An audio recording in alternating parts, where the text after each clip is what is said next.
On the night before my 9th birthday, my grandfather made a coffin and buried me in a mass grave. This is a strange custom in my family. Since I was 3 years old, my grandfather made a coffin for me every year. The first year was a willow coffin, the second year was a cypress coffin, and the third year was a sandalwood coffin. Chicken bones were first laid in the coffin, and then square-holed copper coins were sprinkled.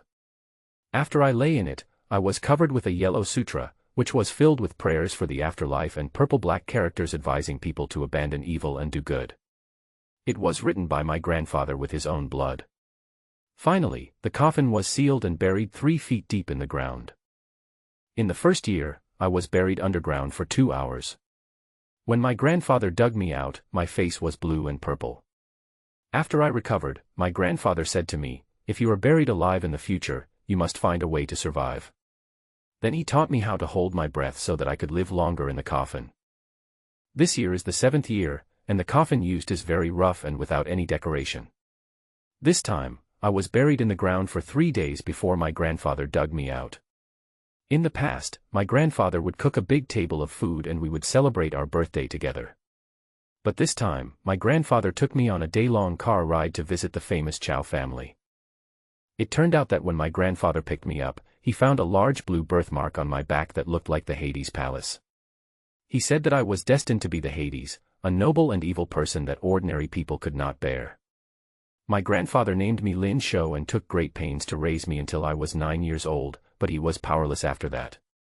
In order to keep me alive, he made a deal with the Chow family and solved the dragon-locking cave for the Chow family regardless of the taboo of feng shui. The premise was that I had to tie a red rope with the Chow family's granddaughter, live together during the day, sleep in the same coffin at night, and only cut the red rope after the wedding night. The Chow family agreed on the spot. That night, the engagement was made, and my grandfather left the Qinglian white jade lamp as a betrothal gift. Chow Shiwerong, who was engaged to me, was extremely beautiful. From then on, we ate and slept together. Chow Shiwerong was especially kind to me, taking off my shoes and bringing me water to wash my feet. At night, when I was cold in the coffin, she hugged me tightly. 2 months later, in the middle of the night, a loud noise was heard from Qinglong Mountain, where the Chow family's ancestral tombs were located, and the ground shook. The Chow family was so excited that they sent people to the ancestral hall to worship their ancestors overnight, and held a banquet to celebrate the next day. But that night, Chow Shiwerong cut the red string in front of me, pointed at me and cursed, "Throw away everything he has touched." I asked her what she meant. She sneered, "Your grandfather calculated that my life is indescribably precious, that I am a 9-day phoenix, so he forced me to get engaged to you and let you, your cheap life, benefit from it.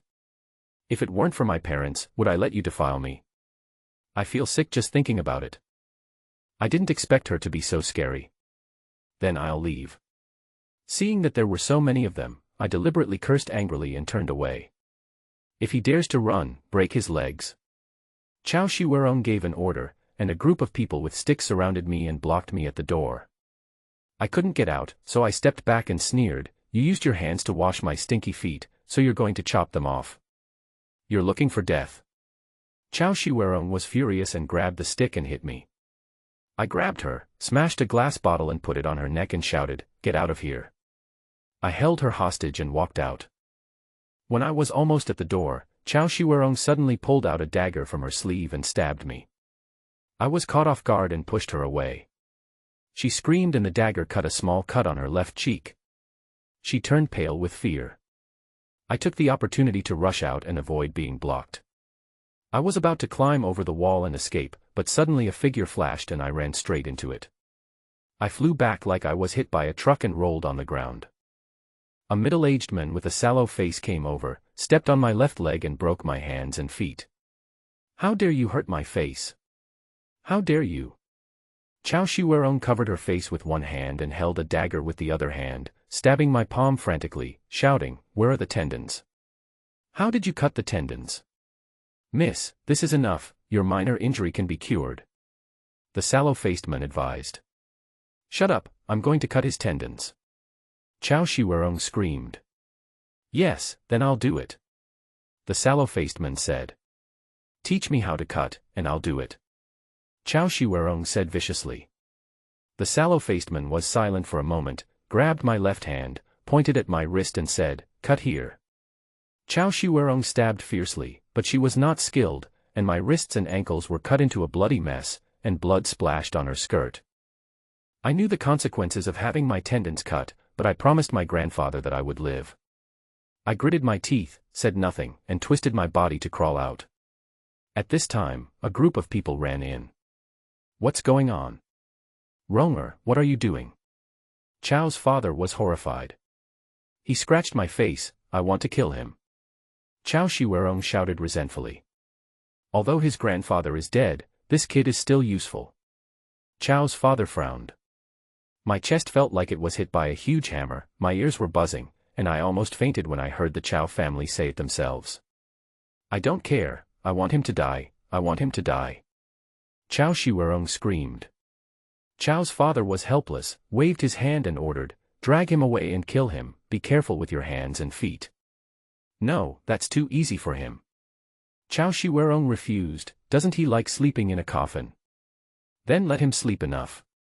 Hurry up and apply medicine to him, don't let him die. I'm going to seal his coffin and bury him alive in the mountains, and then dig him out and nail his body to death."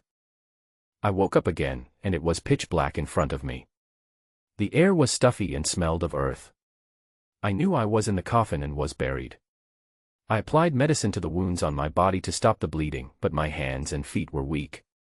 But in this situation, even if the tendons of my hands and feet were not broken, I could do nothing. I lay in the dark, but my desire to survive became stronger and stronger.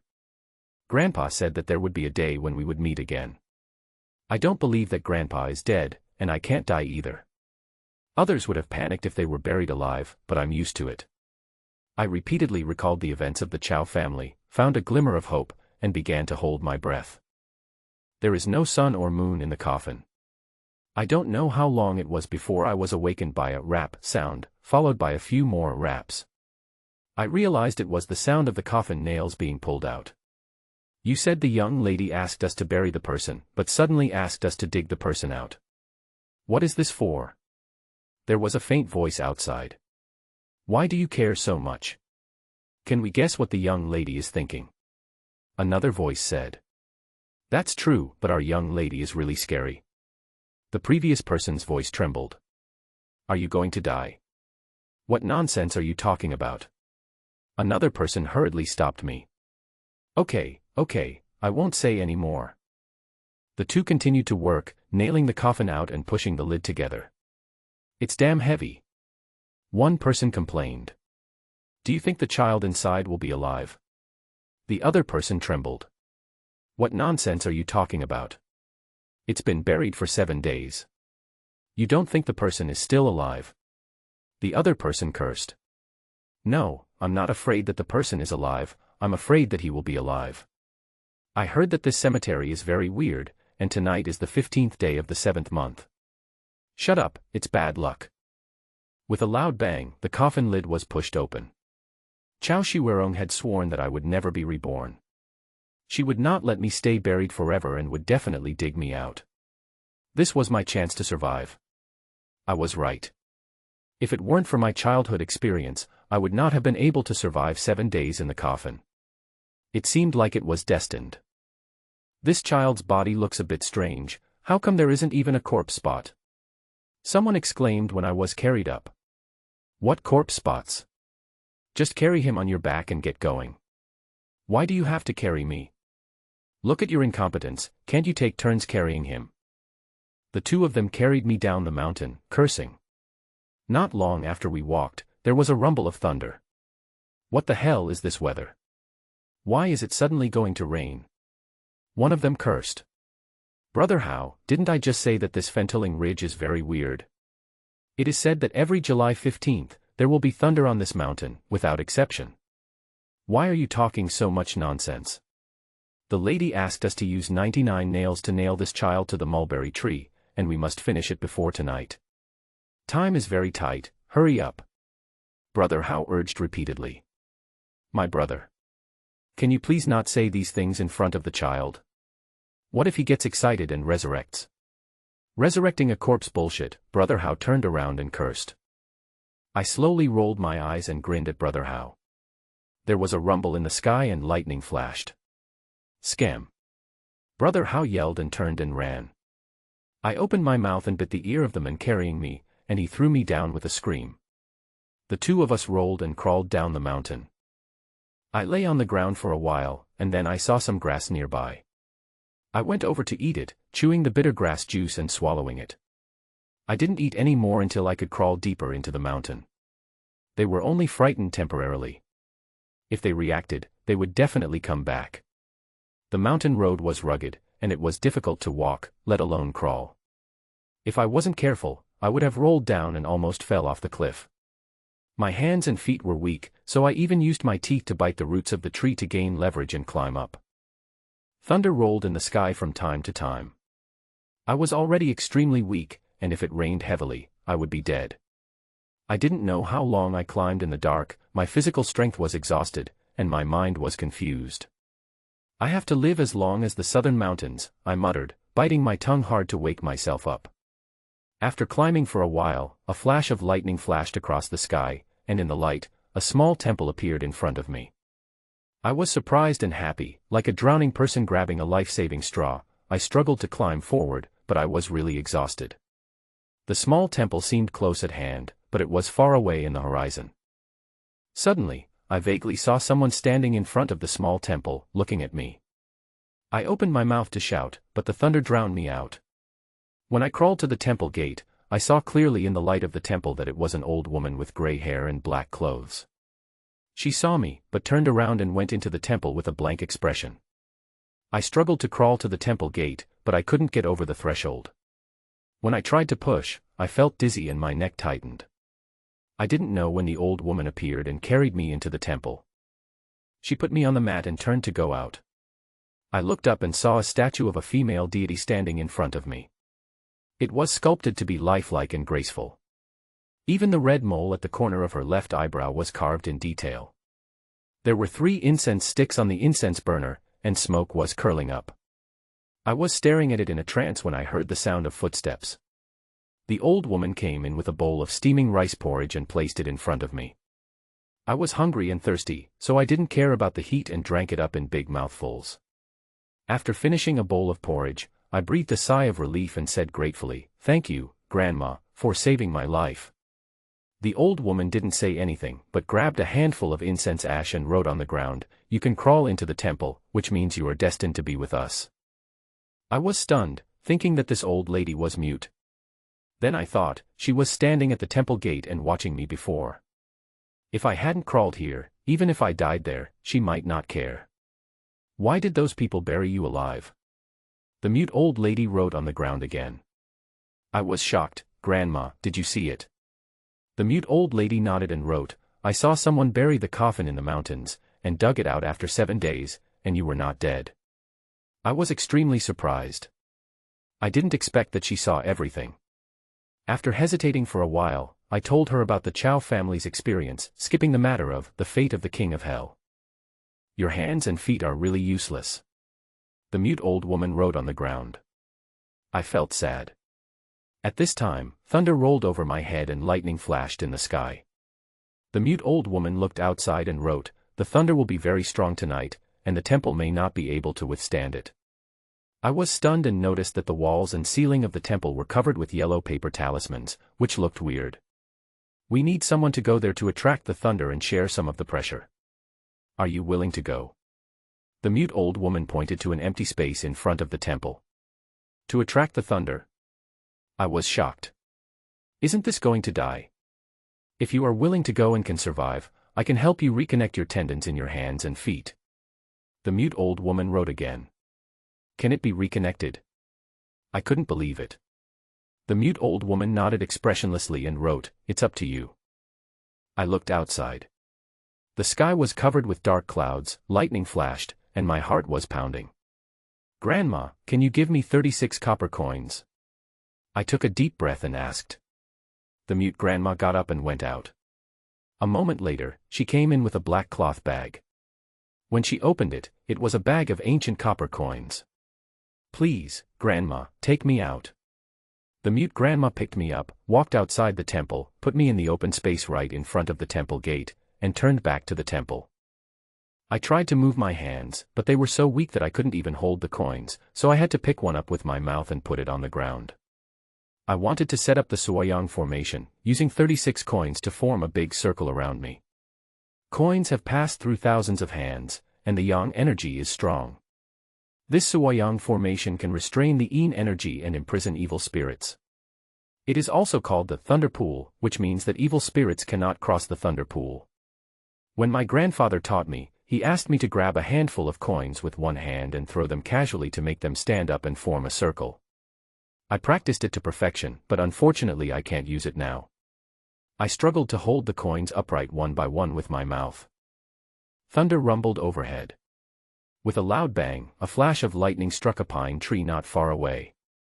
I didn't think about anything. I finally set up the Lokyang array and lay down in the copper coin circle exhausted.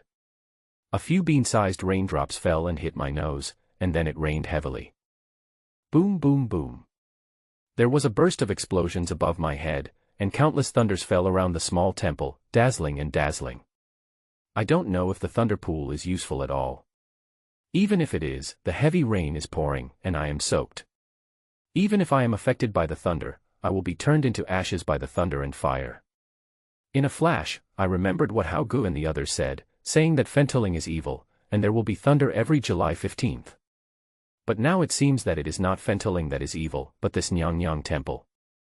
Boom. Crack. Suddenly there was a loud explosion like a landslide, and a bolt of lightning struck down.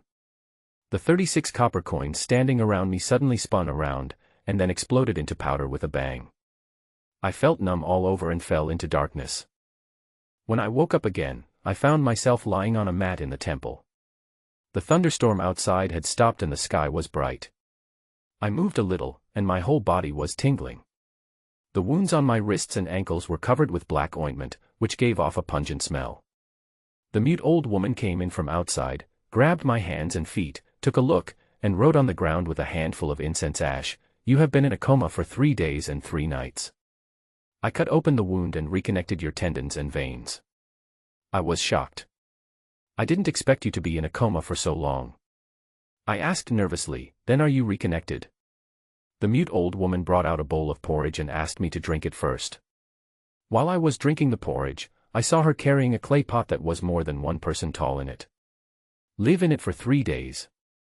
The mute old woman picked me up. "What's in it?" I asked hurriedly. 5 little ghosts." The mute old woman loosened her grip, threw me in, pressed down the bluestone slab, and sealed the mouth of the pot. I had heard my grandfather talk about the strange medical technique of 5 ghosts connecting the meridians before, but I didn't expect that the first time I saw it, it would happen to me. I was sealed in the earthenware jar for 3 days and 3 nights. The process was like a nightmare. But when I woke up from the nightmare, the result was good.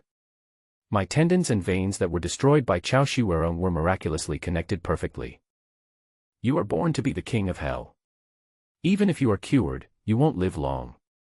What are you happy about? The dumb old lady wrote on the ground. I was shocked. I didn't expect her to have the same vision as my grandfather. I smiled bitterly and said, "Live as long as you can. If you don't want to die, it's very simple. Just learn the skills of the king of hell." The dumb old lady wrote. My grandfather also said this. I was about to say it was impossible, but I accidentally saw the mute old lady's calm expression. Suddenly, my heart was pounding. I asked in a trembling voice, "Grandma, do you know how to learn the skills of the king of hell?" The mute old lady seemed not to hear me and was indifferent. I was about to ask again, but I saw her left index finger tilted seemingly unintentionally and pointed at the statue of the goddess in the temple.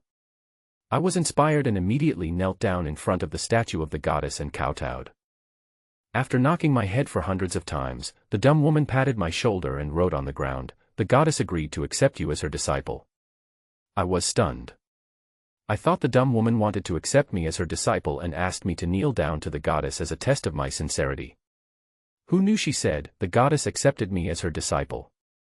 The dumb woman handed me a cup of tea and asked me to offer it. I took it in my hand and looked up. The goddess was vivid in the smoke of incense. Suddenly I remembered that when I crawled into the temple, the dumb woman said, "You can crawl into the temple, it is considered that you have a fate with us. At that time I thought she made a slip of the tongue, but now it seems that there is someone else in the temple besides her who just doesn't want to show up. Master, please have some tea. I didn't have time to think about it, and knelt down respectfully to offer tea. The dumb woman asked me to put the teacup on the incense table, and kowtowed 3 times to the goddess statue, and the master-disciple ceremony was completed. I will be your senior sister from now on. The mute grandmother wrote on the ground. I was confused again. The mute grandmother was my senior sister, so how old would my master be? Our branch of inheritance has been few in number since ancient times, and now we are the only ones left. My talent is too poor, and I can't inherit our sect.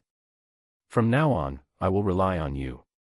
The mute grandmother said again. I was very curious, then what kind of inheritance do we belong to? Wushan Lingmen, we are the descendants of Lingmen. I was stunned. There are so-called 3 religions, 9 streams, hundreds of sects, and countless ancient schools and traditions from ancient times to the present, and they gradually disappeared in the long river of time. Especially in modern times, the old schools are gradually declining, and many of them have stopped being popular. Nowadays, the 2 most active ones are feng shui masters and fortune tellers. I have been exposed to these things since I was a child under the guidance of my grandfather, but I have never heard of Wushan Lingmen. However, there are many schools over the past thousands of years, so it is normal that I have never heard of it. It's not that we are not famous, but our Lingmen has always been secretive and unknown to outsiders. You have to understand this clearly. The dumb old woman seemed to know what I was thinking. So that's the case. I suddenly realized, then what school does our Lingmen belong to? Monks are impossible, and Taoists are a little possible, but not very likely. Then tell me, what school should the king of hell belong to? The dumb old woman asked. My heart was shocked. What other school can the king of hell belong to? Thinking of the weird, 5-ghost meridian technique, I couldn't help but blurt out, does it belong to the ghost sect? Everything in the world has spirits, what do you think our Lingmen does? The dumb old lady wrote, once you enter the Lingmen, it's like a deep sea, destined to deal with demons and ghosts for the rest of your life, and the sea of suffering is endless. Have you thought about it? Senior sister, I just offered tea, can I still turn back? I asked. The dumb old lady glanced at me and said, no. I had to change the subject. Is the Wushan the ancestral land of our Lingmen? Where is it? Didn't you notice that there is fog every other day here? I looked outside the temple and it was really foggy. From that day on, I lived in the Nyang temple. The mute old woman lived in a small hut next to the temple, where she usually cooked and slept. I was thinking about my grandfather all the time, so when his injuries were almost healed, I thought about going down the mountain to ask about him. The mute grandma didn't say anything and even prepared some food for me. Unexpectedly, when I was halfway there and hadn't even gotten down the mountain, I fainted and was eventually picked up by the mute old woman who was quietly following me. You have the protection of the goddess in the temple, and she can temporarily suppress your fate. If you want to go out and die, it's up to you. After waking up, he was scolded by the mute old woman. After this incident, I calmed down and stayed in the temple to study hard day and night with the mute old lady. The days in the mountains are peaceful. The only thing that is really a headache is the thunder that comes on time on July 15th every year, and it becomes more thrilling every year. 10 years passed in the blink of an eye. That night was July 15th, the annual Ghost Festival. It was drizzling outside. A thunderbolt had just dissipated, and the trees around the Nyang temple that were struck by lightning were still burning in the rain, making crackling sounds. Before going down the mountain, go and offer the empress a cup of tea. The mute old woman poured a cup of hot tea and handed it over. I knelt down and kowtowed 3 times, then took the tea in my hands and said respectfully, Master, please have some tea. The mute old woman took the teacup and placed it on the incense table. I raised my head and secretly glanced at the statue of the goddess. Although it was Grandma Mute who taught me all these years, I knew very well in my heart that she was only teaching on my behalf. The one who really taught me was actually the master whom I had never met. We, the descendants of the Ling sect, have no taboos and no rules. The mute old woman wrote on the incense ash. Are there no rules? What if I accept a disciple in the future, and this disciple doesn't know what's good for him and only does despicable things? I asked curiously. I've told you there are no taboos. The disciple is yours. If you like him, you can like him. If you don't like him, you can kill him. What's there to worry about? Asked the mute old woman. So there are no taboos. I suddenly realized. When you go out this time, remember to do two things, the mute old lady wrote. The first is to find a book called The Secret Scripture of the Spiritual King in 24 chapters. What is that? I searched my mind, but had no impression of the title of this book. This is what we lost. I nodded. I'll make a note of that. Second, go to Changbai Mountain in the 12th month of this year and find a 16-year-old girl with 3 moles on the bottom of her left foot. She is most likely surnamed Kong, but she may have changed her surname. Who is this? I was a little confused. Go ask the master yourself. I was speechless at that moment, and I coughed and said, Senior sister, please continue. What should I do after I find the person? Should I bring him back? No, you transform her into a red dress. I was stunned for a long time, a little unsure. Senior sister, are you asking me to turn that little girl into a red-clothed evil spirit? It's the evil spirit in red. The mute old woman glanced at me and wrote on the ground. I looked at her in surprise, and we both stared at each other. There has always been a rumor among the people that if a woman who died unjustly while wearing red clothes has a strong resentment and, by chance, she may turn into a red-clothed ghost and claim lives. Wherever this evil ghost in red goes, no one is left alive. It is definitely a very evil creature. But compared with the ferocious men in red, it's nothing. The difference between them is more than a huge gap. Of course, the difficulty of becoming a demon is also incomparable. Although we in the Lingman sect have methods of raising and refining ghosts, we do not use them easily, let alone using living people to refine them into ghosts and then cultivate them into evil spirits. Just remember it in your heart. When you see someone, tell them that the dumb old woman is looking for her. Go ahead. I have packed your things for you. The mute old woman handed me a backpack and an umbrella and then kicked me out the door. Master, I'm leaving now. Over the years I have been looking forward to going down the mountain to see my grandfather as soon as possible, but when the time came to leave, I found it hard to let go. I ran back to the temple, kowtowed 3 times to the statue of the goddess, and then got up and walked out of the temple. The mute old lady saw me off. Senior sister, you and master take good care of yourselves. I looked at her head full of white hair and my nose couldn't help but feel sore. The mute old woman nodded and pointed to the road down the mountain. I knew it was time to leave, so I pulled myself together, pulled the dumb old woman aside and asked with a smile, Sister, I have always wanted to ask you a question. Is the goddess in our temple sculpted according to the appearance of our master when he was young? The mute old woman looked at me strangely, neither nodding nor shaking her head. Then I understand. Master was so handsome when he was young. I gave him a thumbs up. After saying that, he ran out with a smile, turned back and waved to the mute old woman, then walked down the mountain holding an umbrella. When I reached the foot of the mountain, I found that the drizzle had suddenly stopped, the grass and trees were still, and there was not even a trace of wind.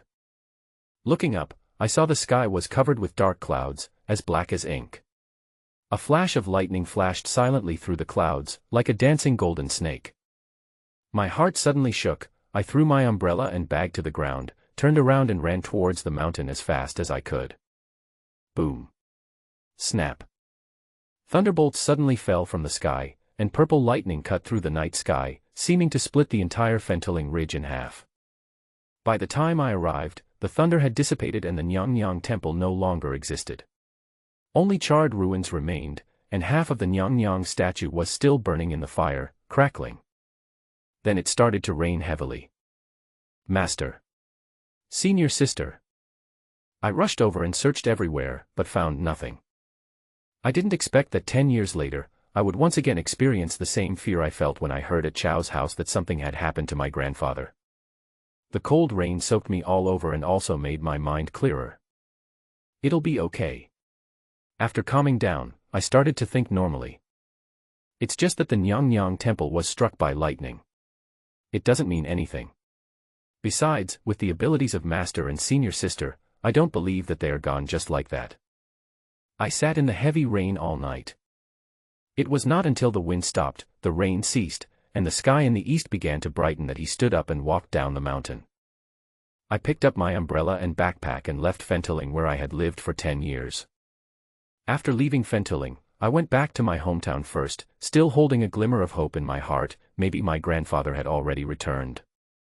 It's a pity that the house was full of dust, which shattered my last fantasy. I asked the neighbors nearby, and they all said that the grandfather and grandson surnamed Lin had not returned for many years. I stayed here for an afternoon and left before evening, preparing to go to Chow's house. But after all, I have lived in Fentoling for 10 years, and I have become out of touch with many things.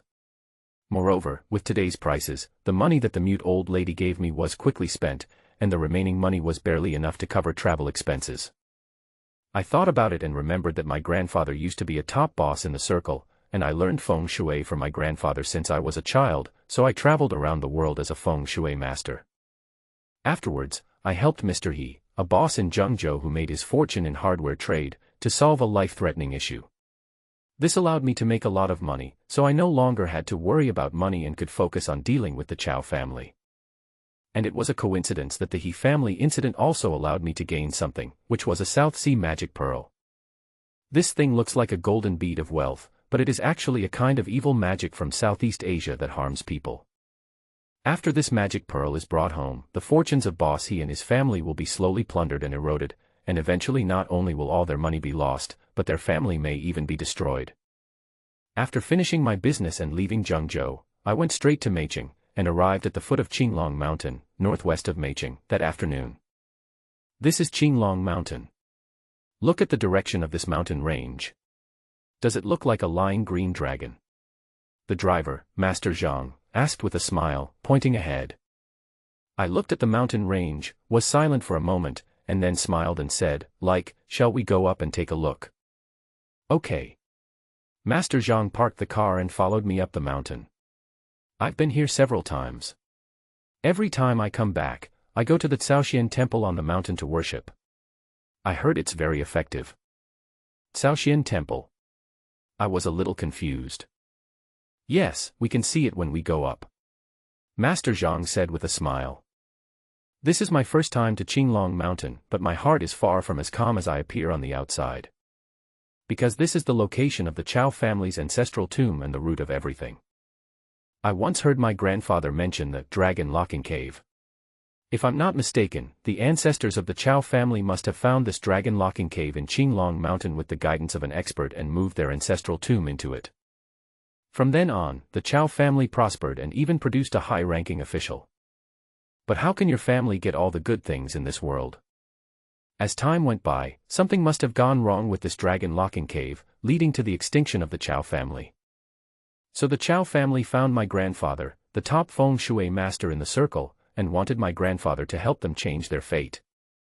How could my grandfather not understand the huge risks involved? Of course he would never agree to it. But later, in order to borrow Chow Shiwerong to extend my life, in exchange, he had no choice but to agree to the Chow family's request. But even my grandfather didn't expect that the Chow family was so vicious and had no intention of fulfilling the marriage contract. This is Caoxian Temple. We climbed up along a spiral path of stone steps. When we were almost at the top of the mountain, Master Zhang pointed ahead and shouted. Looking around, I saw a huge Taoist temple on the top of the mountain, which was built in a magnificent and imposing manner. When you get closer, you can see the 3 big golden characters, Caoxian Temple, on the plaque at the entrance, shining brightly. The temple is very popular with pilgrims coming in and out in an endless stream. When was this Caoxian Temple built? It didn't exist before, right? I asked with a frown. If we count from the time construction began, it's probably been about 10 years, said Master Zhang. This happened to be the time when Grandpa solved the dragon locking cave for the Chow family. Why is it called Caoxian Temple? I asked, looking at the 3 big characters on the plaque. It is said that all the money for building this Taoist temple was donated by the Chow family. Master Zhang smiled and explained, have you ever heard of the Chow family? They are the best family in Meicheng, and also the first family in Meicheng. I have heard of the Chow family, but this thing about being the philanthropist in Meicheng, are you kidding? I chuckled. Seeing that I didn't comment, Master Zhang smiled and said, "I'm not kidding. It is said that the Chow family was only a small landlord 9 generations ago. But since that generation, the then head of the Chow family has set a family rule of doing one good deed a day, saying that it is to accumulate blessings for future generations. I didn't expect that this was the right thing to do." From then on, the Chow family prospered and even became a high-ranking official 2 generations later. As the saying goes, wealth doesn't last for more than 3 generations, but the Chow family is an exception. They have been rich for 9 generations. And now the 9th generation of the Chow family is even more amazing, especially in the past 10 years, it has skyrocketed. The current Chow family is no longer limited to Meicheng. The Chow group is well known both at home and abroad. This shows that doing good deeds and accumulating virtue is still useful.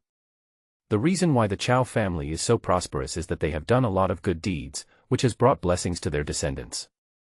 However, it is not easy for these 9 generations to do good deeds. They deserve to enjoy the blessings. Talking about the Chow family's history of prosperity, Master Zhang couldn't help but admire it repeatedly. But these words sound extremely ironic to me. Can this vicious Chow family be considered the best family? What about 9 generations of doing good deeds? If I'm not mistaken, this is just a means for the Chow family to deceive people. What really made the Chow family prosperous was actually that dragon-locking cave. This feng shui treasure cave brought prosperity to the Chow family for 9 generations. Originally, 10 years ago, the Chow family was about to suffer the backlash of the dragon-locking lair, and would go from prosperity to decline, and even face the disaster of genocide. But after my grandfather changed the fate of the Chow family, not only did not decline, but it became more prosperous and reached another peak. Who designed this Caoxian temple? I took a walk around the temple and found that this Caoxian temple was built with great care. The layout of the entire Taoist temple was in line with the Yin-Yang 8 diagrams, the 5 elements and the 6 combinations. It was obviously the work of a famous artist. I heard that it was designed by the abbot himself. This abbot is very powerful. The reason why Caoxian temple has so many visitors has a lot to do with this abbot, said Master Zhang. So powerful.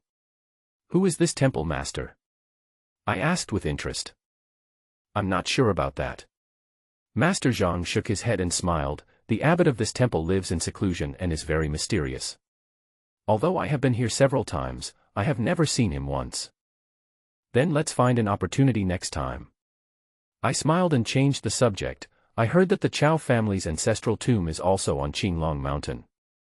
Yes. Many people make a special trip to worship the gods, saying that they want to share in the Chow family's good fortune.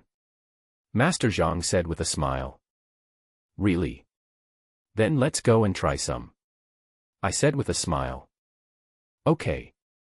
Master Zhang took me to the back mountain.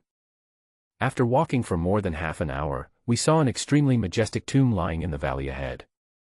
Sure enough, there were quite a few people burning incense and worshipping there, and some even knelt down and kowtowed. Just looking at their piety, if you didn't know them, you would think they were the filial sons and grandsons of the Chow family. There were 4 people standing in front of the grave. Master Zhang said that they were sent by the Chow family to guard the grave to prevent any accidents. Let's go, there's nothing to see. I just took a look and didn't go any further. Because this Chow family ancestral tomb must be fake, and it is also used to deceive people. The real Chow family ancestral tomb will never be known to outsiders. So where are we going now? Master Zhang asked after a moment of hesitation. I said let's go around a bit more. Master Zhang accompanied me and walked in the mountains for a while until it got dark, then we came down the mountain and drove to the urban area of Meicheng. I looked out the car window at Qinglong Mountain in the dark. The source of the Chow family's prosperity lies in the dragon-locking cave where the Chow family's ancestral tomb is located. If one wants to destroy the Chow family, the most direct way is to destroy this feng shui situation. This will be like removing the fuel from under the cauldron. This was what I planned before I came here. But after taking a tour of Qinglong Mountain today, I realized that this method doesn't work. In order to protect their own lifeline, the Chow family even went so far as to mobilize a large army and spent countless manpower and resources to build a huge Caoxian temple on Qinglong Mountain. It is not just a Taoist temple, but it is designed in accordance with the terrain and connects the various veins of Qinglong Mountain, turning the entire Qinglong Mountain into an enormous feng shui structure. This Zhaoxian temple is just the focal point of this feng shui layout. What a big layout! It is very difficult to use feng shui methods to break this feng shui situation. But it doesn't matter. If one way doesn't work, try another one. Doesn't the Chow family have good feng shui, good fortune, and many talented people? Then I will eliminate these good guys in their family one by one and see if he can still prosper. The two of us had a quick bite and Master Zhang continued driving on the road. About half an hour later, the car entered Meicheng. It's a big change. As I looked at the night view outside the window, I couldn't help but recall the scene when my grandfather and I first came to Meicheng by van, and my eyes became moist for a moment. When did you come to Meicheng? Master Zhang asked. About 10 years ago. No wonder, Meicheng has changed a lot in the past 10 years. Take the old house of the Chow family for example. If you go and see it now, I guarantee you will be shocked. Master Zhang said with a smile. What happened to the Chow family's old house? I asked. Let's go and take a look and we'll find out. Master Zhang stepped on the accelerator and drove towards the southwest corner of Meicheng. I remember that the Chow family ancestral home was indeed in the southwest of Meicheng, but when Master Zhang drove the car to the place and pointed to the front and told me that that was the Chow family ancestral home, I was still quite surprised. All I saw was a huge manor in front of me, with brilliant lights and a magnificent appearance. Its scale and grandeur were more than 10 times larger than the Chow family ancestral home in my memory. If you tell me this is a palace, people will believe it. Master Zhang sighed, but they deserve to enjoy this good life. Take the descendants of the Chow family for example. They are all more powerful than the other. Chow Song should have 4 children, right? I asked. Yes, Boss Chow has 3 sons and 1 daughter. All 3 sons are outstanding. Oh, it's really frustrating to compare yourself with others. Master Zhang envied. By the way, the second young master of the Chow family is in the same business as you. In the same industry. Feng shui. I was a little surprised. Yes. I heard that the second young master of the Chow family doesn't like doing business. Instead, he likes feng shui. The famous Master Gu in Meicheng is the master of the second young master of the Chow family. Master Zhang said. Master Zhang, you know a lot. I laughed. Well. Master Zhang waved his hand and smiled. I have a cousin whose son-in-law works for the Chow family, and he is a very capable one. My cousin often asks me to visit his daughter on the way, so he knows a lot of things. So that's how it is. I smiled suddenly. Although the Chow family is full of talented people, but when compared with the third young lady of the Chow family, all the others in the Chow family are outshined. Master Zhang sighed. What do you mean? I knew he was talking about Chow Shiwerong. This Miss Chow San is not only good-looking, but also smart, gentle, and kind since childhood. Master Zhang said. I thought to myself, it's okay that she's good-looking and smart, but as for her gentleness and kindness, if Master Zhang saw Chow Shiwerong that day, I'm afraid he would never be able to say such words again. Everyone is saying that the Chow family has been doing good deeds for 9 generations, and finally a noble lady like Miss Chow San was born. Her fate is so noble that it cannot be described. She is a phoenix from the sky, not an ordinary person. Yeah, that's pretty impressive. I nodded. Perhaps seeing that I didn't take it seriously, Master Zhang continued, this is actually quite miraculous. When Miss Chow was 9 years old, an immortal came to the Chow family and accepted Miss Chow as his disciple. There are no immortals in this world. I laughed. Everyone has spread it like this, but I don't know if it's true or not. Master Zhang laughed, but many people saw the magical scene when Miss Chow San became my disciple. How is this magical method? I became interested. Many people saw Miss Chow San wearing a long white dress, like a fairy, holding a white jade lamp with a green lotus carved on it as she came to pay respect to her master. Master Zhang was afraid that I didn't understand clearly, so he explained, that white jade lamp is said to be a family heirloom of the Chow family. It was specially selected by Miss Chow as a gift for her apprenticeship. I laughed a lot when I heard it. The white jade lamp carved with a green lotus was clearly the betrothal gift my grandfather gave to Chao Shiwerong, but they actually said it was a family heirloom. How shameless. Miss Chao's bow was truly extraordinary. Master Zhang said excitedly. At that time, a large number of fireflies suddenly flew out from nowhere and danced all over the sky above the Chao family's ancestral home. What was even more surprising was that all the trees in the Chao family suddenly blossomed. Everyone is saying that this is the inverted Milky Way, and that dead trees are coming back to life. It's a good omen. Sure enough, from that day on, the Chao family became more prosperous and rose steadily. Don't you think this is mysterious? It's quite mysterious. I nodded and asked, so what happened to Chao Shiwerong later? After Miss Chao became her apprentice, she followed her master. As for where she went, we don't know. However, it is said that Miss Chao would return to Meicheng once a year. Therefore, there are often many people stopping outside the Chao's old house, just to try their luck and see if they can have the honor of seeing Miss Chao's beauty and share in the good fortune. Master Zhang said with a smile. Are these the people? I pointed at the crowd queuing outside the Chao family mansion. That's not the case.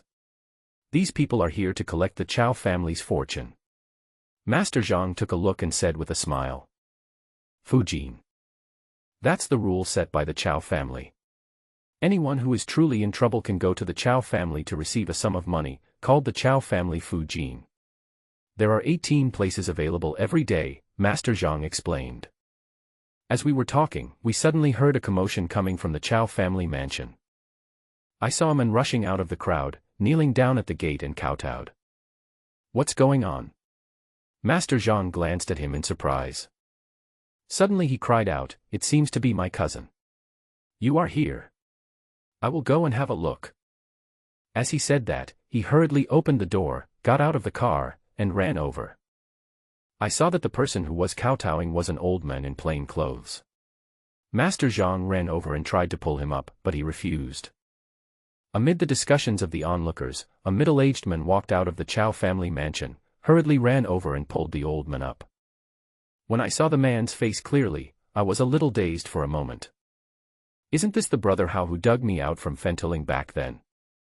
Compared to that time, this time brother Hao has a beard on his lips, he has gained some weight, his hair is combed sleek and shiny, and he is dressed very elegantly and looks quite stylish. Before, I was thinking about how to test the waters and find out the strength of the Chao family's situation. Isn't this opportunity here? This brother Hao is a dog of the Chao family. He is a good opportunity to see what the Chao family has been doing secretly over the years. Lu Hao pulled the old man aside, said something to him, and then turned around and went back to the Chao family mansion. Immediately afterwards, Master Zhang and the old man were seen walking towards this side. Boss Xiaolin, I'm really sorry. This is my cousin. Something very strange happened at home. Master Zhang introduced him to me embarrassedly. Uncle, get in the car and talk first. I greeted him with a smile. Sorry to bother you. The old man looked apologetic and kept nodding at me. When the two got back to the car and listened to what Master Zhang said, they learned that the old man's surname was Yang. He had a face full of wrinkles and looked very old, but in fact, he was not much older than Master Zhang. What happened just now? I asked. Hey, didn't I mention to you just now that one of my cousin's son-in-law works for the Chao family, and that's brother Yang? Master Zhang sighed. Uncle's son-in-law is the man just now. I was really surprised. Yes, that man is Lu Hao, and he is very important in the Chao family. Every time I come to Meicheng, brother Yang asks me to go to Lu's house to see Xiuyu. Master Zhang nodded, and added, Xiuyu is brother Yang's daughter. So, is Uncle Yang coming to Meicheng to see his daughter this time? I asked suddenly. Yeah, it's a pity that I haven't seen it yet, and it's so weird that it's creepy just thinking about it. Master Zhang patted Uncle Yang on the shoulder and said, Brother, tell Boss Xiaolin the whole story. He is a very capable man and may be able to give you some advice. Okay. Uncle Yang nodded repeatedly, wiped his tears and said, about 3 years ago, one night, my daughter Xiuyu suddenly called me and said she was getting married. My husband and I were quite surprised. Xiu was still studying, but she suddenly wanted to get married. We couldn't persuade her, so we had to let her do it. But since we got married, I rarely see my daughter. I often can't get through to Xiu's cell phone. Sometimes when I do get through, she just says a few words and then hangs up saying she has something to do. Later, I asked Lao Zhang to go to Lu's house to see Xiu when I arrived in Meicheng. Yes, I have been to the Lu family almost dozens of times in the past few years. I haven't seen Xiu many times, probably 5 or 6 times in total. We didn't say a few words each time. Xiu said she had something to do and had to go first. I had to put down the things that Brother Yang and others brought and said goodbye. Master Zhang nodded. At this point, he sighed and said, Xiu is a child I have watched grow up. She is a very good child, but ever since she got married, I always feel a little alienated from her. I asked Master Zhang if there was anything else that felt unusual. Master Zhang thought for a long time, shook his head and said no. Old Zhang is right. You are not the only one who thinks so. My wife and I feel the same way. I always feel that Xiu has been different since she married into the Lu family. She is also very cold when talking to us. Uncle Yang said worriedly. My wife said that maybe Xiu married into a wealthy family, so she has to follow the rules when speaking and doing things, and can't be the same as before. But I always feel that things are a bit strange. Xiu is my daughter, and I know her character best. So I often ask Lao Zhang to stop by and check on Xiu, because I'm afraid something might happen to the child. Uncle Yang hit his thigh with red eyes. My wife was so sick that she was confused and couldn't eat anything. She was thinking about Xiu and wanted to see her daughter. I called Xiu immediately, thinking that my daughter would come back this time, right? But I couldn't get through on the phone. I went to Lu's house several times but didn't see Xiu. When I asked, she said she was out on business. I looked for my son-in-law, but he wasn't there either. I really had no choice but to run to the Chow family mansion, thinking of blocking my son-in-law and asking him about it. After listening to Uncle Yang, I roughly understood the cause and effect of the matter. By the way, Brother Yang, doesn't your sister-in-law often have nightmares? Talk to Boss Xiaolin and ask him to give you some advice. Master Zhang reminded. Okay. Uncle Yang nodded repeatedly. The thing is, ever since Xiu married into the Lu family, my wife has had nightmares frequently. She dreams of Xiu standing beside her bed with blood coming out of all her orifices, crying and shouting in pain. Every time my wife wakes up from the nightmare, she cries loudly and can no longer fall asleep. How many times have you dreamed about this? I asked. I can't remember how many times it happened, but I would dream about it every 3 or 4 days, and it's always like this. Uncle Yang said. My heart sank. When did it start? As the saying goes, whatever you think about during the day, you dream about at night. If I just had a nightmare about my daughter occasionally, it would be normal, but if it has been happening for 3 years, it is not a coincidence. As the saying goes, mother and daughter are connected by heart. This is most likely some kind of ominous omen. Probably 3 months after Xiu married into the Lu family. Yes, that's about it. Uncle Yang calculated. I asked if I could still dream about it now. I haven't had it recently. It seems like I haven't dreamed about it since more than 2 months ago. Uncle Yang said. Seeing that I didn't say anything, Uncle Yang asked nervously, do you know what's going on? Is it my daughter, my daughter? This doesn't mean anything. It's better to go to Lu's house and take a look. I comforted her. Then can I ask you to accompany me to the Lu family? I heard from Lao Zhang that you are a very powerful person. We don't understand what's going on in the Lu family, but you must be able to figure it out. Uncle Yang said excitedly. Okay, let's go together. I nodded in agreement. Originally I thought Lu Hao lived nearby, but Master Zhang drove directly to the outskirts of the city. I heard that the place where the Lu family lives now was originally an old house of the Chow family. Because of Lu Hao's hard work and great contributions, the Chow family gave this old house to Lu Hao. That place is very valuable. Master Zhang said enviously. You're really rich. I said with a smile. That's right. The Chow family is no longer what it used to be.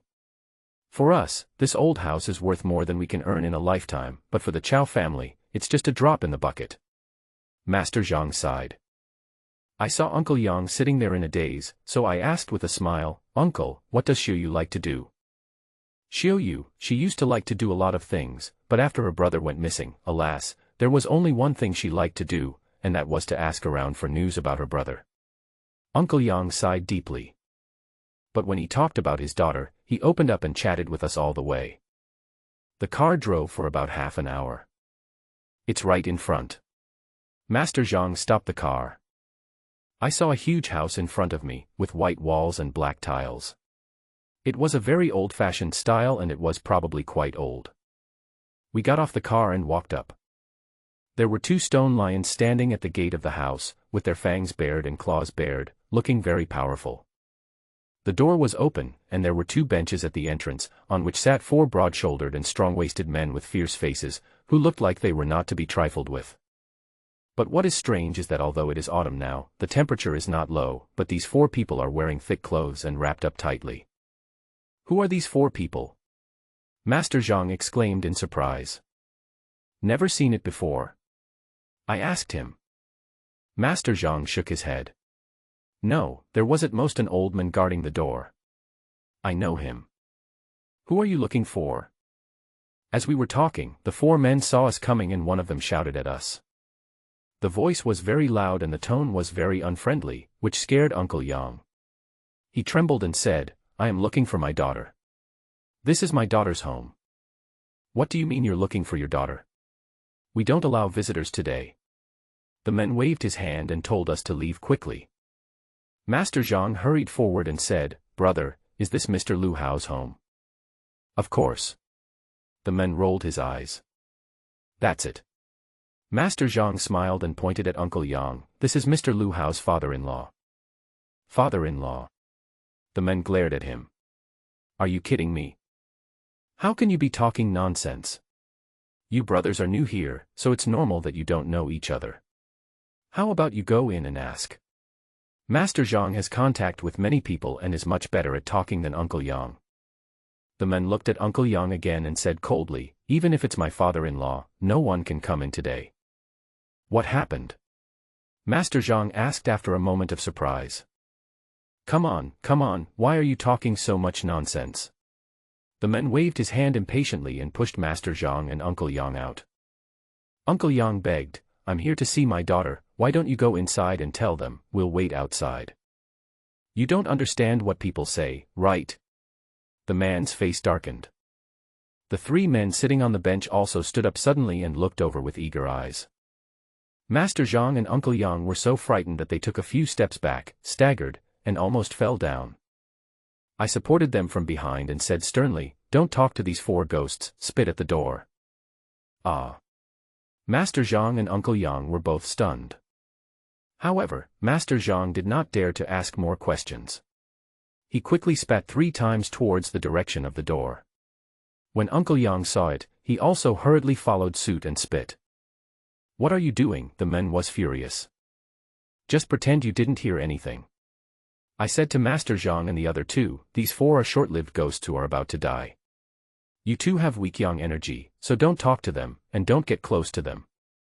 Master Zhang and the other men were both shocked and subconsciously looked at the 4 people. What nonsense are you talking about? The 4 men shouted in unison, surrounded him and prepared to attack him. What bad luck. I frowned and looked at the 4 people. What's the point of wearing such thick clothes? What did you say? The 4 people's faces suddenly changed when they heard it.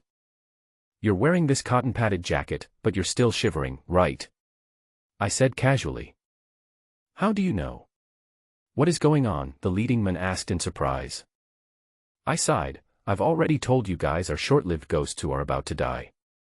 Can't you understand what people say or what? Nonsense, the men shouted angrily, but he choked back the rest of his words halfway through. After a long pause, he slowed down his tone, forced a smile and said, Who are you? Go back and prepare for the funeral as soon as possible. I shook my head, called Master Zhang and Uncle Yang, and walked inside. The 4 men wanted to stop them, but after taking a step, they were a little afraid. While we were hesitating, we had already passed them and entered the door. Boss Xiaolin is the one who has the solution. He scared those 4 guys so much that they were stunned. Master Zhang laughed in a low voice. I'm not trying to scare them, I said casually as I looked around the courtyard. The house looks ordinary from the outside, but it is a different world inside. It is a typical Chinese classical style with a lotus pond, rockery, courtyard and corridor. If that were all, it wouldn't be surprising. What surprised me even more was that this house was extremely particular about feng shui. Every detail was obviously carefully arranged by a feng shui master. Ah! Master Zhang and Uncle Yang were both shocked. Then the 4 of them are really going to die. The 2 people were so shocked that they didn't even try to lower their voices. Etc. I heard someone shouting from behind, and the men came running after me. What are you doing? Master Zhang and the other men were startled. The men only glanced at them, then ran up to me, hesitated for a moment and asked, "You just said that we were about to die, what's going on?" I turned and left, and Master Zhang and the other men hurriedly followed me. Wait a minute. The men caught up with them, forced a smile, and led the way with his back bent. Something happened in the house today, and we were invited by Mr. Lu to come here to calm the situation. No one else is allowed to enter, and we didn't mean to offend you. As he said this, he smiled and bowed repeatedly. What happened? I asked with a hum. We don't know the details, but it is said that there has been some unrest in the house recently. The man lowered his voice and said. What do you mean by not peaceful? Master Zhang was surprised. Is there something dirty? The man said with a bitter face, that should be it. Mr. Lu has invited a master to come over and set up an altar in the inner courtyard to perform a ritual. He asked us to guard the door. This house belongs to the Chow family. How could there be evil spirits here? Are you sure? Master Zhang asked in surprise. That's right. The man scratched his head. But we just took the money to do the job. We don't know the details. Mr. Lu specifically told us not to spread this matter. That's true. Master Zhang nodded. After all, this is the Chow family's house. If this gets out, it won't have a good impact on the Chow family.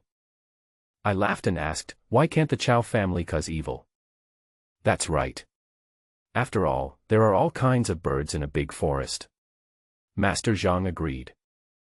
The man was so anxious that sweat broke out on his forehead. So when you said that the 4 of us died young, was it because of the evil spirit in this house? He slapped his thigh and said, this is really weird. The 4 of us are all martial artists with strong tempers. Even in the middle of winter, it's not a big deal to be shirtless. But after sitting here for half a day, we are freezing and shivering all over. What's the big deal about shivering? Soon you won't have to shiver anymore. I stopped by a lotus pond, picked up a stone from the ground and threw it in. There was a splash and the dark water surface splashed, spreading out in all directions. What do you mean by not trembling anymore? Does that mean everything is okay? The man asked hesitantly. I glanced at him. Why is a dead man trembling? Don't scare me. The man began to cry. Why should I scare you? I stared at the pond. Didn't you say this house is haunted? Ghostly energy is rushing out of the front door. I'm surprised that you 4 haven't bled after standing there for so long. One of my brothers just had a nosebleed. The man's voice trembled. Oh, it's almost time to start. Please wait a little longer. I threw a few more stones into the pond, slowly walked around the lotus pond, and watched the ripples on the water. We can't wait. We don't want to die yet. Please show us a way, the man pleaded. If we leave right now, can we save our lives? Can. Really? The man was overjoyed and turned around to run to the door. Then I'll call my brothers to leave right away. Go ahead, you can live 2 more days. I nodded. There was a thud, and the man fell to the ground. He hurriedly got up and ran back crying, wailing, please be kind and help the 4 of us brothers. We are just trying to make a living. I greeted Master Zhang and Uncle Yang and continued walking inside. I'll lead you the way, I'll lead you the way. The men rushed forward and walked in front of us. After walking for a while, a group of people came hurriedly towards us. "Brother Yang, this is your relative." Master Zhang reminded me, and then pointed to an old lady at the head and introduced her to me. "That's Lu Hao's mother." The group was in a hurry to go out, but when they heard Master Zhang say this, Lu's mother looked at us. "Who are you?" Lu's mother stopped and asked with a frown. "Mother-in-law, it's me." Uncle Yang hurriedly stepped forward to greet her. Mother Lu stared at him, probably recognizing him, and frowned. "What are you doing here?" "I'm here to see Xiao Yu. Her mother is sick," Uncle Yang explained. Lu's mother didn't even bother to listen to his explanation. She glared at the men and said, "My son asked you to guard the door. What are you doing? Damn it, if you want to guard it, do it by yourself." "We won't do it." The men raised his eyebrows and roared. "What are you doing? We spent money on this." Mother Lu was frightened by the roar, took a step back, and then questioned in a menacing manner. "No one would dare to serve you in this damn house no matter how much money you pay," the men said angrily. "What kind of ghost house is this? What nonsense are you talking about? Believe it or not, I will tear your mouth apart." Lu's mother was shocked and angry, and shouted shrilly. The man took a step forward, his eyes gleaming with ferocity. "Come on. Don't mess around." Mother Lu's momentum was suddenly dampened. I watched a good show from the side and laughed at the right time. "Old lady, don't be so angry at night. Your son's old Taishan is here, why don't you greet him quickly?" "What old lady? Who are you calling old lady?" Lu's mother asked angrily. "What's wrong with you?" the man glared. Mother Lu was so angry that her face turned blue. She stared at Uncle Yang fiercely and said in a cold voice, "Why do you want to ask these people to come to your house?" Uncle Yang stammered, trying to explain. I interrupted him. "Where is the living room? Go in and sit down and talk slowly." "I know, I'll lead the way, I'll lead the way." The men led us past Lu's mother and walked forward. "Where are you going? Who told you to go?" Lu's mother angrily chased after them with her men. The men ignored us and led us all the way to the inner courtyard. "Stop them." When we arrived at the gate of the inner courtyard, Lu's mother shouted and ordered the 4 people guarding the gate to stop us. "Go sit over there and cool off." The man's face darkened and he shouted. The 4 of them looked at each other and sat back without moving.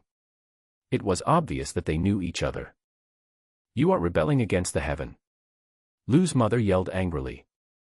The men turned around and glared at him fiercely, then walked towards the inner courtyard with a smile on his face.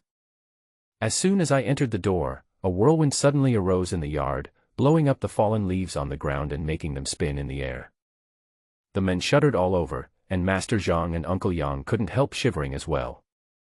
"It's so cold," 3 people screamed at the same time. "You 3 have weak yang energy, so be careful," I reminded them. Master Zhang and Uncle Yang turned pale, and the man was so frightened that he shuddered and said tremblingly, "Is there really something evil going on here? What the hell is going on? Keep talking nonsense," Lu's mother scolded. I stretched out my hand and waved it in front of her, and the next moment, there was a jade pendant in my hand. This jade pendant was crystal clear, with demon-subduing talismans engraved on both sides. He threw it to the men and said, "Put it on and press it down first." Okay. The man took it and quickly put it on his neck. Then he exclaimed happily, "It's so comfortable, and I feel warm all over." When Lu's mother touched her neck, her face suddenly changed and she screamed, "This is my amulet, give it back to me." She rushed forward to grab it. "Get out of my way." The man twisted her hand and pushed her aside. Give it back to me now." After losing the amulet, Lu's mother turned pale with fear and screamed, "You are dead. Take my amulet back." Several people rushed up and tried to snatch it, but the man was strong and had been a martial artist, so he knocked them to the ground in just a few moves. Now, for that man, the amulet is a life-saving talisman, so he would never allow others to snatch it away. He protects it against his chest like a hen protecting her chicks. "Go in and take a look." I called Master Zhang and others and walked deeper into the inner courtyard. After walking for a while, I saw a flash of fire ahead. At least hundreds of candles were lit, forming a large circle in the courtyard. To prevent the candles from being blown out by the wind, each candle is covered with a glass cover. Another 20 or so people stood in the middle, forming another small circle. These people were all strong young men. They took off their shirts and stood there with bare chests. There was a talisman painted on their chests and backs, and the color was deep red. There was a faint smell of blood in the air. Everyone had a layer of gauze wrapped around their left wrist, with blood oozing out faintly. It is obvious that these talismans are drawn with human blood. Who asked you to come in? A Taoist priest in a yellow robe stepped out from the crowd and frowned and shouted at us. The Taoist priest was probably in his 40s, holding a peachwood sword in his right hand and a rattle in his left hand. He was stout, with two thin mustaches on his lips, and a pair of small eyes that sparkled in the firelight. At first glance, it looks like a spiritual groundhog wearing a Taoist robe. Master Sun, help me. They stole my amulet. Lu's mother ran in screaming and grabbed the Taoist's sleeve with all her might, almost pulling his robes off. Let go, let go. Taoist priest Sun blew his beard and glared, and finally slapped Lu's mother's claws away. He said with a gloomy face, "What's going on?" They took away my amulet. Give me another one, quickly. Lu's mother urged. How can I have more? Taoist priest Sun frowned and shouted at us coldly, hurry up and return the amulet and get out of here. Master, what are you doing? I walked over and looked at the talismans on the chests of those strong young men and asked with interest. What are you doing?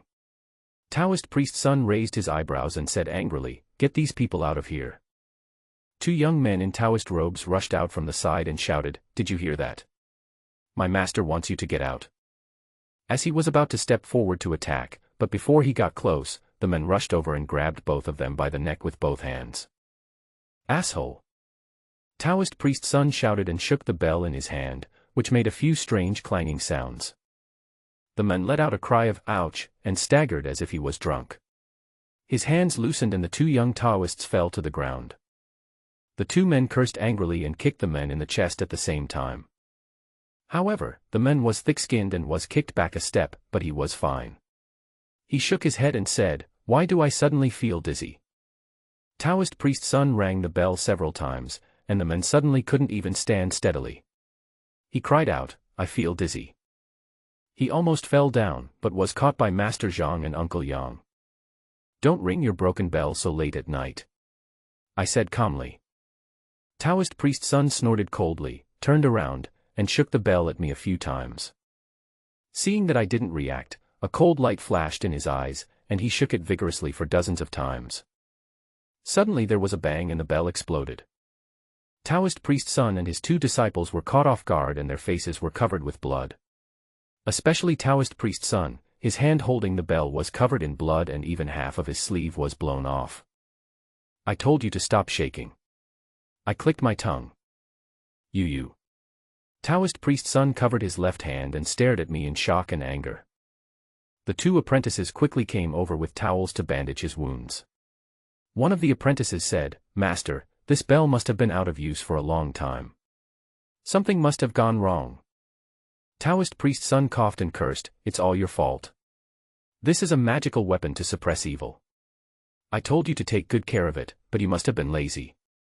Yes, it's all our fault, it's all our fault. The two disciples nodded repeatedly.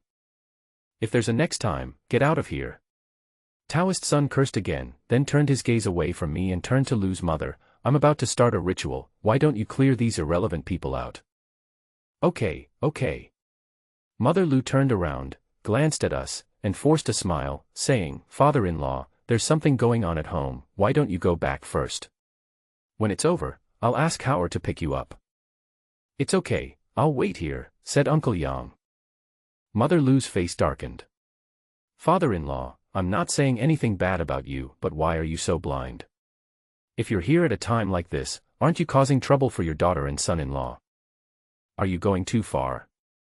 Let Yu come out and we'll leave right away. Master Zhang frowned. Didn't I tell you that Yu is not at home? If you don't believe me, just call her, said Lu's mother. We came to your house because we couldn't get through on the phone. If we can't see Yu today, we won't go anywhere. Master Zhang said loudly. Uncle Yang nodded and said, yes, we are not going anywhere. You are really. Lu's mother stomped her feet and said angrily, go to the living room and sit down, have a cup of tea, eat something, and rest your feet. Then he turned and left. Master Zhang and the others were about to follow, but when they saw me still standing there without moving, they stopped again. What are you doing standing there? When Lu's mother found that no one was following her, she turned around and asked angrily. I pointed to the empty space next to me and said, this is a good place. Bring some chairs over and we can rest here. What did you say? Lu's mother stared at him. I'll go move it, the man shouted, and then he went to the house next door and carried out 3 chairs and placed them aside. After Master Zhang and I sat down, he stood behind us. After thinking about it, he felt something was not right, so he went to carry out a table and arrested 2 more people, asking them to bring over tea and snacks. You are really rebelling. Lu's mother was so angry that she was shaking all over. I glanced at her and asked with concern, old lady, your face is turning blue, are you okay? What? Lu's mother hurriedly touched her face and shouted, where's the mirror? Bring me a mirror. Someone ran and fetched her a mirror, and she grabbed it and held it to her face. Looking at yourself in the mirror in a haunted house in the middle of the night is really a waste of time. I shook my head and took a sip from the teacup. This tea is good. It's quite expensive, isn't it? There was a loud bang, and the mirror fell to the ground and shattered. This tea must be expensive. Master Zhang also tasted it and laughed softly, this old lady is almost scared to death by you. I laughed and said, if you don't do anything wrong, you won't be afraid of ghosts knocking on your door in the middle of the night. What is there to be afraid of? Then Lu's mother went to find Taoist Sun again, grabbed his clothes, and kept asking him to give her another amulet. It seems that this house is really evil. Master Zhang frowned and said to Uncle Yang, brother, we must find Yu this time. No matter what, we must figure out the matter. Uncle Yang nodded repeatedly and said yes, his face full of anxiety. Mother Lu entangled with Taoist Sun for a while but was scolded by him. She had no choice but to run back angrily and stare at the man. When the latter saw this, he immediately covered his chest tightly.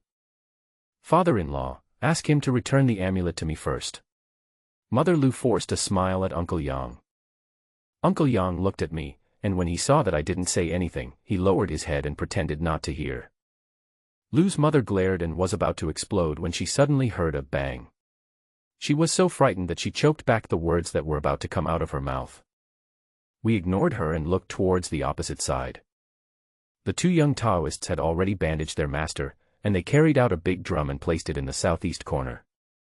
Just now, one of the Taoists swung his drumstick and hit the big drum. The sound of the drum was dull and not very loud, but in the dead of night, it could be heard from far away.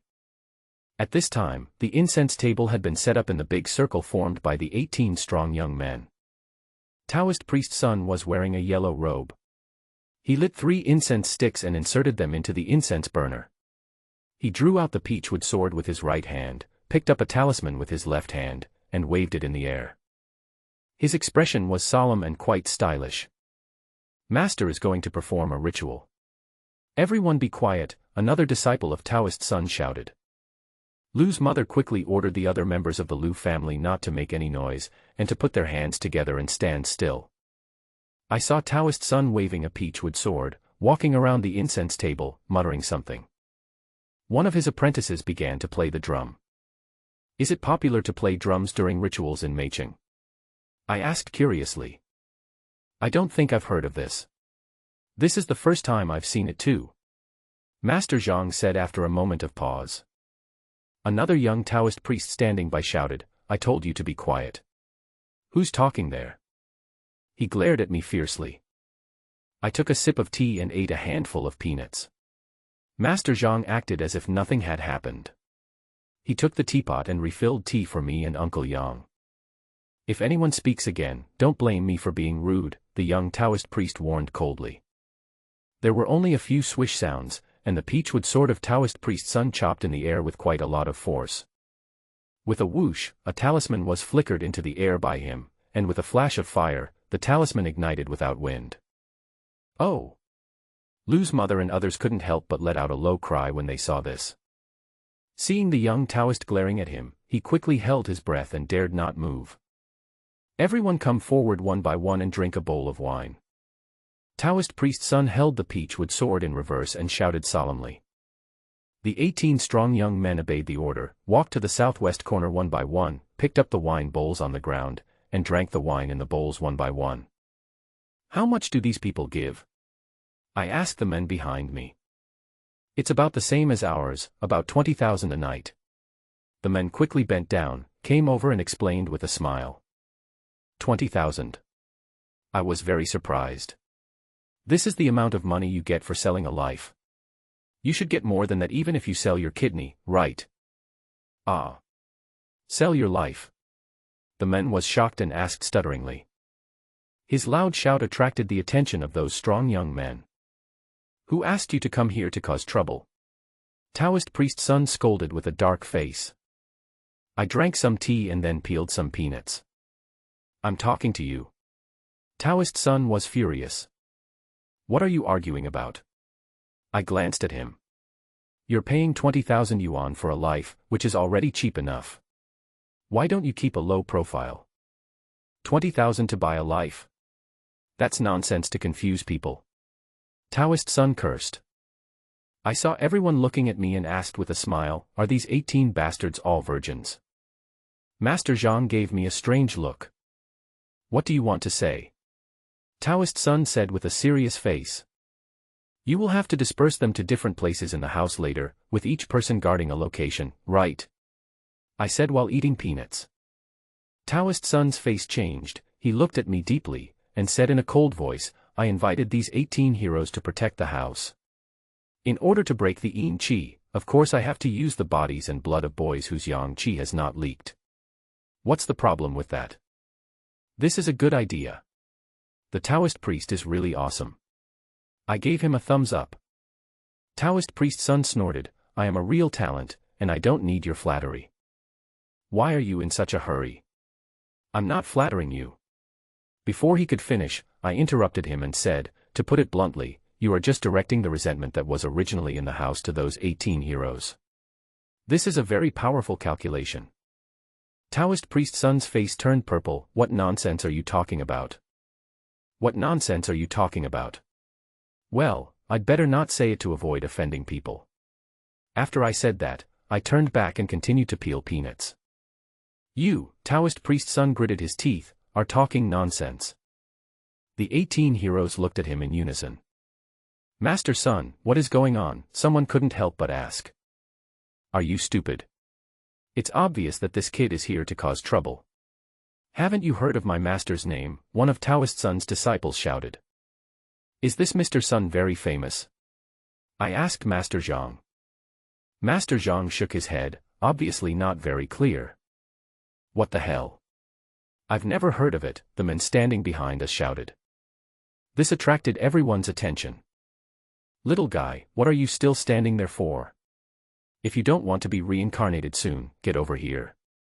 The men shouted at a young man. The young man hesitated for a moment and said to Taoist son, I quit. I'm quitting. Having said that, he walked towards us. After he left, the remaining 17 people began to get a little agitated. Stop. Taoist son shouted angrily, are you stupid? I am famous, how could I joke with your lives? Each of you add 10,000, and return to your seats. Those people had some doubts at first, but after listening to what Taoist priest's son said and hearing that he wanted to add another 10,000, their doubts suddenly became much less. Didn't we agree on 20,000? Why add another 10,000? Lu's mother was very dissatisfied. After being glared at by Taoist priest's son, he shut up awkwardly. It's just 30,000 yuan, why are you hesitating? You might as well go get some kidneys. Seeing that the little guy was still standing there, the men cursed again. After hearing this, the little guy finally made up his mind and ran to our side, saying to the men, Brother Tayato, I'll listen to you. What do you mean by listen to me? You should listen to Mr. Lin. The men called Tayato snorted. Yes, yes, yes. Xiaganzi said repeatedly, and nodded to me. Thank you Mr. Lin for your advice. I waved my hand. What I said just now was only based on morality. If someone is willing to believe it, then it will be a disaster averted. If they don't believe it, that's up to them.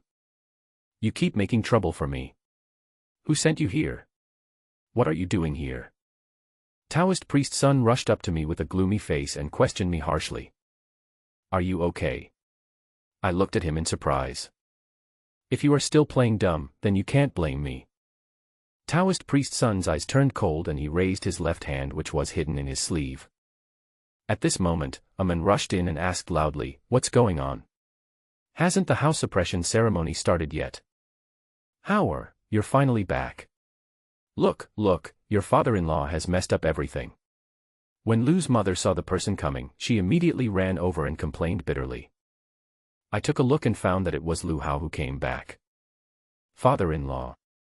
Lu Hao was stunned for a moment, then followed Lu's mother and walked towards us. When he came in front of Uncle Yang, he frowned and asked, why are you here? Son-in-law, I'm here to look for Xiao Yu. Her mother is very ill. Uncle Yang stood up and explained. Oh, didn't I tell you that Xiao Yu is not at home and her phone can't be reached? When I get in touch with her, I'll tell her why you found her here again. Lu Hao was a little impatient. I. Uncle Yang was speechless after hearing what he said. This is your old Taishan. What do you mean by your? What's wrong with coming to your house to drink a bowl of tea? I took over the conversation. Lu Hao's face darkened when he heard this. He turned his head and looked at me coldly. Who are you? When he said this, his pupils suddenly shrank, and he froze there, looking me up and down for a while, and then he asked, who are you? This is Mr. Lin. Tayato said loudly. His voice was loud again, and this time it came suddenly, which frightened Lu Hao. Your last name is Lin. Lu Hao looked at me anxiously. What's your name? Why, Boss Lu is very interested in Mr. Lin. I asked with a smile. That's not the case. Lu Hao's expression returned to normal and he said calmly, but my father-in-law is a simple and honest person. I'm afraid he's been cheated. You don't have to worry about this. We all trust Boss Xiaolin. Master Zhang said somewhat unhappily. Boss Lin. Lu Hao glanced at me again. Where did Boss Lin make his fortune? Boss Lu doesn't need to worry about this. I said with a smile. Lu Hao narrowed his eyes, snorted coldly, turned around and came to the Taoist priest's son, and said, Master, why haven't you started yet? The appointed time has passed. Someone has interfered and one person is missing. Taoist priest's son glared at us. In a few words, he told Lu Hao what happened. Lu Hao frowned when he heard this and said in embarrassment, is it too late to find someone else now? Time is running out. It will be bad if we miss this time. Taoist son said coldly. Lu Hao thought about it and came to find Xiaganzi. Little brother, you should have heard of my name Lu Hao. I will never treat brothers unfairly. Don't listen to some rumors. Even if you don't know much about Taoist son's ability, you should believe in my character. Bullshit. Tayato cursed. Lu Hao glanced at Tayato, his face flushed a little, but he still held back his anger and whispered to Xiaganzi, little brother, let's put it this way, as long as you can help me, Lu Hao, through this difficult time, I will reward you handsomely afterwards. Now that things have been said, the meaning is very clear. Xiaganzi was also a little hesitant. If you want to go, don't call me brother. Tayato glared at him and cursed. The little guy quickly said, I'm sorry, Boss Lu, I won't go. A trace of disappointment flashed across Lu Hao's face. He tried to persuade him a few more times, but still couldn't get his attention. So he had to go back to find Taoist son. You come and take the lead. Taoist priest son pointed at his eldest disciple with a gloomy face. Master, I can't do this. I am no longer a virgin. The eldest disciple immediately refused with an embarrassed look on his face. Taoist son snorted coldly and pointed at his little disciple, you come. Master, I am not that person either. The young disciple was shocked and was about to find an excuse to refuse. What is not? You used the boy's blood a few days ago, but it's not the case in the past 2 days. Taoist Sun scolded. The young disciple had no choice but to cry, Master, I. What do you mean by, you? Taoist Sun slapped him on the shoulder, interrupting him with the second half of his sentence. Later, under the threat of Taoist Sun, the young disciple had no choice but to take off his shirt, cut his wrists to let the blood flow, and use the blood to draw a talisman on his chest and back. Another senior disciple began to beat the drum, and Taoist Sun waved the peachwood sword in front of the altar. At a command, the 18 heroes filed out and stood in 18 directions in the house. According to Taoist priest Sun, these are the 18 Vajra warriors, which are specially used to ward off evil spirits and ward off evil spirits in the house. After everyone was in place, Taoist Sun's eldest disciple brought a stack of gold foil and silver paper and placed it on the incense table. Taoist priest Sun waved the peachwood sword and muttered something. Suddenly, a gust of cold wind blew in from the courtyard gate, blowing the gold and silver paper on the incense table all over the sky. For a moment, screams were heard everywhere in the courtyard. Don't panic. Taoist Sun shouted loudly, raised the peachwood sword in his hand, scratched his finger on the sword edge, cut his finger, and a few drops of blood spurted out, while chanting a spell. The eldest disciple also started beating the drum. The drum beats were dull and grew louder and louder along with the chanting. The sudden gust of cold wind was slowly suppressed, and finally returned to calm. Master Sun, are you okay? Lu's mother asked with a pale face and trembling. It's a small matter. Taoist priest Sun smiled faintly. Lu Hao went over and talked to the other party for a few words, then came over and said to Uncle Yang, I have someone book a hotel, and I'll take you there now. Why go through so much trouble? Just stay at home. I stretched and stood up. Yes, it's fine to live at home. Uncle Yang also nodded. Lu Hao frowned, you can see that my home is not peaceful right now, so why not stay in a hotel? It's okay. Where do we live? I interrupted him and asked. Lu Hao glared at me and said to Uncle Yang in a more serious tone, I'll get someone to take you to the hotel. I'll wait for Xiuyu here and won't go anywhere. Uncle Yang shook his head, but refused. Lu Hao's face darkened, and he couldn't help but get angry. You are Xiuyu's father, so you should think about your daughter's family. Why are you always looking for trouble? I don't want to trouble you. I just want to find my daughter. I just want to find Xiuyu, said Uncle Yang. Why are you being unreasonable? Lu Hao said angrily, after Xiuyu marries me, she will have good food and clothes, and she can spend her money as she pleases. Are you afraid that I will sell your daughter? Uncle Yang's lips trembled. Xiuyu is not a person who despises the poor and loves the rich. At the beginning, you promised to help her find her brother. Xiuyu thought you were a good person, so she agreed to marry you. Why are you bringing this up again suddenly? Lu Hao suddenly yelled. Everyone present was shocked. I saw that Lu Hao's face was distorted and hideous at that moment, like a devil. Although he recovered quickly, I was still a little suspicious. Uncle, when did Xiuyu's brother go missing? I asked Uncle Yang. Okay, if you want to stay here, just stay. I'll ask someone to take you there. Lu Hao interrupted. Then he found someone to come and take us there. No rush. Seeing him like this, I became more suspicious and stood there without moving. It's been about 10 years. Uncle Yang couldn't help crying when talking about his lost little son. If he hadn't been lost, he would be about the same age as you.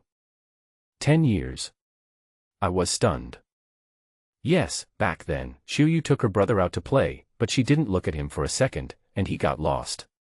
Master Zhang sighed, and what about Fentuling? Fentuling. I was shocked and asked in surprise, Master Zhang, the Fentuling you just mentioned, is it the Fentuling on the other side of Liuxi? Yes, do you know that place too? Master Zhang was stunned for a moment and explained, Brother Yang and his family live in Liuxi, very close to Fentuling. The night before the accident, which happened to be the 15th day of the 7th month, there was thunder and rain on Fentuling. The next morning, Xiuyu took advantage of the rain and took her brother to the foot of Fentuling to pick wild vegetables. Who knew that the accident would happen? It was fate. My mind buzzed and I looked at Lu Hao, who was standing beside me with a gloomy face. This is too much of a coincidence, such a scary coincidence. On the 15th day of July 10 years ago, Lu Hao and another man ran to Fentuling, dug me out of the ground, and prepared to carry my body back. It's just that I resurrected halfway through the journey, and scared the two of them so much that they ran down the mountain. Without my body, the two of them would not be able to return to report. These two people have witnessed Chao Shiwerong's brutal methods with their own eyes. Would they dare to go back empty-handed? What else can we do if we don't want to leave empty-handed? The only thing we can do is to find a child of similar age to serve as a substitute. But a few years later, Lu Hao happened to marry Yang Xiuyu's elder sister. The purpose behind this is really chilling. During these years at Fentuling, the things I came into contact with most with the mute old lady were things related to ghosts and sneaky things, but compared to the evilness of human hearts, even evil spirits were nothing. Go to your own place to live, I have things to do. Lu Hao said coldly with a dark face, then left in a huff. I saw Uncle Yang wiping his tears, and my heart was in turmoil. I went over and gently patted my father's shoulder, comforting him. Uncle, let's go over and rest first. Okay. Uncle Yang suppressed his grief and nodded at me. The person Lu Hao left behind took us to our residence. When I passed by Taoist priest's son, I stopped and asked, "Are you two old acquaintances?" "What?" Taoist priest's son glared at me. "My master and Mr. Lu have been friends for many years. If it weren't for Mr. Lu's sake, there would be no way I would have been able to invite my master this time." Taoist son's eldest disciple said proudly. "So that's how it is." I nodded and took a few pieces of gold foil from the incense table. "What are you doing again?" Taoist son asked. "I'll lend you a few pieces of paper." I shook the gold foil in my hand and said calmly, "Don't worry, I will definitely return it. I will burn it for you even if you die." "Who are you cursing?" Taoist son was furious. I smiled at him and turned away. Lu Hao asked someone to arrange 3 rooms, all in the relatively remote southeast corner of the house. "You two are planning to stay here too?" I saw Tayato and Xiaoganzi following over, so I asked them a question. "Then can you show us a way and save us brothers?" Tayato asked nervously, rubbing his hands. I glanced at him and said, "Just keep the amulet on your neck and don't take it off. Nothing will happen for a while." "So that means something bad will happen sooner or later." Tayato shuddered when he heard this, his legs softened, and he sat down on the chair. "You have to think of a way for us brothers, we are still young, and we haven't even married yet." I folded the gold foil I got from Taoist son into a gold ingot and asked in surprise, "You are almost 40 years old, and you still don't have a wife?" "You probably misunderstood. I look old, but I'm actually less than 30. Tayato explained with a bitter face. The little guy on the side also quickly testified, "My brother Tayato is only a few years older than me. We grew up together. He just looks older." I hummed, stood up and walked to the door. Tayato and Xiaoganzi quickly followed, looked at me eagerly, and stood aside without saying a word. "Where are your 3 brothers?" I asked Tayato. "Still guarding the door," Tayato said hurriedly. I couldn't help but look back at him. "Do you really think they have a long life?" "Ah." Tayato's face changed drastically. He quickly took out his cell phone to call those people. However, after calling for a long time, he found that the calls were not connected. He cursed anxiously, "What a crappy cell phone. Why is there no signal? Sometimes the evil spirit is too strong and will interfere with the signal." I explained lightly. Tayato shuddered and quickly kicked the small pole. "Go quickly and call them all over here, quickly." Xiaoganzi didn't dare to delay and ran away quickly. Not long after, he came back with 3 people. One of them had a towel on his nose and his clothes on his chest were stained with blood. Tayato hurriedly took the amulet off his neck and put it on the guy who was bleeding from the nose. Then he ran over trembling and asked me what to do. I saw it and smiled. "You are quite righteous. Alas, we all have no parents and grew up together. We can't be considered righteous." Tayato sighed.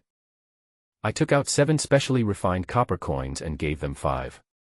"Hold them in your hands and don't lose them. Return them to me when the time comes." "Yes." Tayato took it hurriedly, distributed the copper coins to several brothers, and held the remaining one in his hand. I gave the other 2 copper coins to Master Zhang and Uncle Yang. Something will definitely happen tonight, and it's normal even if people die. You have 2 choices. Either run now and stay away from it, or stay here and see if there is any turning point. I said to Tayato and the others. Dead. Master Zhang exclaimed. Everyone's faces turned pale. We'll stay here, Tayato said without hesitation. Seeing me looking at him, he explained with a smile, didn't you just say that if I run away, I won't live for a few days? I might as well fight with you. Master Zhang, Uncle Yang, let's not sleep tonight. Let's sit together all night, make a pot of tea, talk and chat. I said to them. Okay. The 2 nodded. Uncle Yang said guiltily, it's all my fault. I got you involved. Hey, brother, don't say that. I had the same experience as Boss Xiaolin. Master Zhang said with a smile. I gave Master Zhang a thumbs up. Although this old man was just a sports car driver, he was full of chivalry. Tayato and Xiaoganzi brought in tea and snacks, and a group of people crowded into a room, drinking tea and staying up late. It was a dark night and there was deathly silence outside the house. Not even a dog could be heard barking. The silence was depressing. Just as I entered the night, which was 11 o'clock, I asked Xiaoganzi to fetch a basin of clean water and put it on the table. Then throw the folded ingots into the water. Master Zhang and others were curious and came over and sat around. I held my chin with one hand, propped my arm on the table, and tapped the tabletop lightly with my other hand. As the tabletop vibrated, the surface of the water in the basin trembled slightly, creating ripples. The gold ingot was fixed in the center of the basin, as if there was a hand holding it under the water, not moving at all. I suddenly stopped knocking on the table, and the ripples on the water surface gradually subsided, but the gold ingot suddenly moved and turned towards the southwest. Master Zhang and others immediately exclaimed, and quickly covered their mouths. I looked for a while, then stood up and walked to the window. At this moment, a shrill scream was heard coming from the inner courtyard. What's going on? Everyone in the room was shocked. Then there was a panic and chaos outside, and from time to time noisy footsteps could be heard from outside the house. Should we go out and take a look? Tayato asked uncertainly. I said, okay, go out and take a look. Ah. Just me. You don't. Tayato's face turned pale. I looked at him, what? Nothing, nothing. Tayato raised his leg and kicked the small pole, why don't you come with me? The 2 men held the coins tightly in their hands, took a deep breath, opened the door and walked out. Brother Tayato, be careful, don't get into trouble, their 3 brothers kindly reminded. Bah, bah, bah. Tayato's angry curse came from outside. Open the door, open the door. We waited in the room for a while and then we heard hurried knocking on the door and Tayato shouting anxiously outside. Master Zhang hurried over and opened the door. Tayato and Xiaoganzi rushed in with pale faces and hurriedly closed the door. Slow down, have a cup of tea to calm yourself down first. Uncle Yang brought them 2 cups of tea. The 2 of them drank it in one gulp, let out a long sigh, and their faces looked better. It's terrible, the old lady from the Liu family has encountered a ghost. Tayato shouted. What? Everyone gasped. Tayato wiped the sweat from his forehead and said, you don't know, it was so scary. In the middle of the night, the old lady was dragged out of bed and dragged into the yard. Who dragged her? Asked one of Tayato's brothers. Where's your fucking brain? Tayato slapped him and said angrily, of course it was dragged by a ghost, could it be a human? It is said that when the old lady was dragged out, she cried and screamed. People who heard the news and rushed over saw the old lady being dragged everywhere, but they could not see anyone else or anything. Fuck, if it wasn't a ghost, what else could it be? Tayato became more and more frightened as he spoke, and quickly took another sip of hot tea. What happened next? Asked Master Zhang. Tayato glanced at me and said fearfully, later, Lu Hao and that idiot surnamed Sun came over and rescued the old lady together. However, half of the old lady's ear was torn off, and there was blood all over her face and the ground. It was terrifying. After hearing this, everyone in the room turned pale. "How about the old lady?" I asked, staring at the gold ingots that were slowly spinning in the basin. That old lady was screaming so loudly that it shook the earth. She must have been scared half to death. But it shouldn't be a big deal, as she screamed quite loudly. Tayata said. I nodded and said, "Move this basin of water over and put it at the door." "I'll do it." Zyagansy came over and picked up the wash basin. When he reached the door, he hesitated and asked, "Should I put it outside or inside?" "Inside the door." "Okay." Zyagansy squatted down carefully and put the basin of water at the door. Just as he stood up and walked back, there was a sudden bang sound from the door, which scared him. Woo-woo. There was a strong wind outside, with sand and rocks flying everywhere. The door was blown loudly, and the blown sand and stones hit the door, as if someone was knocking on it. "What's going on?" Everyone in the house was so frightened that they quickly closed all the doors and windows and huddled in the room, not daring to make a sound. I went to the window and looked outside. I heard the humming sound getting louder and louder. It didn't sound like the wind, but more like mournful crying. "Someone is crying," Zyagansy said in a trembling voice. "Bullshit. That's a ghost crying." Tayata cursed with a pale face. Master Zhang came over and whispered, "Boss Xiaolin, this house is very evil and weird. What do you think happened to Xiuyu?" After hesitating for a moment, he asked, "Do you think it has anything to do with Xiuyu?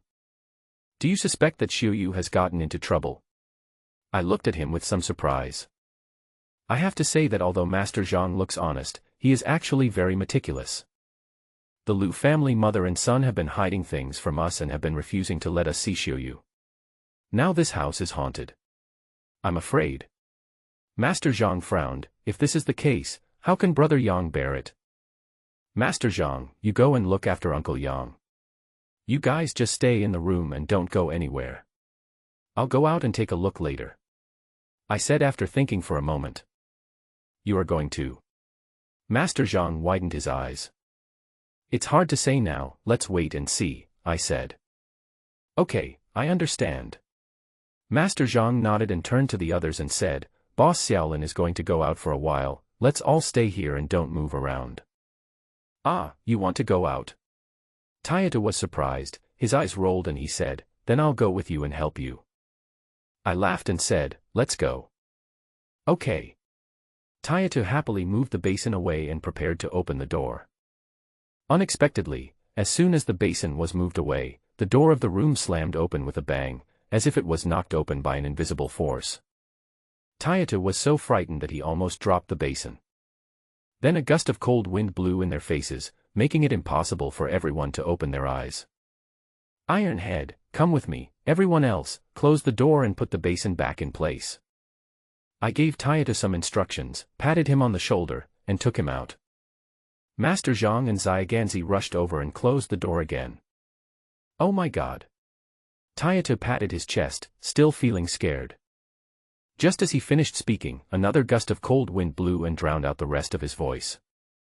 "Aren't you afraid of encountering ghosts if you follow me out?" I chose a direction and said as I walked. "Instead of encountering ghosts in there, it's better to encounter ghosts with you," Tayata said with a chuckle. I glanced at him. Although he looked big and strong, he was very smart. I smiled and said, "If you encounter a ghost later, run away quickly and don't worry about me." "Ah." Tayata's eyes widened. "Something seems wrong here.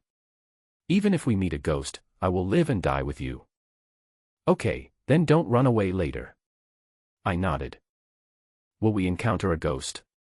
Tayata's face turned frighteningly pale. "Maybe." I walked for a while and turned southwest. Tayata followed tremblingly. Originally, there were lights on everywhere in the house, but now they were basically all turned off. It was pitch black all around, and only the pale moonlight from the sky made the scenery in the courtyard vaguely visible.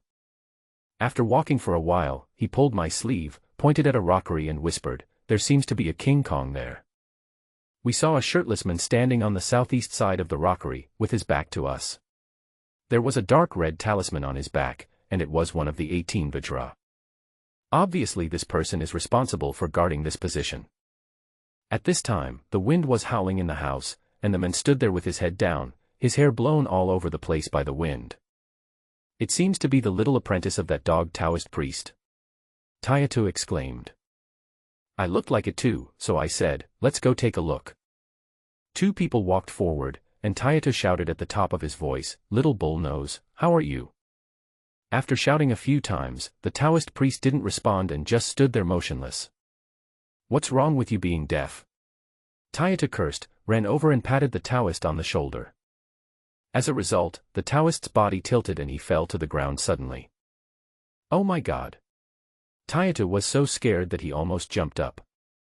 I walked forward and saw that the Taoist's eyes were wide open, staring straight there, with 2 lines of blood and tears flowing out of his eyes, which had already dried on his face. His face was dark blue and his lips were cracked like dried tree bark. Dead? Tayato asked in a trembling voice. He should still be breathing. I opened his eyelids and took a look, but it's almost there. Is he almost going to die? Tayato asked in horror. I hummed, stood up and looked around. This gloomy wind has no fixed direction and is always changing. The sound of the wind is howling and extremely shrill, like a ghost crying. Then what should we do with this man? Can he be rescued? Tayato asked, staring at the Taoist priest. I looked at him and said, put a copper coin in his mouth, maybe it will help him endure it. That won't work. Tayato heard it and hurriedly held the copper coin tightly. I laughed and said, then hold the coin and punch him hard a few times on his chest and 3 inches below his belly button. Tayato's eyes lit up when he heard this, and he said happily, that works. As he said that, he walked forward, picked up the Taoist priest, and hit him several times with his fists. This martial artist is different. The Taoist priest was still a little bit angry, but after he was hit by a few punches, his eyes rolled back. Oh no, don't you think he will be beaten to death? Tayato was shocked. What kind of boxing are you practicing? Is it iron sandpalm? I asked in surprise, and asked him to be gentler. It's not the iron sandpalm. I've been strong since I was a child. Tayato scratched his head embarrassedly, then controlled his strength and punched the opponent a few times. The Taoist priest suddenly opened his mouth and a stream of black gas blew out of his mouth. Tayato was caught off guard and screamed in fear. He threw the Taoist priest to the ground and ran away. Don't make a fuss. I walked to an apricot tree, frowned, and touched the cracked bark. Yes. Tayato came over with a red face. It was mainly because this bullnose suddenly spewed smoke from his mouth, which scared me. The Taoist priest was possessed by evil spirits, and you just hit him and he breathed a hole in his throat. I explained casually. Ah. Tayato shuddered. Seeing that I had been looking at the apricot tree, he came over to take a look and asked in confusion, why is the tree cracked like this? I said it was because of the ghost. Tayato was still touching the bark, but when he heard this he pulled his hand back as if he had been electrocuted. Let's go look somewhere else. I turned and walked in the direction where the cold wind was blowing. Tayato glanced at the Taoist priest lying on the ground and hurried to catch up. Another King Kong. After walking a short distance, Tayato pointed ahead and called out in a low voice. Just as he finished speaking, he said, ouch, again, it fell, why didn't it fall again? I saw the shirtless young man standing in front, swaying in the wind. He seemed to be falling several times, but he didn't fall down, like a tumbler. It looked extremely weird. When we looked over, we saw that the young man was just like Taoist Sun's disciple, with blood coming out of his eyes and only one breath left. I told you to go, but you wouldn't listen. Tayato clicked his tongue, picked up the other person, and punched him a few more times. He didn't stop until he beat the other party so hard that he vomited black air. Do you think the rest of the people are all like this? Tayato asked, shaking his wrist. Probably about the same. I squatted down and took a closer look at the boy's ears and nose. The difference between this guy and Taoist Sun's disciple was that this guy had some blood oozing out of his eyes, ears and nose. At this moment, there was a sudden noisy sound, followed by a flash of light, and a group of people with lights on ran over from the inner courtyard. What are you doing there? The glaring light hit our faces directly, and the group of people rushed towards us, and someone shouted. I narrowed my eyes and saw that it was Lu Hao and Taoist Sun who brought people over. Taoist Sun's little disciple was also carried here by 2 people. What are you doing? Didn't you see that someone was being rescued? Taito said in a rough voice. Taoist priest Sun stared at us, then quickly walked over to look at the young man lying on the ground, and reached out to press the pulse on his neck. We have rescued him. Taito puffed out his chest and said proudly. Taoist priest Sun frowned, raised his head suddenly, stared at him and asked, how did you save him? You want to learn secretly? No way. Taito sneered. Taoist priest Sun sneered, you're still trying to rescue people. I think you're harming them. What the hell are you talking about? Who hurt anyone? Taito almost thought he had heard it wrong and immediately became furious. Weren't you just harming people? Taoist priest Sun's face was gloomy. I was wondering why my disciple became like this. It turns out that you guys were behind this. Fuck you. Taito was so angry that his face turned red. It was obviously you, a dog Taoist priest, who came up with the bad idea and harmed these people. You even dared to throw dirty water on us. Do you think everyone else is a fool? Taoist priest Sun shouted, Boss Lu, these people have been making trouble since the beginning. This time we used the 18 Vajra to protect our house, and it was originally well arranged, but they secretly destroyed it. Now we are all ruined. I burst out laughing when I heard that. This Taoist priest Sun is truly a talented person. Even he himself probably believes in this nonsense. Master Dog, didn't I tell you before that your 18 Vajra are useless and will hurt others and yourself?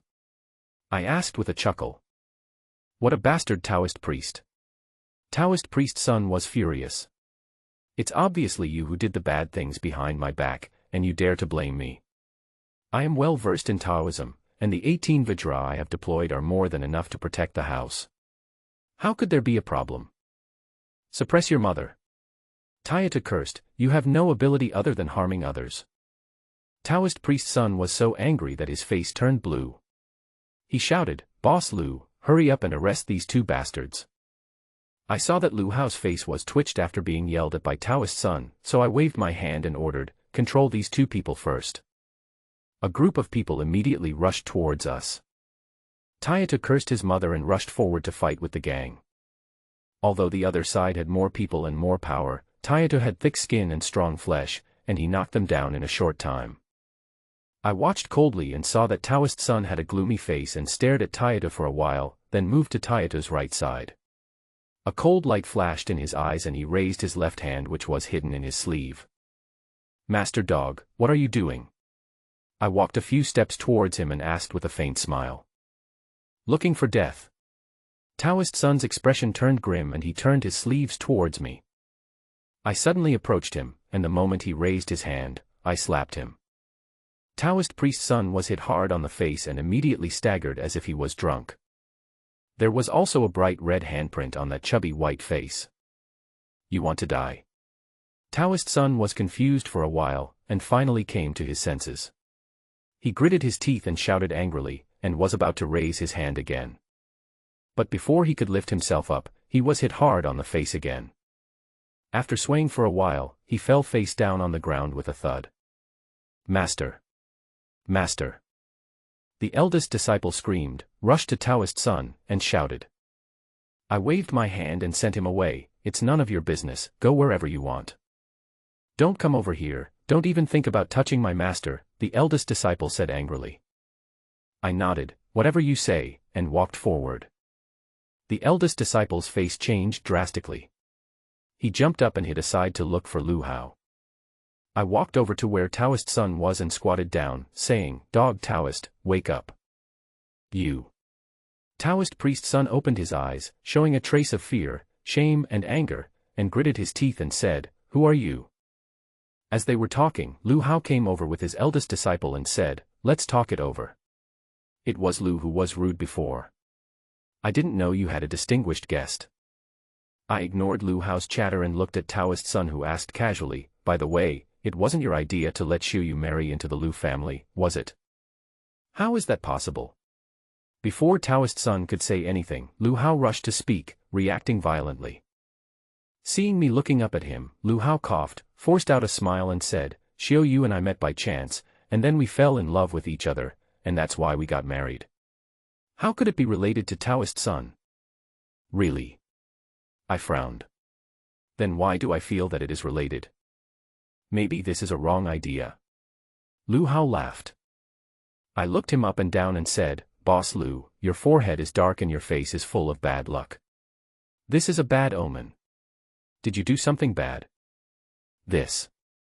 Lu Hao's face twitched and he laughed dryly. "How is this possible? You must be joking. Everyone knows that I usually only do things that put me at a disadvantage, but never do things that put my conscience at risk." "So are you still haunted?" I asked. Lu Hao's face turned pale. "Haha, what ghost? You don't have to scare me on purpose. It's just that my family has been in trouble recently. Maybe I have offended someone and they are doing bad things to our family. That's why I asked Taoist Sun to come and protect our house. I don't know why you are here. This is not important. Uncle Yang is still waiting. You can call Xiao Yu out," I said. "Xiao Yuzhen is not at home." "I have explained this many times," Lu Hao said in embarrassment. "Does anyone believe this?" I said suddenly. Lu Hao paused, a sharp cold light flashed in his eyes, but it quickly disappeared, and he smiled bitterly. "Why would I lie to you? Xiao Yu has a bad temper now. She will leave if she says she will. Many times, even I can't find her." "Why do what you said sound familiar? Tayato, have you heard it before?" I greeted Tayato and asked. "Ah. Let me think about this." Tayato took a breath and grabbed his hair, thinking hard. "I remember now. I changed the subject slightly. Last time in Jiangzhou, a man killed his wife and hid her somewhere. That's what he told his wife's family." Yes, that's it." Tayato slapped his thigh. I laughed inwardly, thinking that this Jiangzhou thing was of course something I made up, but Tayato's cooperation seemed pretty convincing. Lu Hao's face turned green, and he said angrily, "Isn't this a joke?" He sneered, "This is my family's business, I can handle it myself, there's no need for you to meddle in it. You are so anxious and pale, you must be feeling guilty." As I was saying this, I saw that Taoist Sun was still lying on the ground restlessly, so I quietly raised my left hand and stepped on him. There was a loud snapping sound, and Taoist Sun screamed in pain. "What are you doing?" Lu Hao was shocked and angry. "When you report the case later, just say that the house needs to be thoroughly searched. Dig at least 3 feet deep to make sure nothing is left behind," I said to Tayato. "You." Lu Hao took a deep breath and said in a gloomy voice, "Friend, you probably don't know the origin of this house, right? This house is not owned by me, Lu. The Chow family asked me, Lu, to take care of it." "Which Chow family? Is it very famous?" I asked. "Stop joking, my friend. How could you not know the Chow family in Meicheng?" Lu Hao said coldly. "I really don't know, what is that?" I asked puzzledly. Lu Hao's eyes turned cold and he sneered, "Very good, since my friend just wants to make things difficult for me, Lu, and the Chow family, then it's up to you." At this moment, someone shouted from a distance, "Over there." Then 2 people came over. Walking in front was a middle-aged man with gray hair on his temples, a thin figure, slightly bent over, leading the way. Behind him, there followed a young man with a stern face, his hands behind his back, walking slowly. I looked at the young man for a few seconds, then turned my gaze back to the middle-aged man. This person. I suddenly realized that this man turned out to be an old acquaintance, the one who went to Fentiling with Lu Hao to dig coffins. He was rather timid, and when he was carrying me down the mountain, I bit his ear, and he was so scared that he fled with Lu Hao. From my impression, this man should be younger than Lu Hao, and he always calls me Brother Hao. But looking at his current appearance, with a hunched back and gray hair at the temples, he looks more than 10 years older than Lu Hao. "Zhou Xiang, you're finally here." When Lu Hao saw the person coming, he immediately left me and walked quickly to meet him. He patted the man's shoulder heavily, then quickly went to greet the young man with a smile on his face. While talking to the other party, he slightly bent his waist and nodded continuously. It was obvious at first glance that this young man had a rather complicated background. But my attention was still on Zhou Xiang. He stood there as if he couldn't straighten his back, with a hunched back, dull eyes, and looked very tired. Compared with Lu Hao's rosy face, it is a world of difference. When two people walked to that station together, it would be no problem to say that they were of the same age, let alone a generation difference. I feel so guilty for disturbing Master Gu about such a small matter at home. Lu Hao apologized repeatedly, but his face was full of smiles. What kind of person is my master? Why would he care about such a trivial matter in your family? The young man said coldly. I heard Lu Hao mention Master Gu, and this young man was Master Gu's apprentice. I remembered that Master Zhang said that Chao Shiwerong's second brother learned feng shui from Master Gu in Meiqing, and I wondered if this person was Chao Junwu. I had some contact with Chao Junwu 10 years ago, but he seemed different from the person in front of me. Yes, Master Gu is the #1 feng shui master in Meiqing. How could he care about such trivial matters in my family? I spoke out of turn. Lu Hao quickly laughed. He was originally praising Master Gu for his prowess and touting him as the chief of Meiqing, but unexpectedly the young man's face darkened after hearing that. What do you mean the best in Meiqing?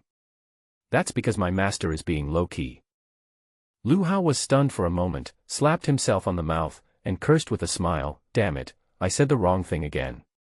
Master Gu has great magical powers, not only in our Meiqing, he is the best feng shui master in the world. After hearing this, the young man's expression finally eased a little. What do you mean by #1 in the world? My master doesn't like to hear that. Just understand it yourself and don't spread it around. Yes, my brain is too slow, thanks to your guidance.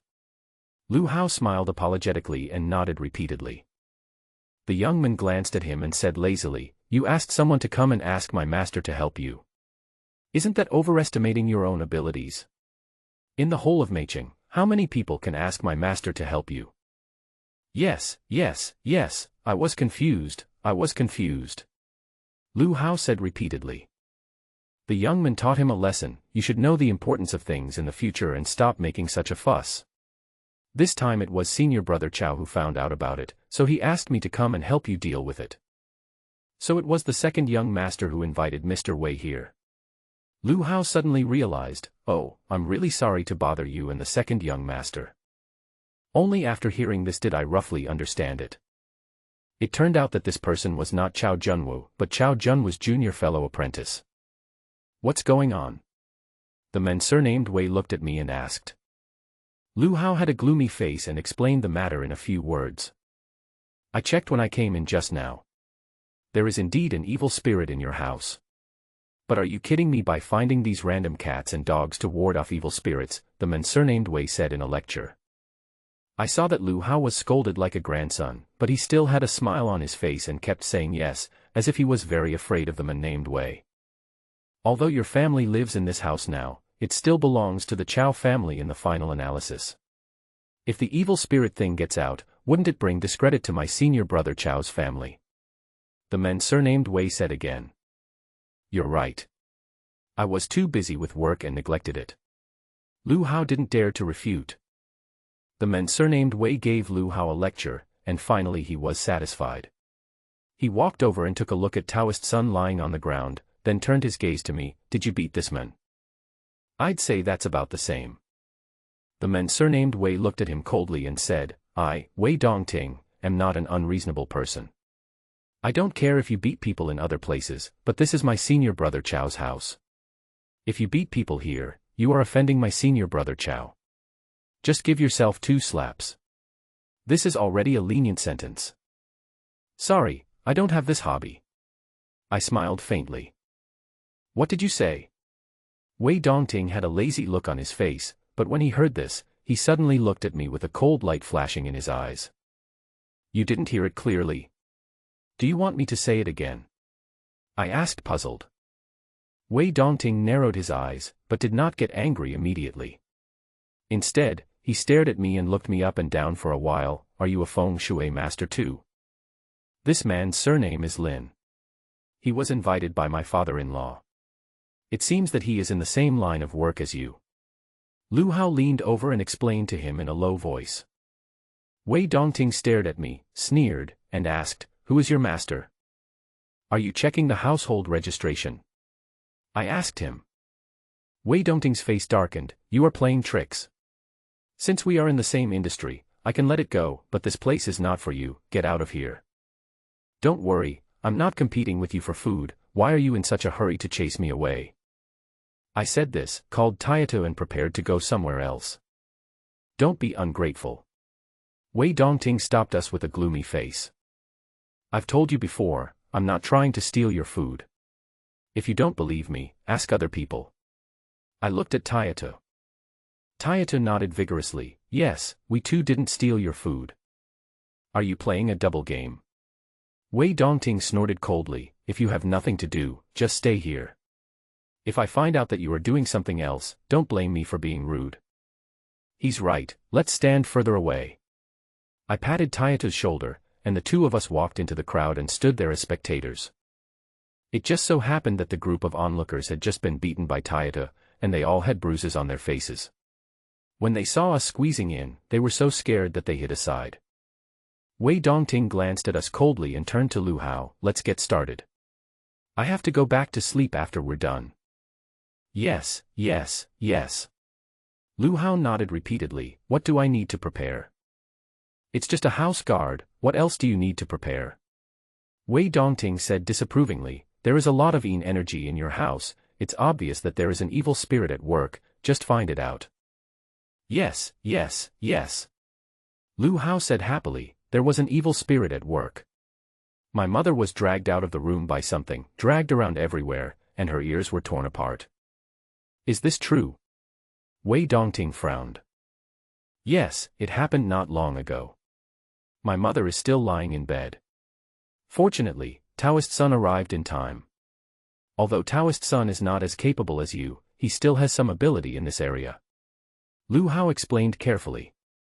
Wei Dongting snorted coldly. At this moment, someone hurried over and shouted, "Boss Lu, this is bad. We don't know whether these people are dead or alive." It turned out that the remaining people among the 18 Vajra were also discovered and carried over. His situation was similar to that of Taoist Master Sun's young disciple. Blood was oozing from all his orifices, his breath was weak, and his skin and flesh were as dry and cracked as tree bark. "Who are these people?" Wei Dongting asked with a frown. "These are the 18 Vajras arranged by Taoist priest Sun to protect the house," Lu Hao said. 18 golden warriors. Wei Dongting's eyes moved. "He can do this." He said it was the 18 Vajras. "Come and take a look." Lu Hao quickly invited Wei Dongting to come over. After looking at one of them carefully, Wei Dongting's brows furrowed even more. "They are really the 18 Vajra warriors," Wei Dongting said in a deep voice. Master Sun said that there would be absolutely no problem using these 18 Vajras to protect the house, and I believed him, but who would have thought, alas. Lu Hao sighed. Wei Dongting looked at the remaining people one after another, and the more he looked, the more solemn their expressions became. "Did you see anything?" Lu Hao asked nervously. Wei Dongting suddenly raised his head, glared at him and said, "What on earth did you provoke?" Lu Hao was startled and said with a sad face, "I don't know either." "What's the use of you?" Wei Dongting scolded and continued to check. "Are these people dead?" Lu Hao asked with a grim expression.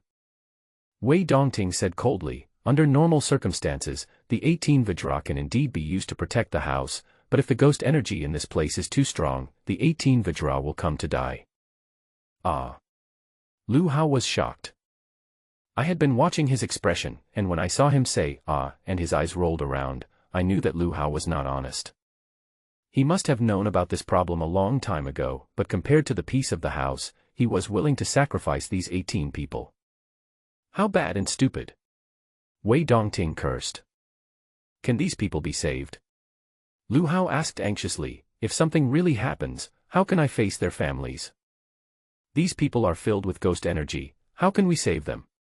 Wei Dongting said angrily, "I don't have the ability to do that, unless my master takes action." "Is this possible?" Lu Hao asked hesitantly.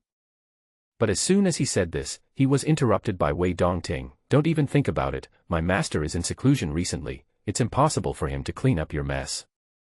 What should I do? It's all my fault. Lu Hao said with a sad face and slapped his mouth again. Wei Dongting said with a sullen face, look at what you have done. This house belongs to my senior brother Chao. If so many people died here, what would the outside world say about the Chao family? I listened for a long time and thought that this Wei had some conscience, but I didn't expect that he was not worried about human lives, but the reputation of the Chao family. If I didn't know his last name was Wei, I would have almost thought he was a filial son and grandson of the Chao family.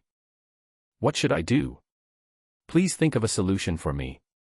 Lu Hao was also panicked and begged repeatedly. Wei Dongting had a dark face and said nothing. He continued to look at the other person.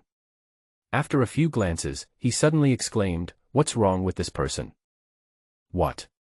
Lu Hao was stunned, then quickly explained, this man is Taoist Sun's apprentice. Because they were short of one person, he took over. This man can still be saved. Wei Dongting frowned and murmured, strange. Ah. Really? Lu Hao was surprised and happy. Wei Dongting nodded and said, didn't I just say that these people are filled with ghost energy? Unless my master takes action, it is possible to remove the ghost energy without hurting these people, but this person. He pointed at Taoist Sun's young apprentice and said, this man was obviously attacked by the ghost energy, but the ghost energy was pulled out of his body again. Could it be that this is some kind of amulet or something that Taoist priest Sun gave to his disciple? Lu Hao guessed. He hurried to ask Taoist Master Sun. At this time, Taoist Sun had been helped aside by his eldest disciple. He stood there with a bruised face and nose. When Lu Hao asked him, he shook his head and said no. Is this person also his apprentice? Wei Dongting looked at the other person next to him. No. Lu Hao said. Wei Dongting frowned, that's strange, the ghost energy in this person has also been removed. Ah. Lu Hao was surprised. What's going on here?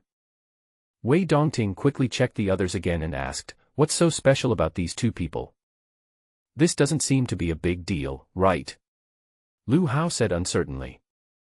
I heard Tayata next to me burst out laughing, and then hurriedly covered his mouth with his hands. But Wei Dongting had already heard it, and he glared at us, what are you doing again? Is it not possible to smile? Tayata glared back. Lu Hao stared at us for a moment, then suddenly slapped his thigh and said, I remember now. When we found them, these two were making a fuss over there. I don't know what they were doing. Wei Dongting's face changed when he heard this. He looked us up and down and asked in a deep voice, what did you do? What's it got to do with you? Tayata asked loudly when he saw that I didn't say anything. Did you really get rid of the ghost energy? How did you do it? Do you have any magic weapon? Wei Dongting asked. I called Tayata and said, the show is over, let's go. Okay. Tayata followed me with a smile. The two walked past the crowd and went outside. Stop right there. Wei Dongting shouted. I pretended not to hear and headed towards the inner courtyard with Tayata. That birdman looks like he deserves a beating. Tayata laughed in a low voice. It is said that Master Gu is very powerful. Aren't you afraid of offending them? I asked with a smile. Tayata groaned, people like me are worthless anyway, why would I be afraid of him? No way, I think you value your life very much. I glanced at him. Tayata blushed and chuckled, the main thing is that you are more powerful than that birdman surnamed Wei. What do I have to be afraid of with you around? How do you know that? I asked curiously. Looking at your appearance, temperament, and conversation, it must be this guy. Tayata gave a thumbs up, how can that guy compare to you? Aren't you exaggerating a bit too much? I couldn't help laughing. That's definitely not the case. I've always been honest. Tayata said seriously, take the kid named Wei for example. He said that only his master could save these people, but you only gave me a copper coin and asked me to punch him a few times, and I saved them. Can't you see the difference? That's not the case. I laughed. This Tayata looks like a rough man, but he has a lot of tricks in his mind. Hey, I've just accepted this. Tayato scratched his head and laughed. As we were talking, we came to the lotus pond we passed before. At this time, the wind was still howling in the house, as if an evil ghost was crying and wailing, but the water in the pool was dark and calm as usual, without a single ripple. Seeing my expression turn cold, Tayato also put away his smile, stared at the pool water for a few seconds, and whispered, "Is there something wrong with this pool?" "What do you mean?" I asked casually as I was thinking about something. "When we first came in, you looked here several times." Tayato said, "Also, you didn't feel anything before, but the more you look now, the more you feel like something seems to be wrong." I didn't comment and didn't continue talking about this. Instead, I changed the subject and asked, "What will you do if they come to you for help later?" "Save people." Tayato was stunned for a moment, then laughed. "How can I save people? I just rely on you for help." I asked him, "Will you save him?" "This." Tayato scratched his head and said hesitantly, "If I can save him, I would like to." "You want to save him, right? You are a kind-hearted person," I said with a smile. "That's not true." Tayato blushed. "In fact, I know those people. They all come from poor backgrounds, otherwise they wouldn't come here to risk their lives." "Okay, if you want to save him, go ahead." I nodded, "But it can't be in vain." Tayato suddenly realized, slapped his thigh and said, "I understand. I have to ask that Lu guy for money." "That's about right." "How much do you want?" I asked. "How much do you think is appropriate?" Tayato's eyes sparkled. 20, maybe." I thought about it. "I think it's a good idea. When that guy named Lu comes to me later, I'll ask him for 200,000 yuan. Tayato said excitedly. I looked at him in confusion. "Does your family run a charity?" "What charity?" Tayato asked puzzledly. "Human life is so worthless, I mean 200,000 per person," I said unhappily. "Ah." Tayato was surprised, and nodded repeatedly. "You are right, that is a life, 200,000 is a bargain for him." He counted on his fingers and exclaimed, "Wouldn't that add up to several million? He should be able to come up with this money, right?" I asked. "It should be possible." Tayato said affirmatively. "This Lu is still very important in the Chow family. Not counting other things, he should have several million in savings. Letting him use this money to buy so many lives is already a bargain for him." I said, "That's about the same." Yes, you are right," Tayato said. "We have to leave some for their family to handle their funeral affairs," I continued. "Yeah." Tayato nodded subconsciously. Halfway through nodding, he was startled. His eyes widened and he stammered, "Handle the funeral." As they were talking, they could faintly hear voices, and then they saw a group of people walking towards them. "The guy surnamed Lu is here." Tayato took a careful look over there, and immediately became energetic, saying with a smile on his face. Lu Hao and his group came with Wei Dongting, who was holding a compass in his hand and looking around, as if searching for something. Seeing us standing by the lotus pond, Lu Hao said something to Wei Dongting and walked towards us quickly. "Here it comes, it's really here." Tayato was excited. "Keep calm," I reminded him. "Yes," Tayato said with a gloomy face. Lu Haoren smiled before he even arrived, and called out from afar, "Boss Lin, I'm sorry for offending you just now. I'd like to apologize first." I ignored him. Tayato coughed, stopped Lu Hao, and asked coldly, "What are you doing here again?" "I would like to ask Boss Lin to save those dozen brothers," Lu Hao said, and sighed deeply. "If these brothers were gone, their families would be so sad and upset when they knew about it." "Of course I'm sad, but first I have to destroy your Lu family," Tayato said. I saw Lu Hao's face freeze, but he was very good at hiding it, and soon he smiled. "Brother, you are joking, but Boss Lin, please save these brothers for the sake of God's mercy. I, Lu Hao, beg you for them." As he said this, he bowed deeply. "You want to save someone, right? Give it to me." Tayato spread his hands in front of Lu Hao. "What?" Lu Hao was stunned. "Money, 400,000. Tayato shouted, "Listen carefully, it's 400,000 per person." "This." Lu Hao was stunned. What? You want to get it for free? Tayato asked, glaring at him. That's definitely not the case. Lu Hao frowned and thought about it, then said in embarrassment, it's only right to give compensation, but it's just too much. There are so many, then go find whoever you want. Tayato shouted. Lu Hao gritted his teeth and said, I can pay for it, but we still need to negotiate the price. After some discussion between the two, they finally negotiated a price of 200,000. I laughed inwardly, this Tayato has quite a few tricks up his sleeve. You can save people, but transfer the money first. Tayato said. Please pay 30% as a down payment first. Lu Hao said with a dark face. Tayato glanced at me, and when he saw that I had no objection, he nodded and said, that's fine, go quickly. Lu Hao had no choice but to turn around and leave to raise money. Didn't you say there was something wrong with this pool? Just scream later. I whispered to Tayato. Okay. Tayato said he understood. Don't be exaggerated, be real. Okay. Tayato thought for a moment, pointed at the lotus pond in surprise and shouted, what's going on? His eyes were wide open, his expression was just right, and his voice was full of emotion. With this shout, he successfully attracted Wei Dongting and others. What's all the fuss about? Wei Dongting glanced at us coldly and turned to look at the lotus pond. After looking for a few seconds, his face changed and he squatted down and stared at the surface of the pool.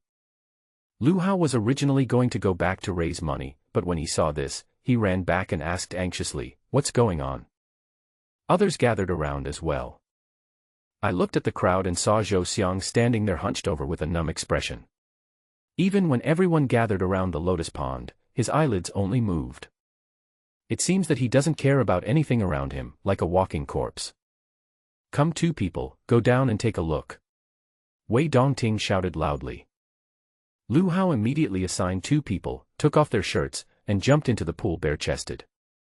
Only a splash was heard, but the strange thing was that even after two such large persons jumped in, there was not even any splash on the surface of the pool.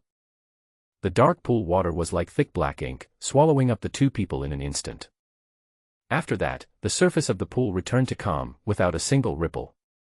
What's going on? Where are the people? Where have they gone? The onlookers were shocked and confused.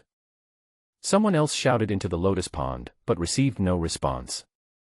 Logically speaking, the water in this lotus pond could not be very deep, but after the two people went down, they were swallowed up without even a trace, which immediately caused panic among everyone. Quick, bring the bamboo pole. Lu Hao shouted. Soon two men found two very long bamboo poles and poked them into the lotus pond. How big could this lotus pond be? But the strange thing was that the two people poked for a long time but found nothing. The two people who went down seemed to have disappeared from the face of the earth. What a ghost! Everyone was so frightened that their faces turned pale. They all backed away, not daring to get close to the lotus pond. For more people will go down. Wei Dongting shouted with a gloomy face, staring at the surface of the pool. When everyone heard this, they subconsciously took another step back. Who dares to go? Everyone who goes down will be rewarded 20,000. Lu Hao promised. No one responded.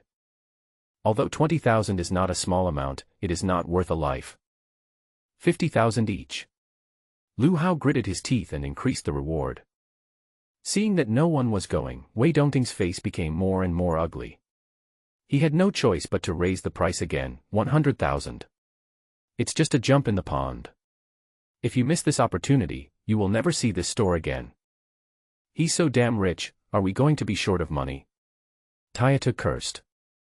As the saying goes, there is always a brave man under a big reward. When Lu Hao raised the price to 100,000, some people were really tempted. I will give each of you a talisman, and I guarantee that no demons or monsters can get close to you. Wei Dongting took out 4 talismans. Some people had already had ideas in mind, and when they heard about the amulet, 4 warriors immediately stood out from the crowd. The 4 men took the talismans from Wei Dongting, took off their shirts, and stuck the talismans on their chests as Wei Dongting instructed. Is that ghost-drawn talisman useful? Tayato muttered. It's used to suppress evil. I explained to him. Then it seems to be useful. Tayato suddenly realized, this kid has something. It depends on the situation. It may not be useful in this lotus pond, I said. Tayato was stunned. While they were talking, the four of them were already ready. They took a few deep breaths and jumped into the pool together. Everyone waited with bated breath. However, just like last time, after these four people went down, they were swallowed up silently without even a bubble appearing. The people surrounding the lotus pond were so frightened that they took a few steps back. 7-star borrowing technique, break. Wei Dongting bit his finger, drew a talisman on the palm of his hand, and pressed it towards the surface of the pool. The moment he pressed his palm, he heard a loud noise. The pool water, which was originally as smooth as a mirror, suddenly began to spin rapidly, forming a huge whirlpool. Lu Hao and others were so frightened that their faces turned pale and screams were heard everywhere. Help! In the whirlpool, several heads suddenly popped up, floating in the water, and some of them opened their mouths and shouted for help. These are the people who just jumped into the lotus pond. Hurry up, hurry up. Bamboo pole, hurry up. Lu Hao and others shouted on the shore, and someone took a bamboo pole and poked it down, telling those people to grab the pole. In the rapid turbulence, someone really grabbed the bamboo pole, and the others immediately worked together to pull the person up. But the strange thing was that no matter how hard everyone tried, they couldn't pull it away. Something is grabbing us. The people in the pool screamed in fear. The dark water splashed and splashed on everyone, causing them to scream, "It's so cold." The water in the pool was surprisingly cold, and soon a white mist rose on the surface of the pool. 7 stars borrowing method, suppress. Wei Dongting touched his forehead with his bitten finger and then pointed towards the surface of the pool. A strange scene immediately appeared in the lotus pond. The water level in the pool began to drop rapidly and strangely, as if there was a giant beast at the bottom of the pool, opening its mouth and swallowing all the water. But in the blink of an eye, the lotus pond will be empty. Light, turn on the light. Lu Hao shouted. After his reminder, several people turned on the lights and shone them onto the pool surface. When they saw the bottom of the pool clearly, everyone gasped and felt numb all over. I saw that the bottom of the pool was covered with clumps of long black hair, and the 6 people were entangled in the hair and couldn't get out. These hairs were like living things, entangled around these people and drilled into their mouths, noses, and ears, penetrating every hole. Hurry, hurry, and pull him up. Lu Hao shouted and commanded. Everyone suppressed their fear and stepped forward to use bamboo poles to pull out the hair. It would have been fine if they hadn't pulled it out, but once they did, the hair actually climbed up along the poles. Amid the crowd's exclamations, someone in the pool suddenly screamed heartbreakingly, "There's a woman, there's a woman." His shout frightened everyone. Looking more closely, I saw that there seemed to be a figure sitting in the tangled black hair at the bottom of the pool, but it was entangled in the hair and could not be seen clearly. The man who screamed just now was so scared that he struggled hard and pulled out part of the other person's hair, revealing half of the figure's face. His face was pale from being soaked in the pool water, and his gray eyeballs were staring straight ahead. "It's a female corpse." "Oh my God!" Tayato exclaimed. I frowned and stared at the pool. I saw the gray-white eyeballs of the female corpse suddenly turned, and I immediately pulled Tayato and said, "Get out of here." Tayato shuddered, and without saying a word, he followed me and ran. All I heard was a scream of someone crying for their parents behind me, followed by a clicking sound. I stopped and looked back, and saw countless jet black hairs crawling out of the pool like millions of black snakes. They would immediately wrap around anyone they touched. Everyone ran away in panic, but soon they were entangled in their hair and tripped over it, being wrapped up like big dumplings. "Should we run farther away?" Tayato's voice trembled. I said nothing, just looked in the direction of the lotus pond. At this time, we were only 10 meters away from the lotus pond. In the blink of an eye, those hairs were like ink splashed out and rushed in front of us. "Oh my God!" Tayato picked up a stone from the ground and was about to smash it down. Just as the wet black hair was about to crawl to our feet, it suddenly seemed to be pricked by a needle, and it shrank back sharply, then retreated quickly. "What?" Tayato held up the stone, his face full of confusion. "I guess he was scared by you." I replied casually. Ah. Tayata was stunned for a long time. My attention was focused on the lotus pond, so I didn't say much to him. At this time, Wei Dongting had already cast a talisman. Wherever he went, the curled hair caught fire and emitted a cloud of black smoke. The air was filled with a pungent burnt smell. 7-star borrowing technique, break.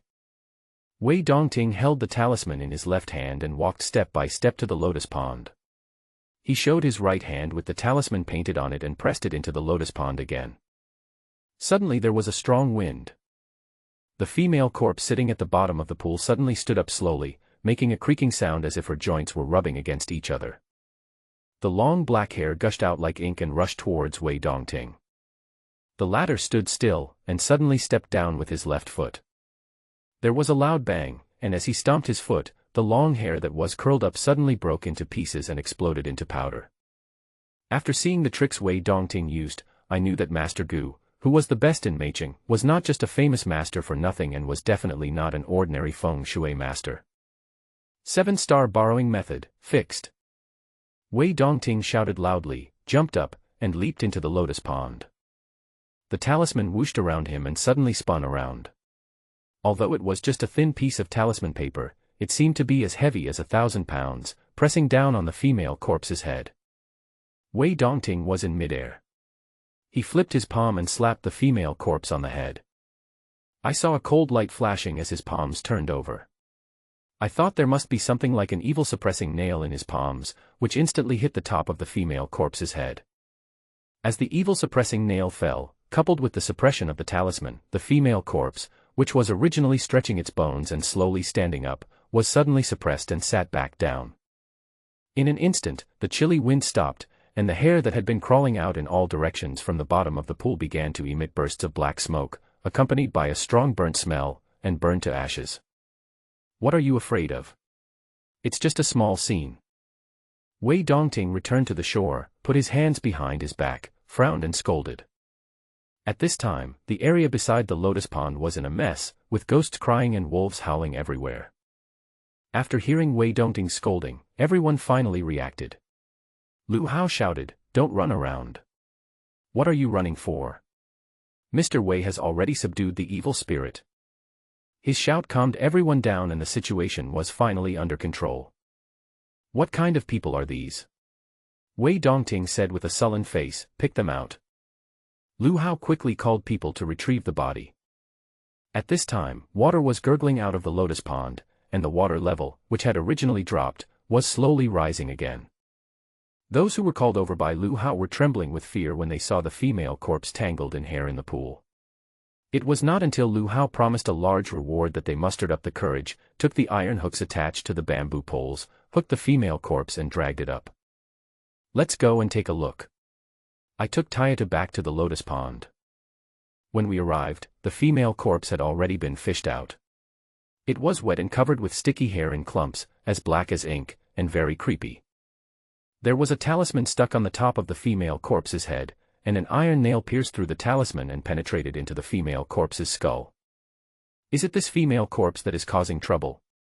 Tayatu asked in a trembling voice. I frowned and said nothing. Then I saw Wei Dongting pointing at the female corpse and saying to Lu Hao, "Go and take a look, see if you recognize her." Lu Hao screamed, "Ah," but did not dare to refuse.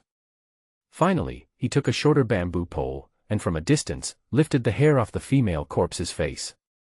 As soon as the cover was opened, a low cry of fear was heard from the crowd.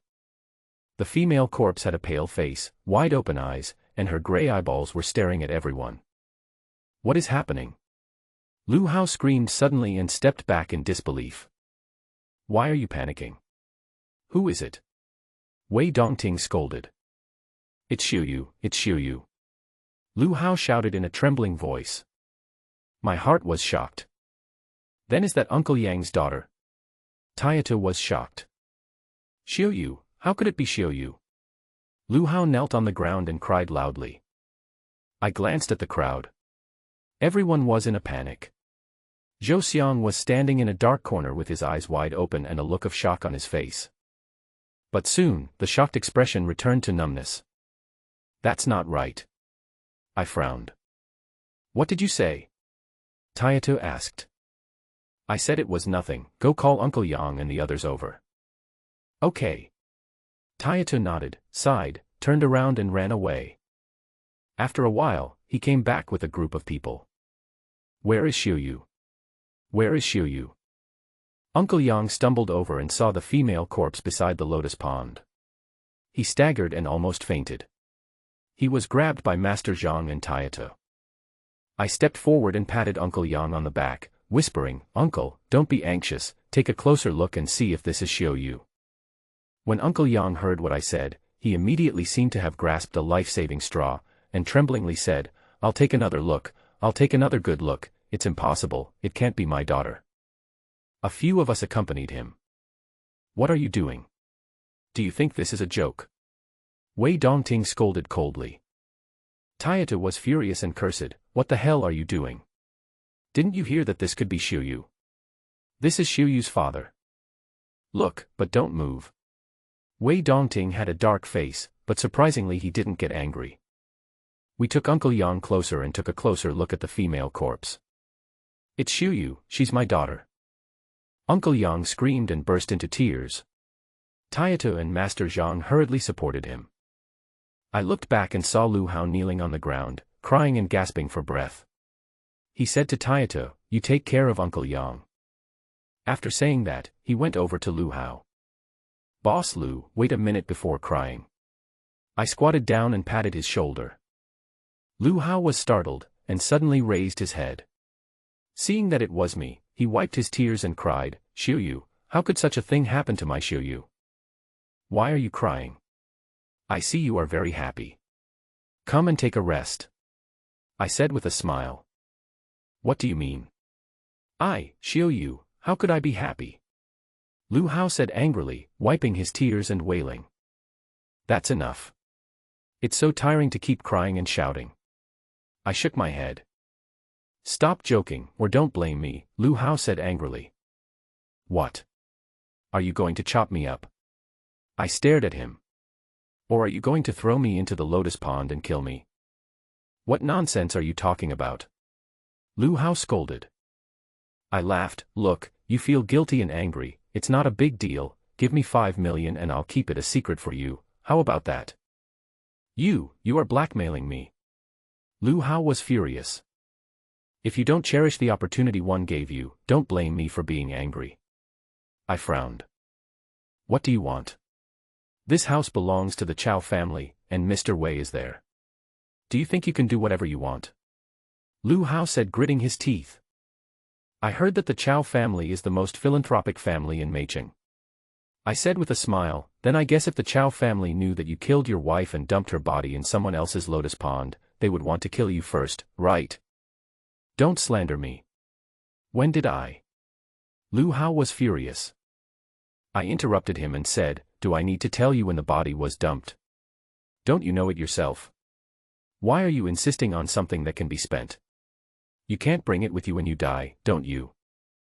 Hey, I've seen a lot of villains like you, don't try to blackmail me. Lu Hao sneered. Really? How many feng shui masters have you met? I gave him a sinister smile. You. Lu Hao gritted his teeth, how about this, 2 million? I'm not asking you to keep your mouth shut about this 2 million. I, Lu Hao, am innocent. We're just making friends. For million, no deal if it's any lower. I made a light offer. Then it's 4 million. Lu Hao's eyes rolled around for a long time, then he gritted his teeth and made the decision. Give it to me. I spread my hands. I just spent several million to ask you to save my brother's lives. Where do I get the cash? Lu Hao said. Then what should we do? Will you pay with your life? I asked. Lu Hao glared at me angrily and said, I have a property in Meicheng that is more than enough to pay for 4 million. I will give it to you later. That's fine, just keep crying. I patted him and turned away. Lu Hao's loud crying sound came again from behind. I frowned. There was definitely something fishy about this Lu, but the female corpse that appeared in the lotus pond was a little hard for me to understand. He looked around and saw Zhou Xiang was still standing there, so he quietly turned behind him. I found a very interesting change. Before this, Zhou Xiang had always seemed numb and had no interest in anything around him. It would be no problem to say that he was a walking corpse. Even when everyone fished out the female corpse from the lotus pond, it only shocked him briefly. After that, his face remained blank, like a stone. But since Uncle Yang came and threw himself in front of his daughter and cried loudly, Zhou Xiang seemed to come back to life all of a sudden. His face became even paler, his fists were clenched, and he kept staring at Uncle Yang, shaking all over. I watched for a while, then walked up and patted him on the shoulder. Zhou Xiang was startled and turned around suddenly. I saw his eyes were red and tearful, and asked in surprise, "What's wrong with you, brother?" Zhou Xiang stared at me in surprise. "You are." "Don't worry, I'm a human." I put my arm around his shoulders and said, "I've been paying attention to you for a long time, buddy." "Why are you paying attention to me?" Zhou Xiang stared at me for a few more seconds and asked. I smiled and said, "You are quite special." Then I pointed at Uncle Yang and said, "Do you know Uncle Yang?" When Zhou Xiang heard the words Uncle Yang, his face changed, and he said in a panic, "I know him. Is that Lu Hao's father-in-law? It seems that you have a good relationship with Boss Lu." I said. "Yes," Zhou responded, and then looked at me. "Where are you from?" "From Fentuling." I answered casually. "What? You are from Fentuling?" Zhou Xiang exclaimed. "No, I meant that Uncle Yang is from Fentuling." "Did you just ask me that?" I asked him. Zhou Xiang swallowed and shook his head. "No, I just asked casually." "By the way, you should be quite familiar with Xiaoyu, right?" I asked. "Yeah." Zhou Xiang's voice was low and unclear. "Then why don't you look sad at all?" I looked at him in surprise. Zhou Xiang laughed bitterly. "I have always been slow, even if I am sad, I don't know how to express it." "He's just talking nonsense. You were not like this back then." "But I saw you almost cried when Uncle Yang came just now." I suddenly said. No, how could that be?" Zhou Xiang was surprised and quickly explained. "That's weird." I stared at him curiously. Zhou Xiang turned away from me, avoiding my gaze, and said, "Maybe Uncle Yang cried too hard, and I thought of Xiaoyu." When he said this, his voice choked, his eyes turned red, and he quickly wiped the corners of his eyes with his hands. When I saw this, I became more certain of one thing. "Okay, put the bodies away first. Follow my instructions and don't touch them." A scolding came from behind.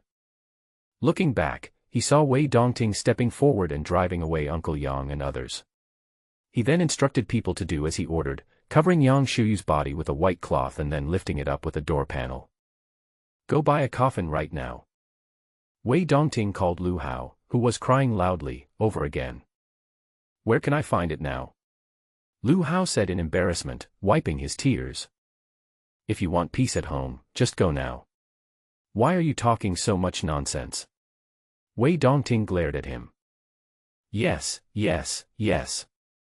Lu Hao nodded repeatedly, and suddenly remembered, there is a coffin at home. My mother originally prepared it for herself. How about using it first? The old lady's hobby is quite unique. I happened to walk over and added. Lu Hao glanced at me, pulled his face, and explained, "This is the custom in our hometown." "Okay, go and carry it over here." Wei Dongting waved his hand. Okay. Lu Hao turned around and was about to leave. I called him over and said, "Remember to finish other things quickly."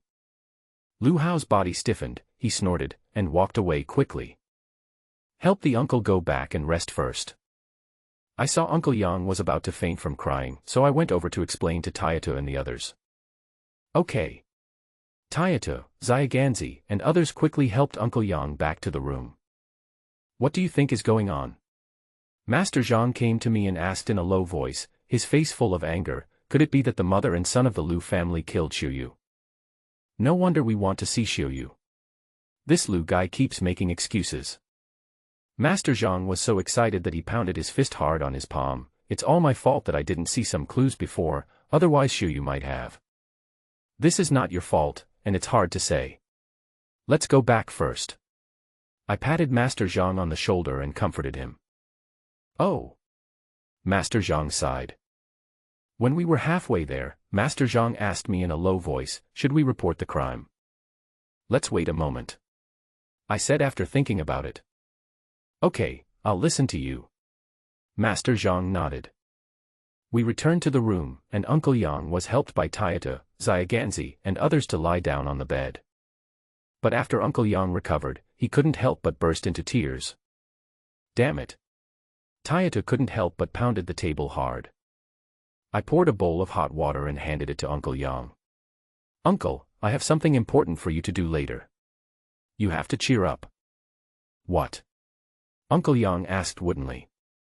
Think about it first, what characteristics does Xiuyu have? Then take a closer look and confirm it, I said. Uncle Yang came to his senses when he heard this and asked hesitantly, you mean, it's possible that it's not Xiuyu? It's hard to say right now. I handed him the water. Didn't you and Master Zhang say before that Xiuyu seemed like a different person? That's right. Master Zhang slapped his thigh and said, now that Boss Xiaolin said that, I also find it strange. Could it be that this Xiuyu just looks like her? Yes, it's possible, Uncle Yang nodded excitedly. In fact, according to common sense, this possibility is very small, but for Uncle Yang at this moment, it is undoubtedly like a drowning person grabbing a life-saving straw. Even the smallest hope will be infinitely magnified. Uncle, drink some water first, then eat something and take a rest. We'll go over again after you're refreshed, I said with a smile. I'll drink. Uncle Yang took the bowl tremblingly. After Uncle Yang recovered, Tayata, Master Zhang and I accompanied him on another trip. At this time, a simple morning hall had been set up in the backyard, with 4 benches on the ground. A red coffin was placed on these 4 benches, hanging in the air. A big show character on the side of the coffin was very eye-catching in the night. Wei Dongting, with his hands behind his back and a gloomy face, was directing Lu Hao and others to start sealing the coffin. What's the hurry? I shouted from a distance and rushed over with Uncle Yang and others. What are you doing again? Wei Dongting turned his head and looked at us, saying coldly. Why seal the coffin when my own father hasn't even agreed? I asked back. Wei Dongting snorted coldly, I tolerate you repeatedly because we are in the same industry. Don't challenge my bottom line. What challenges your bottom line? Isn't your bottom line a little low? I said in surprise, then ignored him and stepped forward to stop those who were about to hammer in the coffin nails. Didn't you hear me telling you to stop? Stop. Those people had no choice but to stop and looked at Lu Hao. What do you want to do now? Lu Hao frowned. I didn't respond, but waved to Uncle Yang. Uncle, come and see. Okay. When Uncle Yang arrived here, he couldn't hold back his tears. He walked forward with a sob, and with trembling hands he tried to brush away the tangled hair on the female corpse's face. Faced with such a horrifying female corpse, others would tremble all over when they even approached it, let alone touch it with their hands. But for an old father, no matter what his daughter becomes, she is still his heart's desire. Uncle Yang looked at the corpse's face for a long time, holding back his tears, and pulled up the corpse's left trouser leg to the knee. He took a closer look and suddenly burst into tears. Master Zhang, Tayata, and I hurried forward. Uncle Yang pulled me and cried, it's Xiuyu. The scar on her leg was left by accident when she was 6 years old. It's right. I looked at the female corpse's knee. We also saw it when Uncle Yang lifted it up just now. There was indeed a scar. Both Master Zhang and Tayata had sad looks on their faces, and Tayata hit his thigh hard. Uncle, please burn 3 sticks of incense for Xiuyu. I went up to Uncle Yang and comforted him, then handed him 3 incense sticks. Uncle Yang suppressed his grief and numbly took the 3 incense sticks in his hands. What a nice smell! Master Zhang exclaimed softly and looked at me in surprise. I asked Master Zhang to borrow a lighter so that I could light the fire for Uncle Yang. Okay. Master Zhang nodded and took out a lighter from his body. With the help of Tayata, Uncle Yang stood in front of the coffin, holding 3 incense sticks. Master Zhang lit a fire, brought the flame over, and lit 3 incense sticks. These 3 incense sticks are completely different from the usual incense sticks. At first glance, they look like they are rolled up with yellow paper. But actually, I rolled it with yellow paper. Uncle, kneel down and hold the incense and kowtow to the coffin 3 times. I said softly. Master Zhang and Taito looked at me in surprise. What are you doing again? Wei Dongting couldn't help but scold again. However, Uncle Yang was in a daze, but without any hesitation, he knelt down in front of the coffin. A whirlwind suddenly arose on the ground, and the 3 yellow paper incense sticks in his hand burned downwards at an extremely fast speed. By the time he had kowtowed 3 times, the 3 incense sticks had burned out and burned Uncle Yang's hands. He seemed to feel no pain at all and just knelt there stupidly. I walked over to him and helped him up, whispering, "Uncle, let's go back first." Master Zhang and Taito came up quickly and helped to support them. After we walked a distance away, I turned around and shouted, "Don't seal the coffin, or I'll settle the score with you. Seal up." Soon, Wei Dongting gave an order in a cold voice. We returned to our residence without stopping. The person in the coffin might not be Xiao Yu. This was the first thing I said when I entered the room. Uncle Yang was already confused and couldn't even stand. When he heard this, his eyes suddenly widened and he grabbed me and said, "What did you say?" I poured a bowl of water and handed it to him, saying, "Isn't it weird that I just asked a father to kneel down to his daughter?" Yes, I was so curious just now."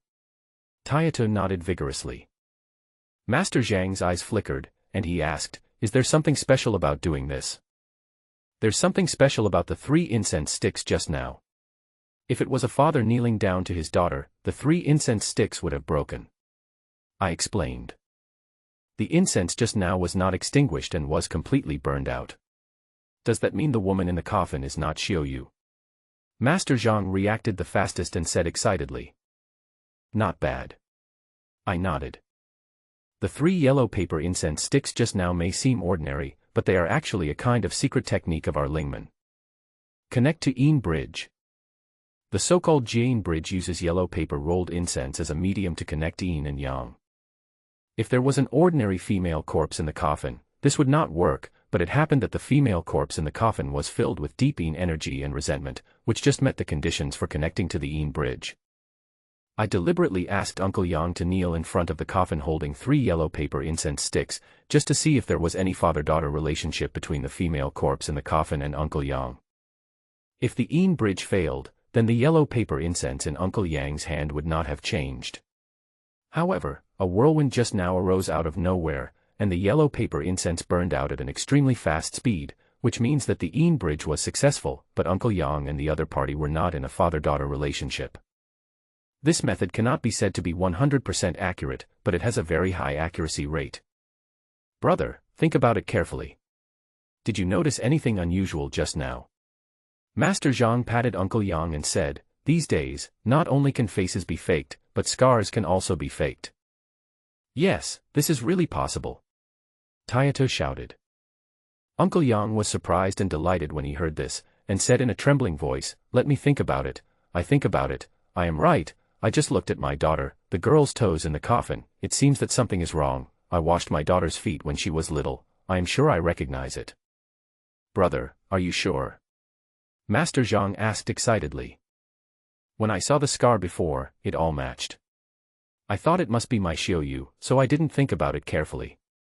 Now I feel something is wrong," Uncle Yang said nervously, his hands shaking slightly. "Oh no, when we came back just now, that kid surnamed Wei had already sealed the coffin." Taito suddenly groaned, "How about we open the coffin and take a closer look?" Uncle Yang and Master Zhang looked at me, obviously waiting for me to make a decision. "Let's talk about this first. Are all your copper coins still there?" I asked, changing the subject. Everyone was stunned for a moment, and said they were still there. "I just made a total of 4 yellow paper incense sticks, and there is 1 left, which I inserted on the table and lit. Get ready. When this stick of incense is halfway burned, run all the way east and escape over the wall from the east. Get as far away as you can and don't come back." "Why is this?" Everyone was shocked. I glanced at the yellow paper incense on the table. There was a red light on the top, moving slowly downwards. Something will happen to the Liu family next. Ah. A look of fear appeared on everyone's face. Tayato glanced out the window and asked in confusion, it seems to be quite calm now. Ever since the female corpse in the lotus pond was suppressed by Wei Dongting, the house has suddenly become peaceful.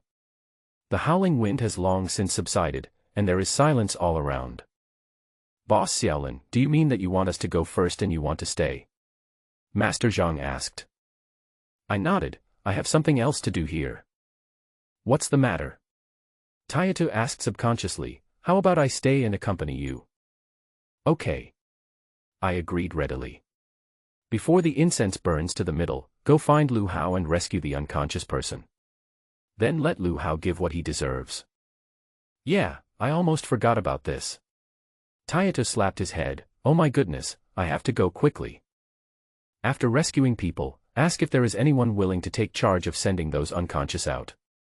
If there is, take them out with you. If Lu Hao stops you, you can say that this place is too mean and these people have been rushed by ghost energy. If they continue to stay here, they will die. I added. If someone is willing to send them, take them out too. Tayato smacked his lips, then suddenly realized, you want to give these people a chance. Let it be. I nodded and said in a deep voice, it's hard to say whether many people will die in the Liu family's house later. Ah. There was a collective gasp in the room. You mean many people will die? Tayato asked in a trembling voice.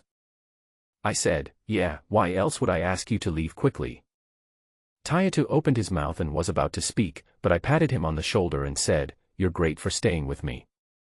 Well, Tayato's face turned pale, cold sweat broke out on his forehead, and he was about to cry. I interrupted him and said, let's not talk about it now, go now. Tayato had a sad face, gritted his teeth, stomped his feet, and rushed out. As a result, as soon as they got outside the door, they bumped into someone, and both of them exclaimed at the same time. Who the hell is this? Do you want to scare me to death? Tayato cursed. Lu Hao's voice was heard again, suppressing his anger, you hit me. Where is Boss Lin? I went out and asked, what's up? Lu Hao brought a file bag over, handed it to me, and whispered, take a look, there's a property transfer contract inside. I took it out and took a look at it. It really was a transfer contract. I was a little surprised by how straightforward it was. Also, I'm sorry to trouble you, Boss Lin, with the rescue. I can transfer the agreed reward to Boss Lin's account immediately. Lu Hao coughed and said seriously. Tayato will go with you to save people, and you can transfer the money to him. I pointed at Tayato. What? Lu Hao asked in great surprise, and angrily said, Boss Lin, I came here with 100% sincerity, what do you mean by this? It doesn't matter. He is the one who saves people. I said calmly. Lu Hao looked back at Tayato in disbelief, and Tayato glared at him, what are you looking at? Are you going to save him or not? Then come with me. Lu Hao pondered for a moment and said with a frown. Tayato glanced at me and said, that. Go ahead, hurry up. I waved my hand. Tayato had no choice but to follow Lu Hao with a bitter face. I looked back at the table and saw that the yellow paper incense was still burning very steadily. I said to everyone, sit down and take a rest. Eat and drink when you need to, and get enough rest. Master Zhang helped Uncle Yang to sit at the head of the bed and brought him some food. Xiao Ganzi and others also sat down to eat and drink. Why is there not even a breath of wind outside? Xiao Ganzi walked to the window and looked out for a while chewing some pastry, then suddenly asked in confusion. Master Zhang frowned and said, it's too quiet. The other people in the room didn't realize it at first, but after Master Zhang reminded them, the atmosphere suddenly became weird. Everyone's breathing became heavier and everyone looked nervous. Just then, a beeping sound was suddenly heard. Looking back, I saw that the yellow paper incense suddenly began to burn quickly, and the red light moved rapidly downwards. Everyone exclaimed. Walk. At my command, Xiaoganzi quickly opened the door, and everyone filed out and ran towards the east. Oh my God, wait for me. Not long after he ran out, he he saw Tayata chasing him from another direction. I asked him how things were going. It's all done. Tayata rubbed his fingers together, indicating that the money was in place. 6 people are willing to go out and give gifts. The guy surnamed Lu didn't agree at first, but after I persuaded him a bit, he finally agreed. Soon, we ran to the east wall. Stop! I shouted. Everyone immediately stood still, not daring to move. After waiting for about a minute, a gust of wind suddenly blew from the southwest, freezing cold. Walk! Tayata and Xiaganzi immediately climbed up the wall, and the others supported them from below. They first sent Master Zhang and Uncle Yang up, and then pulled the other brothers up. Take them and run quickly, I said to Tayata. Ah! Don't I still want to follow you? Tayata was stunned. Then you come down. I laughed. Tayata looked struggling, but he gritted his teeth and prepared to jump down. However, I pulled him with my foot and he fell off the wall with a thud. Go quickly. After I said that, I turned around and walked back. At this time, the cold wind in the house was getting stronger and stronger, howling like thousands of ghosts crying together. The Lu residence, which had been completely silent, was suddenly filled with panicked noises. I arrived at the funeral hall and bumped into a few people rushing out. Lu Hao was furious and yelled, "Mr. Wei is here, why are you panicking? Don't you want the money?" "No, it's too scary, we want our lives." The men shouted and rushed towards the gate. However, some people were appeased by Lu Hao and stayed in the house. "Boss Lu, this house looks a bit ominous. I'm afraid it's haunted. Why don't you take your people out and wait until daytime to talk about it?" I stepped forward and gave some advice. "No." Lu Hao refused without even thinking. "Why not?" I asked curiously, and looked around again. Is there some unspeakable secret in this house? "What secret?" Lu Hao said angrily, "That's because this is the Chow family's house. I promised Boss Chow that I would take good care of this house." "You have a wooden head, right? Which is more important, human life or the house?" I asked back. Lu Hao gritted his teeth and said, "Human life is important, but now is not the time. Besides, with Mr. Wei here, what is there to be afraid of?" After hearing this, Wei Dongting raised his head and looked sullen. "Maybe Mr. Wei is also panicking. Can't you think about him?" I replied suddenly. Wei Dongting frowned. "What are you talking about?" "It's nothing, just don't panic." I changed the subject lightly. "This situation is not right, what are you going to do?" "You don't have to worry about this. If you are afraid, you can leave now," Wei Dongting said coldly. "As a colleague, I still have to remind you." I shook my head. This house is very strange. The person haunting it may not be the one in the coffin. Wei Dongting snorted coldly and turned to Lu Hao. "Gather everyone and follow my command." "That's right, we should dig 3 feet deep into the ground," I said. Lu Hao said hurriedly, "No." "What's wrong?" Wei Dongting asked with a dark face. "This." Lu Hao wiped the cold sweat from his forehead. "When Boss Chow handed this house to me, he repeatedly told me that this house is very important and must not be moved. Call people and listen to my orders," Wei Dongting shouted. Lu Hao wanted to say something but hesitated.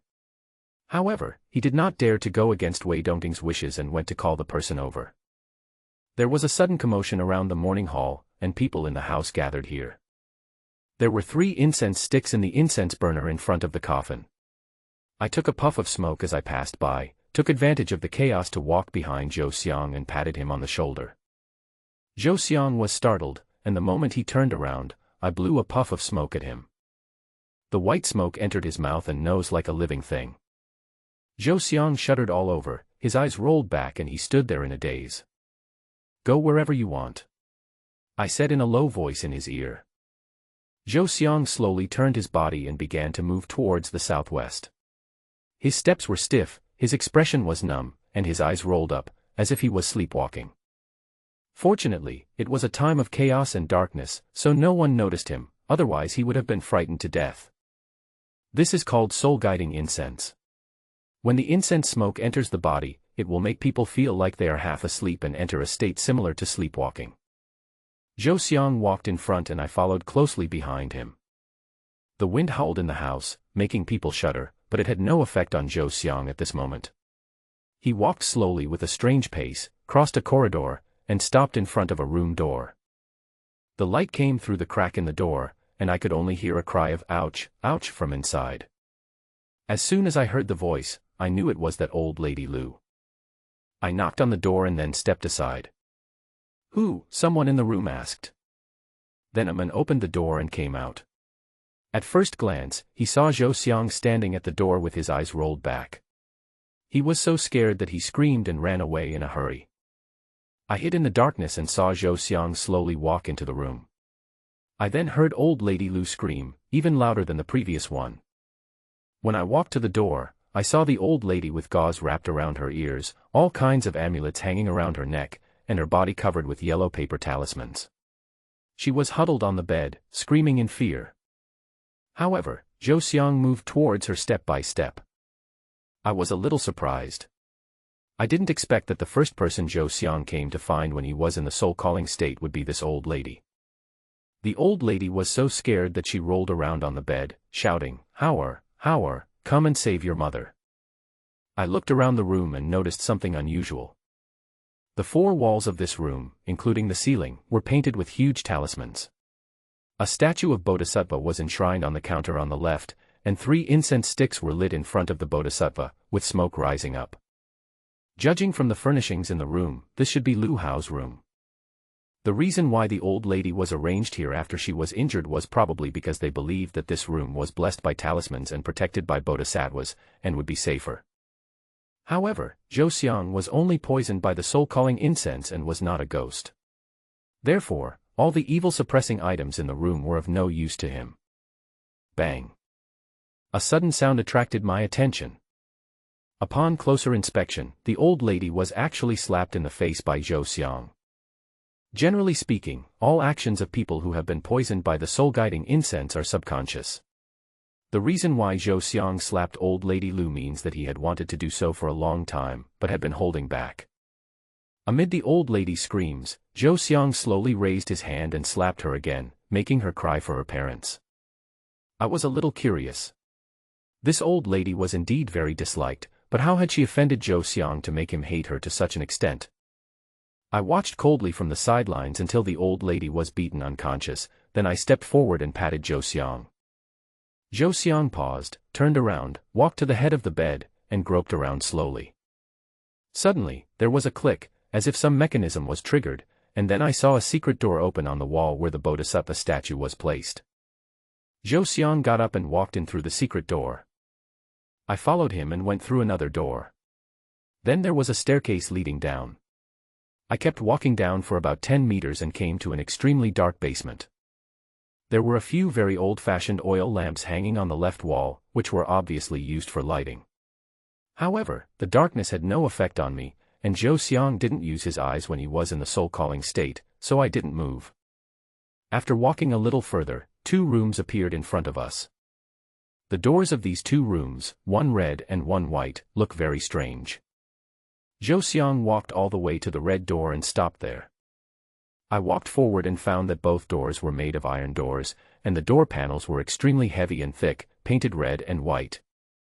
Water droplets condensed on the surface of the door panel, and it felt icy cold to the touch, as if touching a piece of ice. Zhou Xiang stood in front of the door, suddenly leaned forward and slammed his forehead against the door. There was another bang, and the force of the collision became stronger and stronger. I don't think this person would be so stupid as to try to use his head to knock open the iron door. The reason why he did this could only be an expression of his inner thoughts. When do people have the urge to bang their heads against the wall? I patted Zhou Xiang on the back, interrupting his head-banging action. I saw that his forehead was bleeding. He paused for a moment, reached into his collar, and took a key off his neck. He took the key, checked it several times, inserted it into the keyhole of the door, turned it a few times, but it didn't turn. Only then did I realize that the design of this door lock is very special. It is a double key structure, which means that 2 keys, one yin and one yang, must be inserted and turned at the same time to open the door. What Zhou Xiang was holding in his hand was just one of the swords, so naturally he couldn't open it. It goes without saying where the other key is. It must be with Lu Hao. I heard from Master Zhang before that this house originally belonged to the Chao family, but later because of Lu Hao's hard work and great contributions, the house was given to him. Now it seems that both Lu Hao and Zhou Xiang should be pawns sent by the Chao family to manage this house. 2 people each hold a key, and both of them must come down at the same time to open the door here. I studied the door lock. It was 100 times more precise and stronger than ordinary locks. I took Zhou Xiang aside and kicked the iron door. There was a dull creaking sound, and the iron door deformed slightly and the door lock broke. A chill suddenly seeped out through the gap. Zhou Xiang staggered over, pushed the door open with his head, and walked in. I stood at the door in silence for a while, then followed him in. This is a room of about 8 square meters. The walls, floor, and ceiling are all cast in molten iron. There are only 4 small holes in the southeast corner, which are probably ventilation holes. A skinny woman huddled in the corner, staring straight ahead. She had been dead for a long time, but the room was very cold and the body showed no signs of decay. An iron chain was locked around the woman's waist, and the other end of the chain was hammered into the wall behind her. Zhou Xiang walked up to the woman, knelt down, and began to kowtow to the ground. Soon, blood was dripping. I went over and lifted the woman's hair, revealing her shriveled face. Although I had expected this, I still felt heavy-hearted when I saw Yang Xiuyu's body with my own eyes. But soon I discovered that there was something wrong with Yang Xiuyu's body. Her arms, which were exposed outside her clothes, were covered with crisscrossing scars, some old and some new, so densely packed together that they looked like a spider web. When I undressed her, I was shocked to find that her body was covered with horrible scars, and there was hardly an inch of intact skin. Judging from the wounds, there are knife wounds, whip wounds, stab wounds, scratches and even bite wounds. Half of her tongue was cut off and her eyeballs and eardrums were pierced. All the bones in Yang Xiuyu's body, starting from her fingers, were broken one by one. She could only lean against the wall to avoid collapsing on the ground. On the ground beneath her, there were many scribbled words written in blood, some of which were blurred, while some were still legible. There were only 5 words when they were read over and over again. "Let my brother go." I looked at Yang Xiuyu's empty eyes for a long time without saying anything. I grabbed Zhou Xiang's hair, pulled him over, and slapped him twice. Zhou Xiang coughed violently, and a stream of white smoke came out of his mouth and nose and scattered in all directions. His eyes rolled up, and he came out of the ghost state and returned to black. The next moment, Zhou Xiang's shrill scream was heard. He knelt on the ground and kowtowed to Yang Xiuyu in front of him more frantically than before, tears streaming down his face. His forehead hit the ground again and again, blood splattered, as if he was going to die here. I kicked him out.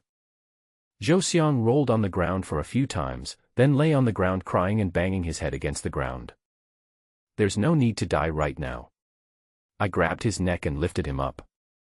Zhou Xiang's face was covered in blood, and he yelled, "I deserve to die, I deserve to die." After I slapped him twice, he finally calmed down a little. "What have you been doing so far? Explain everything first." I let go and threw him to the ground. Zhou Xiang stared at Yang Xiuyu's body, and suddenly slapped himself hard several times, crying, "I'm not a human, I'm a beast." "Did you do this?" I asked coldly. Zhou Xiang suddenly laughed. "I was afraid of death, I didn't dare to rescue Xiuyu, I am a worthless person." As she laughed, she burst into tears. "You are afraid of death, but you and Lu Hao kidnapped Xiuyu's brother together at Fentiling. You were really brave," I said lightly. "What did you say?" Zhou Xiang was shocked. He choked back his tears and looked at me with wide eyes. "Did I say something wrong? Did you kidnap him alone?" I asked. "No," Zhou Xiang said, sighing and laughing bitterly, "you are right. It was Lu Hao and I who kidnapped Xiuyu's brother at Fentiling." He stared at me and asked, "How did you know that? Tell me what happened." I ignored him and said coldly. Zhou Xiang was distraught and silent for a moment, then said, "That was 10 years ago, when Lu Hao and I went to Fentiling to do some work." "What business?" I interrupted him. Zhou Xiang hesitated and said nothing. You are going to die, what are you hesitating about? I said. Zhou Xiang was stunned for a moment, then smiled bitterly and said, yes, I am confused. After a pause, he said, that year, Lu Hao and I went to Fentoling to dig a coffin and carry the body of a 9-year-old child back. But that night was the 15th day of the 7th month, and Fentoling was very strange, so the child resurrected as a corpse. At this point, he glanced at me and continued, Lu Hao and I were so frightened at the time that we left the body behind and ran all the way to the foot of the mountain. We were drenched by the rain and came to our senses this time. We lost the child and we couldn't report back to the authorities. So we decided to go back and look for him after daybreak. However, we searched for a long time but couldn't find him. We were terrified and didn't know what to do. Just then, a brother and sister came over with a basket to pick wild vegetables. Lu Hao pointed at the children and asked me if they looked like me. I was stunned for a moment and asked him what he meant. Lu Hao said with a sullen face that we would not be able to explain ourselves when we return, so we could only think of a way to get away with it. It was then that I realized that Lu Hao had set his sights on that child. He wanted to take the child back with him. I was terrified and said that this was not okay. Lu Hao glared at me fiercely and told me to think about my family. I thought about it, but I still didn't dare. Lu Hao took advantage of the sister's inattention, covered the child's mouth, and carried her back. My mind went blank at the time, and I could only follow him. That child is Brother Xiuyu. Zhou Xiang said dejectedly. Go on. I said after a moment of silence. Zhou Xiang raised his hand and slapped himself hard, crying, I am not a human.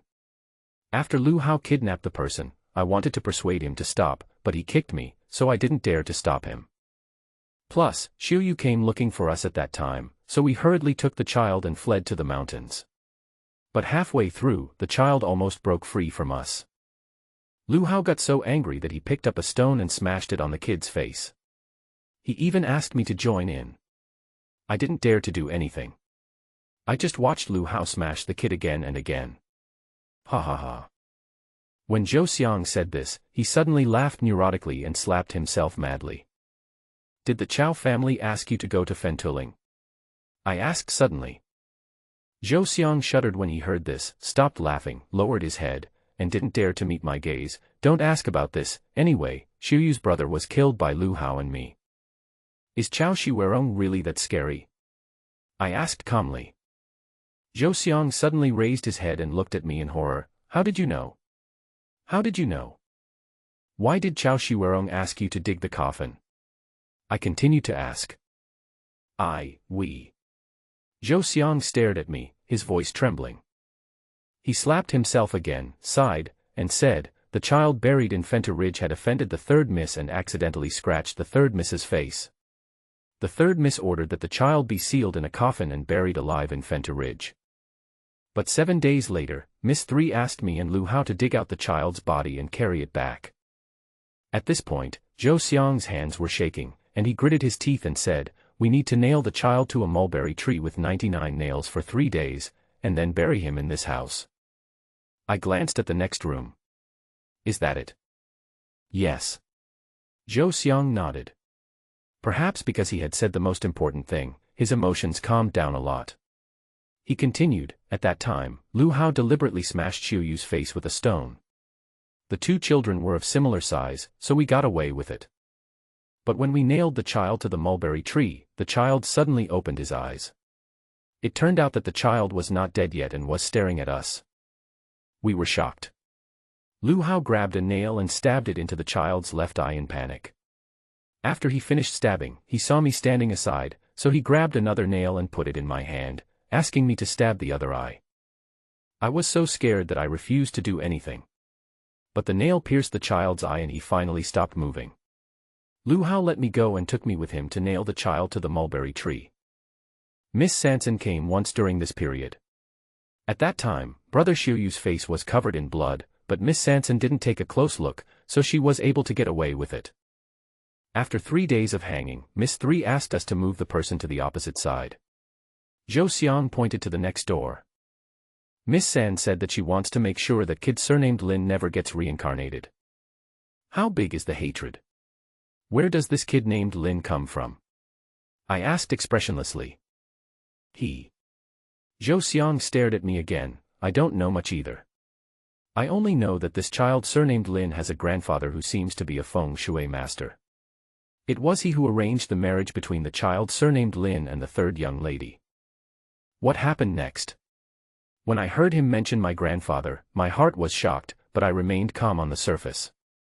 It is said that his grandfather was a swindler who cheated the Chow family of a large sum of money and ran away, Zhou Xiang said hesitantly. Before he could finish, I interrupted him coldly. Do you believe this nonsense? Zhou Xiang's face turned pale. I don't believe it, but that's what we told the public, and everyone who came into contact with this matter at the time was ordered to keep their mouths shut. Anyone who didn't keep their mouths shut was. How's everything? I asked, frowning.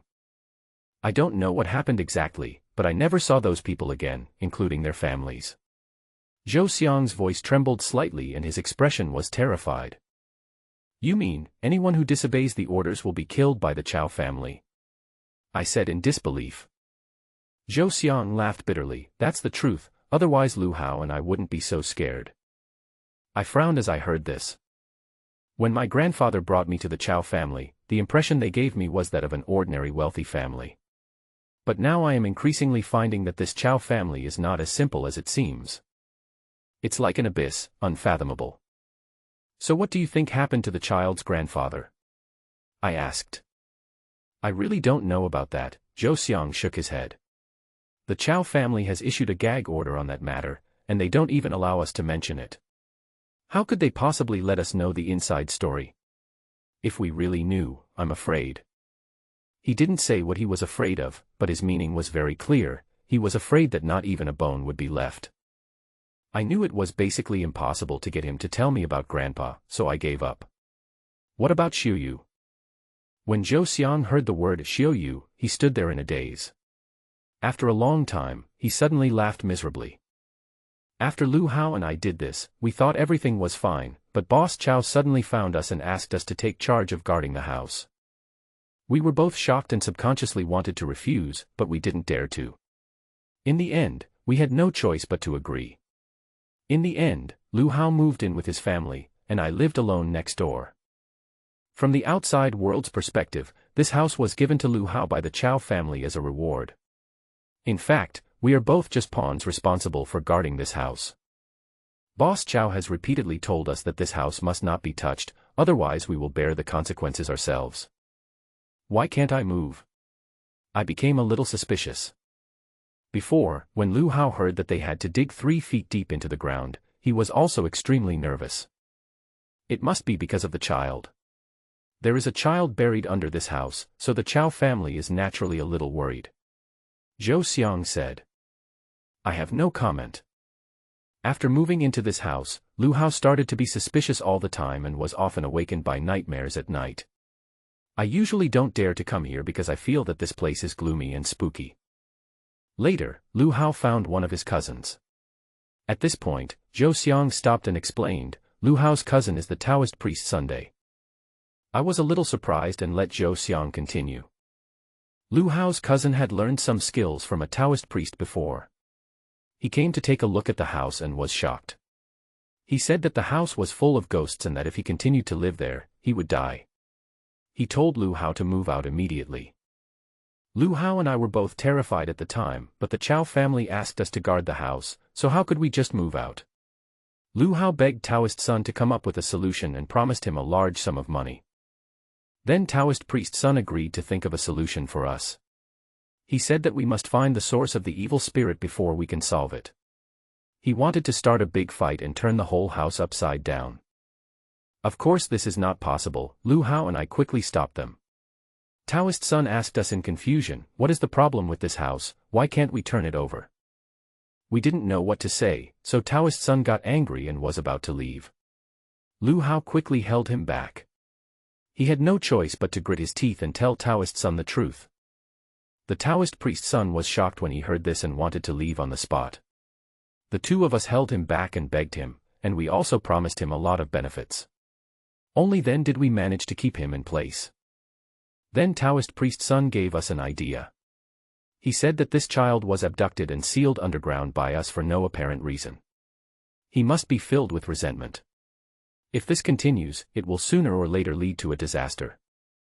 If you want to suppress that child, you have to find a blood relative of the other party, and then have him set up a magic circle and use the blood to suppress the child.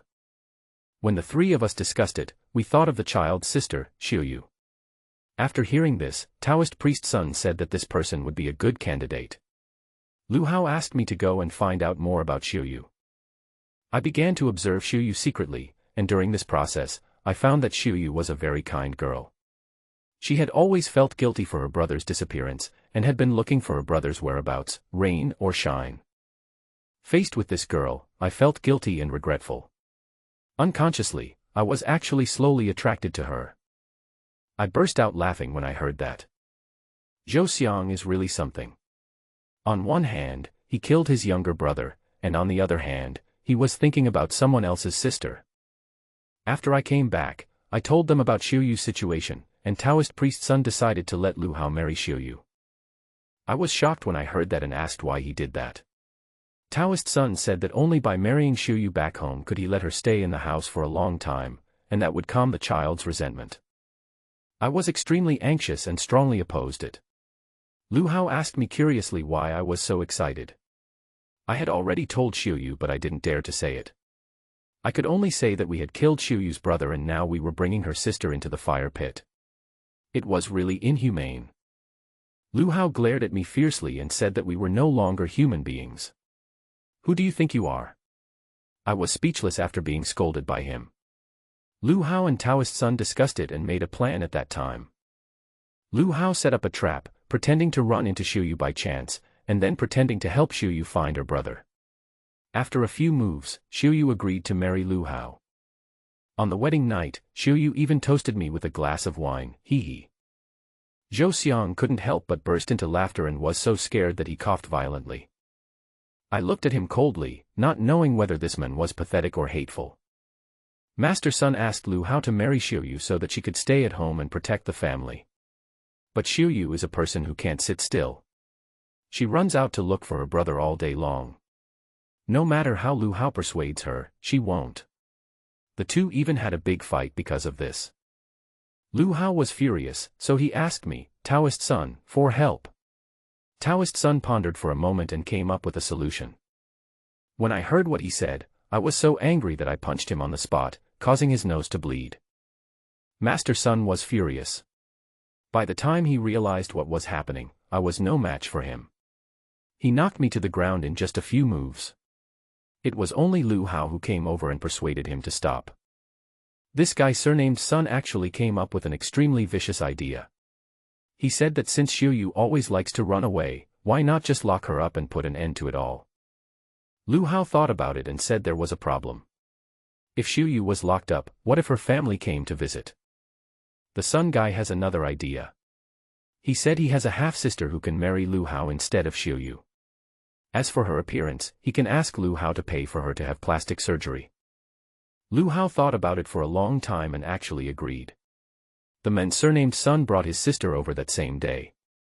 It was said that this sister was someone that the man surnamed Sun had just adopted. Even Lu Hao had never seen her before. But when we saw the appearance of this sister, Lu Hao was so scared that he wanted to change his mind on the spot. The sister had a big black birthmark on her face and a big black mole on the tip of her nose. She looked very ugly, and was completely different from Xiuyu.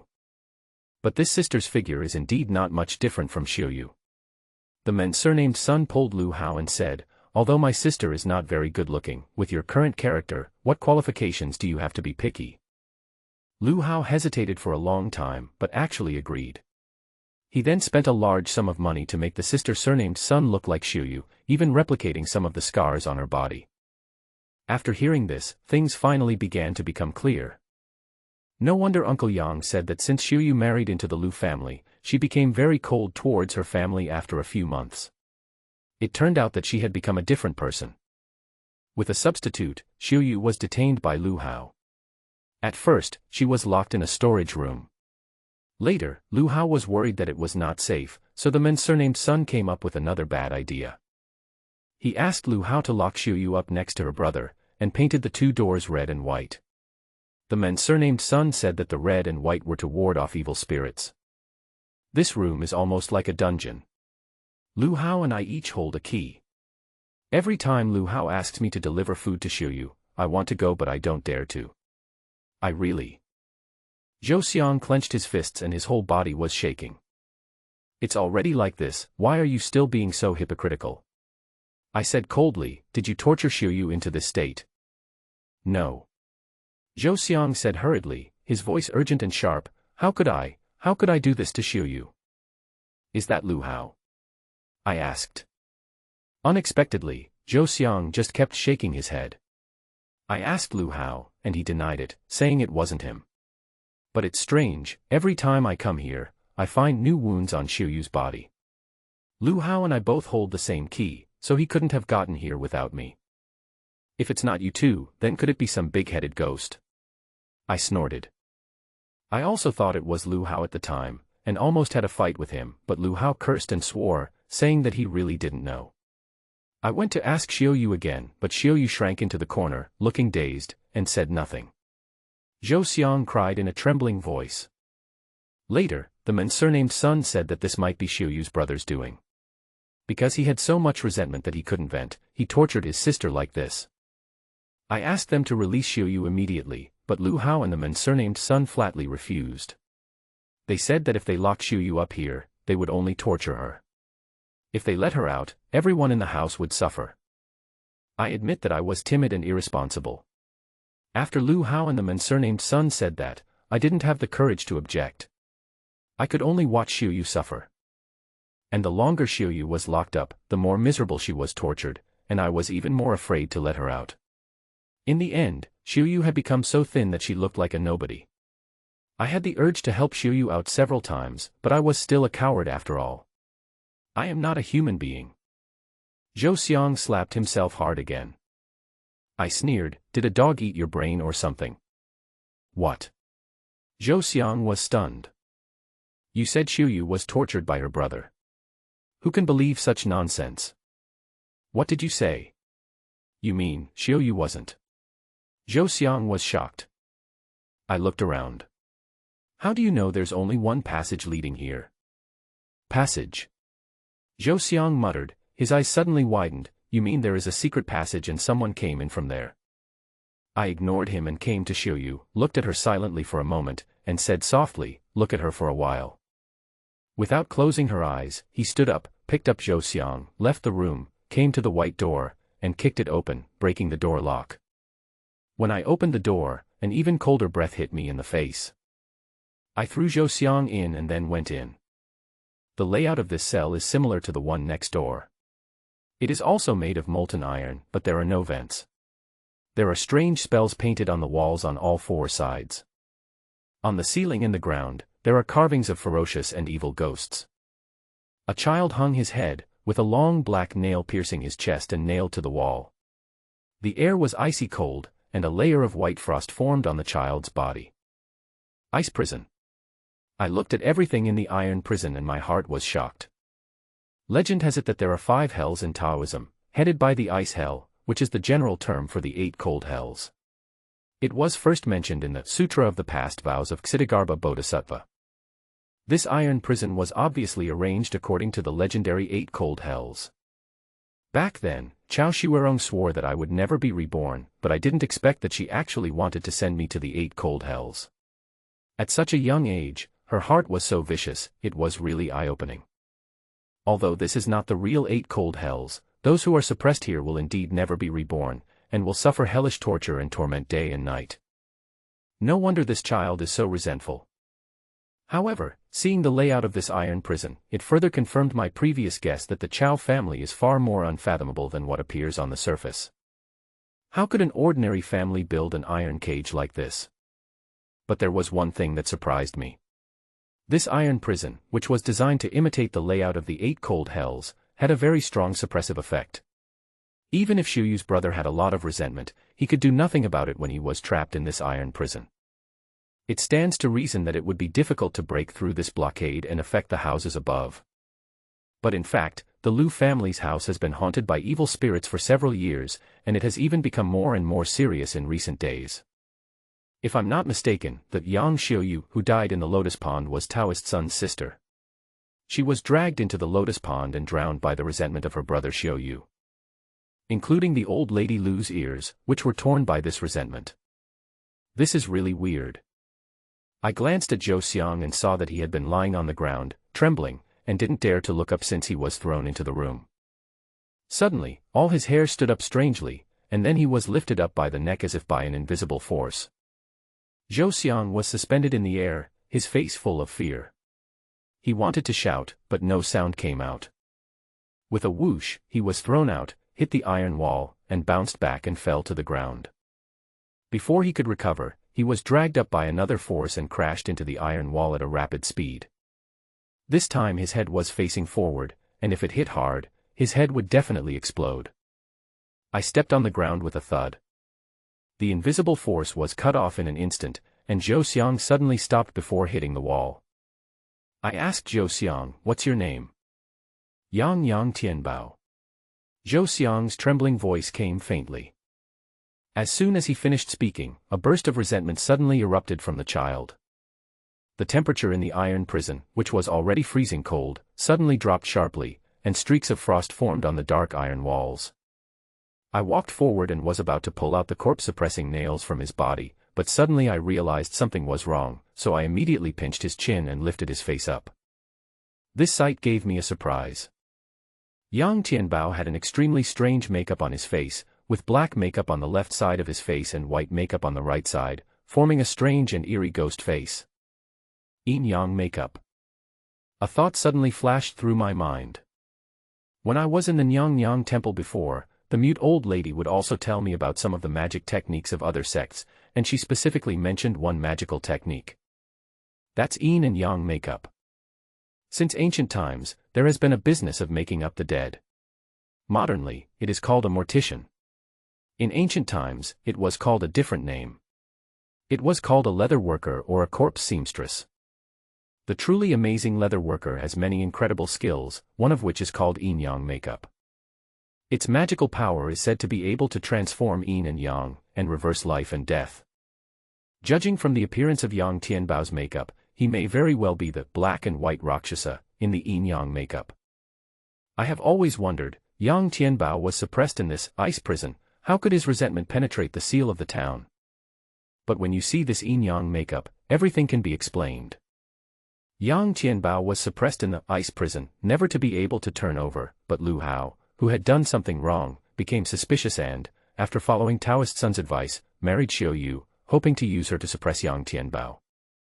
It would have been fine if they had just married her, but this group of people locked Xiuyu up next door to Yang Tianbao and made her suffer torture day and night that was worse than death.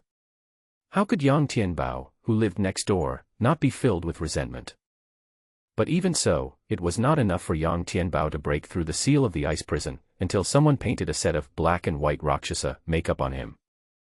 Under the blessing of the black and white Rakshasa makeup, Yang Tianbao's resentment surged to the point that he broke through the ice prison and appeared in the Liu family's mansion. I looked at Yang Tianbao's face. His left eye was blinded by Lu Hao that year, leaving only a dark hole.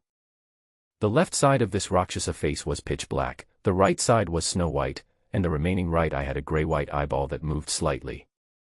Suddenly Yang Tianbao opened his mouth and let out a scream. Suddenly there was a strong wind. Zhou Xiang screamed in fear, was swept up by the strong wind, and slammed against the wall with a bang. I stood there motionless and suddenly called out Yang Xiuyu's name. I saw that the gray pupil of Yang Tianbao's right eye shrank slightly. In fact, the ghosts and evil spirits that people often talk about are just a general term, which can be divided into many categories. Take ghosts for example. In fact, most of the ghosts that many people talk about are evil spirits. There are many definitions of the so-called spirits in the folk, such as yin spirits, grudge spirits, sword spirits, jade spirits, etc. The most common form of evil spirits is formed by the condensation of dead air or resentment, which is formed by some kind of opportunity and after a long period of nourishment. In addition to evil spirits or vengeful spirits, sometimes the resurrection of the dead is also said to be haunted, but that actually falls into the category of evil corpses, because they have entities, unlike evil spirits or vengeful spirits, which are just the accumulation of dead air or resentful obsession. Just like Yang Tianbao in front of him, he is a yin corpse. But whether it is a ghost or a corpse, they have no mind or consciousness, and some of them are just resentment and obsession left by the dead. In fact, they are like miasma, poison and the like, without emotions or thoughts. However, because they have heavy yin energy, they will instinctively attack when they encounter a living person with yang energy, so people are often killed by evil spirits. If that's the case, then where do the rumors about evil spirits killing people for revenge come from? This is related to the obsession mentioned earlier. Take Yang Tianbao for example. He was picking wild vegetables with his sister at the foot of Fentiling, but something unexpected happened and he was abducted by Lu Hao and Zhou Xiang. They killed him in an extremely cruel way and nailed him to a mulberry tree. Before Yang Tianbao died, he must have been filled with hatred. At the same time, he was deeply concerned about his sister Yang Xiuyu. In this way, he left behind two major obsessions before his death. One is revenge, the other is my sister. After Yang Tianbao died, his body became a yin corpse due to boiling resentment. Strictly speaking, the corpse in front of him is no longer Yang Tianbao, and he does not have any memories of Yang Tianbao. The only thing left is Yang Tianbao's obsession before his death. This has become the instinct of the yin corpse Yang Tianbao. Yang Xiuyu's experience next door made Yang Tianbao's obsession grow deeper and deeper, turning into overwhelming hatred. With the help of the yin-yang makeup, Yang Tianbao will sooner or later break out of the ice prison and escape, and it may happen tonight. Once Yang Tianbao comes out, his only thought is to kill. The Lu family would be completely destroyed, and even the surrounding areas would suffer a devastating disaster. Killing indiscriminately like this is too unprofessional. I'll lend you my wisdom for a moment, and obey my command. I shouted softly and pointed my finger at the center of Yang Tianbao's eyebrows. The secret technique passed down from generation to generation by Lingman, the seal. The so-called dot print can be said to be the finishing touch, or it can be said to be the opening of the mind. There is an old saying in the industry that paper figures should not have their eyes painted on, because once the eyes of a paper figure are painted on, the figure will become spiritual and have enlightenment. And the dotting print means to put eyes on ghosts and evil spirits. Just like the evil spirits or corpses mentioned before, they all have no consciousness or awareness, but this is not absolute. If by chance, it can become a demon, a ghost can become a fierce demon, and a corpse can become a corpse demon, then at this time, it will gradually recover its original sanity. But how difficult is it to become a demon? Whether it becomes a demon or not, there is almost a world of difference between the two. And the seal of our Lingman is the technique to enlighten and open one's mind. If you are about to become a bad luck but are stuck at this bottleneck, as long as you accept the seal, you can immediately break through the level and complete the bad luck transformation. As for ordinary evil spirits and ghosts, after being enlightened, although they cannot directly awaken their consciousness, they can temporarily gain a bit of clarity, and the path to becoming evil will be countless times easier in the future. After being marked, Yang Tianbao suddenly stopped screaming. The gray pupil of the right eye strangely changed from gray to pitch black. I grabbed the nail that was nailed into his chest and pulled it out. Yang Tianbao fell to the ground with a thud, as if he had fallen apart. After a while, he raised his head first, then moved his hands and feet, making a crackling sound, and finally he stood up shakily. I heard a sound of teeth chattering. Looking back, he saw Zhou Xiang's eyes wide open. He looked at Yang Tianbao who had stood up with great horror, and his whole body was shaking like a sieve. He fell to his knees with a thud and kowtowed desperately to Yang Tianbao. Yang Tianbao turned his head with a slight clicking sound, and his remaining right eyeball rolled rapidly, staring at Zhou Xiang. Suddenly he ran over in an extremely strange posture and suddenly appeared in front of Zhou Xiang. His speed was so fast that it happened almost in the blink of an eye. The pale little hand was raised. The moment it fell, I grabbed Zhou Xiang's neck and pulled him away. Yang Tianbao's attack missed, and suddenly his expression turned ferocious. He let out a deafening scream and pounced towards me. I held his face and he fell to the ground with a thud. Yang Tianbao got up from the ground, screamed again, and rushed out the door. I took Zhou Xiang, who looked pale, to the next room and saw Yang Tianbao lying in Yang Xiuyu's arms. At this moment, Yang Tianbao was still a long way from becoming a demon. Even after the seal was applied, he only temporarily regained a trace of clarity, and was far from his original level. But it was enough for him to recognize his sister.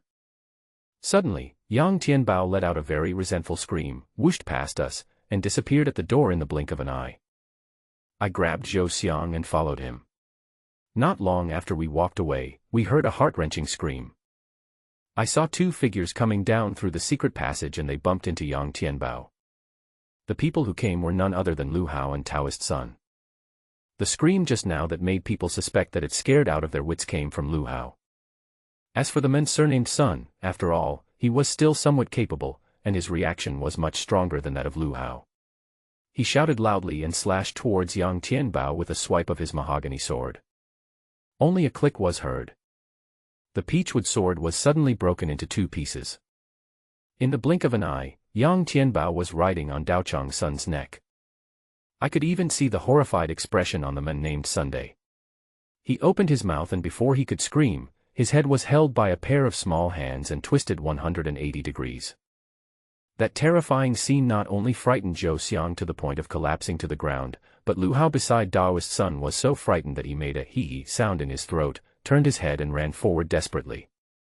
Yang Tianbao twisted Daochang Sun's neck into a twist, until the body fell to the ground with a clang, then he jumped up with a loud sound and rushed towards the direction where Lu Hao escaped. No matter how fast Lu Hao ran, he could not be faster than Yang Tianbao and was caught up in a flash. No! Lu Hao screamed in horror. Just when Yang Tianbao's hand was about to insert into Lu Hao's chest, I patted him on the head. Yang Tianbao suddenly stood still. Lu Hao survived the disaster, but his legs went limp and he fell to the ground with a thud.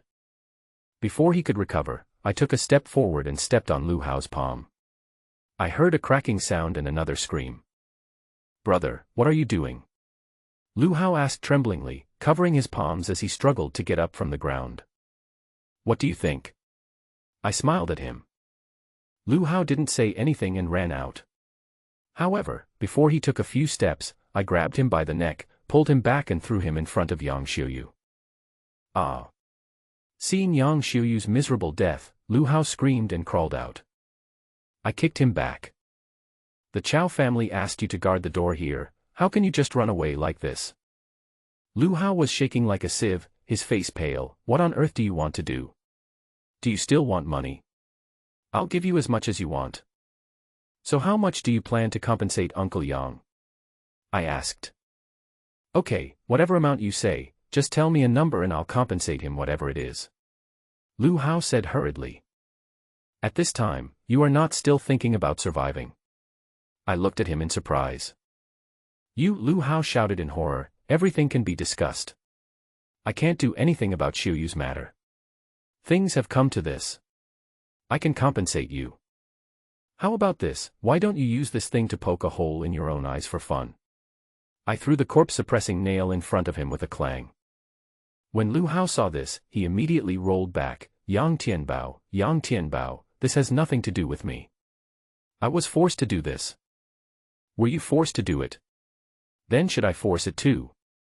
I asked with a smile. Lu Hao stared at me with gritted teeth. "What on earth do you want to do?" "To tell you the truth, I did all these things that the Chao family asked me to do. Do you want to make things difficult for the Chao family?" "What can the Chao family do? Only a watchdog like you takes him seriously." I sneered disapprovingly. Lu Hao said angrily, "You don't understand how terrible the Chao family is." "The Chao family? What about the Chao family?" I asked indifferently. Lu Hao hesitated for a moment and said in a fierce voice, "Don't think that you can do whatever you want just because you are a feng shui master. Once you offend the Chao family, you will be dead even if you are a feng shui master. Blow, keep blowing." I sneered. Lu Hao chuckled. "You should have heard of the name Jiang Dachuan. It is said that he is quite famous in the feng shui world. Master Jiang from Linfen." My heart moved. The reason why I have an impression of the name Jiang Dachuan is because this Master Jiang was once mentioned by my grandfather, and from the tone of my grandfather, this Master Jiang should have some friendship with my grandfather. Yes, it's the one from Linfen. Lu Hao said coldly, "Do you know where this Master Jiang is now?" I looked at Lu Hao's gloomy face and suddenly had an ominous premonition. Where? It was cut into 8 pieces and buried somewhere in Qinglong Mountain according to the 8 trigrams. Lu Hao laughed. My pupils shrank slightly. Is it the Chao family? I don't have that ability. Lu Hao said. Although he did not admit it directly, he tacitly acknowledged it. Why? I asked calmly. Lu Hao showed a hint of viciousness on his face, and smiled silently. What else could it be? It's all because of Zhang's meddling in other people's business. It obviously has nothing to do with him, but he insisted on getting into trouble. So, brother, I advise you to take care of yourself. What's your business? I asked coldly, ignoring his implicit meaning. Lu Hao hesitated for a moment and said, "It has come to this point. It's okay to tell you. Let's just consider it as making friends." Back then, there was a very powerful feng shui master who brought his grandson to the Chao family to propose marriage. I didn't expect him to suddenly mention me and Grandpa. This feng shui master is much more powerful than Jiang Dachuan. When the grandfather and grandson came to visit, everyone in the Chao family came out to welcome them. Even the third daughter was promised to the other party's grandson. Lu Hao sneered when he said this, but this grandfather and grandson really don't know what's good for them. Our third miss is a noble lady destined by heaven. How can an ordinary person be worthy of her? This grandfather and grandson were so greedy that they wanted to get their hands on the third Mississippi. As a result, they angered the Chao family. In the end, neither of them had a good ending. What happened to that feng shui master? I tried desperately to control my emotions so that I could say this calmly. I'm not sure about this, but the feng shui master never appeared again, and he is probably dead. As for that grandson, he is also a jinx. It was because of this kid that I had to kidnap Yang Tianbao.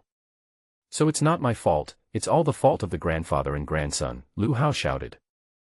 I stepped on his thigh and he screamed again. Why did Master Jiang offend the Chao family? He's meddling in other people's business. I don't know how he got to know about the grandparents and grandchildren, and he came to the Chao family to inquire about their whereabouts. Lu Hao grimaced in pain. The Chao family didn't want to pay attention, but he still investigated everywhere in private. Isn't that courting death? My heart was shocked. It turns out that Master Jiang was indeed friends with my grandfather. He went to the Chao family to investigate the mystery of my grandfather and my disappearance, but he didn't expect to be killed. When did that happen? That's about a few months after the incident with the grandfather and grandson. Lu Hao said, and then he chuckled, you can also think about it yourself. How are you compared to Jiang Dachuan? The Chao family is not someone you can mess with. From what you said, the Chao family is quite scary. I sighed. I'm glad you figured it out. We can be friends. Lu Hao smiled. I sighed, what a pity, it was the Chao family that provoked me first. Do you really want to meddle in other people's business? Lu Hao was shocked and angry. What did you say? I looked at him in surprise. You two dug me out of Fentuling back then, and you blame me for meddling in your business. Who are you? Lu Hao's face changed drastically and his voice trembled. Zhou Xiang's crazy voice suddenly came from behind. Lin Shou, so you are Lin Shou. I should have known it earlier, I should have known it earlier. You can't, it's impossible. Lu Hao's face was as pale as paper. He yelled a few times, then suddenly looked ferocious. He took out a gun from his body and pulled the trigger at me. Bang. Lu Hao's hand was hit by a copper coin I shot, the bullet missed the target, and the gun fell to the ground. Suddenly, a loud laugh of ha ha ha ha came from beside me. Zhou Xiang grabbed the corpse-suppressing nail and rushed towards Lu Hao like a mad tiger. At the same time Lu Hao picked up the pistol, he stabbed him with the nail. Bang. Another gunshot was heard, and the bullet pierced Zhou Xiang's chest, but the corpse-suppressing nail deflected and only pierced Lu Hao's shoulder. Zhou Xiang pounced on Lu Hao and bit Lu Hao's neck tightly with his mouth. Get out. Get out. Lu Hao pushed desperately. I stood by and watched this scene silently. I saw Zhou Xiang died with his eyes wide open, but his mouth was still tightly biting Lu Hao's neck. When Lu Hao finally kicked Zhou Xiang away, a figure flashed at the door and Yang Tianbao flashed in. Lu Hao was so frightened that he grabbed the gun and pulled the trigger frantically. However, when the bullet hit Yang Tianbao, it only made a series of muffled puff sounds, and then fell to the ground with a clang, without hurting him at all. Soon the bullets were all gone, and no matter how frantically Lu Hao pulled the trigger, only empty sounds were heard. "It was not me who killed Xiao Yu, it was not me who killed her," Lu Hao screamed in horror and moved back repeatedly. "But there is a wall behind, where can I escape to? It would have been fine if Xiao Yu hadn't been mentioned." As soon as Xiao Yu was mentioned, Yang Tianbao's right eye, which had been dark, turned faintly red. He screamed and suddenly appeared in front of Lu Hao. But the person he caught was not Lu Hao, but Zhou Xiang. He grabbed Zhou Xiang's body and threw it out with a whoosh. It hit the wall with a thud. The bones all over his body were broken and he was no longer in human form. At this moment, a loud clattering sound was suddenly heard. A crack slowly appeared on the iron wall on the east side, and as the gears turned, it gradually expanded into a secret door. I was a little surprised. I didn't expect that when Yang Tianbao threw Zhou Xiang's body away, he accidentally hit a mechanism. A bone-chilling breath surged out from the secret door, even colder than Yang Xiaoyu's iron prison. I walked through the secret door and went in. Only then did I discover that there was such a huge underground space under this house. The two iron prisons that imprisoned Yang Xiaoyu and her brother were just a small part of this underground space. This space is octagonal in shape, resembling a Bagua formation.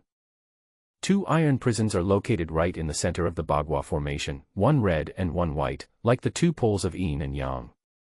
The entire space was also cast with molten iron, and the walls were engraved with all kinds of strange spells and fierce ghost patterns, which was not much different from the appearance in the iron prison.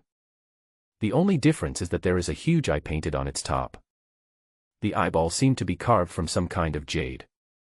Even in the pitch-black darkness, it emitted a faint luster and looked extremely strange and eerie.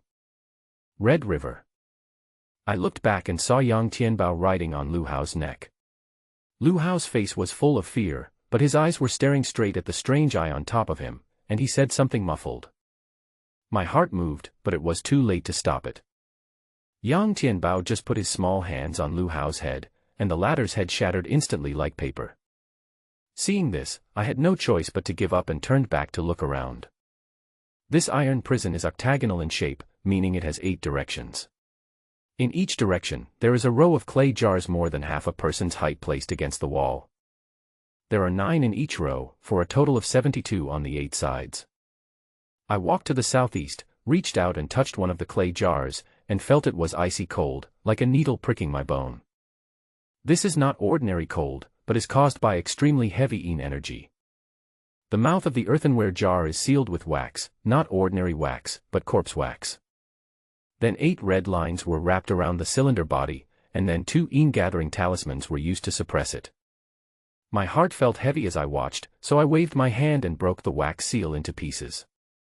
A puff of white smoke rose from the earthenware jar, which was the water vapor condensed from the cold air. I saw the body of a little boy kneeling in the jar. He looked to be about 10 years old. His body was covered with layers of frost and he was frozen into an ice sculpture. When the other earthenware jars were opened, the conditions inside were similar. They were all frozen corpses of children, both boys and girls, all under the age of 14. Judging from the wax seal, it must have been sealed for more than 10 years. This means that the iron cage has existed under the house for at least 10 years, and Yang Xiaoyu and her brother were just latecomers.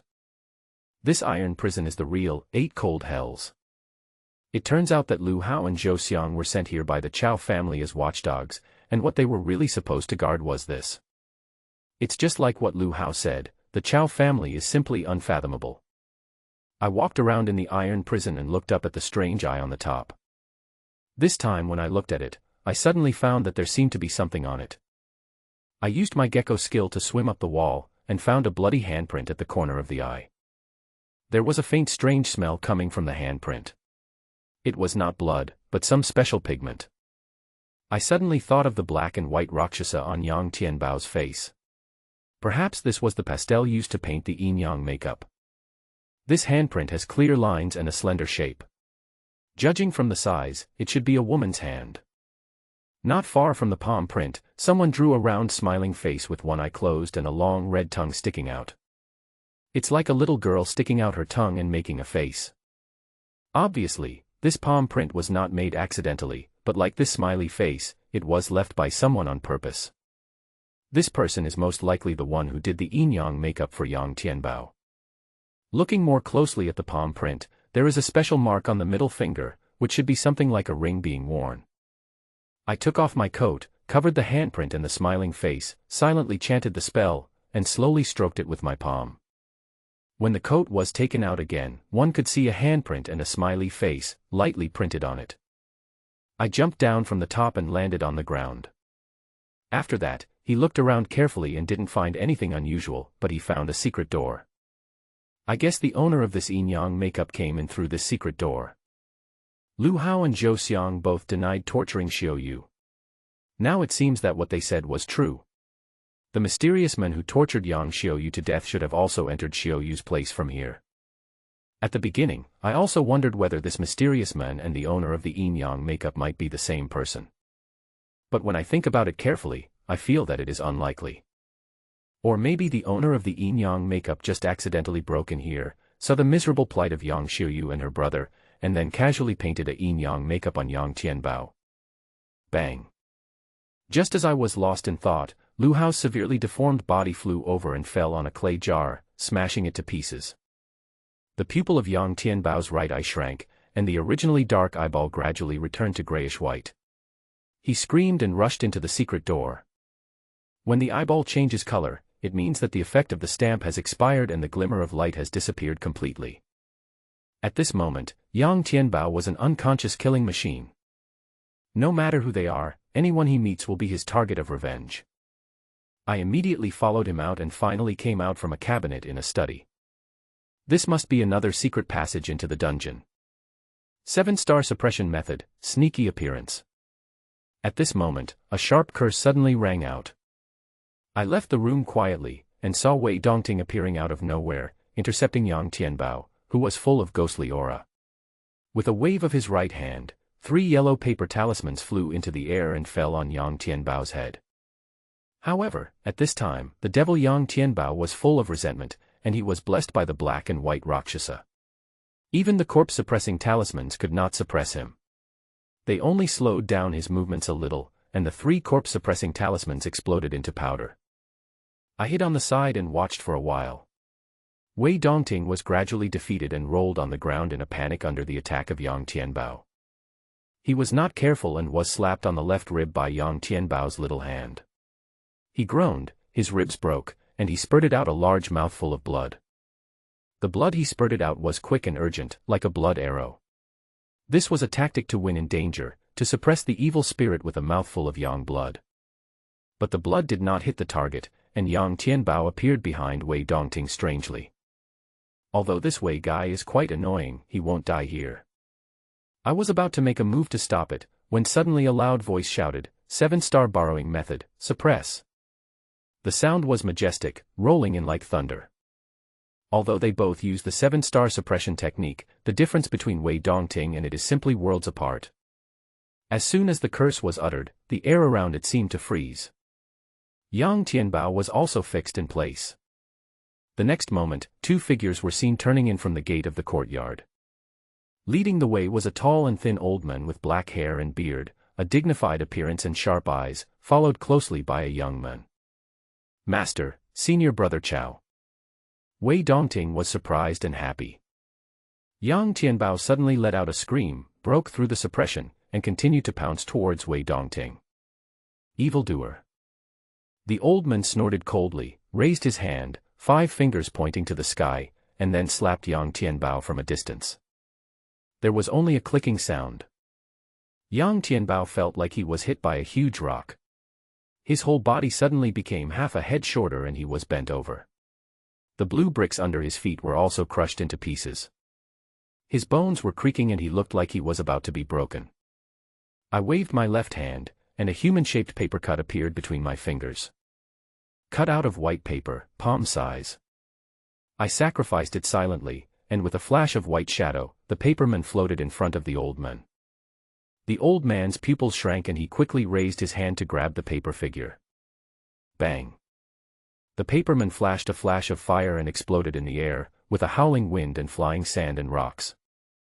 The old man and the young man were forced to take a few steps back.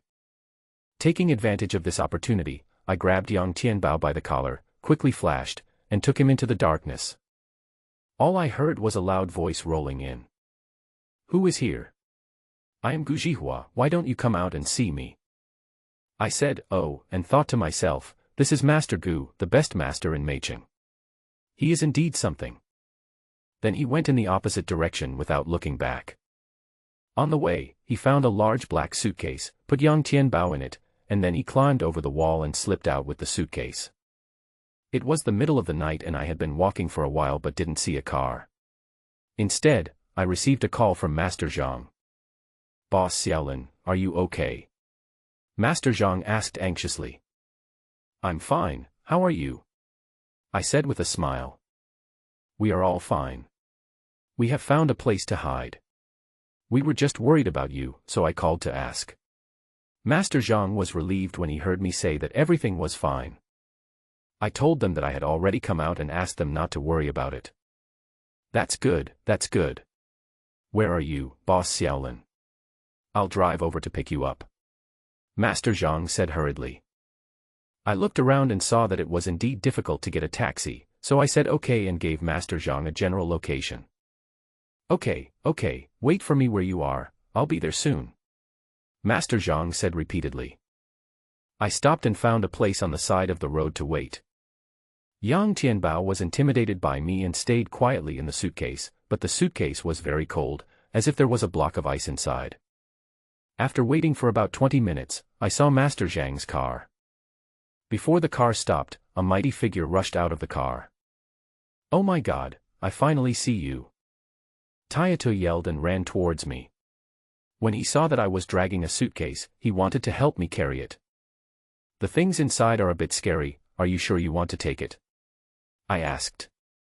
Tayato's hand had already touched the box, but when he heard the words, he felt as if he was pricked by a needle and shrank back with a cry of surprise. Seeing me looking at him with a half-smile, Tayato blushed and said in defense, "I'm not scared, it's just that this box is so cold." I was startled. "Oh, then I'll give it to you." I handed over the suitcase. Tayato took a few glances at the box, but was hesitant to take it. "What's in this?" Just then, Master Zhang parked his car and came over to ask curiously, "What is this?" I said it was a ghost. Tayato shuddered and quickly took a few steps back. Boss Xiaolin really knows how to joke. Master Zhang laughed. After being laughed at by Master Zhang, Tayato scratched his head in embarrassment. "I am too honest and always take other people's jokes seriously." Both Master Zhang and I were amused by it. If anyone really thinks that Tayato is honest, they will definitely be tricked by him. As we were talking, the three of us got in the car. Master Zhang was going to drive, so he naturally sat in the driver's seat, but Tayato went to the passenger seat, saying that it would be more comfortable for me to sit in the back seat alone. In fact, I saw that he was still a little concerned about the suitcase, and he would glance at it through the rearview mirror from time to time. "By the way, Boss Xiaolin, how's things going at the Liu family?" asked Master Zhang. "Not long after you left, the Liu family suddenly got in an uproar. No one knew what had happened, but everyone was scrambling to run out. I saw something was wrong, so I followed them out. I organized my words casually. This Liu family is too scary. It's right for you to come out quickly." Tayato agreed repeatedly. Master Zhang also nodded and said yes, then sighed, "I just don't know what happened to Xiuyu." When Xiuyu was mentioned, the three of them fell silent. "Oh, is that the Liu family?" At this moment, Tayato, who was sitting in the front, suddenly shouted. I looked in the direction of his finger, and saw flames shooting up into the sky. "Is there a fire?" I asked Master Zhang to change direction and drive towards Liu's house.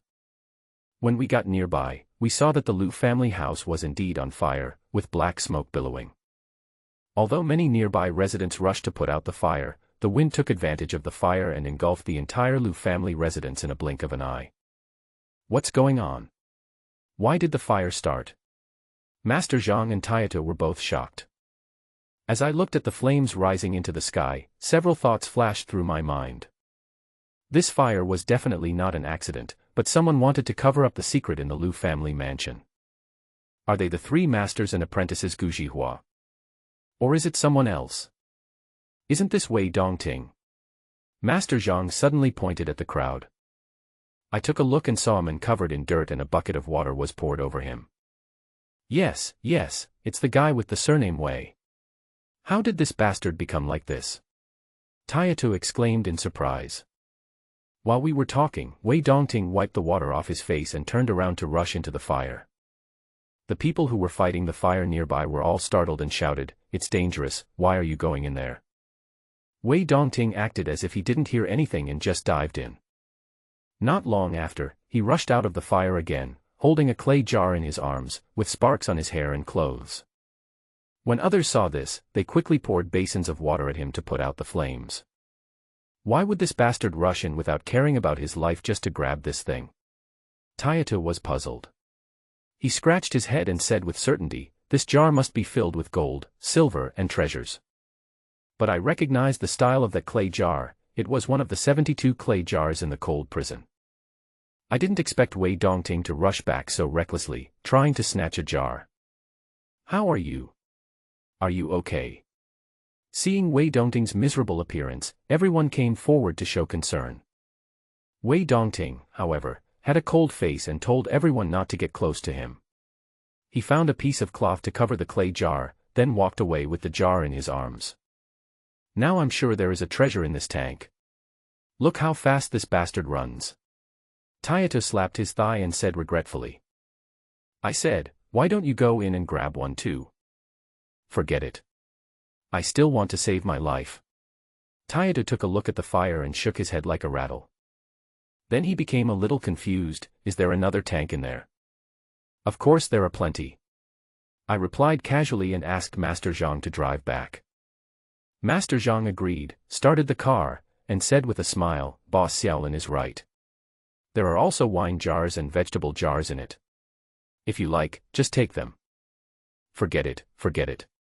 I don't have that bastard's ability, so I can't be envious," Taito said quickly. Master Zhang first drove us to find Uncle Yang and his friends, and then we found a hotel nearby to stay temporarily. Uncle Yang was in a daze the whole time, but with Xiaoganzi and others taking care of him along the way, nothing happened. As for the fire at the Lu family, we didn't mention it for the time being. We will wait until Uncle Yang has a night's rest and his emotions have stabilized before we talk about it. When I woke up the next morning, Master Zhang was already there talking with Uncle Yang. At this moment, Taito and Xiaoganzi ran in from outside, panting. "Oh my God!" As Taito came up, he shouted loudly. I asked him, "What's wrong?" Taito gulped down a mouthful of water, wiped his mouth, and finally took a deep breath. "Do you know what's in that earthenware jar that bastard brought out? It's not gold or silver treasures, it's the bones of a child." "What?" Master Zhang and Uncle Yang were both shocked. "I heard that there are many clay jars buried underground in the Lu family's house, and they are all filled with corpses," Xiaoganzi said with a pale face. "Yes. The news has spread like wildfire outside. I heard that the Lu family's house has been cordoned off and sealed off," Taito said. "Did Wei Dongting spread this news?" I asked. "It should be." Taito thought for a while, "But we don't know the specific situation." "So what happened to the Lu family?" Uncle Yang asked in a trembling voice. "Have they been rescued?" Taito and Xiaoganzi hesitated for a moment after hearing this, and then turned their gaze to me. Seeing me nod, he said, "I heard that several charred bodies were found inside. It's very likely that the entire Lu family died in there." "Ah." Uncle Yang staggered and almost fainted. I quickly helped him up and pulled him to sit down. "The Lu family is a bunch of crap. They're dead, so what?" "Uncle Yang, why do you care about them?" Taito advised, "Don't worry. Xiuyu is definitely not among them." Somehow I managed to calm Uncle Yang down, and I asked Master Zhang to accompany him to the room to rest. After the two men left, he called Tayato and Zyganzi over and asked them in detail about the current rumors outside.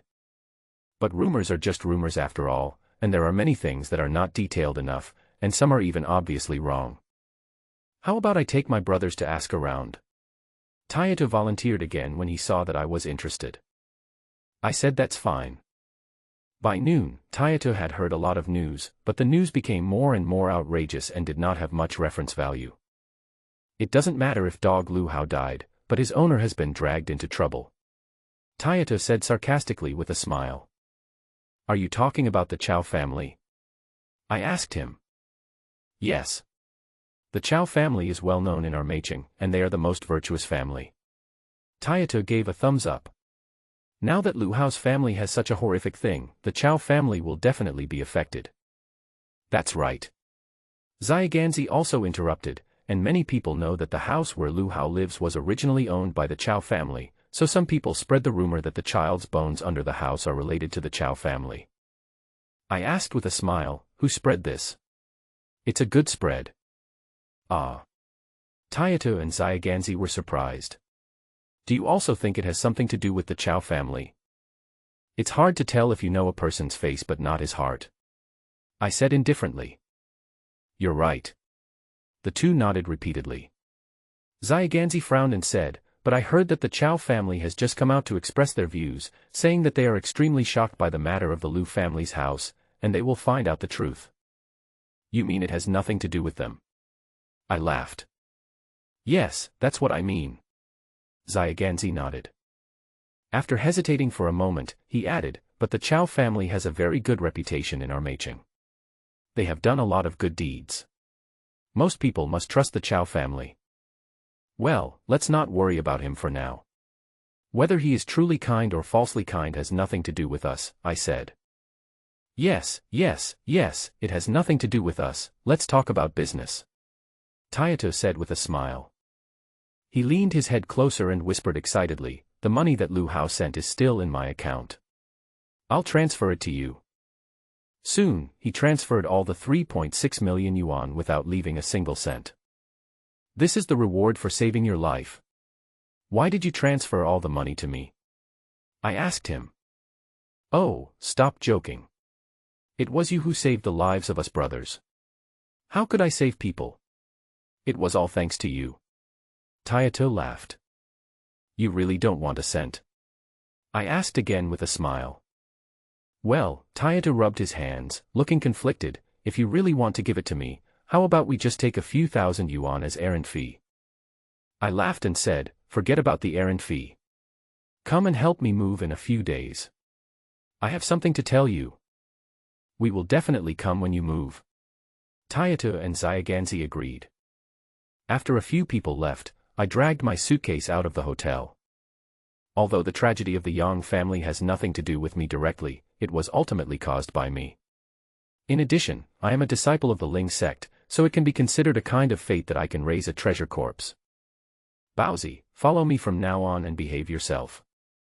I patted the box and typed something, then hailed a taxi on the side of the road and asked the driver to go to Xinghua Old Street. The property that Lu Hao transferred to me is a 2-story house with a shop front. It is right next to Xinghua Old Street, so it's a good opportunity for me to go there and deal with it. The house was looked after by someone, but that person did not live in it.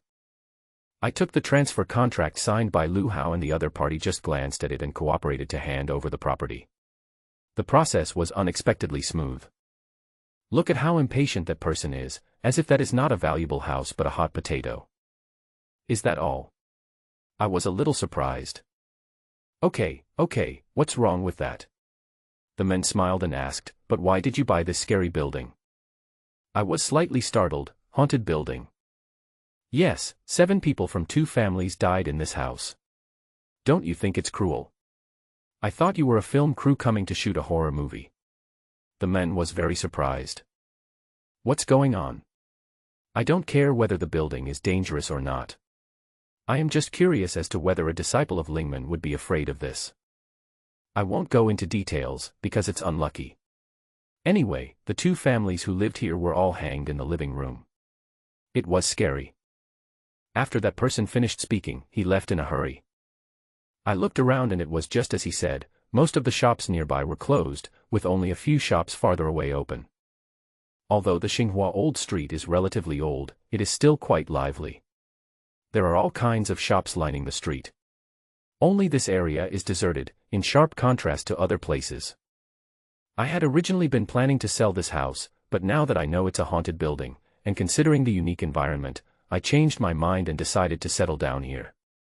The disciple of Lingman and the haunted house are a perfect match. I walked around the deserted streets outside, then came back and dragged my suitcase into the house. This house is quite nice, with red bricks and green tiles, very unique. There is a large shop downstairs and the upstairs can be used for living.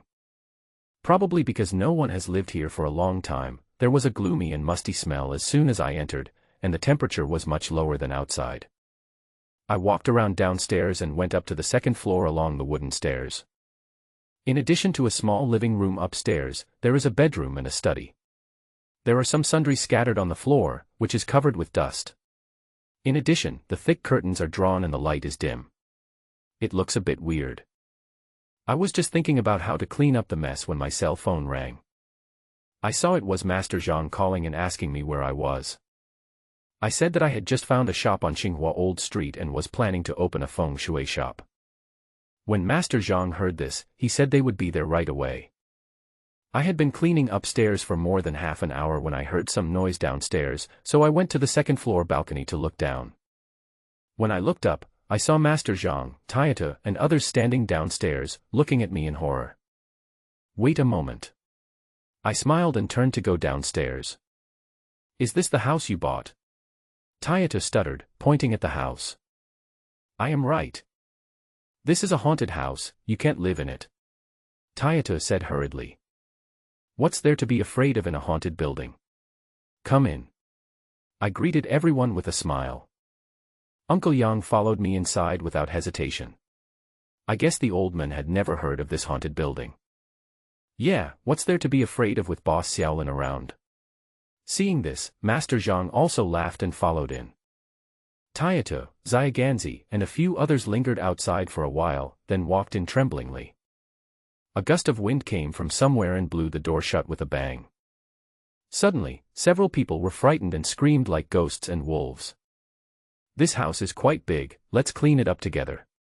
Master Zhang called to everyone. With so many people helping, we finally cleared out all the mess and washed the floors upstairs and downstairs repeatedly. We had been here for a while and there was nothing unusual in the house. Everyone was more relaxed and no longer as nervous as before. By the way, I said before that I want to tell you something. I said to Tayata and others with a smile. Yes, yes, yes.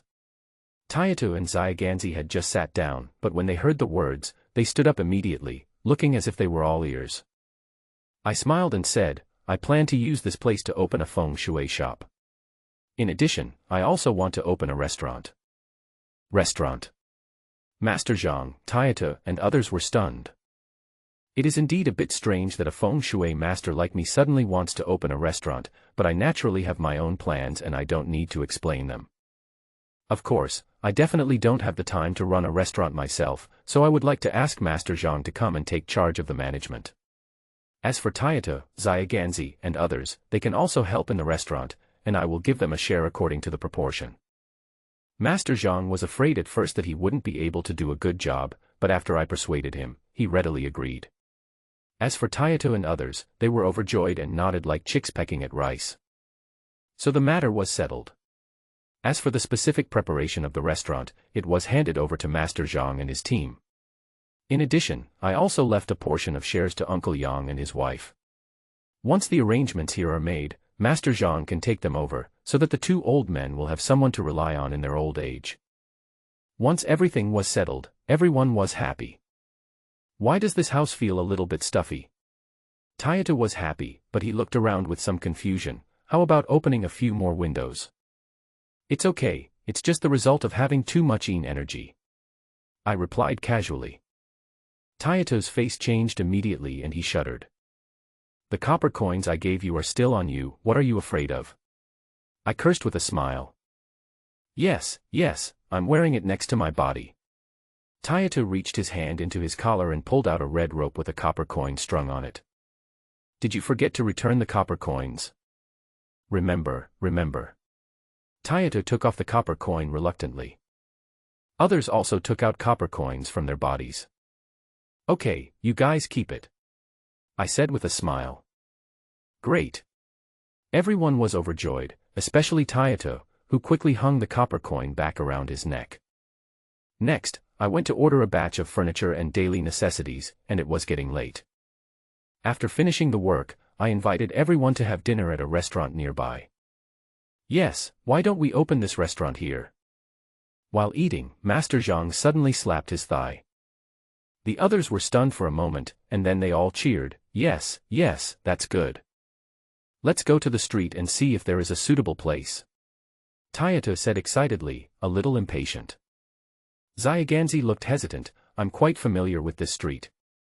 I think it's hard to find a suitable one right now, mainly because there are no vacant shops. What's so difficult about this? I see there are a lot of empty rooms next to Boss Xiaolin's house. There must be a suitable one inside, Master Zhang said with a smile. Ah. Open there. Everyone else was shocked. Xiaoganzi hesitated and asked, is it okay to drive there? Master Zhang looked at me and smiled, you young people are a little short-sighted. If it was in the past, it would definitely not work, but now that Boss Xiaolin has opened a feng shui shop there, this place will definitely be a feng shui place in the future. It's perfect for us to open a restaurant there. Everyone was skeptical after hearing this and turned their eyes to me. Why are you looking at me? Didn't Master Zhang make it very clear? I said. Then let's listen to Master Zhang. Tayato pounded the table upon hearing that. So after dinner, a group of people ran straight over to look at the stores and quickly chose the best one, which was right opposite my house.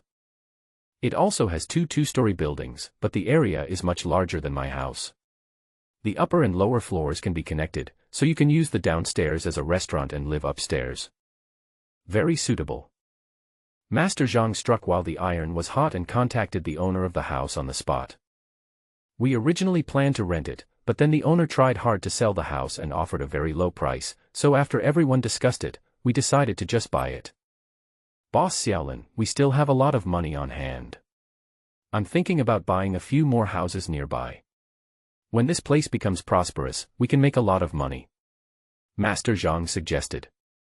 Master Zhang knows how to do business. I have no objection, I said with a smile.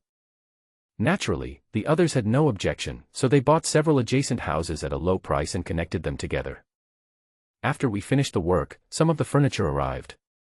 We worked together to put everything in place, and I moved in that night. If you have any problem, please call us immediately. Before leaving, Tayato ran over and said something. Why, are you afraid that I'll be taken away by a ghost? I joked. Tayato blushed and said, we all grew up in Meicheng. This haunted building is really famous. You'd better be careful. I smiled and said, I know, don't worry, I have plenty of copper coins. That's good. Tayato nodded vigorously. After everyone said goodbye and left, I went back upstairs and looked through the rooms, trying to figure out where I should find a place for Yang Tianbao. Although I put a seal on him, he is still a long way from becoming an evil spirit and truly regaining sanity. This depends on nurturing. The art of refining and raising ghosts are two methods passed down by our Lingmen. But for the descendants of Lingmen, whether it is cultivation or cultivation, it all depends on fate. Not all evil spirits can be cultivated or raised. It seems that Yang Tianbao and I have nothing to do with each other, but in fact we are deeply involved. However, it is not so easy to cultivate evil spirits. Apart from other things, first of all, you need to have a suitable environment. It would be best if we could find a yin gathering pool or even a corpse raising ground. However, these are hard to come by, and even if they do exist, most of them are in some remote areas or deep mountains and forests. It is almost impossible to find such a place in the city. However, this house is quite interesting. The yin energy is much stronger than other places. This is not caused by evil spirits, because I didn't find any ghosts or resentments in this house. I went back downstairs and accidentally found something strange in one of the utility rooms. There is a shrine hanging on the west wall of the utility room. In the shrine, there is a strange statue with an indigo face, a pair of horns on its head, and wings on its back. No one knows which deity it is. Because this was a shrine, when they were cleaning the house, Master Zhang and his team came to ask for my opinion and decided not to throw it away but to leave it there. When I came here again, I found that this room was the only one with brown-red wooden floors, which was different from the other rooms. If you look closely, you will find that there is actually a door hidden in the floor. It is made very cleverly and you won't be able to find it if you don't look carefully. I found the buckle, pulled up the wooden door, and saw a wooden ladder resting on the opening. Go down the ladder and there is a square basement, which is the same size as the utility room. In the middle was placed a statue of a deity, exactly the same as the one on the shrine in the utility room. The only difference is that this statue is several times larger, almost as tall as a real person, and its left arm is half broken. There were 3 large coarse porcelain bowls in front of the statue, with a layer of dark red substance condensed in the bowls. I took a look and it should be dried blood. Other than that, there's nothing special. The yin energy in this place is very strong and is rising upwards. The reason why this house is so cold may be related to this place. However, there was nothing like a yin gathering pool underground, and I didn't see any yin gathering formation in the room, so I turned my attention back to the statue. After walking around, I suddenly discovered that the broken arm of the statue revealed white bones. This is human bones. I was a little surprised that there was a person inside this statue. But he was sealed with clay outside, making him into a statue of a god. It's really strange. From this point of view, this haunted building might be hiding some unspeakable secrets. The deaths of those 2 families may also have deeper hidden stories. I originally planned to smash the statue open to see the whole situation, but then I thought better of it and just let it stay there. Then he brought down the suitcase, released Yang Tianbao, and sat face to face with the statue. Another seal was added on his forehead. Baozi, say hello to your friends first. You 2 can keep each other company. I went back upstairs and made another shopping list. After all the materials were prepared, I had to go downstairs to set up a yin gathering formation. With everyone's help, the sign of the Feng Shui Center was hung up within a few days. Why is it called Liunian Hall? Xiaoganzi asked puzzledly. Taito knocked him on the forehead and taught him a lesson. You don't even understand this. Haven't you heard of the saying that Feng Shui changes with time? This is a good name. In fact, it's because people with bad luck in their years come here. I explained to them with a smile. Ah. Everyone was stunned. Taito scratched his head. You are not kidding, are you? Master Zhang laughed and said, after seeing Boss Xiaolin's sign, I also have an idea about the name of our restaurant. What do you think of calling it Feng Shui Lu? That's great. Taito clapped his hands. We both have the best luck. Everyone cheered. So it was settled. The Feng Shui shop opened smoothly, and Master Zhang and others continued to work on the restaurant across the street. Opening a restaurant is much more troublesome. I hung a bronze bagua mirror on the wall, turned around and was about to sit down, when I saw 2 people coming outside. Brother, this is it. One of them pointed in my direction and said. The man who was speaking had a swollen right face and bandages on his body. He looked quite miserable. Who else could it be but Wei Dongting?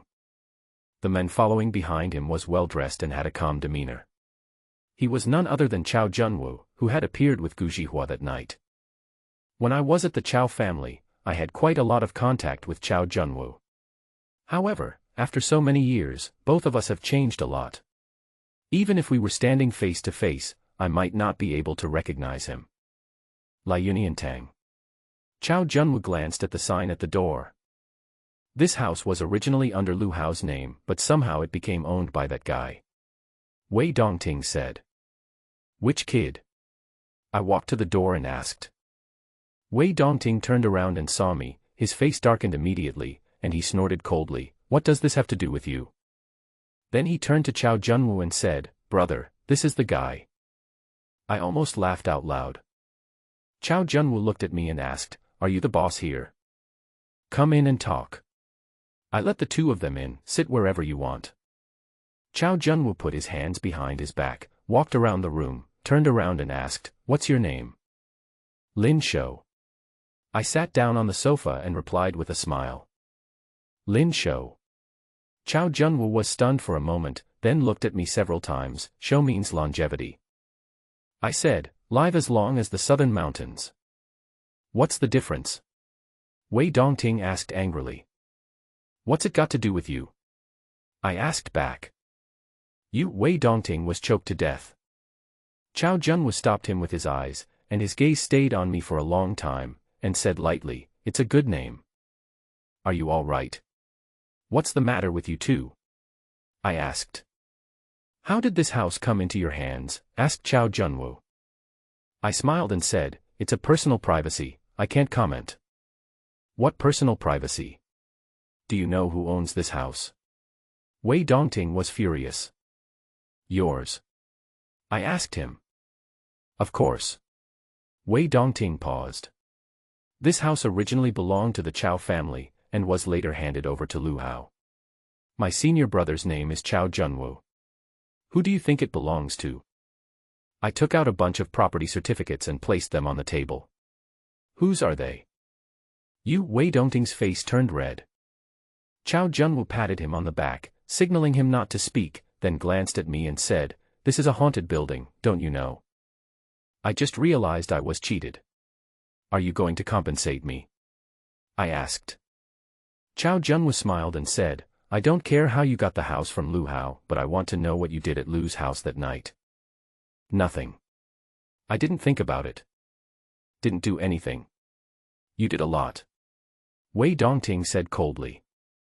"Oh, now that you reminded me, I remembered that I was eating melon," I said suddenly. Wei Dongting's face turned black and he was about to have a fit, but was stopped by Chow Junwoo. "I heard from Dongting that you are also a feng shui master," Chow Junwoo asked. "That's true." I nodded. "Did you see any suspicious people at Lu's house that night?" Chow Junwoo paused and asked again. "Suspicious person?" I was a little confused and pointed at Wei Dongting. "Is he considered a suspicious person?" "Don't talk about other things." Wei Dongting was furious. I ignored him and continued, "Except for him, there is no one else." "When did you leave that night?" Chow Junwoo asked. "How would I know?" Seeing that the situation was not right, I quickly ran away with a group of people. I looked at Wei Dongting again and sighed. Luckily he ran fast. "Shut up." Wei Dongting was so angry that his face turned blue. "Okay, I have to open the door and do business.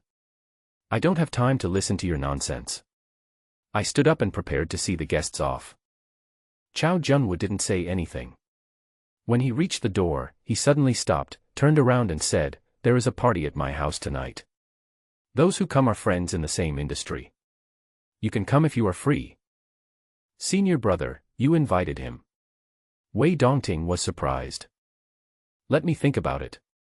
I didn't say no, nor did I say yes.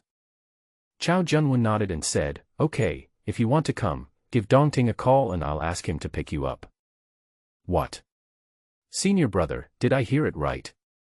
Wei Dongting was incredulous. Chow Junwoo didn't say anything else, just turned around and walked out. Wei Dongting glared at me and hurriedly chased after me. "Hey you!" I called out to him. Wei Dongting looked back. Yes, it's you. Come here." I waved. "What's wrong with you?" Wei Dongting cursed and turned to leave. "How can I find you if you don't leave your phone number?" I asked. Upon hearing this, Wei Dongting had no choice but to stop, turned around with a gloomy face and left his contact information. I heard that a fire broke out in Lu's residence not long after I left. "What happened?" I asked him in a low voice. Wei Dongting sneered at me and said, "I suspected that you were the one who started the fire. Your IQ is a bit low." I sighed. "If you keep talking nonsense, do you believe me?" Wei Dongting was furious. "What are you so excited about?" I interrupted him. "I heard that you risked your life to rush into the fire and grab a clay pot, which exposed the secret of Lu's house. That's amazing. I gave a thumbs up. Wei Dongting snorted coldly. What happened? Why did the fire suddenly break out? I asked him. Wei Dongting glanced at me and said, "Why are you asking so many questions?" "I'm curious." I said with a smile, "Did your master praise you for taking out the clay pot?" "What do you mean?" Wei Dongting's face darkened. "Did he scold you?" I wondered. Wei Dongting snorted coldly, "How is that possible? Stop talking nonsense here." After saying that, he left angrily. That night, I called him. About half an hour later, Wei Dongting appeared at the door driving a car. "Why are you joining in the fun?" Wei Dongting muttered something, and before I could sit still, he stepped on the accelerator and the car sped away. Soon, they arrived in front of the Chow family mansion. Looking at this magnificent and huge mansion, I felt mixed emotions for a moment. "What? Are you dumbfounded?" Wei Dongting said contemptuously. "Not really," I replied calmly. Wei Dongting said coldly, "This is what they have earned through 9 generations of good deeds. You don't have to be envious." "Is that so?" I suddenly realized, it seems that we should be good people. Wei Dongting didn't respond and led me in with a dark face. There were 2 people guarding the imposing gate. When they saw Wei Dongting, they smiled and let us in. When you are outside, the Chow family mansion is already amazing to look at. Once you enter, it is even more eye-opening. But what concerns me more is the feng shui layout of this mansion. It is so exquisite in every detail. What a generous deal. I put my fingers in front of my eyes and started practicing the qi-gazing technique. I saw the Chow family mansion shining with red light, and its fortune was prosperous and at its peak. Obviously, although the incident at the Liu family's house had some impact on the Chow family, it could not shake its foundation at all. "What are you dawdling for? Why don't you just go?" Wei Dongting walked in front for a while, and probably realized that I was not following him, so he stopped and asked impatiently. "The feng shui layout of this place is amazing. Was it designed by your master?" I asked. "No." Wei Dongting said coldly. "The Chow family mansion is huge, and it employs a large number of people. As one walks along the way, one keeps running into people. However, the people here were obviously very familiar with Wei Dongting, and they all bowed and greeted him when they saw him. There is even an artificial feng shui lake in the house, located in the center of the house." Wei Dongting took me to a building by the lake. After entering the door, there was a very elegant hall. At this time, the hall was brightly lit and the scene was set. There were all kinds of drinks and dishes on the table for people to taste at will. However, there were not many people coming to the party, only about 10 people, which made the hall seem particularly spacious. According to Chao Junwu, all the guests invited to tonight's gathering are friends from the feng shui community in Meicheng. It is not easy to gather so many people. You can do whatever you want. As soon as I entered the door, Wei Dongting threw me aside and went to find his senior brother Chao Junwu. Tonight, Chao Junwu wore a black dress on purpose. He looked very impressive and stood out among the crowd. After listening to Wei Dongting's words, he turned to look at me and continued chatting with others. I got a glass of juice and a large plate of food, then found a place to sit down and eat and drink. "Brother, you are not from here, right?" Suddenly a man came over and sat next to me. "Why do you say that?" I asked as I stuffed a small cake into my mouth. The person who came over was a young man, about my age, thin, with squinty eyes. He also had a glass of juice and filled a large plate. I looked around and it seemed that among the people in the hall, we were the only 2 doing this. Almost everyone in this place knows each other, and they're all bragging about themselves, the man laughed. "So you're not from here either?" I said. The man stuffed a large piece of crystal cake into his mouth, wiped his hands on his clothes, and stretched out his hands to him. "My name is Xiao Zilong. I just came to Meicheng not long ago. What's your name, brother?" "Lin Shou." I stretched out my hand and shook his. "To be honest, brother, your name is a bit rustic, but it sounds good. It must have been given to you by an old man, right?" Xiao Zilong laughed. Speaking of this, I thought of my grandfather, and my heart darkened. I smiled and said, "Your name is not very good." "I don't like what you said." "What's wrong with Xiao Zilong?" the other party said anxiously. I joked, "If your name is Xiao Zilong, it would be more impressive." "That's true." Unexpectedly, the men took it seriously and sighed, "What a pity, the name can be changed, but the surname cannot be changed." I found this guy quite interesting. "By the way, brother, I think you are here to get a free meal too." Xiao Zilong winked at me. I glanced at the mountain of food in front of us and smiled, "You too." When I arrived in Meicheng, I had no money left and was starving. It just so happened that the Chow family invited feng shui masters to a gathering, so I came. Xiao Zilong said with a proud smile. I was a little confused. How can you be without food when you work in feng shui? Since Chow Junwu was able to get the other party to come, it means that this person must be someone of some quality and cannot be a charlatan. It is too easy for such people to make money, and it is impossible for them to be so poor that they have no food to eat. You don't know, the old man in my family gave me a death order. I can do anything, but I can't make money with the skills he taught me. What do you think of this old man? Xiao Zilong complained, I was almost forced to wash dishes. It's really tragic. I expressed my sympathy. Xiao Zilong glanced at me and said, brother, your old man is like this too. He won't let you make money. I said no. I thought we were in the same boat. Xiao Zilong said dejectedly, it seems that only my old man has such a weird temper. It's not a big deal. I consoled him. Why isn't it big?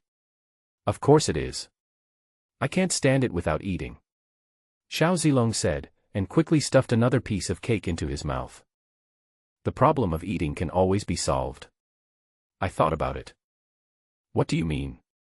Xiao Zilong perked up. I said, how about I get you a job washing dishes? Xiao Zilong looked at me blankly, brother, are you serious? Of course. I said seriously. Xiao Zilong was like a deflated ball. Forget it. I'll think of another way. As they were talking, there was a sudden commotion in the hall. We both looked towards the door and saw a woman coming in. She was about 30 years old, with a pretty face and a heroic spirit. As soon as she came in, everyone, including Chao Junwu and Wei Dongting, rushed to greet her. Sister-in-law. Chao Junwu, who had always acted aloof, also smiled when he saw the visitor. Wei Dongting also had a smile on his face and followed Chao Junwu in calling him sister-in-law. As for everyone else, they all call each other Miss. Who is this person? I asked Xiao Zilong. Since Chao Junwu called the other party his sister-in-law, she must be his eldest brother's wife. However, when I was at the Chao family, the eldest daughter of the Chao family was not married yet, so naturally I had never seen her. You don't even know this guy. Brother, you just came to Meicheng a few days ago, right? Xiao Zilong looked at me in surprise. This person's surname is Shen. The president of our Meicheng Feng Shui Association is also surnamed Shen. You mean, she is the eldest lady of the Meicheng Feng Shui Association? I was a little surprised. The so-called Feng Shui Association is actually called the Traditional Chinese Culture Research Association. It was first established in Jinling more than 150 years ago. It was a time of disaster and turmoil, with wars raging everywhere and corpses strewn across the ground. A group of powerful people gathered together and formed an organization. Most of the people here are well versed in traditional Chinese martial arts and metaphysics. At that time, this organization silently saved many people, and even in many major events, the presence of this organization could be vaguely seen. After the disaster ended, this organization was passed down from generation to generation. Today, it has blossomed and has set up branches in various places. Meicheng is just one of them. Although it is just a non-governmental organization and many people have never even heard of it, it is a well-known name to people in the industry or in some upper-class circles. More than 100 years ago, the strange people who gathered in this organization came from all walks of life, but in recent years, with the demise of some ancient traditions, people from the feng shui field have occupied more than half of them. Because of this, many people are accustomed to calling it the Feng Shui Association. The Meicheng Feng Shui Association can almost represent the Meicheng Feng Shui community, and this power is indeed considerable. I didn't expect that the Chow family's hands were so long that they even turned the daughter of the president of the Meiching Feng Shui Association into a daughter-in-law. Thank you all for coming.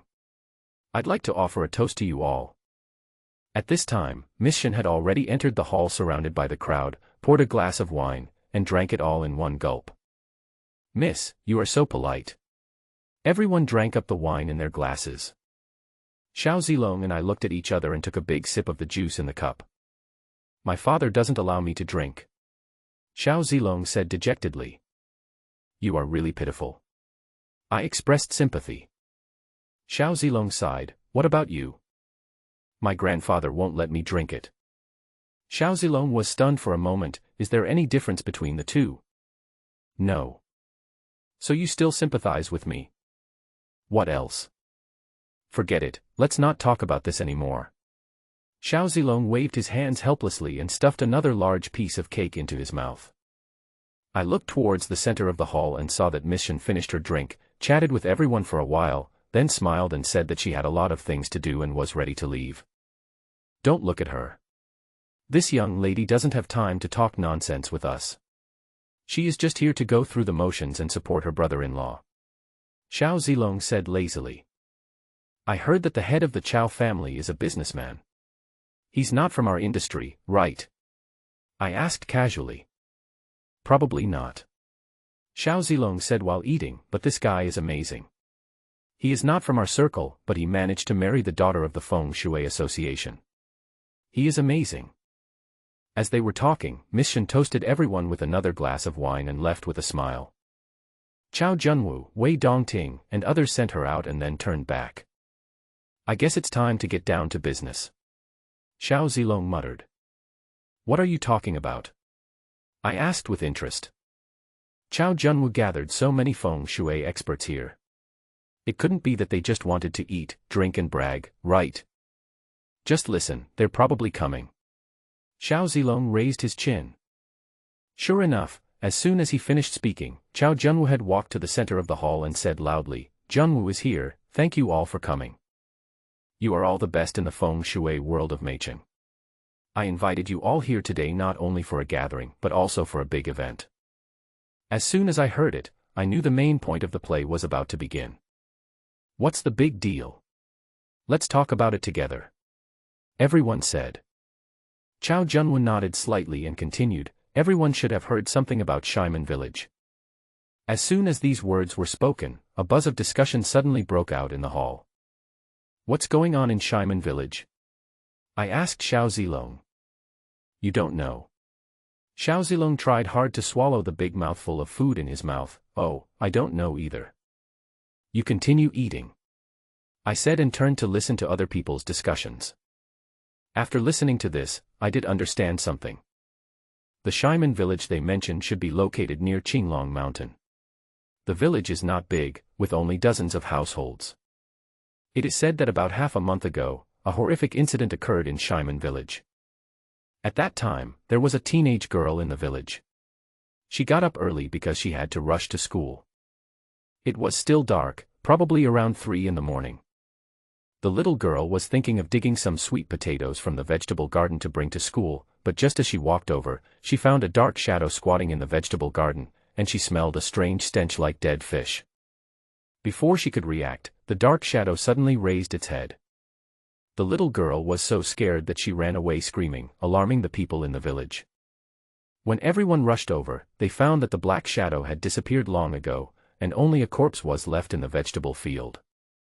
The body was a young man in his 20s, but he looked unfamiliar and was not from the village. Moreover, the man's death was extremely strange. His eyes were wide open and bloodshot, but his body was like a deflated balloon, completely shriveled. After everyone reported the case and an autopsy was performed, they found that not only had all the blood in the man's body been drained, but what was even more bizarre was that his heart, liver, spleen, lungs, and kidneys were all missing. If it was taken away by someone, it would be fine, but there is no visible cut on the surface of this person's body. In other words, this person's internal organs seemed to have disappeared out of thin air. Because this incident was so bizarre, in order to avoid causing panic, the matter was kept secret. Although most people were unaware of it, the incident spread in the Feng Shui circle. Because this matter is full of weirdness and evil, it is inseparable from the world of feng shui. The little girl was frightened and remained in a daze with a high fever. She was later cured by my master. The little girl told my master what she saw that night. Chao Junhua said, "Master Gu's move is indeed extraordinary." What did the little girl say? Did you find anything else? It was too dark at the time, and I didn't know if I could see clearly. Everyone was talking at once and asking questions. Chao Junhua waved his hand, signaling everyone to be quiet. Under the guidance of my master, the little girl did remember something. She said that the black shadow at that time was like a person, with blood on its mouth, but it had a very long tail. Tail. Everyone present was stunned. Did I see it wrong? Someone asked. Chao Junhua said, the little girl said she must have seen it right. The tail was very long, like a big snake. Big snake. Could it be that Lucien is causing trouble? Not really. How dare you do that? Chao Junhua's words caused a huge uproar, and everyone in the hall was talking about it. The so-called Willow Fairy is actually the snake fairy among the four great fairies of Hu, Wang, Bai and Lu in folk legends. If a human form has appeared, it means that it has already become a force to be reckoned with, or even reached the stage of transformation. It is extremely difficult for these wild spirits to practice cultivation, let alone reach the stage of transformation, which is even more difficult. Therefore, any monster that has reached this level will act very cautiously and tread very lightly. Some of them will even recruit disciples to accumulate merits by going out on missions. This is the origin of the term Chu Ma Xian. The four major families like Hu, Wang, Bai and Lu are the four most famous families among the spirit mediums and are known as the four great immortal sects.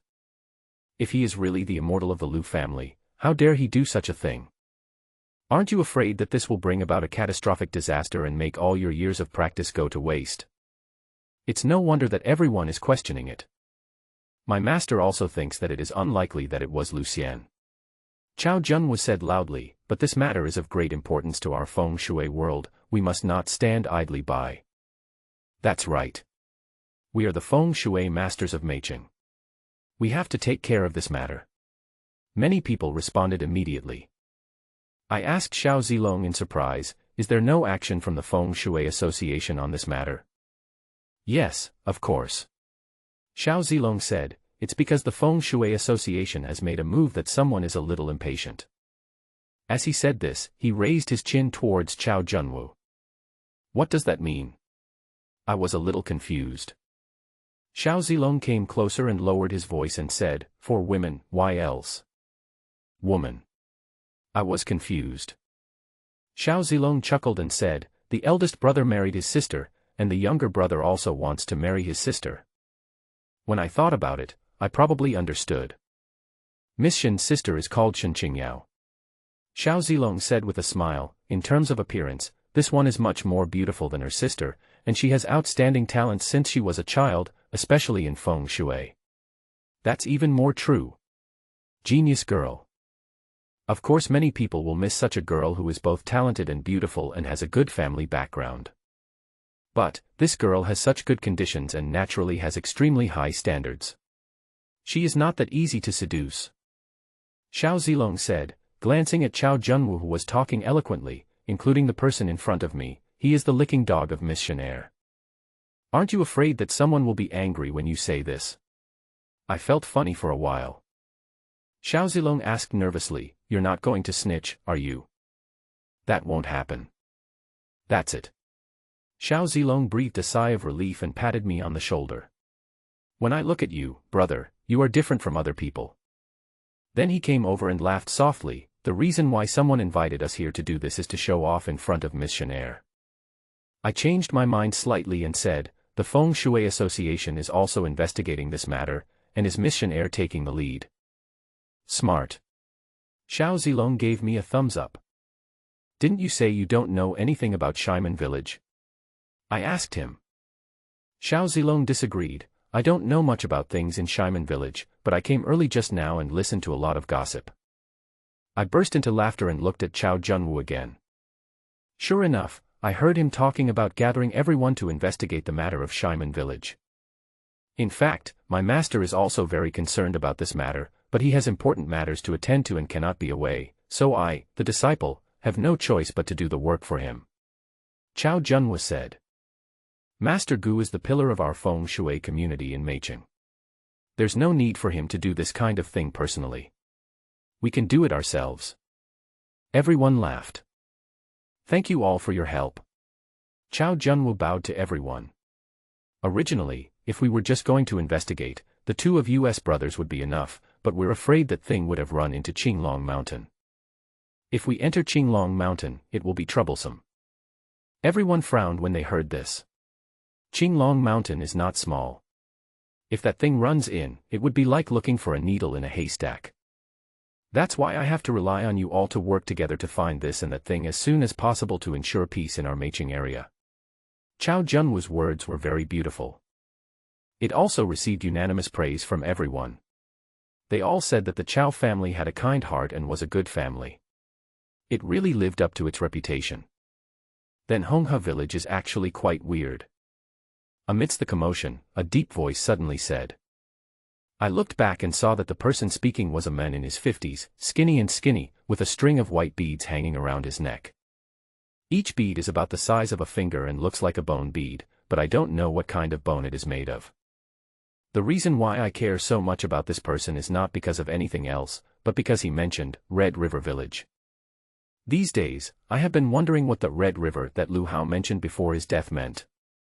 I checked the map of the area near Meicheng and asked Taito and others, but I couldn't find any place related to the Red River.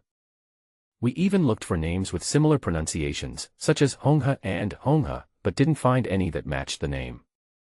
Therefore, when I suddenly heard the three words, Honghe Village, from this person, it immediately attracted my attention. What Honghe Village? Aren't we talking about Shimen Village? Someone also started asking. Yeah, Lao Meng, you must be drunk. Why are you suddenly talking about other things? Someone familiar also joked. Old Meng glared at him. Who the hell is drunk? This Shimen village was originally called Honghe Village, but it was renamed later.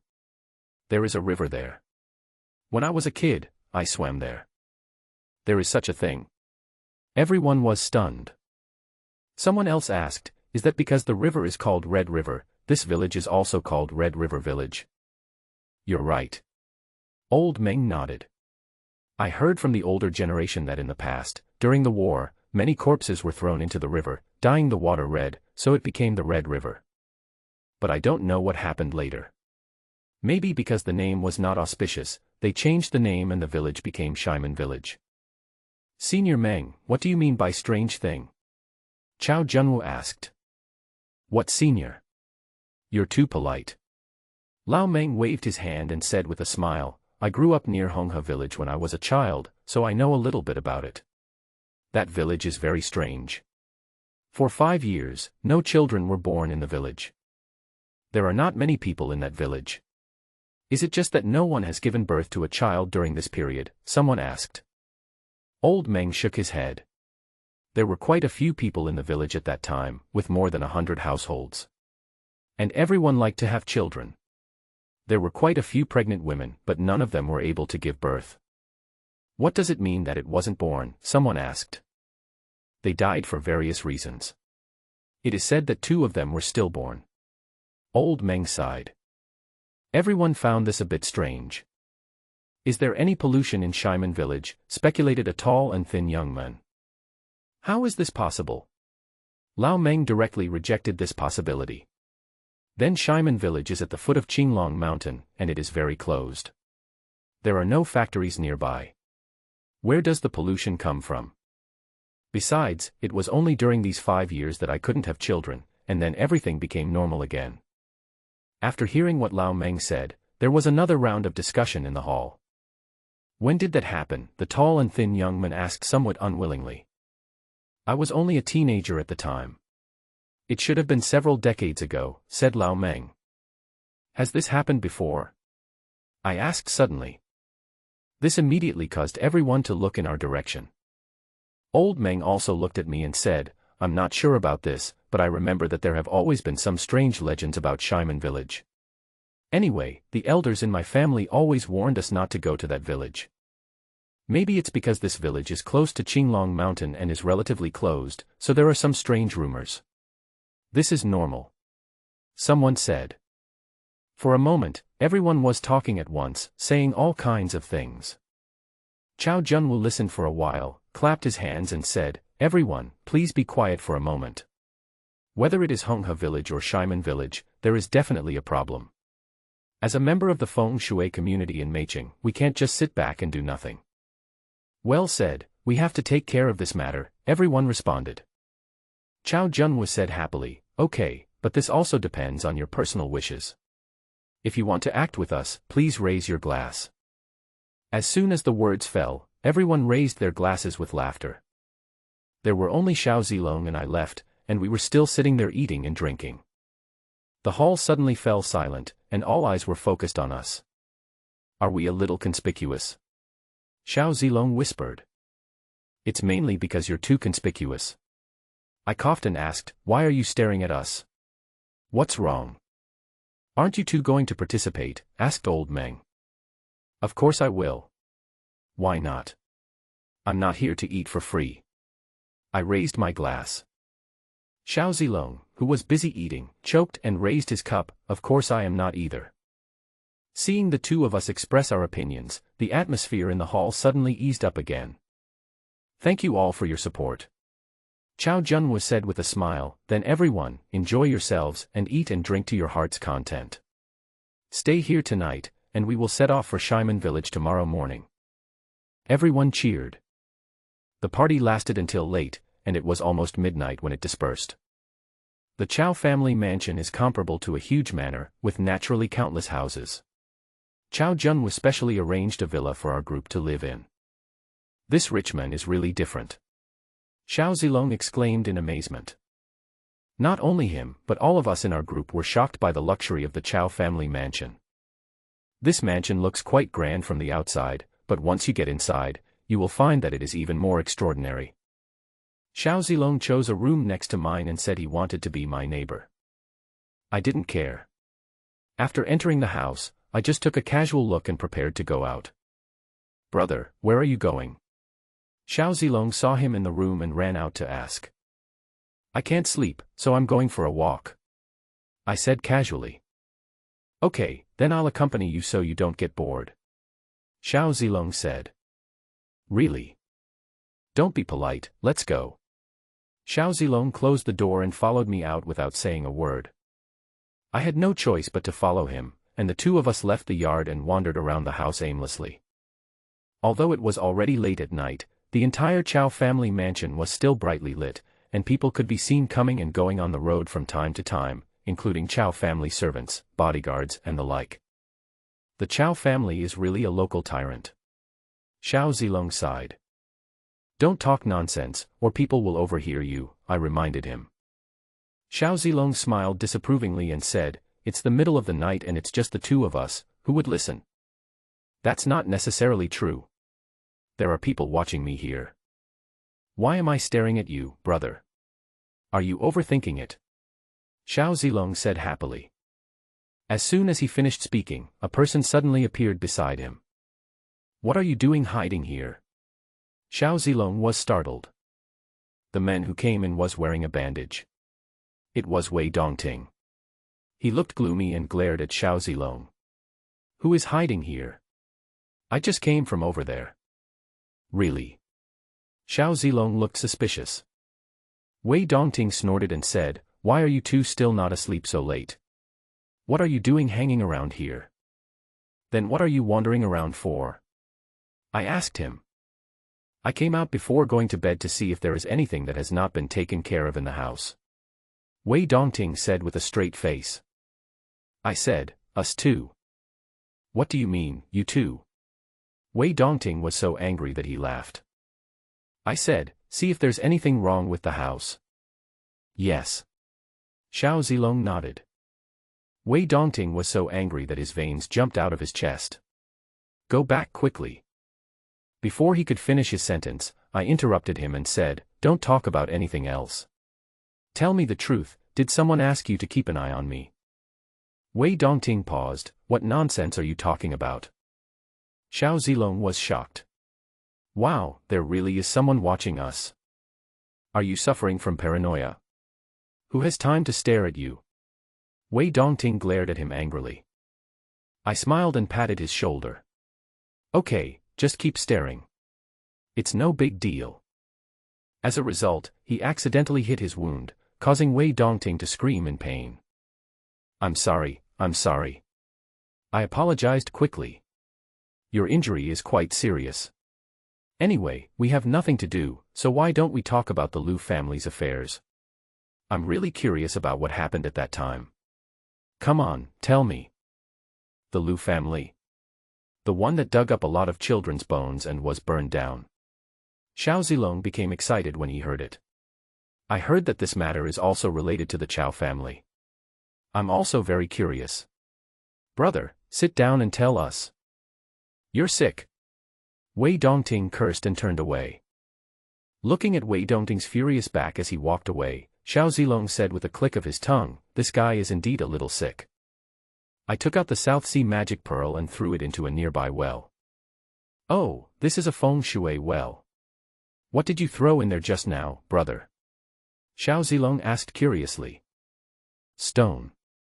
You are quite a boring person.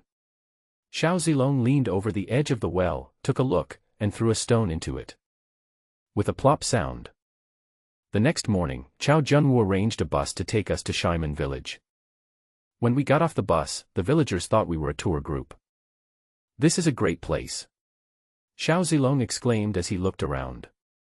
The environment of Shaimen village is indeed good. It is backed by Qinglong Mountain and there are forests and farmlands nearby. There is also a river surrounding the village, dividing the village and the outside world into two worlds. At the entrance of the village stands a large gray-white stone gate, which looks quite old. This is probably the origin of the name Shaimen village.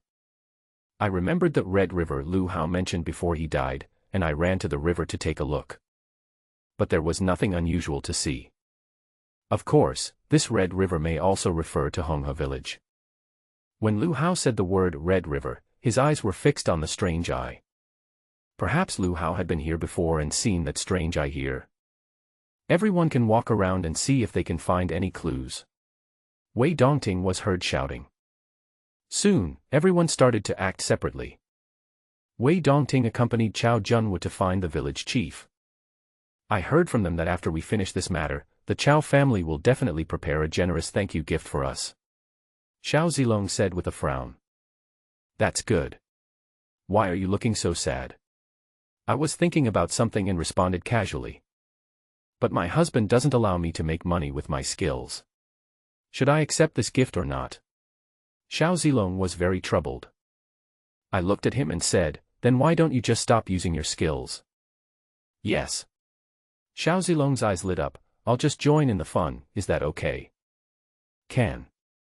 That's fine. Xiao Zilong immediately smiled. As they were talking, they suddenly heard a splash sound, a circle of water splashed on the surface of the river, and then a little head popped out from under the water. She was a little girl of about 13 or 14 years old, with delicate features but a pale and thin face. When she saw us, she was startled and sank down again in a hurry.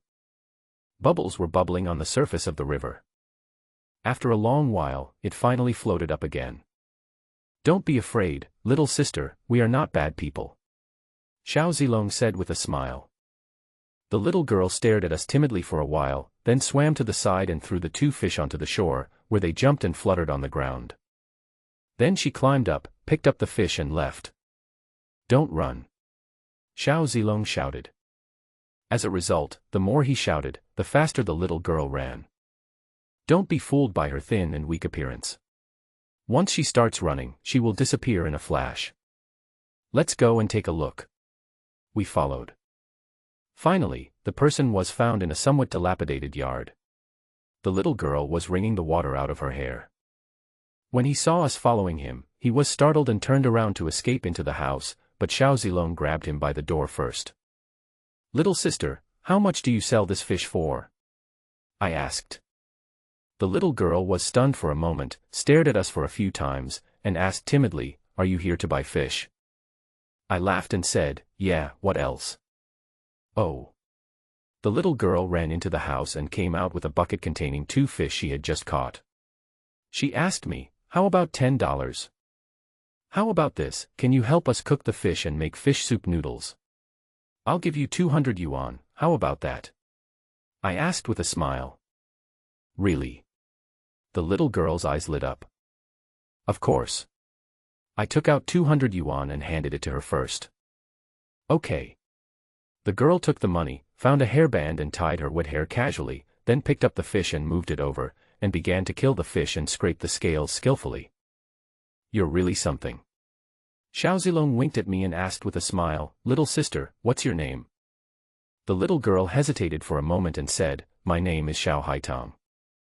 We looked at each other and realized that we had really run into the same person. The person in front of us was the little girl who got up early in the morning to pick sweet potatoes in the vegetable garden and happened to discover the strange corpse. "That's a nice name. What's your last name?" I asked with a smile. "My last name is Hai," said the little girl. After chatting for a while, the atmosphere became much more relaxed. "By the way, I heard that a strange thing happened in the village before." Seeing that the time was right, I changed the subject. I could clearly see her back stiffen for a moment, and she shook her head and said, "I don't know. Look at him, he's a very good feng shui master. He came here just because he learned that something happened in the village." I pointed at Xiao Zilong. Xiao Zilong coughed, straightened his chest slightly, raised his chin, and said, "Not bad." Haitong looked at him, then at me, and then turned back to continue scraping the fish scales. "Do you know how much it usually costs for someone to ask him to look at something for an hour?" I asked. Haitong really raised her head again and asked me, "How much?" I held up 5 fingers, 5,000 an hour. Ah. Haitong was shocked. "So many?" Xiao Zilong asked, "Where are you going to cook the fish?" Haitong pointed to the stove beside her and said, "I'll just use this to cook, okay?" Without saying a word, Xiao Zilong walked to the stove, squatted down, put his fingers into the stove and snapped them. A ball of flame suddenly jumped out of the stove and ignited the coal balls inside. This move left Haitong dumbfounded. "How is it?" Xiao Zilong asked quite complacently. "No wonder it costs 5,000 yuan." Haitong exclaimed. I smiled and said, "Tell the master about the matter. The master will not charge you today. If you miss this opportunity, you will never get this chance again." "Okay." Upon hearing this, Haitong nodded quickly and told us what happened. "So you are the person involved." We both had to pretend that we just found out. However, what Haitong said was almost the same as what we heard before, with basically no difference. As for other things, Haitong said she was frightened at the time and was unconscious for a long time, so she didn't remember it clearly. "Do you live alone?" I didn't ask any further and changed the subject. "Yeah." Haitong nodded. After washing the fish, I boiled a pot of water and started frying the fish. "What about your family?" Xiao Zilong asked. Haitong was silent for a moment, then said, "He passed away." We were both startled and said quickly, "I'm sorry." Haitong shook her head and continued frying the fish. Soon, the air was filled with fragrance. Then pour the boiled water into the pot and cook over high heat. After a while, milky white fish soup will bubble up in the pot. Haitong went into the house to get the noodles, and I asked her to put more in. The noodles were long and thin. Haitong said they were local noodles, cooked in a big pot with fish soup.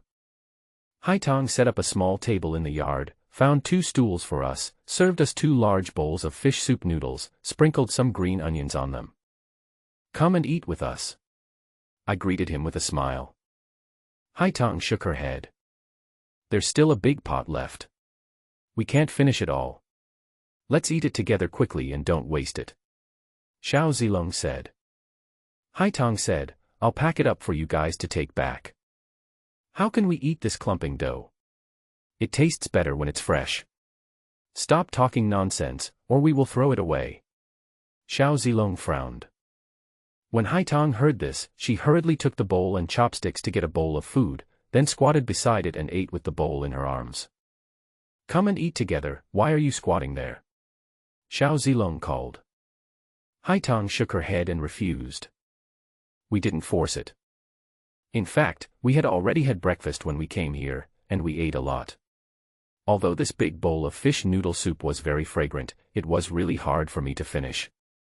After eating half a bowl, I found that Haitang's bowl was already clean, even the soup had been scraped away. I asked her to continue to serve it from the pot, and the rest was for her. Haitang shook her head. Only after he confirmed that we were serious did he run over happily and get another big bowl.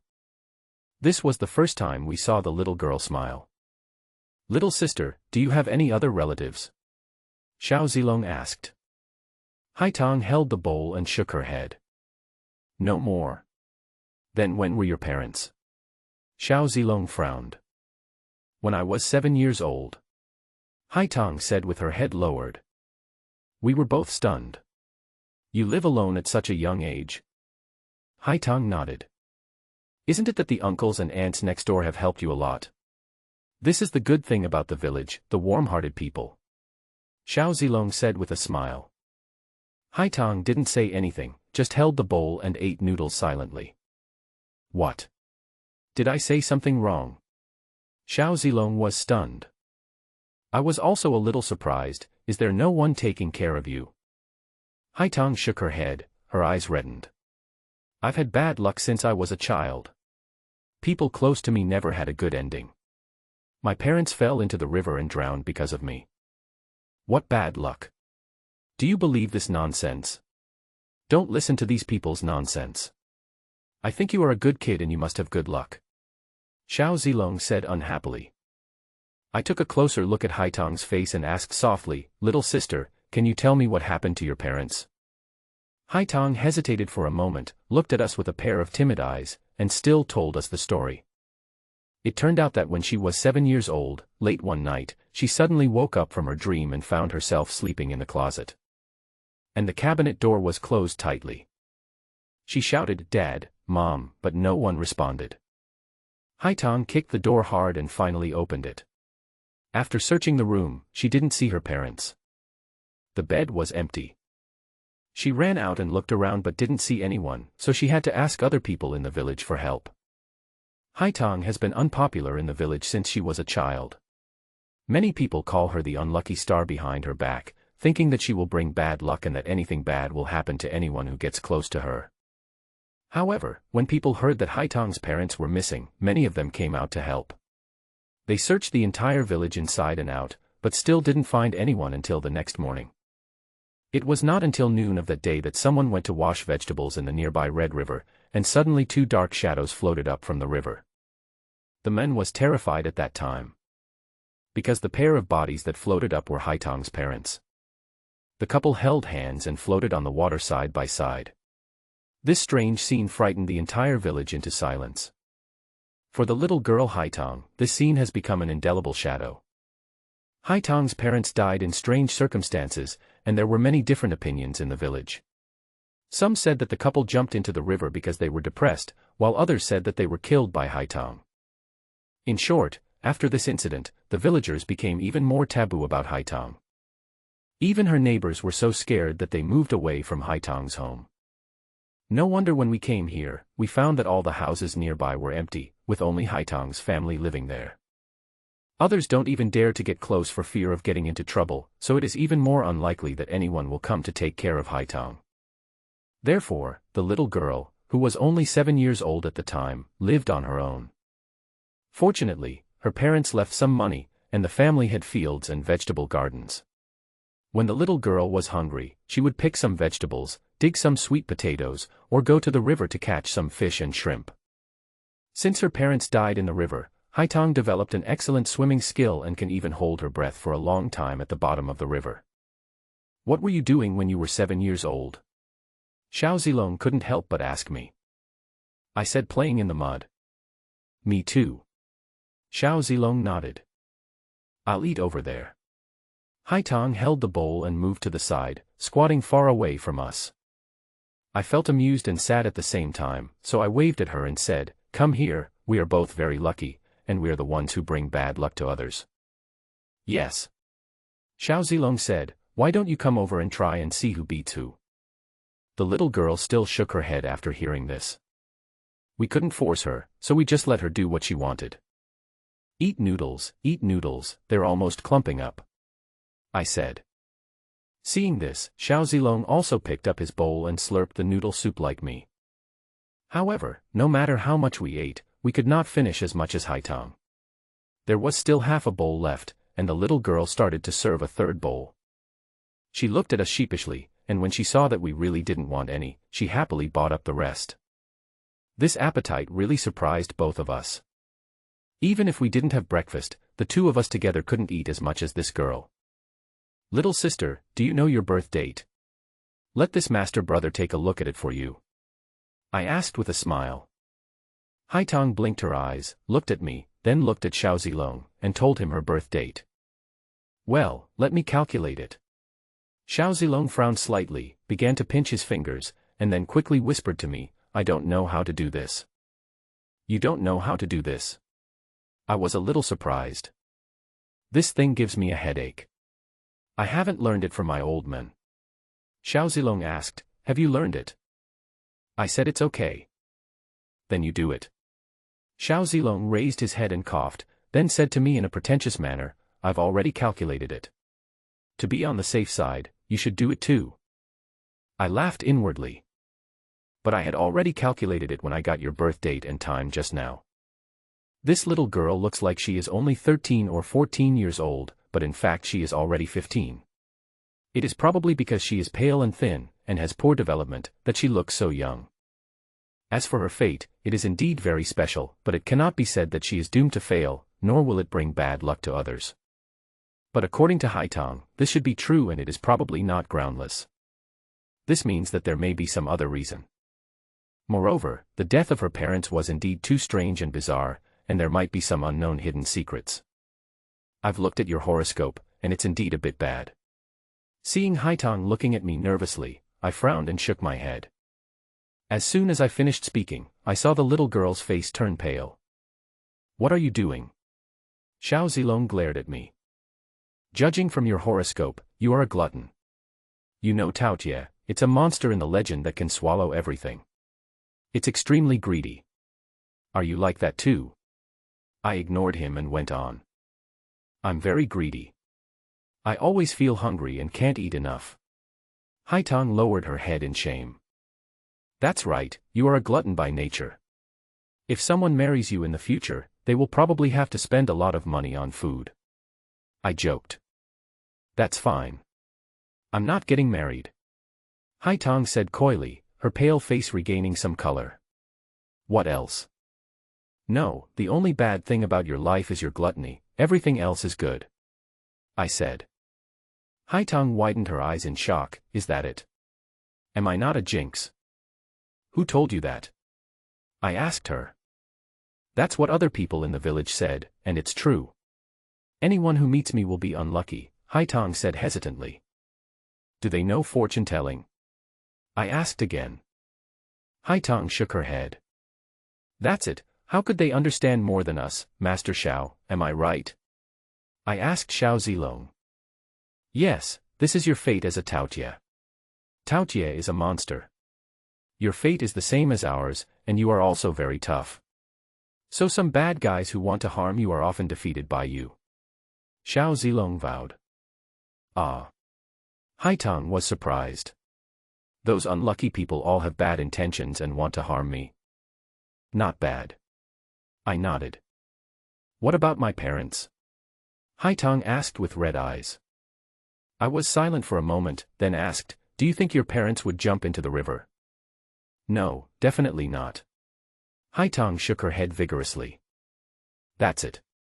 There might be something fishy about your parents' death," I said in a deep voice. "Brother, do you think so too?" Haitang asked. I glanced at her. "Who else thinks so?" "It's me." Haitang lowered her head. I didn't ask any more questions, but changed the subject. "For example, the strange things that happened in your village before, it seems that there is something wrong in your village." "What's the problem?" Haitang asked in surprise. "We need to investigate this carefully. It may be related to your parents' affairs. It's hard to say at the moment." I guessed. Haitang remained silent. Xiao Zilong winked at me and said with a smile, "It's okay, the truth will eventually come out." "Then am I really not a jinx?" Haitang asked hesitantly. I laughed and said, "If you really want to talk about it, it is true, but it is mainly aimed at those who hurt you. Yes, for example, the two of us have no bad intentions towards you, isn't that fine?" Xiao Zilong said. We both sang the same tune and really dispelled many of the girl's concerns. Although he was still worried, his complexion had improved a lot. He occasionally smiled and moved much closer to us. "I heard that no one in your village had children for 5 years. Is that true?" Xiao Zilong asked. "Yeah, it seems like that happened." Haitang nodded. "It was many years ago." "So what's going on?" I asked. Haitang said she didn't know either, because her parents never mentioned it to her, and the villagers didn't like to talk about it. I chatted about a few other things, and suddenly a voice came from behind me, "What are you doing there?" When I turned around, I saw a man in his 50s walking towards the side with Chao Junwu and Wei Dongting. It was Wei Dongting who had spoken just now. "Eat noodles." I pointed to the half bowl of fish soup noodles left in front of me. The three of them came to the yard. "Why are you coming here to eat noodles so early in the morning?" Wei Dongting asked with a dark face. "We're not eating your food, why are you so anxious?" I was puzzled. "You," Wei Dongting said angrily, "what did I ask you to do here? Are you here to eat and drink? Are you mistaken?" I looked at him in confusion. "We came here voluntarily, but you didn't ask us to come." Wei Dongting wanted to say something, but was stopped by Chao Junwu, who smiled faintly and said, "That's right, you two continue eating." As he spoke, his eyes fell on Haitang. "Is this the little girl?" "Yes, yes, yes." The man, who seemed to be the village chief, nodded repeatedly and said, "But this child is a little bit strange, so you better not get too close to him." "What's wrong?" Chao Junwu asked. The village chief sighed, "Alas, this child has a bad fate. Anyone who gets too close to her will be unlucky. She is the bane of our village." "Bullshit." Before the other party could finish his words, Xiao Zilong interrupted him and pointed at him and cursed, "Try to say that again." The village chief was surprised and asked angrily, "What are you doing?" "Fuck you." Xiao Zilong cursed in a clear and loud voice. The village chief was so angry that his face turned blue. Chao Junwu had to smooth things over with a few words, "Okay, let's stop here. Stop talking." He smiled warmly again, turned to Haitang and said, "Little sister, can I talk to you for a few minutes?" Haitang shook her head. Chao Junwu's smile froze slightly. "I'll take you to town to buy things later. You can pick whatever you like." Haitang still shook her head. "Little sister, do you know who this brother is? No matter what you want, I can satisfy you." Wei Dongting said with a smile. "Really?" Haitang asked. Wei Dongting smiled and nodded, "Of course. I want my parents, is that okay?" Haitang asked timidly. Wei Dongting was choked, this. At this moment, someone suddenly came over and shouted, "The people from the Feng Shui Association are already at Qinglong Mountain." "Senior brother, what about us?" Upon hearing this, Wei Dongting hurriedly looked at Chao Junwu. "Let's go first," Chao Junwu said after thinking for a moment. "Okay." Wei Dongting said to the men, "Gather everyone and go to Qinglong Mountain." When he turned around, he saw Xiao Zilong and I still sitting there, and he asked unhappily, "You two are still planning to have dinner here?" "That's not the case." Xiao Zilong and I stretched and stood up, smiling and saying to Haitang, "We'll come and play with you when we're done." Haitang nodded. Chao Junwu glanced at us, turned and walked out. Wei Dongting and the village chief hurriedly followed. I said goodbye to Xiao Zilong and Haitang, and went to meet up with the others. When everyone arrived, they headed towards Qinglong Mountain together. Shimen village is right at the foot of Qinglong Mountain, very close, but Qinglong Mountain is not just a small hill. It has long mountains and dense forests. After we entered, it was like a drop of water falling into a river. It was not easy to find something in this mountain. "Let's spread out and search." If we find anything unusual, we'll use this. Wei Dongting gave each of us 5 flaring arrows. This kind of whistle arrow is a very old thing, but it is very useful in the mountains.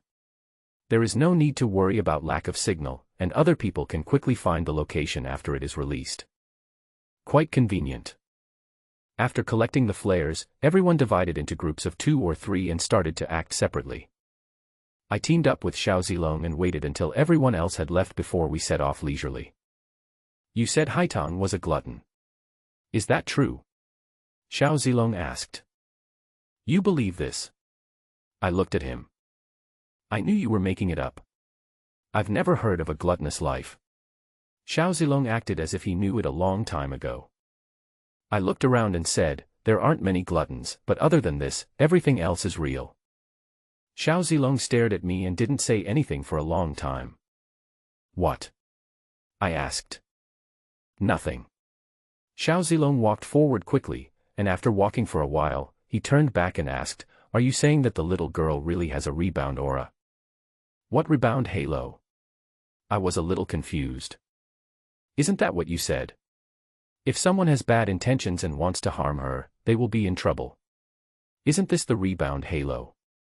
Xiao Zilong said unhappily. I laughed dumbly. If you put it that way, it's about the same. Is that true? Xiao Zilong stared at me doubtfully for a long time, then muttered, I should have learned some fortune-telling earlier, but this stuff is too mind-boggling. We talked as we walked, and chatted for a while about Shaiman village. However, the journey was quite peaceful. Apart from the chirping of birds and insects in the woods, we didn't even see a pheasant or wild rabbit. You see, Xiao Chao is really something. When he heard that the beautiful Shen had come to the mountain, he immediately called us over. He's such a bootlicker. Xiao Zilong shook his head. You call him Xiao Chao? I laughed. He has a brother, his brother is De Chao and he is Xiao Chao, how suitable it is. Xiao Zilong said. Very good. I nodded. Xiao Zilong scratched his head and said, but it's better if we don't bump into that thing. I asked why. That's easy to understand. If we are unlucky enough to run into them, should I take action or not? Xiao Zilong looked embarrassed. If I take action, I will violate the rules set by my old man. It's okay. You just don't need the generous gift from the Chao family when the time comes. I'll get your share for you. I comforted him. That won't do. Xiao Zilong's eyes sparkled. I must get the Chao family's generous gift.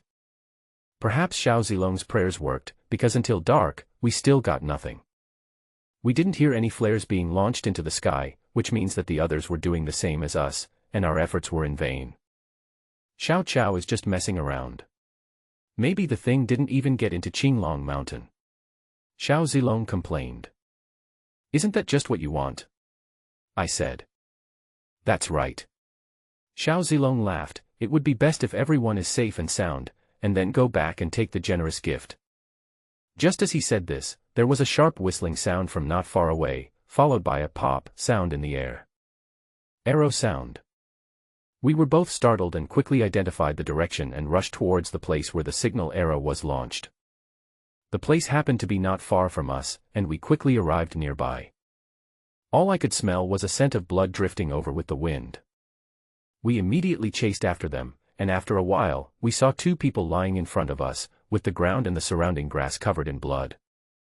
How are you? We quickly looked around and rushed over to turn the 2 men over. These 2 people were members of our group. One of them had a broken arm, the other had a broken thigh bone, and there were also multiple fractures in the chest and ribs. There were countless other flesh wounds. Although he looked miserable, fortunately there were no fatal injuries.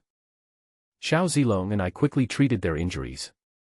Judging from the traces at the scene, a fierce fight took place here. One of the men had a talisman in his hand, but before he could use it, he was knocked away by a huge force and fainted on the spot. What is this? Xiao Zilong squatted down and stared at the strange marks on the ground, frowning. Does it look like a python? Kind of. I agreed. Judging from the marks on the ground, it really looked like they were swept away by a huge snake's tail. This inevitably reminds us of what Haitong saw in the vegetable garden. He actually came out, what trouble is he making? Xiao Zilong cursed. I got up and went to the side to check. At this moment, several figures came rushing over quickly. What's going on? Only Wei Dongting's voice was heard. Also arriving with him were Chao Junwu, Lao Meng who had a bone string around his neck, and 2 other people. See for yourself. Xiao Zilong replied lightly. Wei Dongting glared at him, then followed Chao Junwu and others to see the 2 injured people. Don't worry, luckily we arrived in time, so we won't die. Xiao Zilong said. After checking the injuries of the 2 men, Chao Junwu stood up and looked around, saying, "Fire the flare arrows." Wei Dongting shot 2 flaring arrows into the sky. Not long after, more people arrived and their faces changed drastically when they saw the 2 injured people. Tell me about the situation at that time. When the 2 men woke up, Chao Junwu immediately stepped forward to ask them. Dragon, there is a dragon, one of them suddenly shouted, with a look of fear on his face. What? His shout startled all of us. Say it again. You just said there was a dragon. Wei Dongting said. Yes, the man's voice trembled. His companion also nodded with horror on his face. What a joke, how could there be a dragon? Wei Dongting said. Others couldn't believe it either, and everyone was talking about it for a while. Xiao Zilong and I looked at each other, also in shock and confusion. Did you see a big snake? Chao Junwu asked with a frown. Yes, did you see it wrong? Wei Dongting said. The man kept shaking his head. That's definitely not a snake. It has 2 horns on its head and 4 claws. It's moving very fast. We can't see it clearly, but it's definitely not a snake. Everyone looked at each other. How long and how big is it? Asked Chao Junwu. Is it about this long? The 2 men gestured. According to their description, it was about 3 or 4 meters long. At the time, some people laughed and said, "Are dragons really this long? It looks more like a giant lizard. Where did this giant lizard come from? It must be a python or something like that. They must have seen it wrong." Everyone laughed and their tone became a lot more relaxed. If it really was a python or lizard, it would have almost killed us. The 2 injured men were unhappy. Those who were joking before stopped laughing when they heard this. Anyone who could be summoned here must have some unique skills. If 2 people join forces, they can definitely defeat a python. Didn't the little girl from Honghe village say that what she saw at that time was a giant snake with a human face? I guess that's what we encountered. Lao Meng said in a deep voice. That must be it. Everyone nodded. Why do you think that thing is a dragon? I asked suddenly. What? The 2 of them were slightly stunned, because. Just because you vaguely saw that thing had horns on its head and 4 claws? I asked again. The 2 men subconsciously wanted to nod, but I interrupted them and said, that's not the case, is it? The others looked at me strangely. It seems, the injured 2 hesitated for a moment, and one of them swallowed and said, it seems that when I saw that thing, I was extremely scared and my hands and feet became weak. Yes, yes, yes. Another person nodded and said, I'm not afraid of you laughing at me when I say this. I had the same reaction at that time, and I was. He glanced at me and said, now that you reminded me, I realized that a thought suddenly popped up in my mind that the thing was a dragon. I don't know what happened. Yes, I feel the same way. The men before also said with a complicated expression, I thought it was a dragon because I saw the horns and claws, but in fact, I was shocked when I saw that thing, and I felt inexplicably. After the 2 finished speaking, everyone was in an uproar. This sounds too mysterious, but since both people have this reaction, it can't be just a pure coincidence. It's really weird. Senior Meng, please take the 2 brothers back to rest first. The others can work hard for a while we continue searching. Chao Junwu said loudly, this thing is very dangerous. If it runs to a crowded place, the consequences will be disastrous. My senior brother is right, we must not let this go. Wei Dongting was the first to stand up and support. Others also nodded in agreement, but their enthusiasm was much lower than before. After all, the 2 injured brothers just now are a lesson for us. Don't worry, everyone. We won't be too far away this time. If anything happens, we can come and support you immediately. Chao Jun will continue to boost morale. Wei Dongting also followed suit. Afterwards, the group formed a team again and began searching around. Xiao Zilong and I waited until everyone else had set off before finding a direction where no one was. What do you think that thing is? Xiao Zilong asked with a frown. You ask me, who should I ask? I said. You are good at fortune-telling, so hurry up and do it. Xiao Zilong said. I said it doesn't count. I told you, learning this stuff is useless. Xiao Zilong was quite relieved. As the night was getting darker, I changed direction and walked in another direction. Xiao Zilong doesn't care. He follows me wherever I go. I walked all the way without realizing it. Where are we now? Xiao Zilong suddenly realized, we should be quite far away from them, right? I said nothing and kept walking forward. Xiao Zilong had no choice but to walk a few steps faster and catch up. Not long after walking, he exclaimed, "What is that place?" I saw a large building on the top of the mountain in front of me, brightly lit, shining brightly in the dark night. Are you hungry? I asked him. It would have been fine if you didn't say it. As soon as you said it, my stomach started growling. I should have eaten an extra bowl of fish soup noodles at Haitong's. Xiao Zilong. Can you eat that? I said with a smile, then go over there and see if there's anything to eat. Good idea. Xiao Zilong praised. We both quickened our pace and headed forward. Wow, what a huge Taoist temple. So impressive. When he arrived in front of Caoxian Temple, Xiao Zilong exclaimed. At this time, Caoxian Temple was still very popular, but there were no pilgrims. It was completely different from the busy scene before and seemed much quieter. Please stay, both of you. Just as we were about to go in, we were stopped by a young Taoist priest at the door. Is it closed? I asked puzzledly. That's not the case. The Taoist priest smiled and said, Our Caoxian Temple has incense burning all night long and never closes.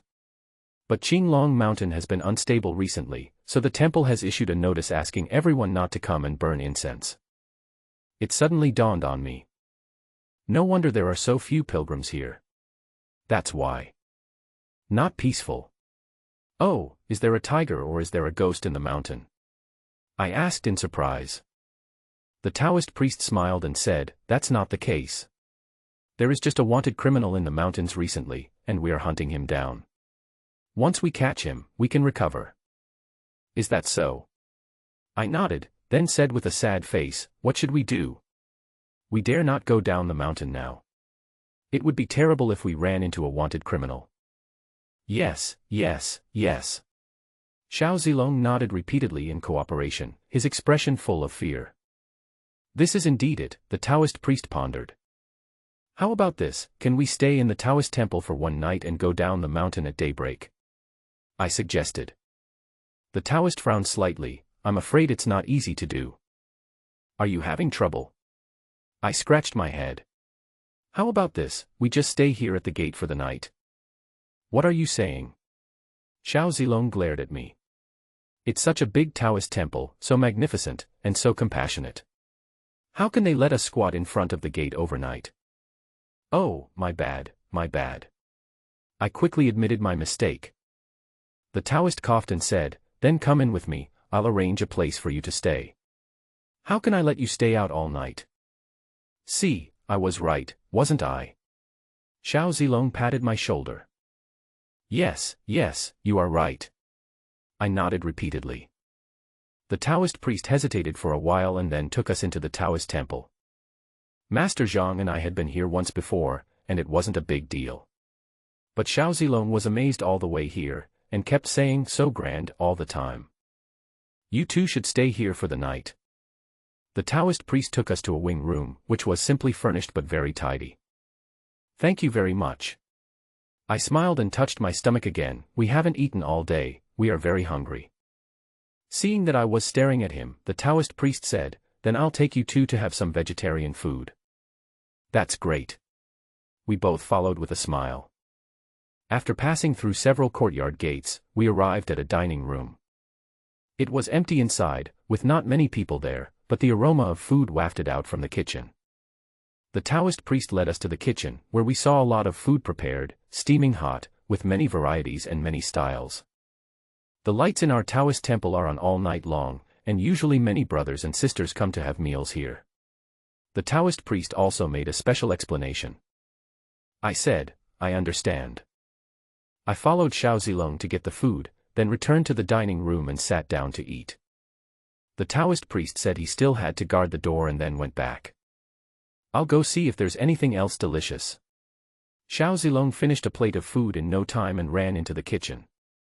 After a while, only the sound of footsteps was heard. I thought it was Xiao Zilong who came back, but when I listened carefully I realized something was wrong. A beautiful young woman came in with a plate with only a piece of rice cake and a bowl of vegetarian soup on it, and she found a place to sit down. In the slightly dim light, the woman's skin, whiter than snow, looked even more cold, beautiful, and pure. The other person ate a piece of cake slowly, then drank the vegetarian soup, then left with the plate. He didn't even look at me the whole time, as if no one was around. As soon as she left, Xiao Zilong came back with a large plate of vegetarian food. Before he sat down, he suddenly exclaimed and sniffed, "Why is there a smell? Has a woman been here? Your nose belongs to a dog, right?" I laughed. My nose is more sensitive than a dog's. Xiao Zilong sat down and said, sniffing carefully, "Who was here just now?" I said she was a young beauty and I didn't know her. This smell, Xiao Zilong looked around, "Where is she sitting? What are you doing?" I pointed to the place where the woman had sat before. Without saying a word, Xiao Zilong ran to the chair where the other person had sat before and sniffed it several times before coming back with a frown. "What's the problem?" I asked him. It's not like Xiao Zilong ran over just to smell the girl's scent. Besides the fact that the girl's body scent is quite nice, it seems like there's something else mixed in with it. Xiao Zilong's tone also sounded a little uncertain. "What do you smell?" I was also a little curious. "It might be dragon-attracting incense," Xiao Zilong said, "but I'm not sure. This thing is quite rare and not common." "What is that? Haven't you heard of it? It seems that my brother is more knowledgeable than you." Xiao Zilong smiled and said, "This thing's original name is jiukui grass. If used in conjunction with a certain method, it can emit a special fragrance. It is said that it can not only attract various snakes, but can even attract dragons, so it is also called dragon-attracting incense." "This is the first time I've heard of this." "You mean, this thing can attract dragons?" "Whether it can attract dragons, I can't say for sure. It may be an exaggeration due to rumors. But it is absolutely true that it can attract snakes," Xiao Zilong said. I thought about it, ate the rest of the food in a few bites, and said, "Let's go." "Where are we going?" "I haven't finished eating yet." Xiao Zilong was stunned. I said, "Go find that girl. Even if the girl is sweet and soft, there is no need to run over to her so eagerly. We are not lickers like Xiao Chao." Xiao Zilong said contemptuously. "Why do you think she brought the dragon incense?" I asked. "How would I know?" Xiao Zilong said here, and suddenly he was startled. "Wait a minute." As he spoke, he began to eat the rice in big mouthfuls, stuffing the vegetarian dishes and rice in front of him into his stomach as quickly as possible. In terms of appetite, neither of us can match Haitong, but in terms of eating speed, I think Xiao Zilong can still beat Haitong. Let's go, let's go." Xiao Zilong picked up the plate. We sent the things back to the kitchen and quickly chased after him. "Wait a minute." Xiaozi took a few deep breaths, his nose twitched a few times, and said, "Go this way." I followed him and took a few quick steps, admiring him. "You can even smell this." "Brother, this is called a gifted talent," Xiao Zilong said. We chased for a while and soon got out of Caoxian Temple and came to the back mountain of Caoxian Temple. Xiao Zilong followed her with his nose and said in surprise, "This girl is walking so fast." Then he suddenly stopped talking. "What's wrong?" I asked him. "It should be nearby, let's be quiet," Xiao Zilong hissed. Then he tiptoed and took me forward. After walking for a while, I saw a faint flickering light in the woods ahead. We looked at each other, hid our bodies, and moved a little closer to watch from a distance.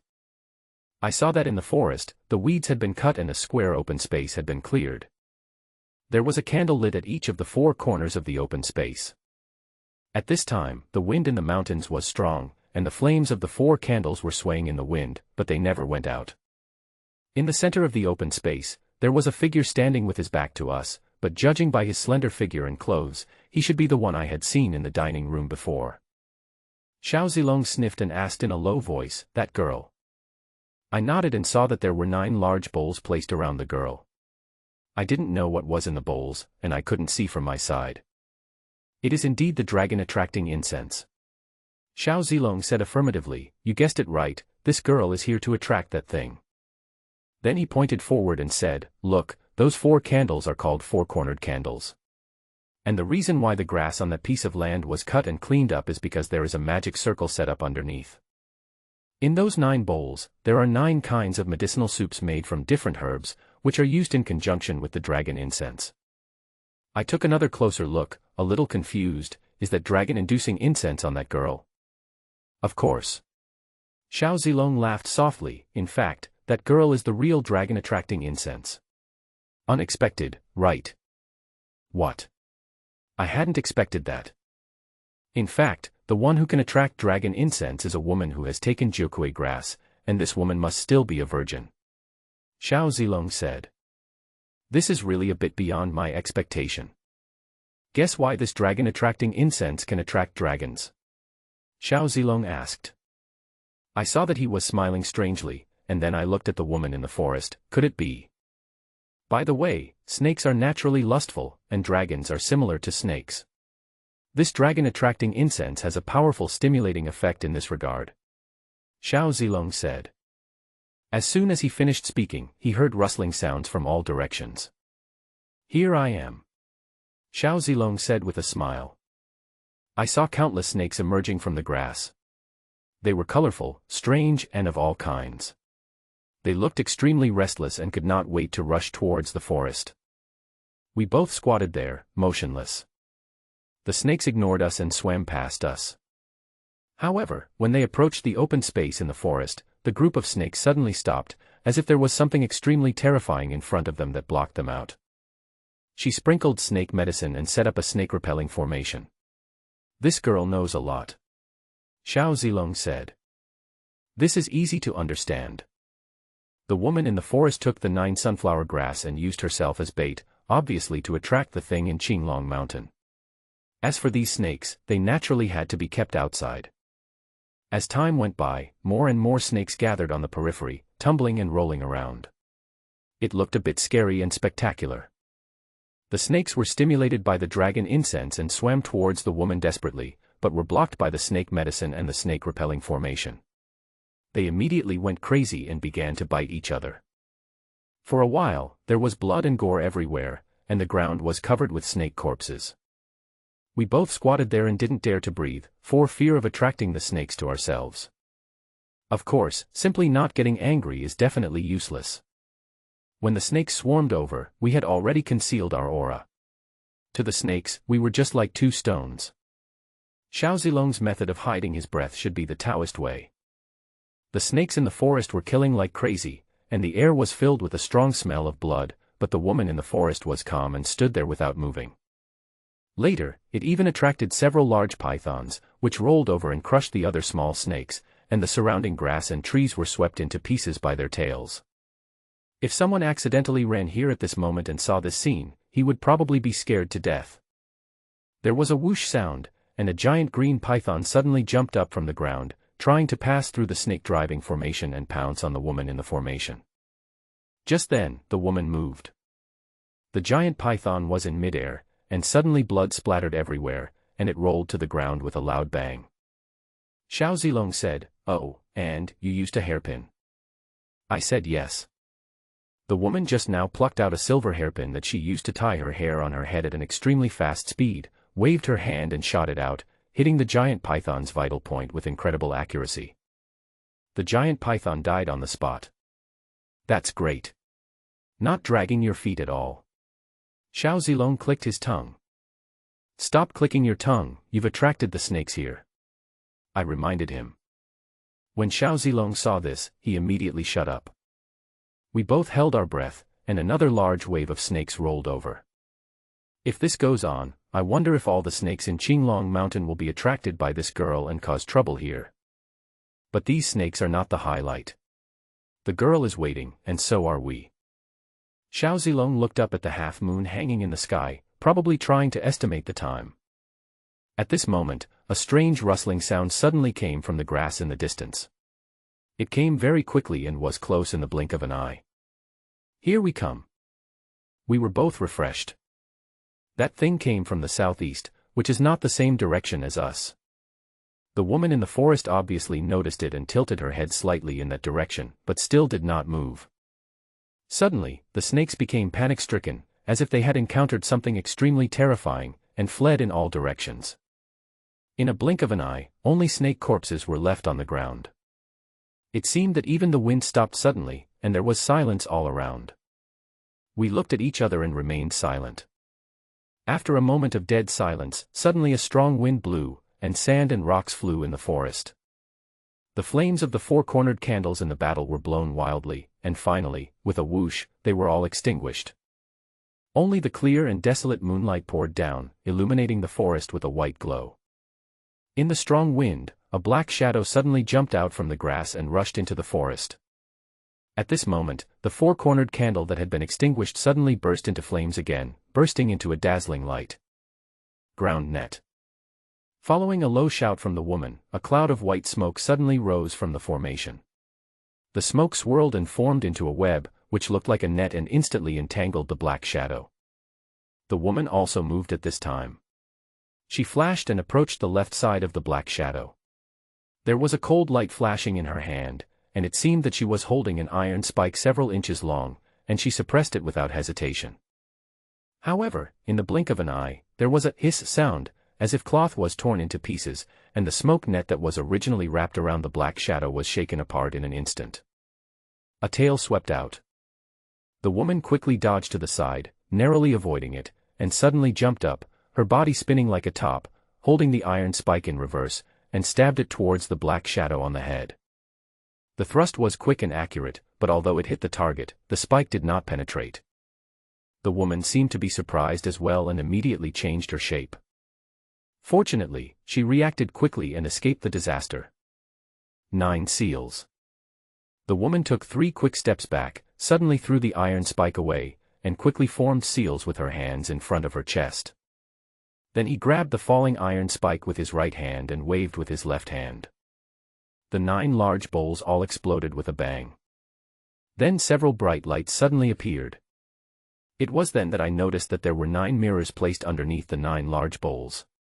When the bowls were broken, the mirrors were exposed. The flames of the 4 candles also stretched rapidly and strangely at this moment, bursting out with dazzling light. 9 mirrors reflected the candle light, and the light and shadow intertwined, locking onto the dark shadow, and instantly revealing his face clearly. It looked like a giant green python, but with a human head, 2 horn-like things on its forehead, 4 claws, and a long snake tail. The moment I saw that thing, my heart was shocked. Not only did I feel shocked, but there was also a hint of inexplicable fear from the bottom of my heart. No wonder the 2 men said that when they saw this thing, they felt extremely scared, and a thought popped up in their hearts that this thing was a dragon.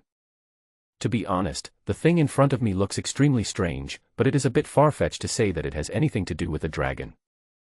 But what concerned me more was that face. This thing was covered with green scales, which were much larger than ordinary snake scales and extremely strong. Even the woman's iron spike could not penetrate it. But on this person's face, there was a strange makeup.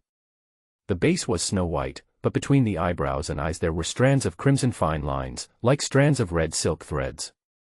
Yin and yang makeup again. This makeup looks like a puppet on a wire. But this only lasted for a moment. When the thing was illuminated by the mirror light, it suddenly made a hissing sound and emitted wisps of black smoke, as if it was burned by fire. The woman's body shook, and the iron spike in her hand flew out, heading straight for the thing's face. At this moment, a strange voice suddenly came from the darkness. The sound was very vague and uncertain, like the murmur of a sleepwalker, but in an instant it broke into the ears like thunder. The woman shuddered all over.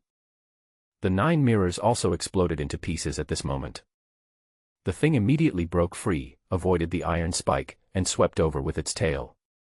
In the critical moment, the woman relied on her body skills to barely dodge. The strange voice sounded again at this moment, and the woman's body movement suddenly froze, and she was almost pounced on by that thing. The girl is in danger, what should I do? I can't do anything. Xiao Zilong said anxiously. Neither can I responded. Why can't you? Xiao Zilong asked in surprise. My grandfather set the rule that I can't use the skills he taught me to help beautiful women. Xiao Zilong stared at me, is this true? What do you think? I said, staring at the forest. The yin-yang makeup on that thing's face made it difficult for me to see what was going on here for a moment, so I decided not to intervene and just wait and see. At this moment, the woman suddenly flashed and rushed towards the forest in front. That was the direction where the strange sound came from. But before she could run far, a green tail swept over.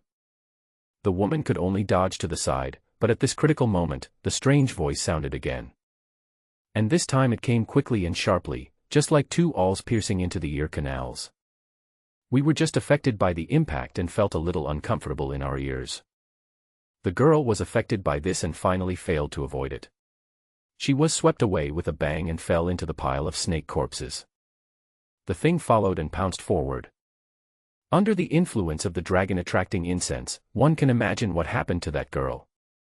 No, I have to take action. Xiao Zilong couldn't help but say. He put the index and middle fingers of his right hand together and drew circles incredibly quickly, spin, spin, spin, up. I saw a leaf in front of him flying up and spinning in the air. With his shout of rise, the leaf suddenly turned into a green light and shot out. It shot onto the back of that thing with a whoosh. The thing was covered with scales, and even an iron spike could not penetrate it, but it was knocked over by a leaf. At this moment, a strong wind suddenly blew up from the southeast, bringing with it a cloud of dust and smoke and rushing straight into the forest. The strong wind rolled up the smoke and dust like a small sandstorm, rolling and rolling with great force, and in a flash it was behind the thing. In the blink of an eye, a pitch-black claw suddenly stretched out from the smoke and grabbed the thing. This scene happened extremely suddenly. Just as the grab was about to be firm, the thing suddenly rolled on the ground and barely avoided the grab in an extremely strange posture. At this moment, I saw the makeup on that thing's face changed, and the fine lines like red lines scattering from the corners of the eyes suddenly turned black.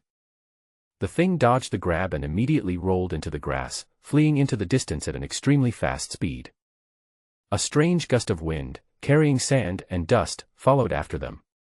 In just a moment, both sides disappeared into the darkness. What the hell? Xiao Zilong cursed. This situation is really weird. Just now there was a cloud of dust that came with a strange force. It should be someone who used a secret technique to roll up the dust to cover up his figure, and the strange sound before should have come from this person. Judging from the previous series of actions, the other party probably didn't want the strange thing that looked like a dragon and a snake to be subdued, so he repeatedly uttered spells to interrupt the girl's actions.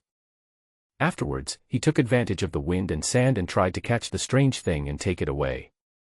But who would have thought that at this critical moment, the strange thing suddenly rolled, narrowly avoiding the grab, and fled away quickly without looking back. At first I thought that the person who uttered the strange incantation was the owner of the yin-yang makeup. But now I know that's not the case. The owner of the yin-yang makeup should be someone else, and he has been hiding somewhere, watching everything quietly, and only suddenly takes action at the most critical moment.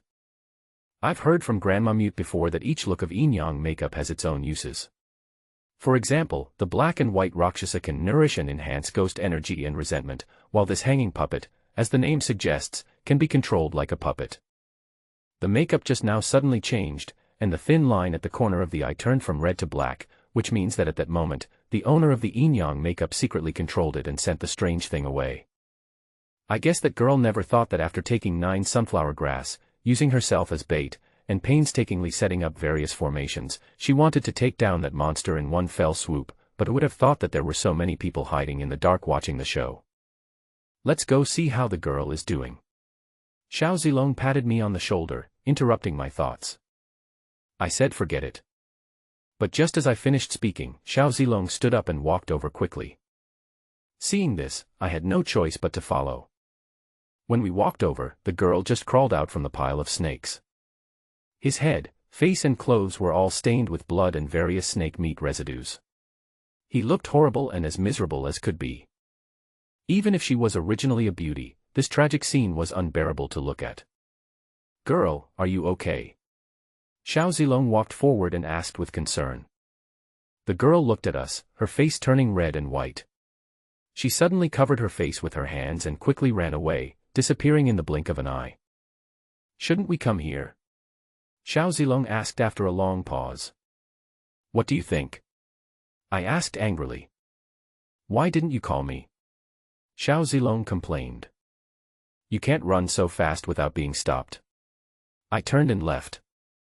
Xiao Zilong caught up with her, scratched his head and said, I had good intentions, but I didn't expect this to happen. Do you think that girl was very embarrassed?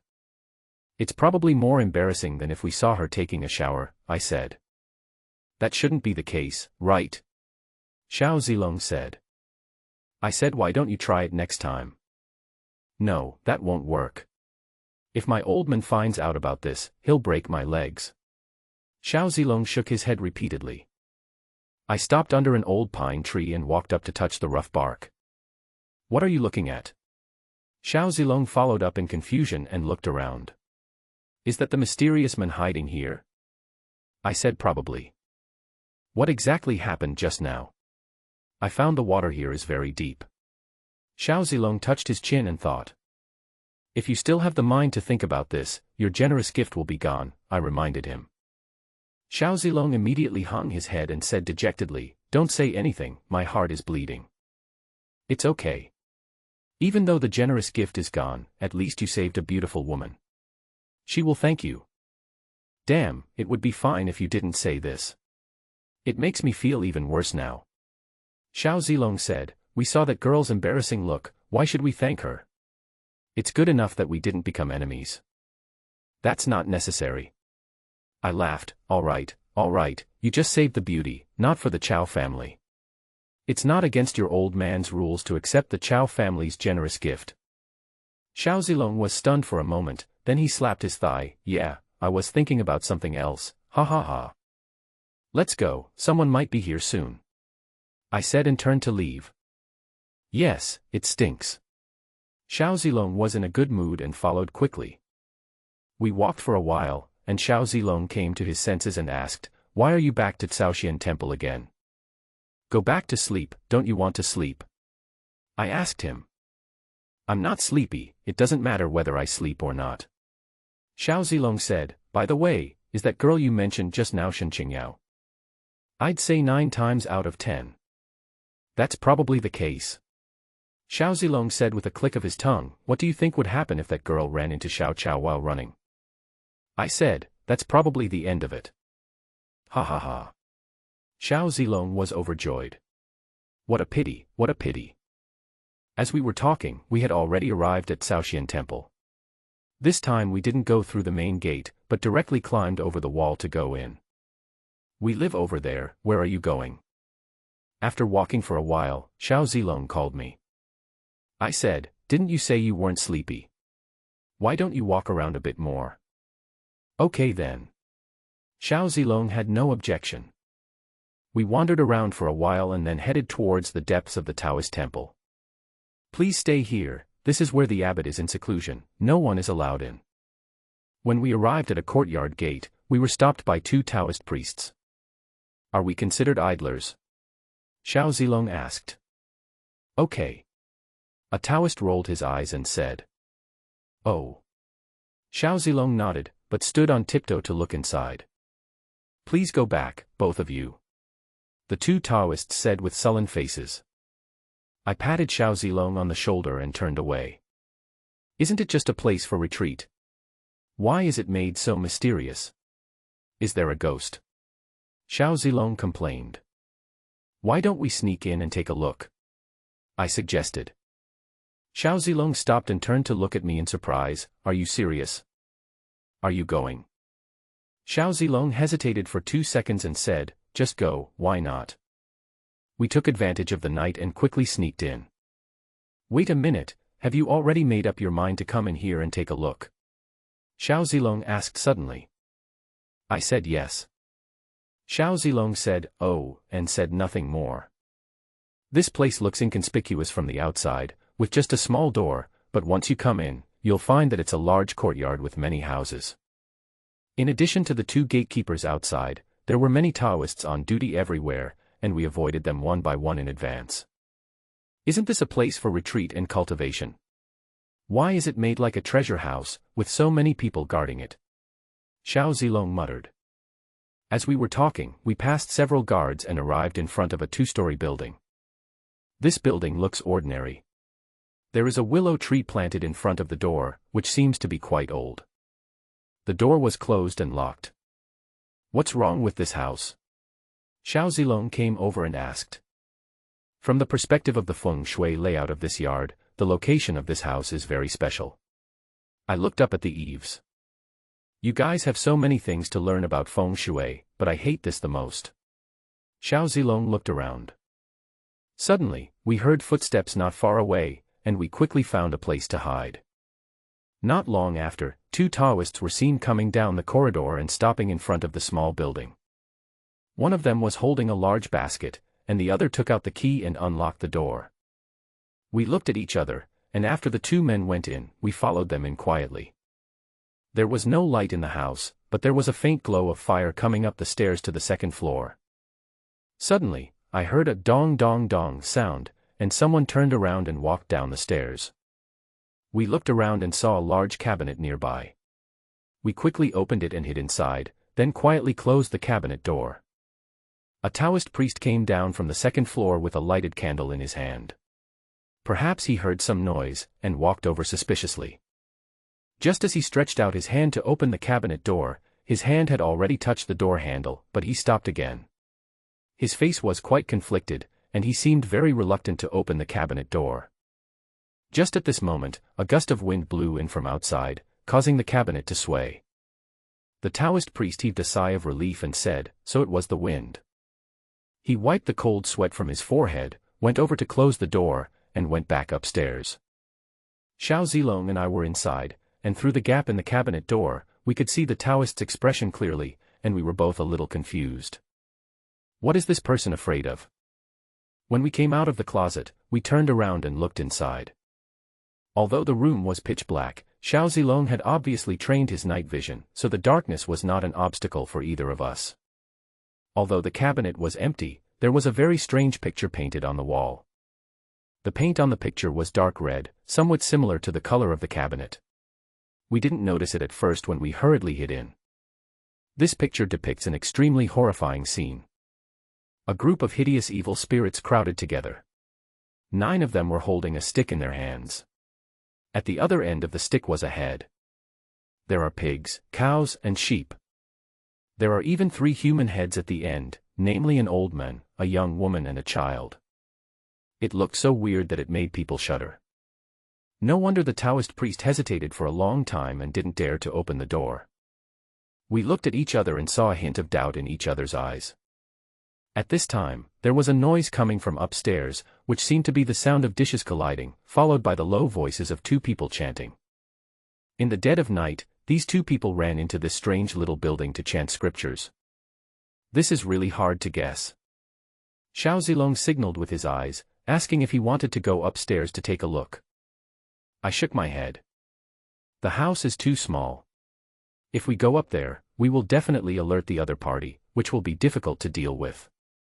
The 2 of us were waiting downstairs, but unexpectedly, the 2 of them started chanting scriptures without stopping. I asked Xiao Zilong in a low voice if he knew what sutra was being recited above. I have heard of many Taoist scriptures, but I have never heard of this one. Xiao Zilong frowned. As a result, I listened for more than an hour. Even Xiao Zilong, who said at first that he was not sleepy, yawned several times. Fortunately, at this moment, the chanting from upstairs suddenly stopped. We both quickly returned to the closet and closed the door. We heard footsteps upstairs, followed by a flicker of fire, and 2 people came down, each holding a candle. When passing by the cabinet, the older Taoist stopped and asked, "Did you touch the cabinet when you came down just now?" The young Taoist priest quickly said, "I just heard some noise, so I was about to open the cabinet door to take a look." "Did you open it?" the older Taoist priest asked sternly. "No, no," the young Taoist explained hurriedly, "my hand just touched the cabinet door, and I didn't have time to open it. Later I found out that it was blown away by the wind." The elder Taoist priest's expression eased a little. "Didn't I tell you not to touch this cabinet? You ignored me, didn't you?" "Brother, the paintings in that cabinet are really too great," the young Taoist stammered. "Too what?" the senior brother scolded. "The last time I followed my senior brother, I accidentally saw the painting in the cabinet, and I have been having nightmares ever since," the junior brother said tremblingly. The senior brother's face darkened. "Then do you dare to open the cabinet door?" "I don't know why, I was very scared, but every time I passed by the cabinet, I couldn't help but want to open the door," said the junior brother aggrievedly. The senior brother sighed and said in a softer tone, "You can't be blamed entirely for this. I feel the same way." "Ah, senior brother is like this too." The junior fellow was shocked. "Then what is going on? The paintings in this cabinet are really too weird. And why did the master ask us to come here in the middle of the night?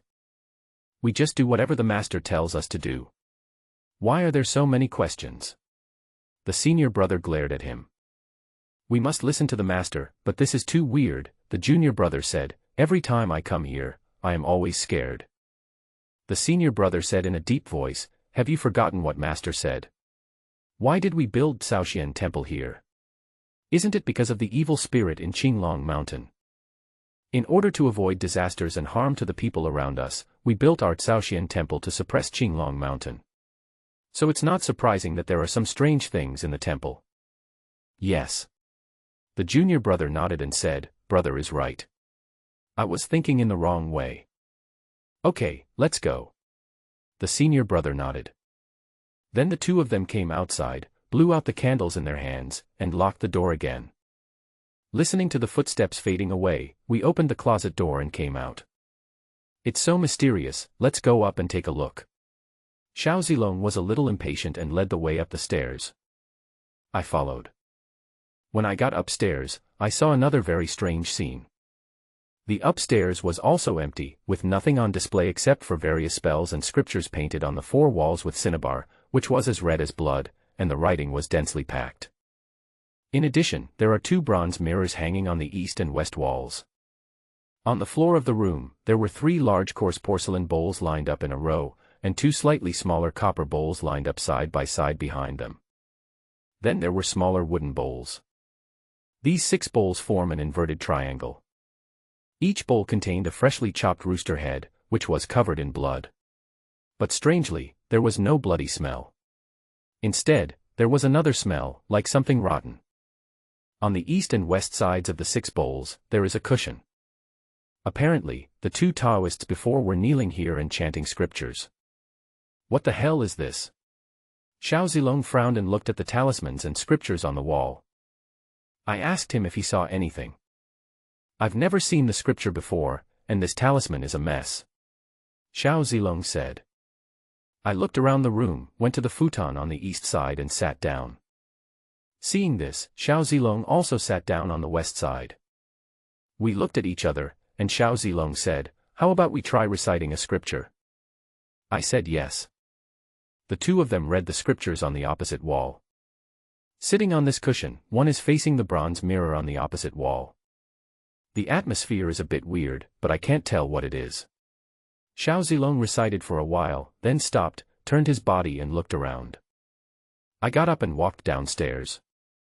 Where are you going? Xiao Zilong also hurriedly followed. I walked over to the cabinet, opened the door, and stared at the horrifying ghost picture. What did you find? Xiao Zilong also came over to take a look. I said, "It's a door." Door. Xiao Zilong walked forward and touched the wall in surprise. Are you saying there is a secret door here? It's not a secret door, it's a ghost door. Gate of Ghost. Xiao Zilong was puzzled. I pointed to the left and right sides of the wall and said, "Here, and here, there should be two bodies sealed inside, a man and a woman.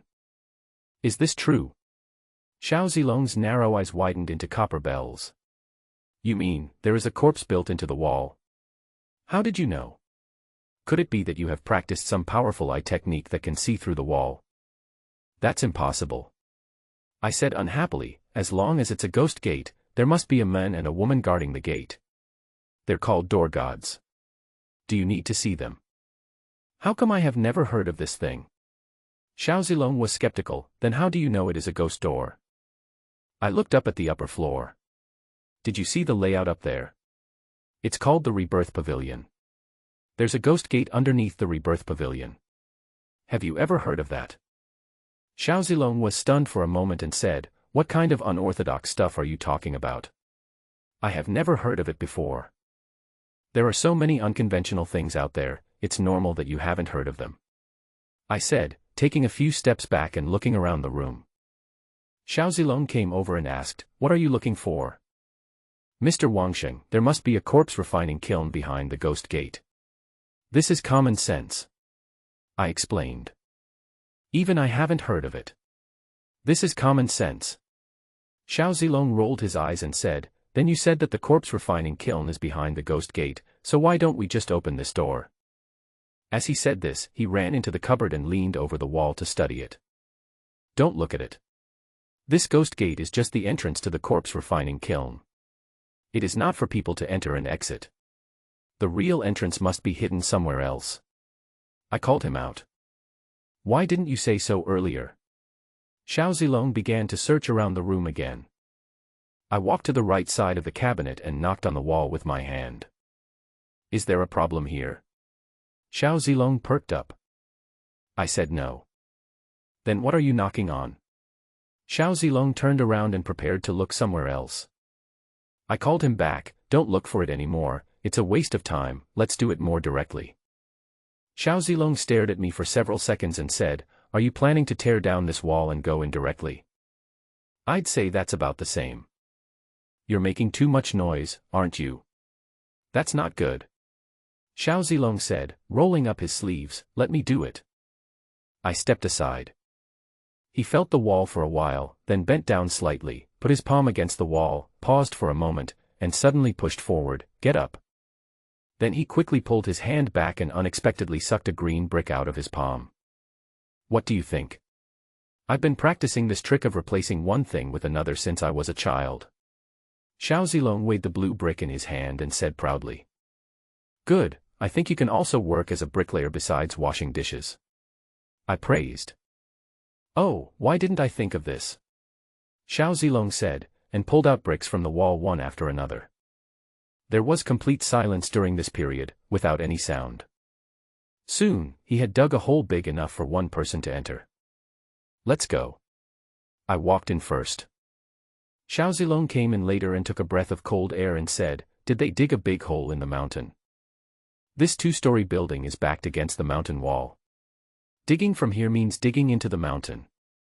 We walked forward for a while and saw a big pit in front of us. It was about 10 meters square and about 6 or 7 meters deep. The pit was surrounded by burnt incense sticks, so densely packed that no one knew how many there were. In addition, there are black wooden plaques placed between the incense and candles. Isn't this a spirit tablet? Xiao Zilong squatted down and looked at one of the wooden tablets and shouted. I went over to look at them one by one, and sure enough, they were all spirit tablets. There were over 100 in total. The names of the owners of the tablets are engraved on them. It seems that there are both men and women, and their surnames are different. Go down and take a look. We both jumped down and reached the bottom of the pit. The middle of the pit was filled with white porcelain jars, which were slightly smaller than wine jars. On one side of the altar was written a blood-red word Fu, and on the other side was written a black word Shou. In addition, there are densely packed tiny characters surrounding the two words Fu Shou, and the content is similar to the scriptures on the wall on the second floor. When I saw these jars, the first thing that came to my mind was the earthenware jars in the ice prison under Lu's house. The pit was filled with a dead atmosphere. Xiao Zilong probably realized something, his brows were furrowed and his face was gloomy. The mouth of the altar was sealed with yellow mud and two talismans were pasted on it. I'll open it. Xiao Zilong had a gloomy face. He tore off the 2 talismans, slapped the seal with his palm, and then lifted up the yellow mud seal intactly. The moment it was opened, a hissing sound was heard, and wisps of black smoke came out of the jar.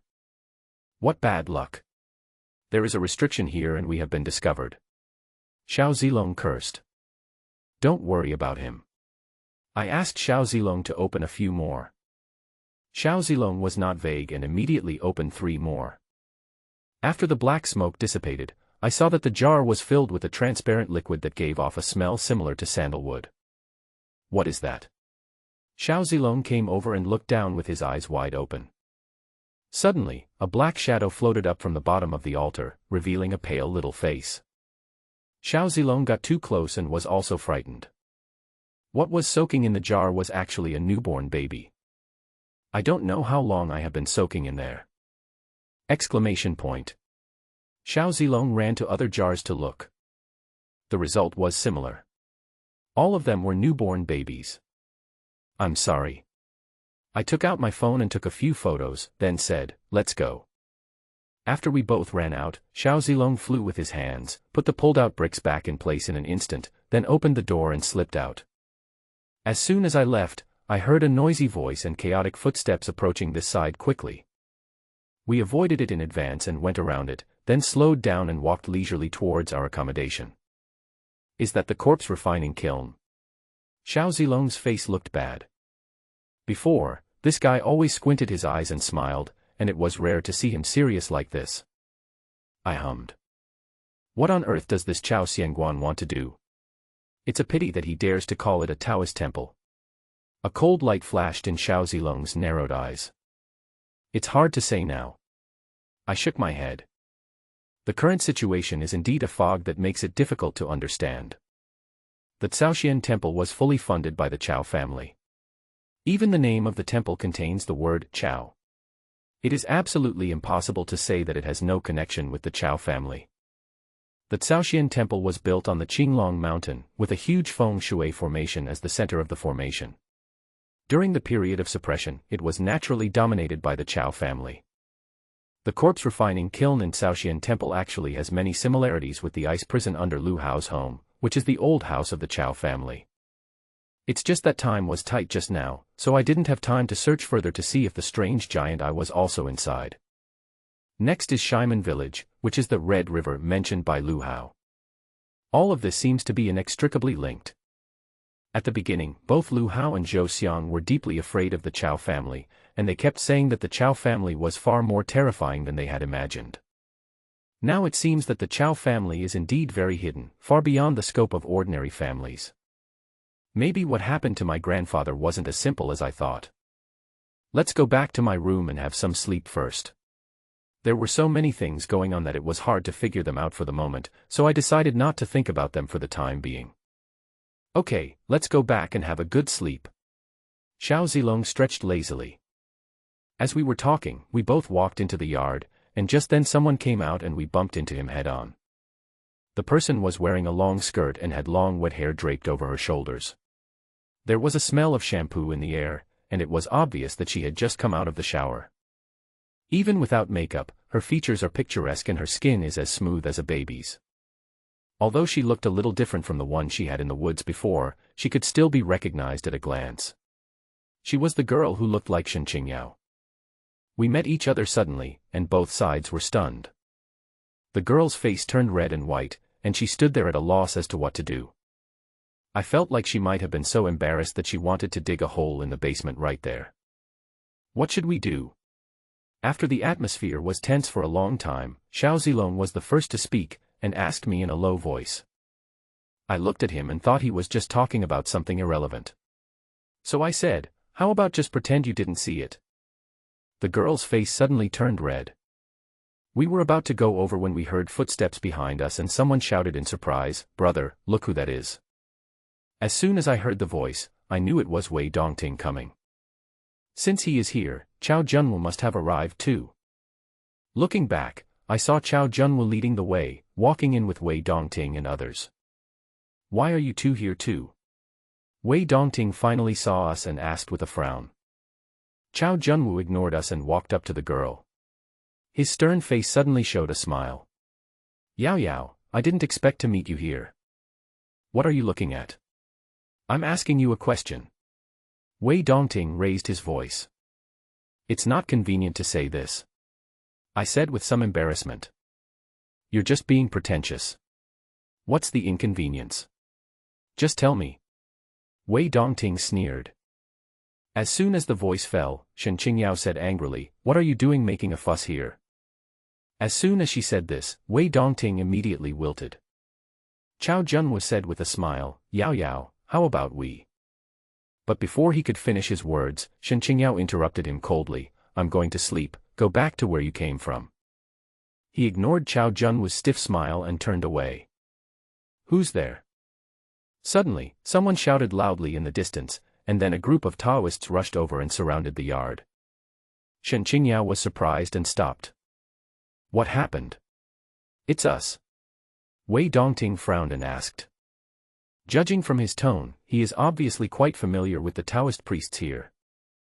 The leading Taoist priest was about 50 years old, with a sturdy build and a pair of eyes that sparkled in the night. If he hadn't been wearing a Taoist robe, people would have believed that he was the bandit leader. He only glanced at Wei Dongting, then turned his eyes away and said sternly, Someone just broke into the backyard of the Taoist temple. What? Someone ran in and stole property? Wei Dongting asked in surprise. The Taoist priest's face was cold and he said in a cold voice, If they had stolen the property, it would be fine. Our temple would have considered it as alms. Unfortunately, these thieves are so despicable that they destroyed the Fu Shou doll stored in the temple. What longevity doll? Wei Dongting asked in surprise. The others looked at each other in confusion. Xiao Zilong winked at me. Chao Junwu also turned back and frowned and asked the Taoist priest, What's going on? When the Taoist saw Chao Junwu coming to ask, his expression lightened up a little, and he gestured, Bring it up. Two Taoist priests came forward carrying a white porcelain jar. On one side was written a blood-red word Fu, and on the other side was written a black word Shou. It was the white porcelain jar in the corpse refining kiln. What's inside? Wei Dongting leaned over to take a closer look. As a result, he screamed in fright and took several steps back. The others also saw what was in the jar and were all horrified. What are you doing?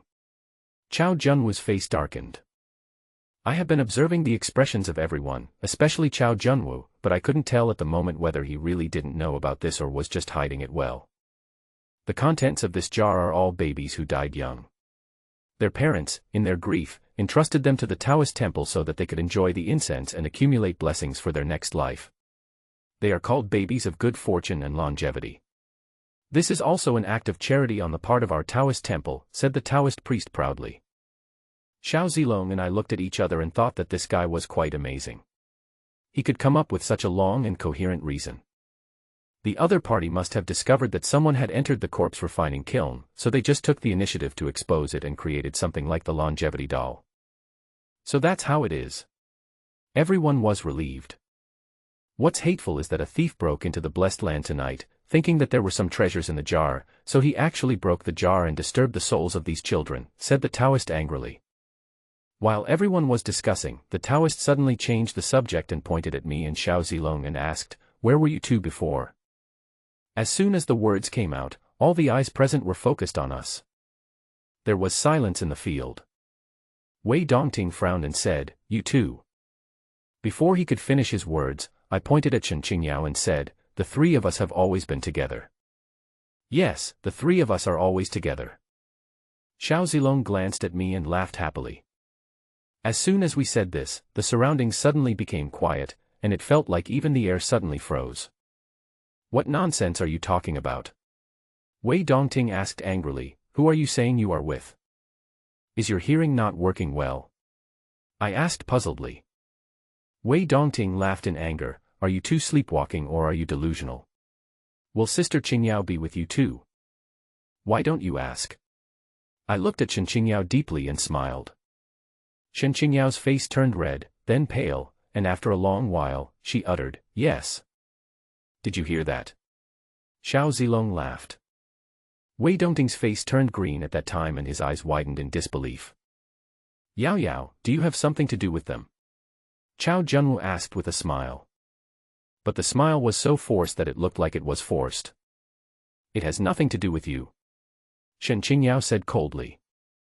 Chao Junwu hit a snag, the corners of his mouth twitched, and it seemed that he could no longer maintain his fake smile. But he deserves his bad luck. His goddess is shocked and angry now. How can she have the mood to care about a bootlicker? So what else do you want to ask? I looked at the group of Taoists with a smile.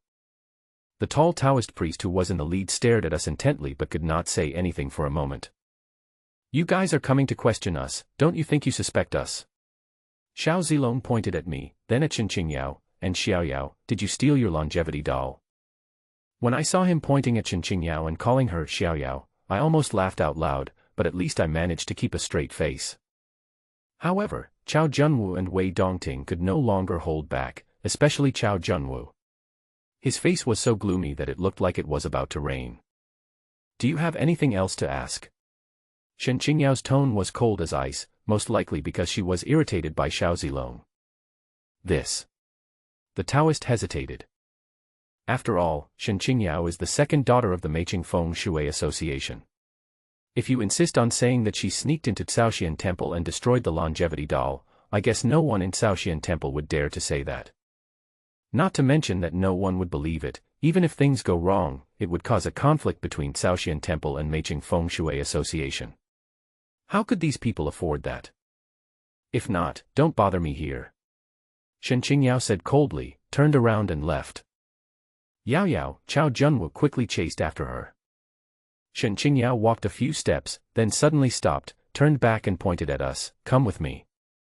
I saw Chao Junwu froze there on the spot, his eyes full of disbelief. Coming. Xiao Zilong responded with a smile. Walked over with me. Shen Qingyao walked forward with a stern face, not looking back. Where are you going? To your room. Xiao Zilong asked again loudly. I laughed out loud, it was obvious this guy did it on purpose. But Shen Qingyao actually opened the door of her own room, called us in, and then slammed the door shut. What do you two want to do? After entering the room, the girl finally couldn't hold it anymore and asked angrily. We were together before, right? I asked a little puzzled.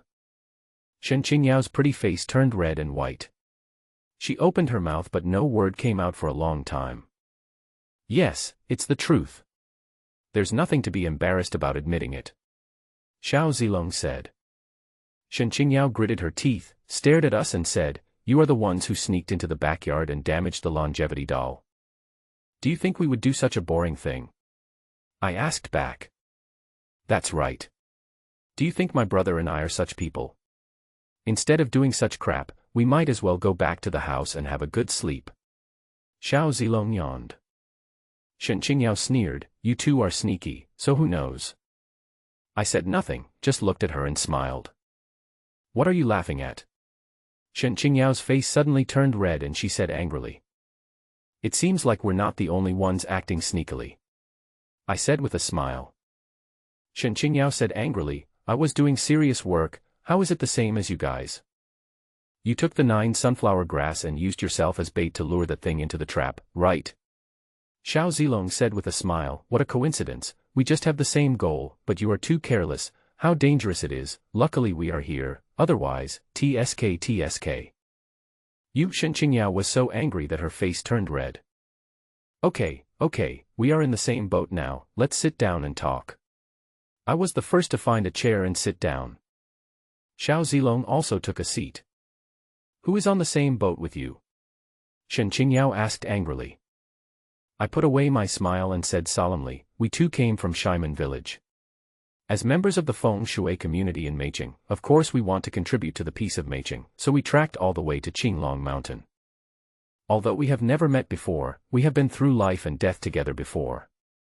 Yes, this is a friendship for life and death. Xiao Zilong patted the chair back and said with emotion.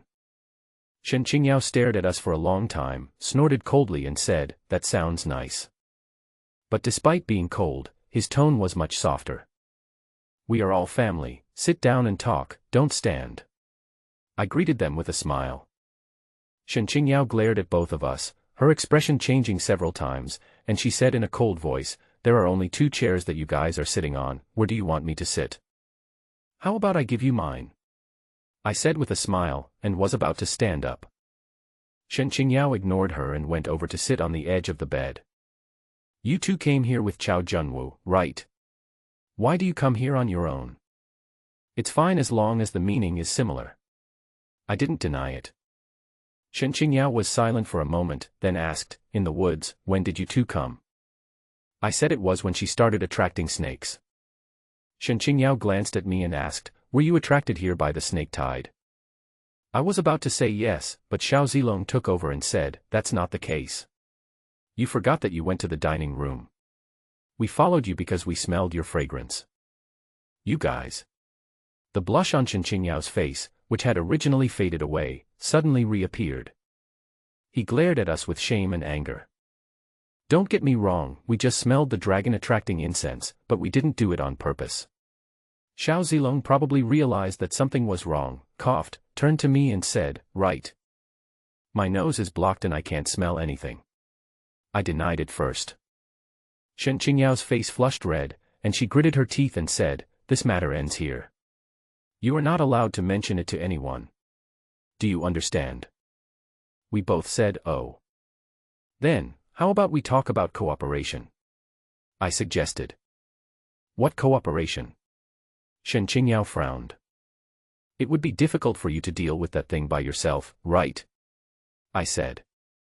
Shen Qingyao snorted coldly. "If it hadn't been for something unexpected, I would have dealt with that thing long ago. That's why we have to act as a team so that we can deal with unexpected situations calmly. What do you think?" I said with a smile. "Aren't you guys with Chao Junwu? Why are you working with me again?" Shen Qingyao thought for a moment, looked at both of us and asked. "You are more reliable." I praised him. Shen Qingyao snorted and said, "I have the Feng Shui Association to back me up, why should I cooperate with you? If that's the case, you don't have to go to the back mountain alone to be bait." I said with a smile. Xiao Zilong asked curiously, "Yes, why are you going into battle alone when you have so many people from the Feng Shui Association? Is it because the people in your association are too useless?" "Don't talk nonsense." Shen Qingyao glared at him. "The Feng Shui Association is definitely full of talented people, but whether they can work together well is another matter," I said. Xiao Zilong suddenly realized, "So that's what you mean. That's perfect, there will be no problem with the 3 of us working together. Where do you get your confidence from?" Shen Qingyao was so angry that she laughed. "Why, don't you have the confidence to keep up with our pace?" Xiao Zilong asked. "You." Shen Qingyao was angry, "I'm just worried that you can't keep up." "Then don't worry. Do you have the confidence to give it a try? Let's cooperate for the peace in our Meiqing area." I smiled and stretched out my hand. Shen Qingyao snorted and turned her head away. After a long while, she said, "We can cooperate, but you all have to listen to my instructions. We'll discuss and decide on the big issues, and you can take charge of the small ones." I said after thinking about it. "What do you mean I'm in charge of trivial matters?" Shen Qingyao asked angrily. "Okay, let's just settle it this way," I decided. Shen Qingyao was stunned for a moment before she reacted, "What do you mean it's settled? By the way, do you think there is anything wrong with this longevity doll?" I suddenly changed the subject. Fusho, Shen Qingyao didn't understand at once, why did he mention this again?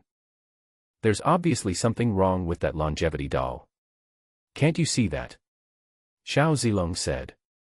Shen Qingyao frowned and said, "What's the problem? Didn't they explain that they were all children who died young, and were given to the Taoist temple by their parents to accumulate merits? You wouldn't believe this kind of nonsense, would you?" Xiao Zilong looked surprised. Shen Qingyao snorted, but didn't get angry. "Then tell me what's the problem. Have you ever heard of this method of accumulating blessings for children before?" Xiao Zilong asked back. "I haven't heard of it." Shen Qingyao hesitated for a moment and shook her head, "But this doesn't mean anything." Then he glanced at us suspiciously, "Could it be you two who sneaked into the backyard, smashed the jar, and disturb the longevity doll. How is that possible? We both smiled innocently. Shen Qingyao stared at us for a long time before saying, "The master of Caoxian Temple rarely goes out, but I have seen him several times. He is a reclusive master with a simple mind. I don't think there will be any problems with Caoxian Temple." Xiao Zilong and I looked at each other, but neither of us refuted. But speaking of this child, there was a very strange thing happening in Shaimen village. Shen Qingyao changed the subject. "Let's let her talk about it. I've checked carefully. About 30 years ago, there was a period of 5 years when no children were born in Shaimen village. To be more precise, there were no children born alive," Shen Qingyao said. Seeing our indifferent reactions, she couldn't help but feel a little confused. "You knew about this?" "I heard about it from a man named Lao Meng before," I explained. "Old Meng?" Shen Qingyao nodded slightly. "What else did he say?" "Nothing more to say, that's about it." Shen Qingyao hummed. "Besides this, I also discovered one thing. The people of Shaimen village don't like to go out, nor do they like to marry outside. They only marry in, and live in the village for generations." "Is there such a thing?" Xiao Zilong and I were both a little surprised. Although I had heard that Shaimen village was a very closed village, I didn't expect it to be closed to this extent. What era is this now? Even in ancient times, it was normal for women to marry outside their own country, unless the couple lived in a village deep in the mountains and forests, isolated from the world. I also went to ask the villagers at the time, but the villagers all said that this was a rule passed down by their ancestors, and that the villagers had to stay in the village and not go out. Shen Qingyao said, "I asked someone to go to the nearby town to check, and their statements are similar to those of the villagers in Shaimen village. In this day and age, are there still people who would follow this kind of rules?" Xiao Zilong was incredulous. "Even if the elderly are willing to follow it, will the young people listen? I heard that as soon as people in Shaimen village are born, their parents and elders will teach them the rules of their ancestors so that they can stay in the village with peace of mind." Shen Qingyao frowned and said, "But no matter how much they are taught from a young age, there will always be people who are unwilling to stay." "That's right. It's just a small mountain village. Who among the young people can stay here?" Xiao Zilong agreed. I asked Shen Qingyao, "What did you discover again?" Shen Qingyao glanced at me and said, "I checked secretly. In recent years, many young people could not help themselves and secretly ran away from the village.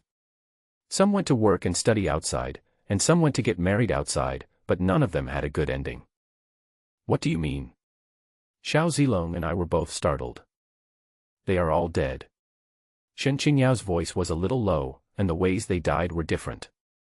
Some died of illness, some drowned in accidents, or were hit by cars. Shaimen village has a small population and is closed, so it is usually difficult for people to notice it. But this investigation makes people a little shocked. "No one who left Shaimen village survived?" Xiao Zilong asked. Shen Qingyao said, "Those who leave temporarily and come back are fine, but as long as they leave for a long time, no one will be spared. There's something really wrong with this matter. It's as if this village is cursed." Xiao Zilong said with a sigh. "I think this matter is very strange, so I asked the villagers indirectly, but the villagers are very secretive about these things and don't want to mention them. However, after summarizing some clues, it is very likely related to the rules set by their ancestors in Shaimen village." Shen Qingyao continued. "If villagers leave the village, something bad will happen, so our ancestors made a rule not to allow villagers to go out." I asked thoughtfully.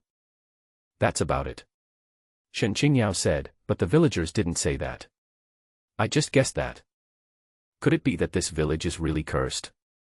Xiao Zilong said in surprise. "This Shaimen village looks ordinary, but when you look into it more carefully, it is a bit chilling." Shen Qingyao looked very aloof and as if she didn't want to be approached by strangers, but she was very solid in her work and investigated Shaimen village in great detail. We chatted for several hours. By the time we said goodbye and left Shen Qingyao's room, it was almost dawn. But as soon as he came out, he saw Chao Junwu and Wei Dongting standing outside with gloomy faces, like two door gods. "You too," Xiao Zilong looked at them in surprise. "You won't be standing outside until now, right?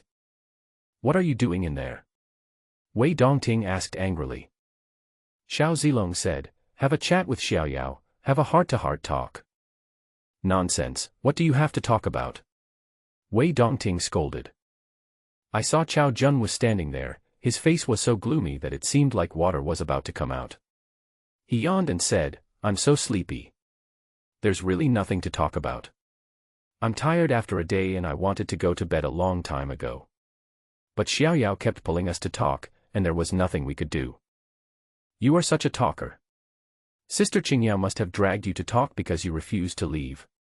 Wei Dongting was furious, and said to Chao Junwu, brother, don't listen to their nonsense. It would have been fine if he hadn't said this.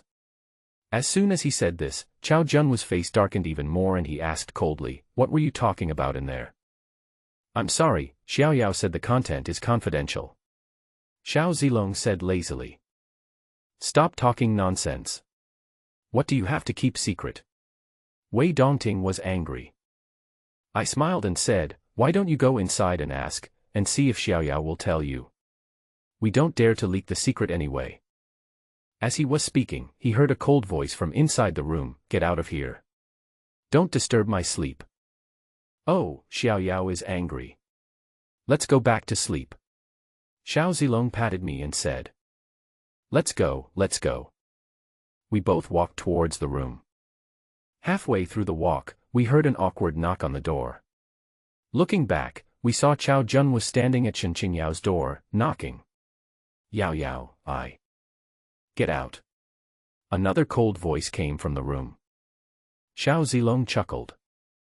What are you doing? It would be so embarrassing if others heard it. I frowned. Yes, but you said it so loudly, others must have heard it. Xiao Zilong said. Really? That shouldn't be the case. As we talked, we turned and went into our room. This room has almost the same layout as Shen Qingyao's, with similar furnishings, and only one bed. This Chao Xianguan is really stingy. How are we supposed to sleep? Xiao Zilong said dissatisfiedly. You sleep on the bed, I'll just sit. I dragged a chair over. Then I won't fight with you for it. Xiao Zilong didn't waste any words and rolled onto the bed.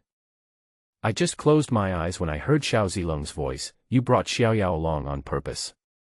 Do you want to investigate Shimen Village or Caoxian Temple?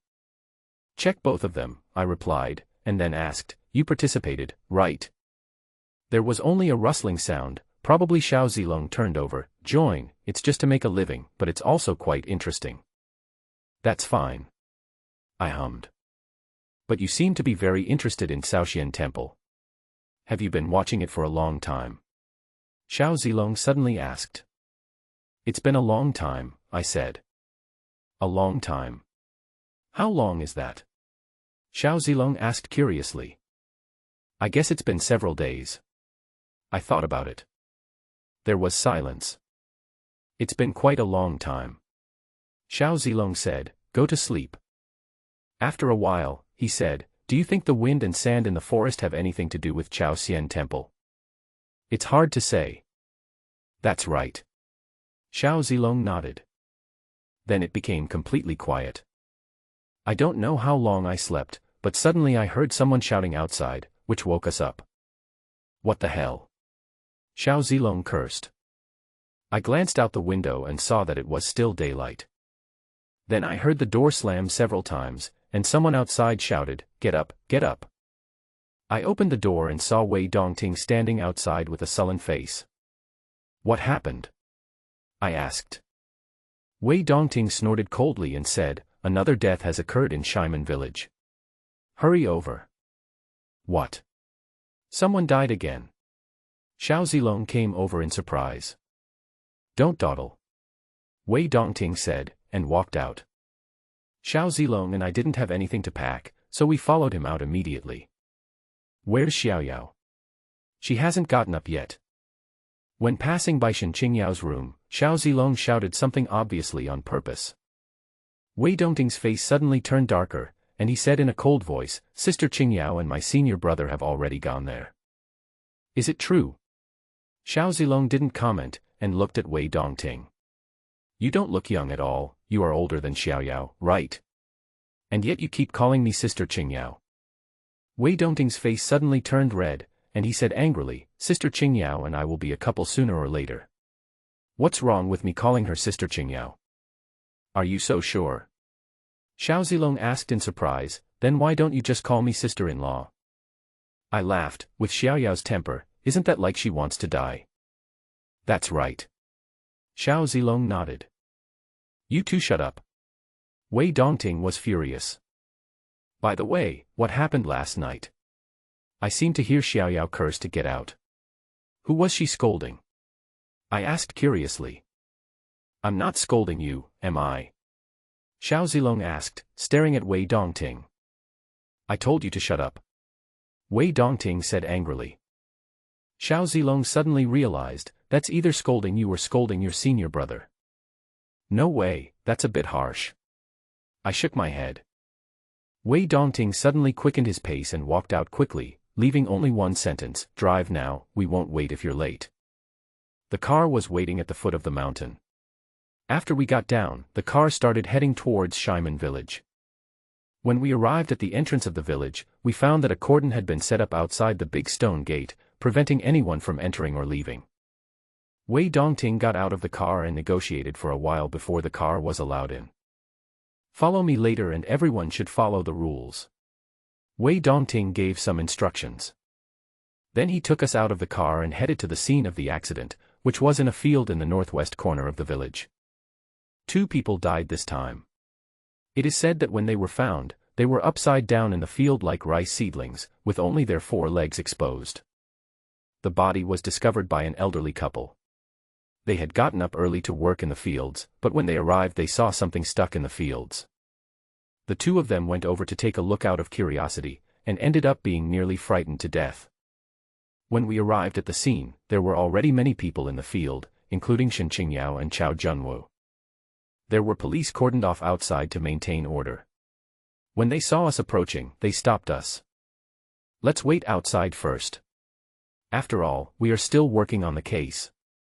No outsiders can enter this place. Wei Dongting explained to everyone with a smile.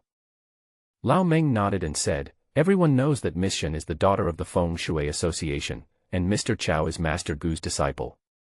These 2 have special status and are allowed to enter. Everyone also said yes. While they were talking, a young man came over and asked, who are Lin Shou and Xiao Zilong? That's the 2 of them.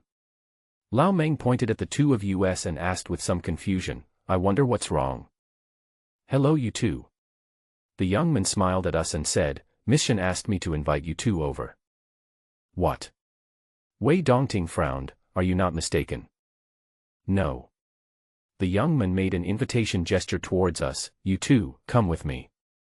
In front of everyone's surprised eyes, we followed each other through the blockade. There were only 2 door panels on the ground, with 2 bodies lying flat on them. Shen Qingyao and Chao Junwu were squatting next to the body to examine it. There were several other people nearby who were talking to them. They were obviously the leaders of the investigators who came here this time. You guys should come and take a look too. Shen Qingyao waved to us and said calmly.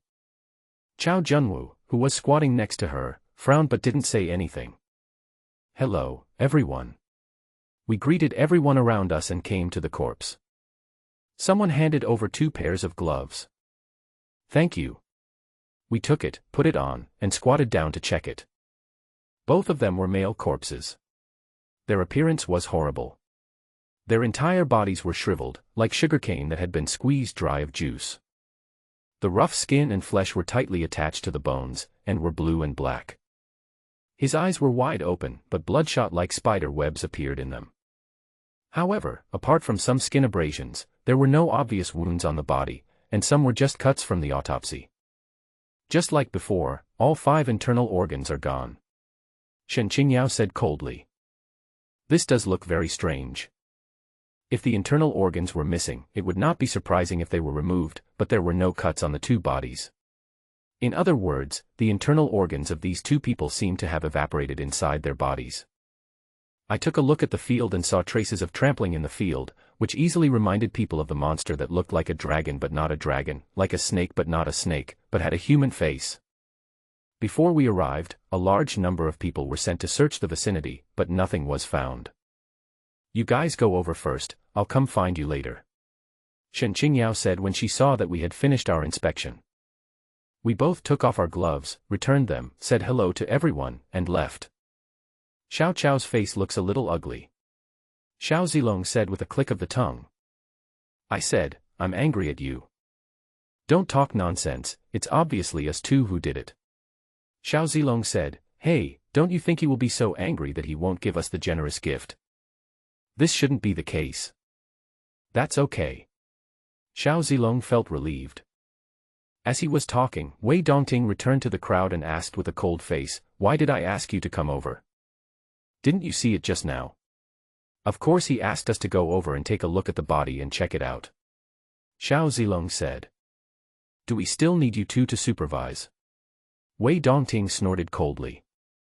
Xiao Zilong laughed and said, Xiao Yao is young after all, so we two brothers have to keep an eye on her. Nonsense. Wei Dongting gritted his teeth and squeezed out a sentence. I stood by and listened to them talking with a smile on my face, but my mind was already elsewhere. I just heard from Shen Qingyao and the others that, like the previous one, the two people who died last night were not from this village, and they looked unfamiliar and no one had ever seen them before. That's very strange. Shaimen Village is a very secluded place. On weekdays, apart from the villagers, no one would come here, and even those who occasionally pass by are very few. How come outsiders keep dying here? But what is more interesting to me is Chao Junwa's attitude. It is almost certain that Shaoxian Temple is related to the Chao family, and this relationship may be much deeper than imagined. As for Shaimen Village, it is hard to say at the moment. But the words Lu Hao said before his death made Shaimen Village and the Chao family vaguely involved in some connection. Did Chao Junwu run to the village eagerly just to lick the goddess, or did he have some other purpose? Just as I was lost in thought, there was suddenly a commotion among the crowd over there. Chao Junwu strode over and said to Wei Dongting, we will split up. Dongting, you lead a group of people to search outside the village, and another group of people will guard the village. Okay. Wei Dongting responded loudly, and then asked, what about you, senior brother? I will accompany Yao Yao to Wyangang. Chao Junwu said. Going to Wyangang? Wei Dongting asked in surprise. Chao Junwu waved his hand and said, no need to ask any more questions. He then cupped his hands towards everyone and said, thank you all for your hard work in preventing such a tragedy from happening again. It's what we should do. Everyone responded. Chao Junwu turned around and went to look for Shen Qingyao. But after the two of them exchanged a few words, Shen Qingyao came over to find Xiao Zilong and me and said, the two men just now had a certificate on them. It might be from a Taoist temple on Wyangang. I'll go over and take a look. Do you two want to go? We just need to go to Wyangang. We are short of manpower here and need your help. Chao Junwu interrupted hurriedly. Wei Dongting also nodded quickly, yes, Sister Qingyao, we are too short of manpower here, you and senior brother Chao will be enough to go to Wyangang. What do you think? Shen Qingyao asked us. Since we are short of manpower here, let's stay. I said with a smile. When Chao Junwu heard this, his originally tense face relaxed a little. Then it's up to you. Shen Qingyao said, turned around and left. Chao Junwu hurriedly followed. Soon the blockade in the village was removed, leaving only a small group of people to continue guarding it. Wei Dongting gathered us together and took most of us away, leaving only Xiao Zilong and me in Shaimen Village. Shaimen Village is particularly important. We need to keep watch all night. Thank you too for your hard work. Wei Dongting instructed. Since it is so important, why don't you stay? Neither of us has the confidence. Xiao Zilong said. Wei Dongting frowned and said, it's decided. Everyone follow me. We must catch that thing this time. Everyone cheered up and immediately followed Wei Dongting to search outside Shaimen Village. As soon as these people left, the village suddenly became quiet again. How are we going to have lunch? Xiao Zilong touched his stomach. I looked at him and said with a smile, why don't we go find Xiao Haitong? Let's go, let's go. Xiao Zilong took the lead and walked towards Haitong's house. However, when we arrived at the place, we didn't see Haitong. The door was not locked, so we sat in the yard and waited. After waiting for about half an hour, accompanied by the sound of footsteps, the little girl Haitong came in carrying a big basket. There were more than 10 big sweet potatoes in the basket, which was quite a lot. We both stood up and prepared to help, but Haitong insisted on carrying it in by herself, smiling shyly. "I'm strong, I can carry it." At this moment, suddenly there was a dull and strange sound coming from the ground, and even the house shook slightly. Haitong cried out in pain and covered her chest. The basket in his hand fell, and a dozen sweet potatoes rolled all over the ground. "What's wrong?" Xiao Zilong and I hurried forward. It's okay." Haitong smiled at us and hurriedly squatted down to pick up the fallen sweet potatoes. I went over and pulled Haitong up, and carefully observed her face. I felt that her palms were ice cold and she was shaking slightly. "Is it cold?" I asked her. "It's not cold, it will be fine soon." Haitong comforted us in return. Xiao Zilong picked up the sweet potatoes and put them back into the basket. He came over and said, "What do you mean it will be ready soon? Look at you, your face has turned pale." "It's okay, I've been like this since I was a child," Haitong said, and then she took the sweet potato basket to the stove to light a fire. "I'll roast sweet potatoes for you." "Why are you in such a hurry to roast the sweet potatoes? What's more important, is your health or the roasted sweet potatoes? Take a rest first." Xiao Zilong went over, picked her up and put her on the chair. "Then I'll sit for a while I bake it," Haitong said timidly. Xiao Zilong was so angry that he laughed. "You are just thinking about roasting sweet potatoes, right?" I dragged a chair to sit next to Haitong and asked with a smile, "You suddenly covered your chest just now, was it because of the rumbling sound from the ground just now?" "Yeah." Haitong nodded. "I do this every time it rings. I'm used to it. You don't have to worry about me. It makes a sound every time." "What is that sound?"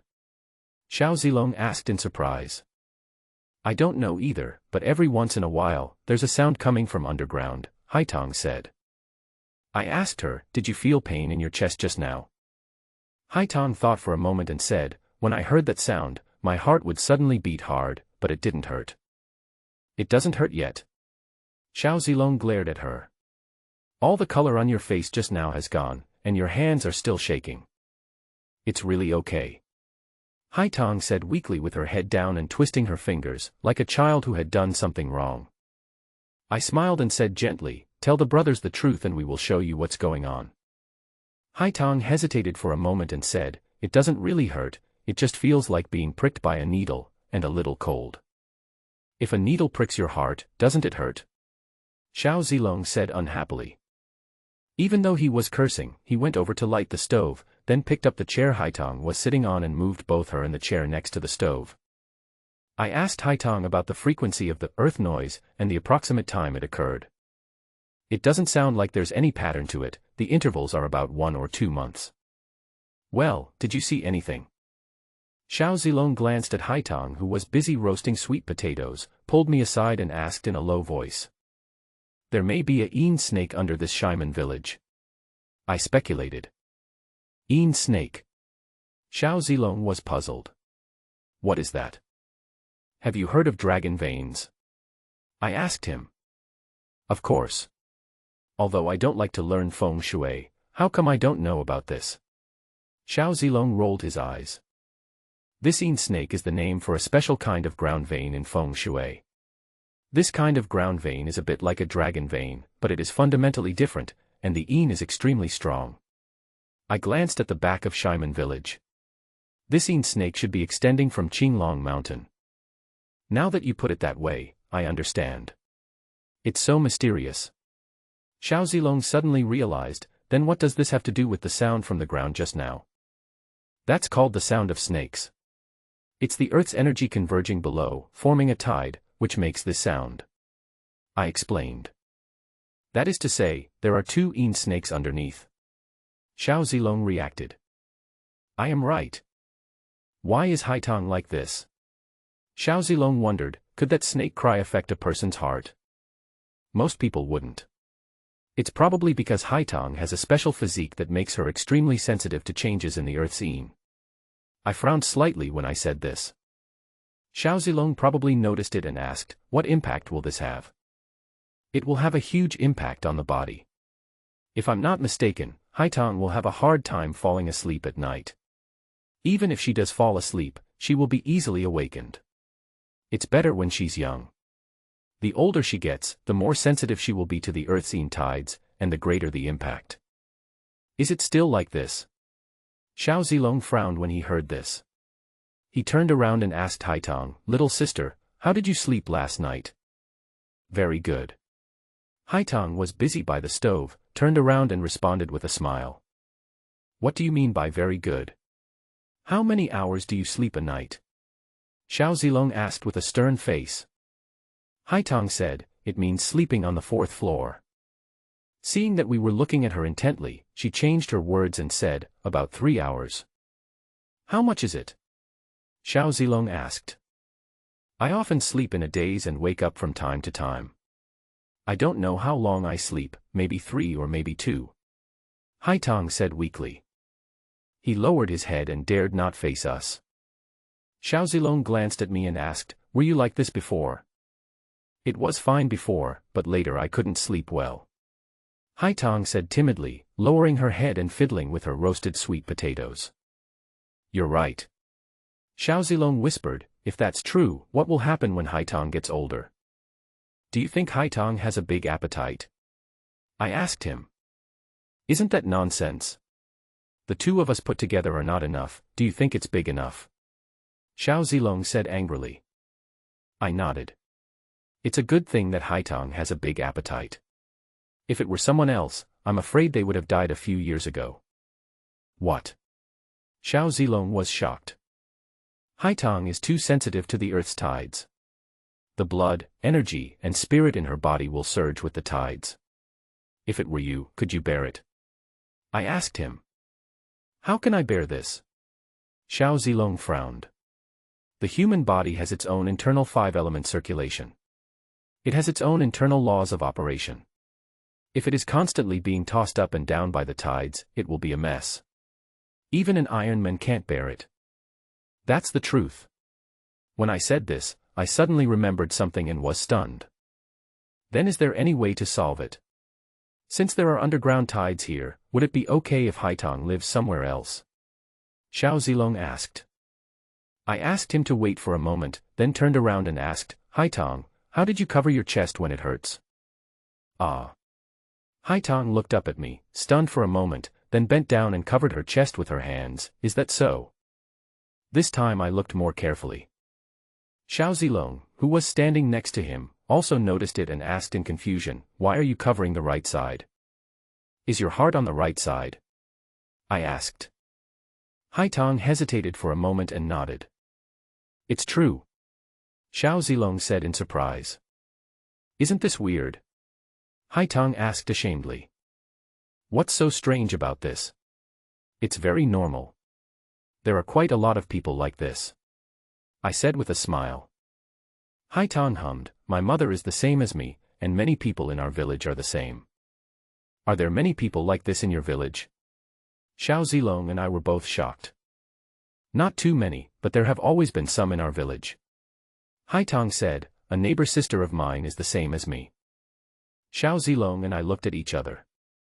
As for people whose hearts are on the right side, although it is rare, it is quite normal to encounter one occasionally, and there is nothing strange about it.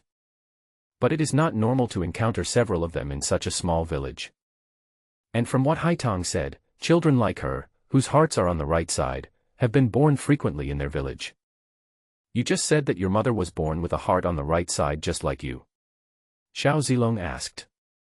Haitang nodded. Will your mother feel heartache? Xiao Zilong asked again. No.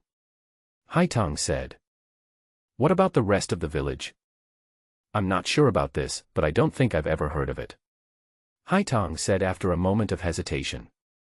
In this case, although other people also have their minds on the right, they are not sensitive to the earthseen tides, so the two may not have anything to do with each other. That's true, Xiao Zilong glanced at me. He probably wanted to say that it was really a bit weird, but suddenly he remembered that Haitang was there, and swallowed the rest of his words back.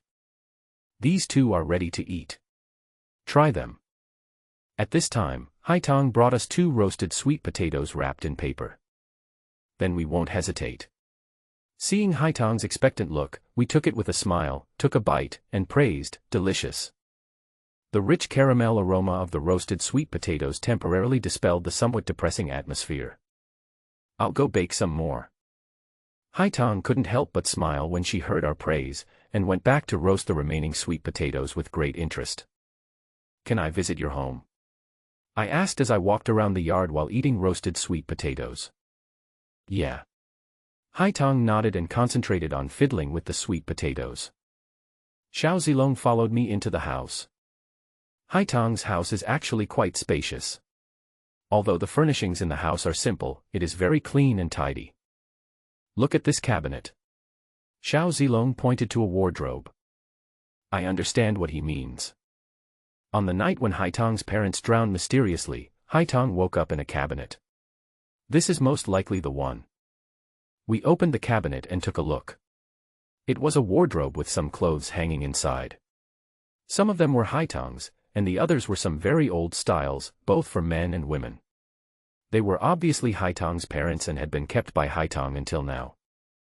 I saw a men's leather jacket hanging on the hanger. The style was very ordinary, but the workmanship was somewhat special, so I took it down and took a look. This leather jacket should be hand-sewn, with a plum blossom sewn on the cuff. Although the appearance of this plum blossom is ordinary, the needlework skills are first class and not something that ordinary people can do. What is that? Xiao Zilong suddenly exclaimed and pushed the clothes on the shelf to the side. I saw a dark red mark on the upper right corner of the wardrobe. Although it is a little blurry, the structure of the brush can still be seen clearly. It is a talisman. A talisman to calm the mind? Xiao Zilong asked in surprise. There is nothing special about this calming talisman, and many people know how to use it, but it is a bit strange that this talisman appears in the home of an ordinary villager. It is especially strange when this calming talisman appears in the corner of a closet. The greatest function of the calming talisman is to concentrate the mind and calm the spirit, and it can suit people's emotions. It makes sense that Haitong's parents asked an expert to draw a calming talisman for their daughter because she suffered from insomnia due to her special physical condition. But if I have to paint it, it should be painted at the head of Haitong's bed. How could it be painted in a wardrobe? Unless. Look at this talisman. Xiao Zilong reached out and touched it. It must have been a long time ago, at least several years. Do you think someone drew this talisman in the cabinet on the night when Haitong's parents had the accident? It is possible. If our speculation is correct, someone must have hidden the sleeping little Haitong in the closet on the night when Haitong's parents had the accident. They were afraid that she would wake up in the middle of the night, so they drew a calming talisman in the closet. Who is this person? Xiao Zilong glanced at me. Could they be Haitong's parents? Let's take another look. We searched the closet carefully again, but didn't see anything unusual, so we hung the clothes back. Then he came to Haitong's bed, lifted the quilt and sheets and searched for a while, and finally found 3 talismans on the bed board. They are respectively a chi-nourishing talisman, a mind-calming talisman, and a wind-returning talisman. These talismans were specially designed to help Haitong with her trouble sleeping at night. However, as Haitong gets older, the effects of these 3 talismans will become weaker and weaker. This means that the calming talisman in the closet is definitely related to Haitong's parents. Even if it was not drawn by Haitong's parents, they must have hired someone to draw it. But of these 2 possibilities, I prefer the former. Firstly, the leather jacket of Haitong's father was most likely made by Haitong's mother, and her needlework skills were extraordinary. Secondly, the reason why Haitong appeared in the closet on the night of the accident was probably because her parents sensed the danger and hid Haitong in the closet in advance. Then, in order to ensure that their daughter would not wake up early, they deliberately drew a calming talisman in the closet. Judging from the comparison of the handwriting on the 2 calming talismans on the wardrobe and the bed board, they should be from the same person, but the handwriting on the one in the wardrobe is very sloppy, and it looks like it was written directly by biting a finger. It was obvious that the situation was very urgent. So Haitong's parents might be traveling with us. Xiao Zilong was quite surprised. We both made the bed and restored it to its original state, then left and walked around the room again. This time I looked carefully, not missing any corner, and sure enough, I found some clues. If we exclude other people, then one of Haitang's parents must know about feng shui spells. Haitang, the decoration style of your house is quite unique. Who decorated it? We came out of the house while eating roasted sweet potatoes and went to ask Haitang. Special. Haitang was stunned for a moment. My parents installed those themselves. We each pulled a chair and sat down. Xiao Zilong smiled and said, if you don't mind, let's talk about your parents. Oh, okay. Haitang said. It should be all baked by now. Let's eat and chat at the same time. I said with a smile. Okay. The little girl smiled brightly when she heard about eating. She didn't care about the heat and picked a sweet potato. She blew on it and peeled it in her hands. After some chatting, it turned out that although Haitang had a good memory, she was only 7 years old when her parents passed away. Although she remembered many things, she might not understand their meaning. According to Haitang's description, her parents are a pair of farmers. But my health is not good, and my parents are very worried. They often can't sleep and get up in the middle of the night. Sometimes I can even hear them talking in my room. Did you get up in the middle of the night? Did you hear what they said? They were just worried about my health, afraid that I would fall asleep and not wake up. Haitang said sadly, it's all my fault. I've had a weak body since I was young. No matter how much I eat, it's useless. You're just a little thin, there's no big problem otherwise. Just eat more to replenish your body. Xiao Zilong consoled with a smile. Haitang nodded, lowered her head and ate a few bites of roasted sweet potatoes. Her mood improved again, and she told us some things about her parents. The little girl remembered a lot of things, but they were all fragmentary. We could only piece together the general idea through those few words and our imagination. Judging from various signs, Haitang's parents should be insiders in the industry, but they just do farm work on a daily basis, which is no different from ordinary farmers. Are your parents from the village? I asked Haitang. From what we learned before, Shaiman village is extremely closed, and marriages have always been within the village. There are also very rare cases where women marry in from outside. My mom is, and my dad is from another place. Haitang said this with a smile on her face. My mom told me that my dad came here for tourism, and then he met my mom and thought the village was quiet, so he decided to stay here. This is really fate. Xiao Zilong and I both laughed. However, this also leads us to a guess. Maybe the one who knows feng shui spells is Haitang's father. Maybe for some reason, he wanted to live in seclusion, so he stayed in Shaiman village, got married, and had a daughter. And Haitang's mother might have learned it from him later. Since they were experts, they must have noticed Haitang's problem, so they tried their best to solve it for their daughter. However, there is a dark snake lying under the Shaiman village, which causes tides from time to time. It is impossible for Haitang to make any progress if she lives here. Logically, Haitang's parents should have been able to see this, but they never thought of moving. Why is this? Is it just because of the rules set by the ancestors of Shaiman village that villagers are not allowed to go out? According to our ancestors' rules, isn't a daughter's life more important? This inevitably reminds me of what Shen Qingyao said before. Over the years, some young people could not help but sneak out of the village, but without exception, they all died. Haitang's parents must be aware of this and are concerned about it, so they have continued to live in Shaiman village without moving. Thinking of this, something suddenly came to my mind. Maybe Haitang's parents did not fail to think about leaving, but something happened before they were about to leave. This seemingly small Shaiman village is actually shrouded in mystery. By the way, does everyone in the village have the surname Hai? I asked Haitang. Yeah. Haitang nodded while chewing on a sweet potato. They all have the surname Hai. My father didn't originally have the surname Hai, but after moving into the village, he also changed it to Hai. I guess your village was once a big family. Xiao Zilong smiled in surprise. Haitang was stunned for a moment and said, I'm not sure about this.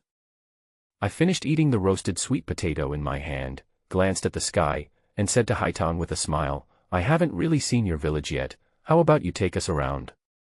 Okay. Haitong took 4 more sweet potatoes from the stove and gave 2 to me and Xiao Zilong respectively. I can't eat it, I can't eat it. We both quickly declined, but after much persuasion, we each took 1. Haitong took the remaining 2 and took us out. If you didn't pay attention at first, you wouldn't feel anything. But now when you look closely, you will find that Shaiman village is a fairly regular octagon. A well was dug in each corner. These wells are very different from ordinary wells. They are very rare square wells. They are square in shape and made of green stone slabs. The well mouth is about 1 meter square. The water in the well is very deep and has a slight chill.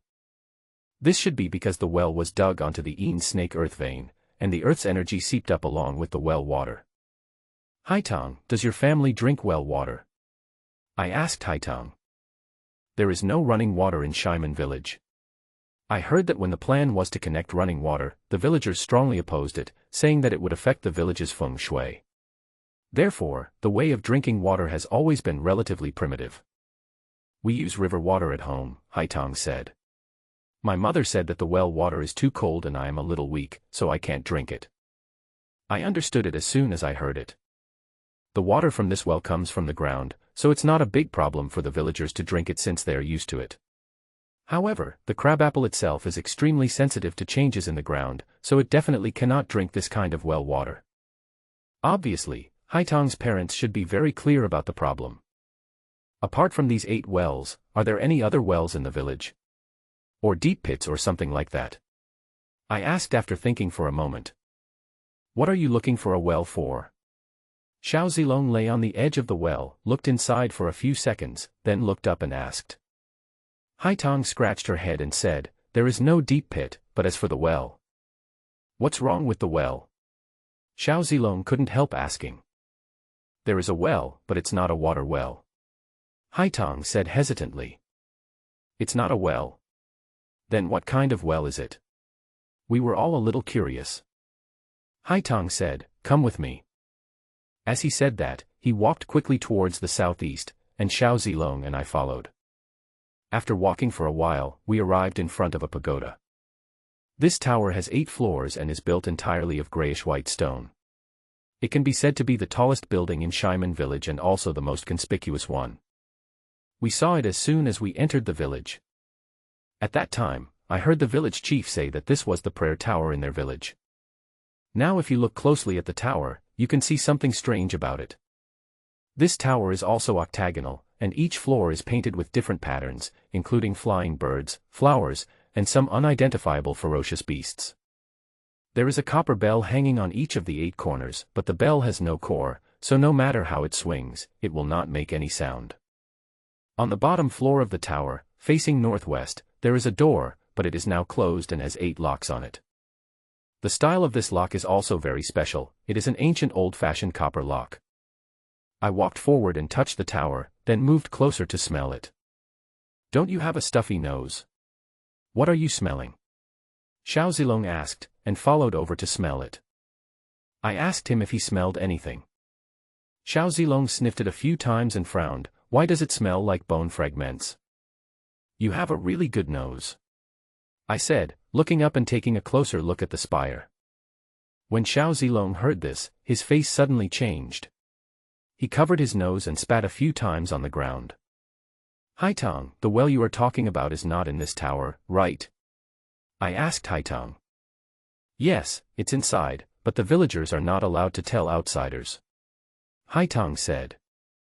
Xiao Zilong pouted several times and said, why did you tell us that? Aren't you afraid of violating the village regulations? You are not outsiders. Haitong said with her mouth full of sweet potatoes and her cheeks puffed out. Yes, that's right. Xiao Zilong and I laughed together. Xiao Zilong asked again, then why is there a well in this tower? Why don't you villagers allow us to talk about it? The well in this tower is not used for drinking water, but for burial. Haitong said. Buried. We were both stunned. Yes, people in our village will be buried in this well after they die. Haitong nodded. Only then did we confirm that we had not heard wrongly. Since ancient times, there have been many burial methods passed down. In addition to the more common burial and cremation, there are also tree burial, water burial, sky burial, cave burial, hanging coffin burial, sand burial, wind burial, as well as tower burial, urn coffin burial, etc., which are strange and countless.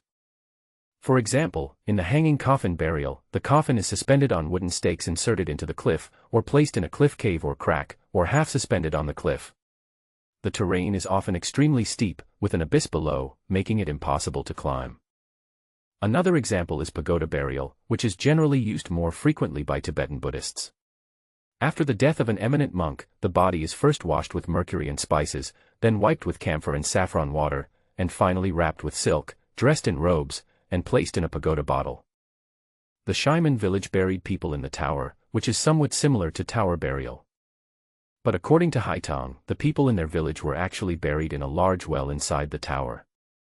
Although there is a belief in well burial among the people, generally speaking, only one person is buried in one well. But from Haitong's description, the well in the tower is where all the deceased villagers of Shimen village throughout the generations are buried. That's unheard of. When will this door open? I asked Haitong. It's usually not open.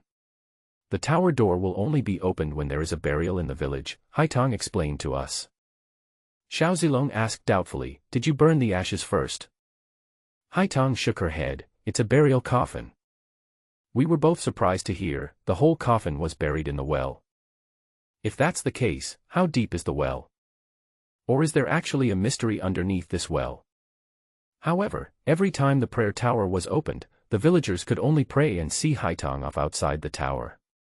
Even when Haitong's parents were buried, Haitong waited outside with the crowd, so she didn't know what the situation was like in the well.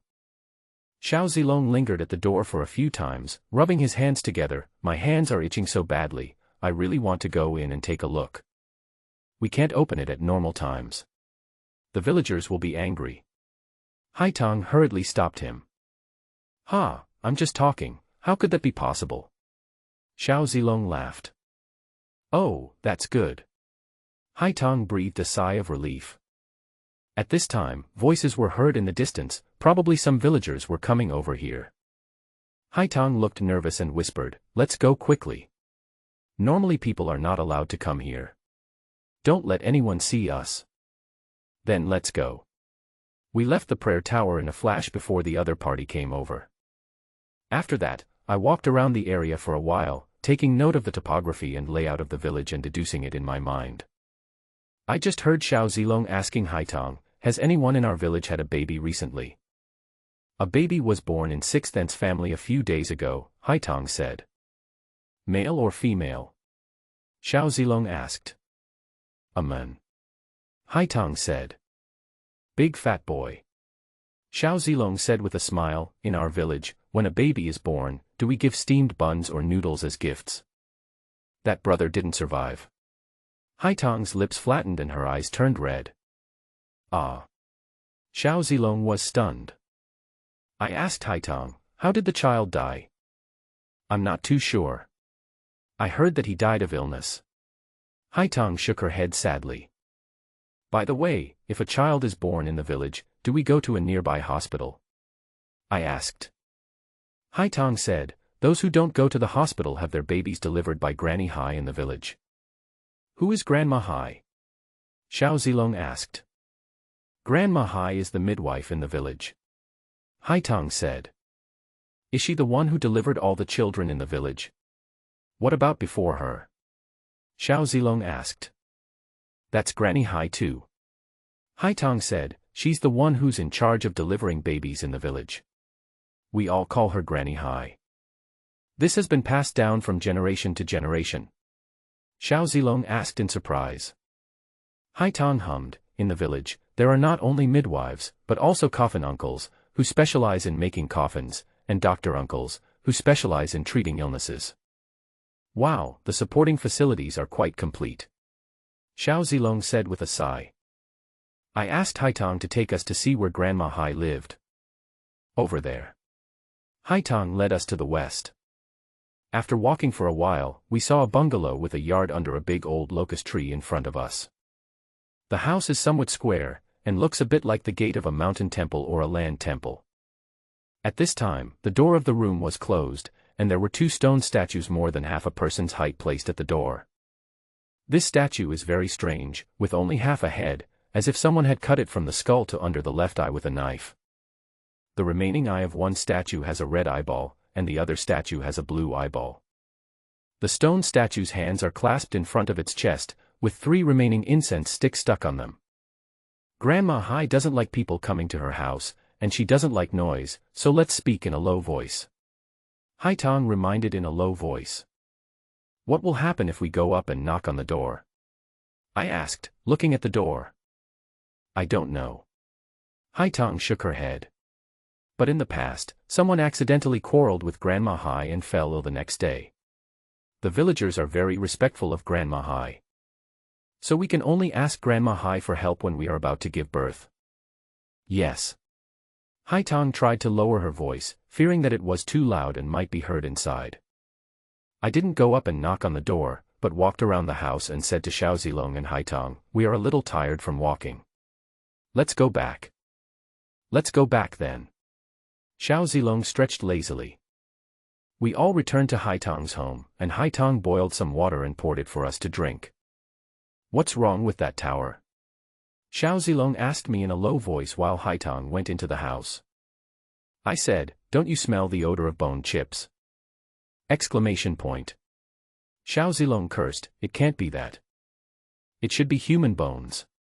I hammered him to death. Human bones were ground into powder and melted into stone bricks. Pooh, foo, foo. Xiao Zilong retched. I laughed, who told you to have such a sensitive nose?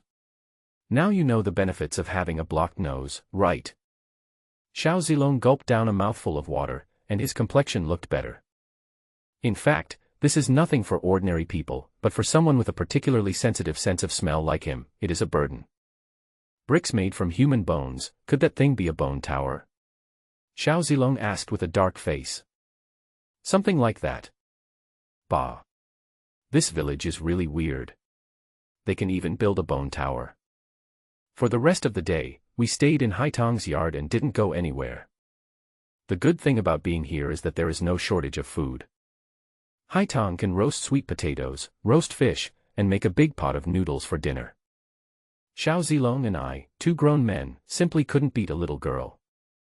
Hai Tong, don't you have to go to school? I put down the bowl and got up to stretch. I ate all day today and feel a little full. I was supposed to be in school. Hai Tong slowed down her eating and raised her head to say, the roof of the school collapsed a few days ago, and many people were crushed, but I was the only one who was fine. Wow, the quality of the houses in your school is too poor. Is your school on holiday? Xiao Zilong asked. Hai Tong shook her head. The school didn't have a holiday. They said it was all my fault and told me not to go there anymore. Xiao Zilong and I were silent for a while. What the hell is this? Xiao Zilong cursed. Perhaps he thought it was a little wrong, so he coughed and explained, I am cursing your school. You really don't know what you are talking about. Hai Tong hummed and continued to eat noodles. After a while, she whispered, I get into trouble wherever I go. It's not their fault. It's okay. There are so many schools. This one is blind. Let's just change to another one. I said with a smile. Hai Tong shook her head, no, I'm not good at studying anyway. How can you be so bad at studying? Don't be so modest as a little girl. Xiao Zilong said disapprovingly, then tell me, how many points did you get in the most recent exam? The highest is 30, and the lowest is over 10 points. Hai Tong said. Xiao Zilong was silent for a long time, a full score of 100. You.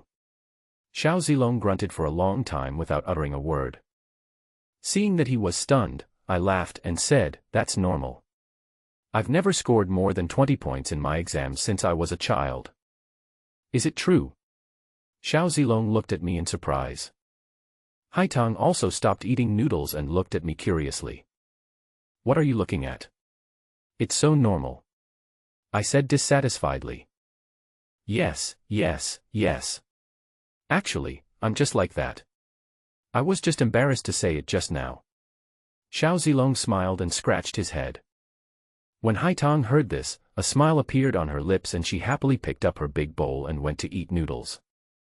I stretched out my feet, strolled to the door, and took a look at the sky outside. Xiao Zilong came over and asked quietly, "Do you think there is something wrong here? How can such a smart and hard-working girl be so bad at studying? It may be affected by the Earth's tides." I pointed underground. "Can this affect the brain?" Xiao Zilong asked in surprise. "Yes." I frowned and said, "Even if a normal person lives in a place like this for too long, their emotions and mental state will be greatly affected, let alone someone like Haitong." "So what you mean is that if Haitong continues like this, even if she doesn't die, she will become a lunatic?" Xiao Zilong was surprised. I shook my head. If Haitong's parents hadn't cast a spell to calm her mind, she might have died long ago. Xiao Zilong frowned when he heard this and turned around to ask, "Haitong, are there many crazy people in our village?" "Madmen." Haitong was stunned. "It's just that his brain is a little abnormal," Xiao Zilong said. Haitong thought about it and nodded, "Not many, but there are some. There was a neighbor brother who suddenly went crazy one night and took off his clothes and ran around the village." "What happened next?" Xiao Zilong asked. "I'm not sure. Maybe he was sent to the hospital. I haven't seen him since then," Haitong said. Xiao Zilong glanced at me, his face not looking very good, and whispered, "What do you think of Haitong? Anyway, I like this girl very much and treat her as my sister."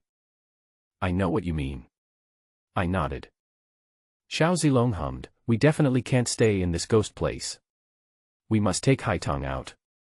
But before that, we must figure out the secret of this ghost village, otherwise Haitong will be in danger even if she gets out." "So what are you going to do?" I asked him. Xiao Zilong rolled his eyes and said, "That's why I came to ask you. Feng Shui is your strong point. I saw you wandering around the village for most of the day. You must have figured out something. Not only do you have a sharp nose, but you also have sharp eyes." I couldn't help but laugh. "Of course," Xiao Zilong said complacently. "Well, tell me what you think." I walked a few steps outside and said, "There's something wrong with that midwife." "I can see that too, but where's the problem?" Xiao Zilong followed and asked. "I think the 3 people who died in the past few days might have come to see the midwife," I explained. Xiao Zilong stared at me for a long time and asked in surprise, "Why do you have such an idea? Do you still remember the longevity doll?" I asked him. "Of course," Xiao Zilong said, and suddenly paused. "You don't think that the longevity doll has anything to do with Shaiman Village, do you? It's hard to say whether there is a connection or not. I just made the connection through that." I turned around and glanced at Haitong who was eating noodles in the yard.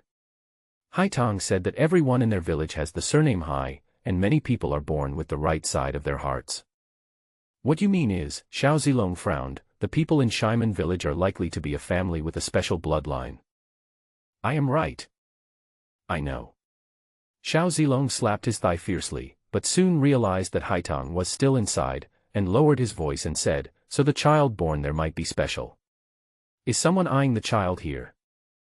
Haitong said that a newborn baby died a few days ago, I added. Xiao Zilong narrowed his eyes sparkling. "I understand what you mean. Whether a child dies or not is not a matter of a midwife's words. This old woman can decide life and death with just a few moves." I nodded. "So, the midwife was trafficking children, and those 3 outsiders came in to collect the children?" Xiao Zilong suddenly realized. I looked at him several times. "Why are you looking at me? What did I say wrong?" Xiao Zilong asked puzzledly. I coughed and said, "That's right."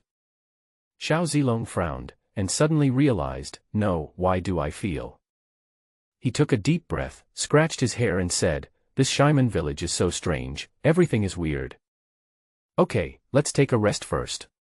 I guess we'll have to work in the evening," I said. Xiao Zilong's eyes flashed. "You mean, someone else is going to enter the village at night?" If the 3 people in front came in to pick up the child, since they didn't take him out, they must have come again. Great. Xiao Zilong rubbed his hands. "Brother, I want to see what kind of monster it is." We discussed outside for a while, and when we returned to the yard, we saw Haitong had already washed the dishes and was carrying a quilt out of the house. It turned out that they were worried that we would have no place to sleep, so they prepared a room for us. "Look, where can you find such a caring sister?" Xiao Zilong said with emotion. Yes, let's not be vague," I said with a smile. Xiao Zilong nodded and said, "That's pretty good." After sitting in the yard until about 9 o'clock, Xiao Zilong asked Haitong to go back to the house to sleep, and he wanted to go out with me for a walk. Okay. Haitong looked at us with some curiosity, but she didn't ask any further questions. She nodded obediently and went back to her room. Xiao Zilong and I came out of the yard. "It's time to close the net." Xiao Zilong rubbed his hands and smiled. "Do you think those idiots got anything?" "There are 2 gangs." "Which gang are you talking about?" I asked him. Xiao Zilong said happily, "You think Xiao Yao is a bitch too? If she hears it, she will be so angry. I mean, Wei Dongting's gang deliberately left us brothers in the village to do some fishing. When we caught the fish in the net, I wonder what those bitches will look like. Then let's go fishing first." I looked around. "You go east and I go west." "Okay," Xiao Zilong said, and his figure flashed and disappeared on the spot. I saw a figure moving through the darkness and quickly climbing onto the roof of a house in front. I turned and walked west, found the tallest house next to the Tower of Bones, climbed up quietly, and sat on the roof. Shimen village is not big. The 2 people occupied the east and west directions, supporting each other, and basically could have a panoramic view of what was happening in the entire village. The night is as dark as water. Shimen village is very quiet during the day, and it is especially deserted late at night. It is pitch black everywhere and there are basically no lights to be seen. There are no cats or dogs in the village, not even a single bark. It was dead silent. We waited until the early morning. It was probably around 2 o'clock, the moonlight in the sky was obscured by clouds. Suddenly, I caught a glimpse of Xiao Zilong, who was guarding the roof on the east side. He gestured to me, then jumped down and rushed towards the southeast. Seeing this, I looked around and then followed. Separate and chase. On the way, I suddenly heard Xiao Zilong shouting. I saw a tail sweeping across, and then a black shadow jumped out from the grass. It was the monster with a human head and a snake body. Xiao Zilong was chasing closely behind. Both sides moved at extremely fast speeds and disappeared into the darkness in the blink of an eye. I turned my eyes and saw a person lying on the ground, his eyes wide open and his body shriveled, as if he had been sucked dry. Another figure was fleeing towards the village. I followed immediately. The man was thin and very agile, jumping around like a monkey, moving left and right in many different ways. While running, he would look back from time to time.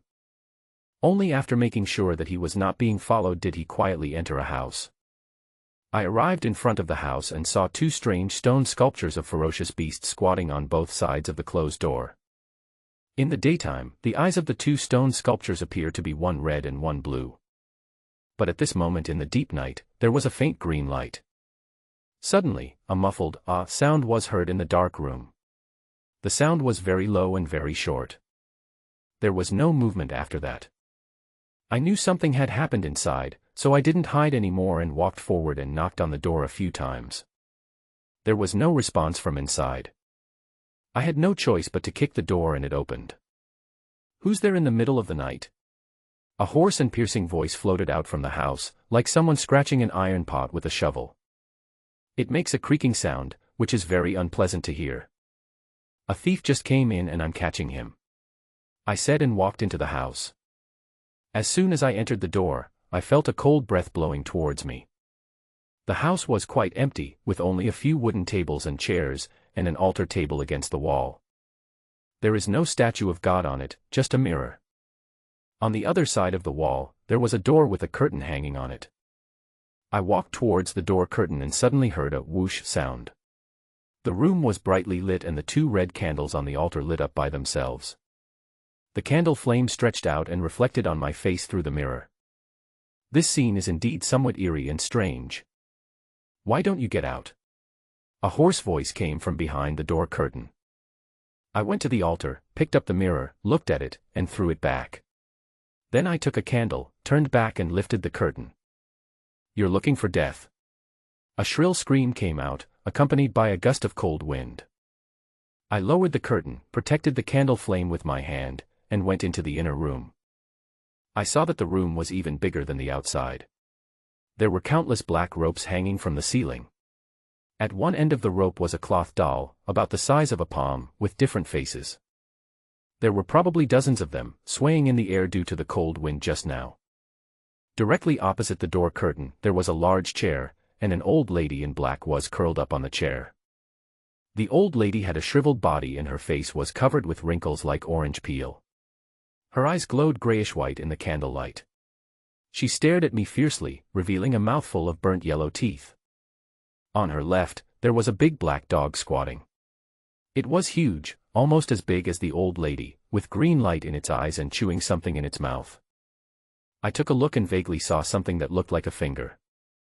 On the ground in front of the man and the dog, there was a large pool of blood mixed with rags and some things that looked like meat and bone scraps. It emits an unpleasant smell of blood.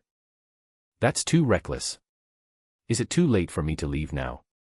I took a step back. There was a bang and the door at the back closed automatically. Forget it then. I walked to the blood stain with a candle, took a closer look, frowned and asked, "How did this happen?" When I looked up, I saw the old lady and the black dog staring at me. "I told you not to come in, but you insisted on coming in. Then don't leave," the old lady said grimly. I saw a chair nearby, so I dragged it over and sat down, then put the candle on the table. "I'm here to catch a thief." "A thief just came in." "Where is the thief?" asked the old lady. I pointed to the ground and shook my head, saying, "This is probably it." Then I pointed to the big dog and said, "This is probably what's in its mouth." The old lady's eyes flashed, and she asked sharply, "Who are you?" I saw a small knife on the table, so I picked it up and tried it. It was quite sharp, so I cut off a piece of the table corner and said, "Is this man here to take your child?" "Go," the old lady shouted. The big dog immediately stood up, showing its white teeth. At the same time, the rag dolls hanging in the room turned slowly without wind, with a strange red light in their eyes, staring at me. "Don't you want to know where that person went?" the old lady smiled sinisterly. "It was just eaten by the little devil you raised."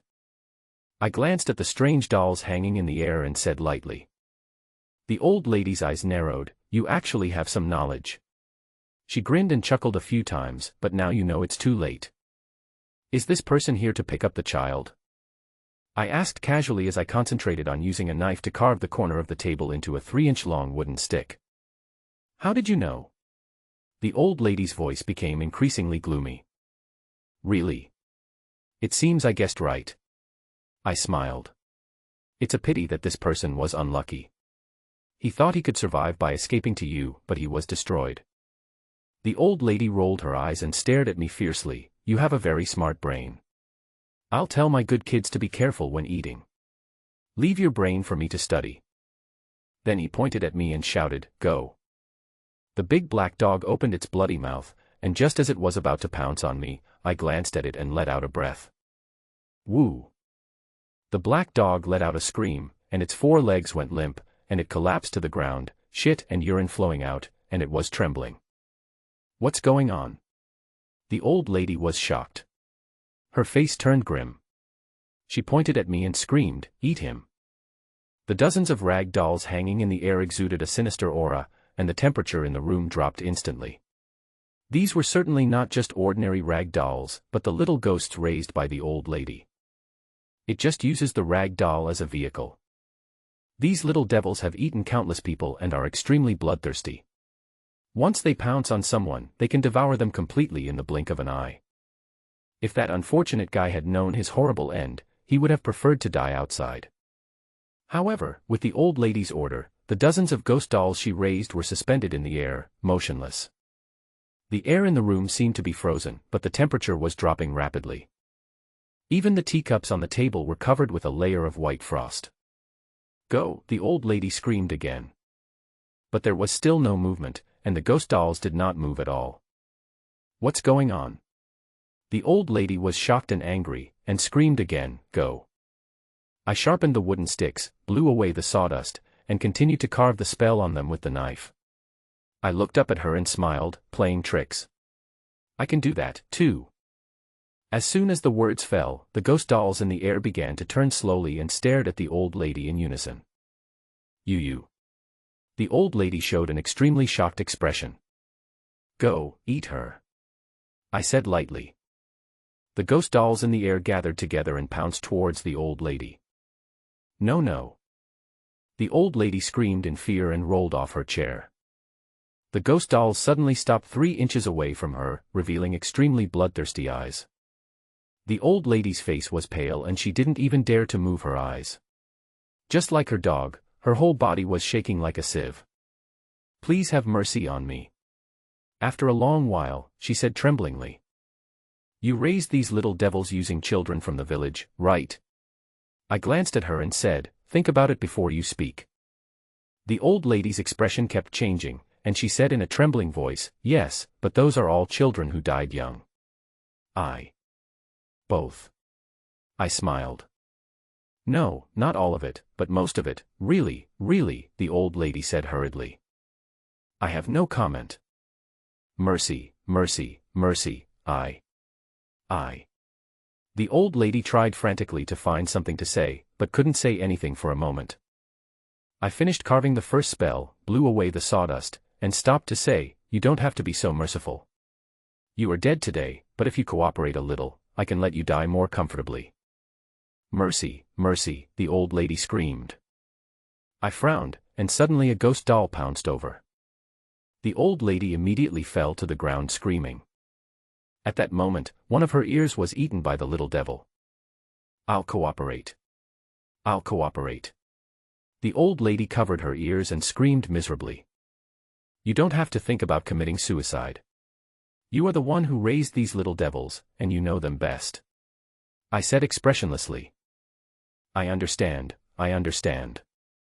The old lady shrank into the corner and nodded repeatedly.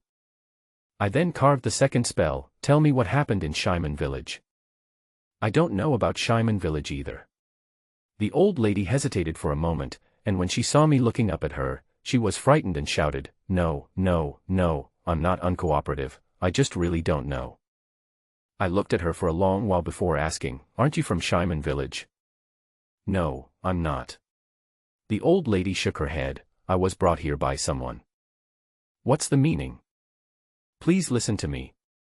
The old lady was startled and quickly explained, "I originally learned how to raise ghosts in Southeast Asia, and then I came back here and found a place to continue raising them. Occasionally, I also sell ghosts to people in need." Seeing my cold expression, the old lady quickly explained, "I only sell the little ghosts. As for what they buy them for, it has nothing to do with me." I let her get to the point. Yes. The old lady nodded repeatedly, although selling little ghosts is a legitimate business. It made me laugh. "Maybe it's not that formal," the old lady shuddered and quickly corrected, "After a while, I was targeted by a Taoist priest with an ox nose. The Taoist priest was very fierce. Not only did he beat me severely, he also chased me and wanted to kill me. Just when I was at my wit's end, someone suddenly took action and killed the Taoist priest. That person gave me 2 choices, either die or do something for him. Of course I chose to live, so the men took me to Shyman village and said that the midwife here had died and asked me to take her place." "Who is that?" I interrupted her. "I don't know." The old lady said hurriedly, "It's not that I don't want to say it. Although I have seen that man several times, I have never seen his face." "Covered your face?" I asked her. "No," the old lady's voice trembled, "it's that person who always stands behind me. No matter how I turn around, that person will be behind me. I have never seen him once." I frowned slightly when I heard this. There are 2 possibilities. One is that the man is extremely fast and can stay behind the old lady at any time and anywhere. Another possibility is that some secret method was used. I was also very confused at the time. The old lady explained hurriedly, "Why would someone bring me, a ghost-raising girl, to such a small mountain village and ask me to be a midwife?" "Go on." Yes, yes, yes. The old lady agreed repeatedly. That person kept me here and told me before he left that from now on I could only stay in the village and could not leave even a step. If I dared to take even a step outside, I would die. I was terribly afraid of that man. At the time, the Taoist priest cornered me, and I ended up getting killed by him the first time we met. I could only agree to it for now, and think about finding an opportunity later. I stayed in the village for about half a month. I found an opportunity and tried to sneak out at night. But just as I reached the entrance of the village, the man's voice suddenly appeared behind me. I was so scared that I quickly said that I just walked here accidentally. That person broke my arms and legs on the spot without saying a word. I finally crawled back and it took me many days to recover. After this incident, I will never dare to act rashly again. Before he left, he warned me that if I did it again, I would be killed without a burial place. I quickly swore and agreed. He asked me to stay in the house except when delivering babies. I dared not disobey him and had to obey. I asked her to talk about the birth. Delivery. The old lady hesitated for a moment. I deliver babies for the villagers here. Tell me when you've thought it over. My voice turned cold. The old lady shuddered and quickly corrected, this delivery is the most bizarre thing. The person told me that any child born with the heart on the right side must be closely monitored. Someone will pass on instructions to me whether it lives or dies. What's the meaning? That's right, the old lady said in a tense voice, whether those children are born or not, and whether they can survive after being born, all depends on me. No, no, no, it's not my decision. I'm just an assistant, and I'm just following orders. So the reason so many children in the village died young is because of you? I sneered. No, there are some who died young. The old lady said hurriedly. Most of them were killed by you, right? I said. The old lady hastily denied, in fact, most of those who died young were faked dead by me and brought back secretly. Someone will come to take them away later. Like this man. I glanced at the large pool of blood on the ground. The old lady took a look and couldn't help shuddering again. Yes, these are the people. Where do these people come from? I asked. I don't know. The old lady shook her head. These people are all mysterious. They just reveal their identities and say they are here to pick up the children. They don't say anything else, so I don't dare to ask more. You dare not ask, but you dare to kill. I sneered. This is the rule that person set. It says that in case of emergency, the bodies can be destroyed.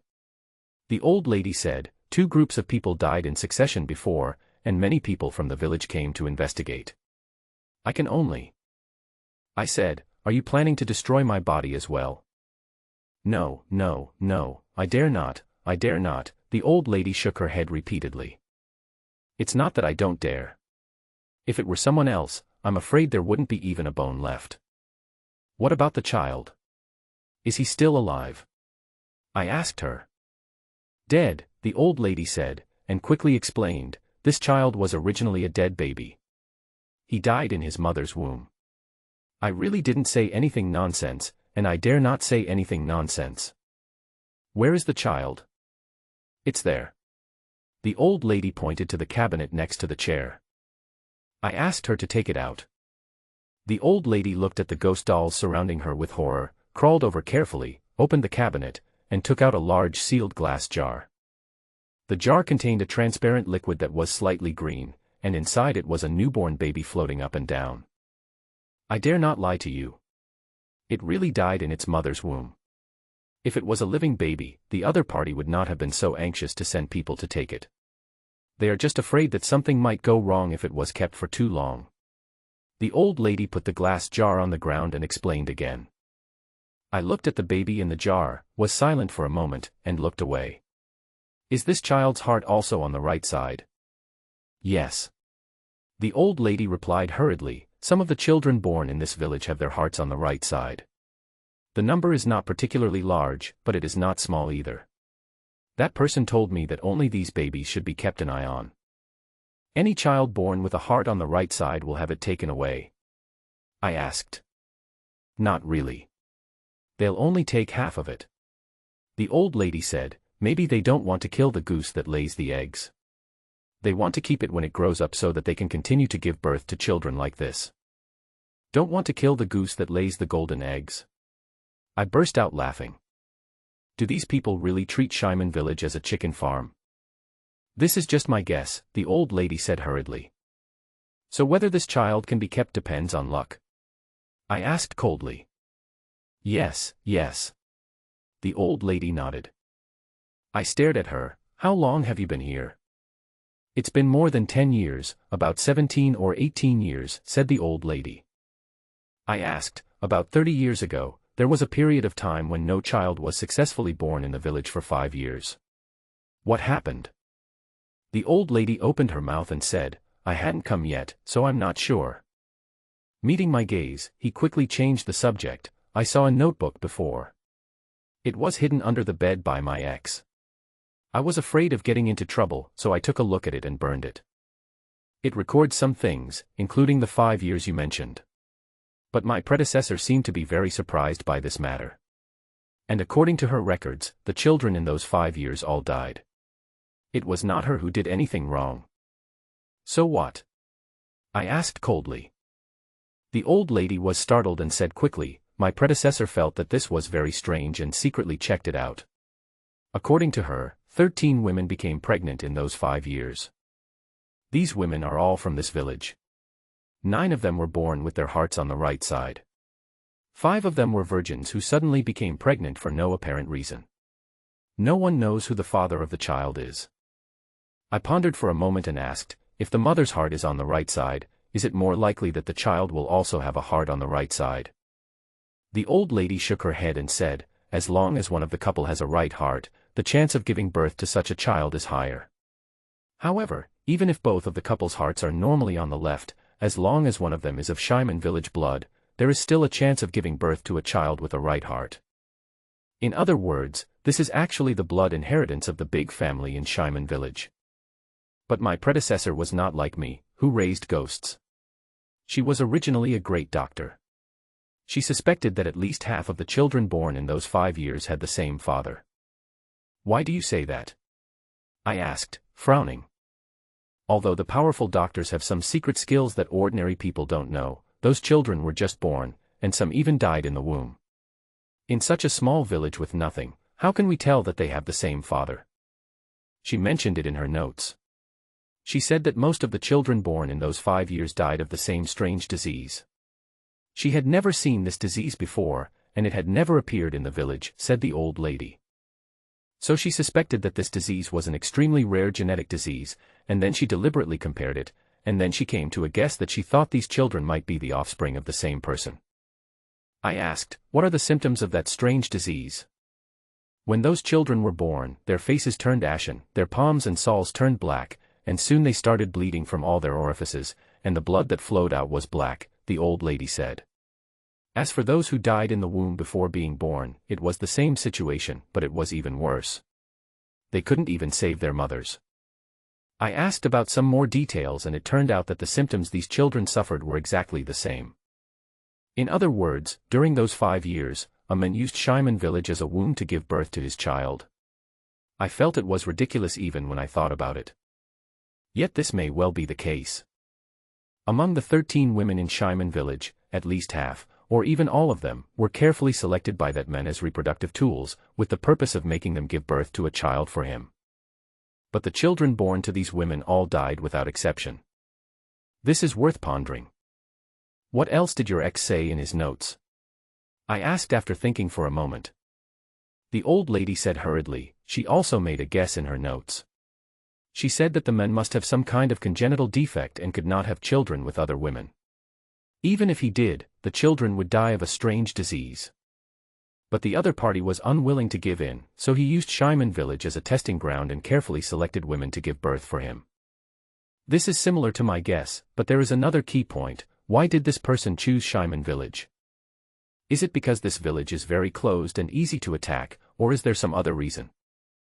I glanced at the shivering old lady and asked, you just said that among those 13 women, 9 of them were born with their hearts on the right side. Yes. The old lady nodded quickly. You've been in the village for so many years, Haven't you ever thought about the weirdness of this village? I asked her. The old lady hesitated for a moment and said, I have discovered a secret. If you can spare my life, I will. As soon as he finished speaking, a ghost doll rushed over. No. I don't want it anymore, I don't want it anymore. The old lady screamed, covered her half-bitten finger in horror, and begged for mercy. For the last time. I said coldly. Yes, yes, yes. The old lady nodded repeatedly. Ever since I saw the notebook of my predecessor, I have also been confused. Especially since many people in this village have their hearts on the right, this reminds me of a rumor I heard from my master before. Who is your master? I interrupted her and asked. My master originally raised little ghosts in Jizhou. Later, he was hunted by someone, so he fled to Southeast Asia. He has been to many places, and when he has time, he often tells me some strange stories. The old lady explained quickly. I nodded and let her get on with the business. Yes. The old lady said hurriedly, my master once told me that in Jizhou there was once a very powerful sorcerer named Hai Tianshi. Hai Tianshi. I searched in my mind, but didn't have much impression. However, the villagers in Shimen village all have the surname Hai. The old lady hurriedly added, this Hai Tianshi died more than 300 years ago. It's normal that you haven't heard of him. I let her continue. My master told me that Hai Tianshi was born with his heart on the right. He is extremely talented and intelligent, especially in learning magic. He is so talented that he soon surpassed his teacher. Even his teacher felt inferior to him. At that time, the world was not at peace, and there were ghosts and monsters everywhere. This Hai Tianshi traveled alone around the world, slaying countless monsters, and became famous. At that time, there was a saying in the feng shui world, 9 acupoints, exquisite heart, which refers to Hai Tianshi. What does this mean? I asked with a slight frown. The old lady quickly explained, it is said that Hai Tianshi's heart is not only on the right side, but also has 9 holes in it, 2 more than ordinary people. Because of this, Hai Tianshi is a natural sorcerer and can easily learn any spell. I thought about what my master said, and found that everyone in this village had the surname Hai, so I had some guesses in my mind, so I took the opportunity of delivering a baby and found a child born with a right heart. At this point, he shuddered and hurriedly explained, don't get me wrong, that child was already stillborn, I don't have one, and only a child who died young would give me the chance to hide it secretly. She explained a lot, and when she saw that I didn't get angry, she was slightly relieved and continued, I took the child I had hidden back home and opened his heart. Sure enough, this child's heart has 9 orifices. So you think that the people in Shimen village might be the descendants of Hai Tianshi? I roughly understood what she meant. Yes, I do think so. This is indeed a coincidence. The old lady said quickly, I don't know how many midwives there were before me, but there should be quite a few. I have asked around, and the history of Shimen village is also very long. People have settled here intermittently for nearly 300 years. Even though there was war, this place was not affected much. Basically, generation after generation has stayed here without moving. I stared at her for a moment and said, you mean, this Shimen village is actually being kept in captivity, and has been kept in captivity for nearly 300 years? Yes. The old lady nodded. Although this sounds ridiculous, it is indeed possible. I didn't say anything for a long time.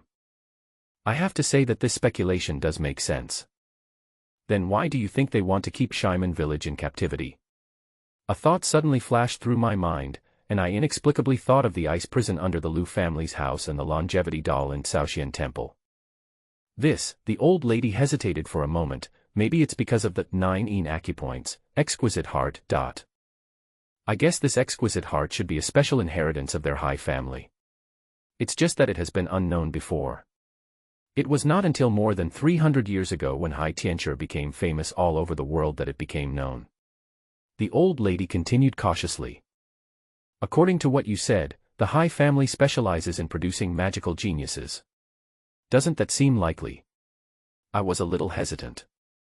If having a delicate heart means being a magic genius, then the Hai family would have already become famous in the feng shui world. This is indeed a bit problematic. The old lady said hurriedly, perhaps there are differences between these exquisite hearts, just like that high tiancher, who is said to have a heart that connects 9 orifices and is extremely sensitive to yin energy. But I have observed for a long time in the village and have not found such a person. Only a little girl named Haitang looks a bit like him. My heart was moved when I heard it. So you have your eyes on her?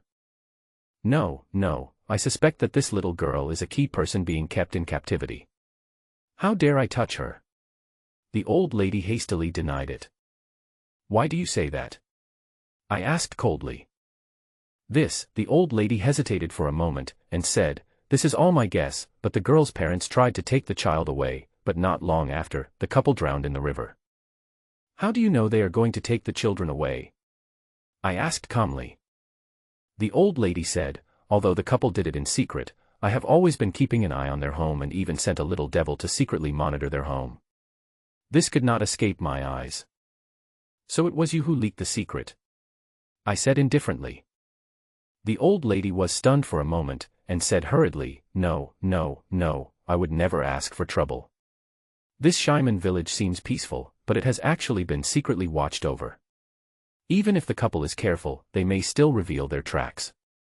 It's really not me. Seeing that I didn't comment, she quickly continued, although the couple is dead, the girl is still alive and well. I can see that the girl is different, and I believe that the other person should be able to see it too. The person she was talking about was obviously the mysterious man who brought her here. In other words, the little girl named Haitang is a bit like Hai Tiancher back then. I asked after hesitating for a moment. Yes, that's what I think. The old lady nodded repeatedly. I didn't pursue the matter any further, and changed the subject, asking, why do you think the other party took away those newborn babies? Well, the old lady hesitated for a long time. I guess they want to take it for research, but they even want a dead fetus. I don't quite understand. Once again, I thought of the longevity dolls in Shaoxian Temple. These dolls happened to be babies who died at birth. It was a pity that no one checked at that time to see whether these children were born with right hearts. As for the children in the ice prison underground in the Liu family's house, they were between a few years old and in their teens.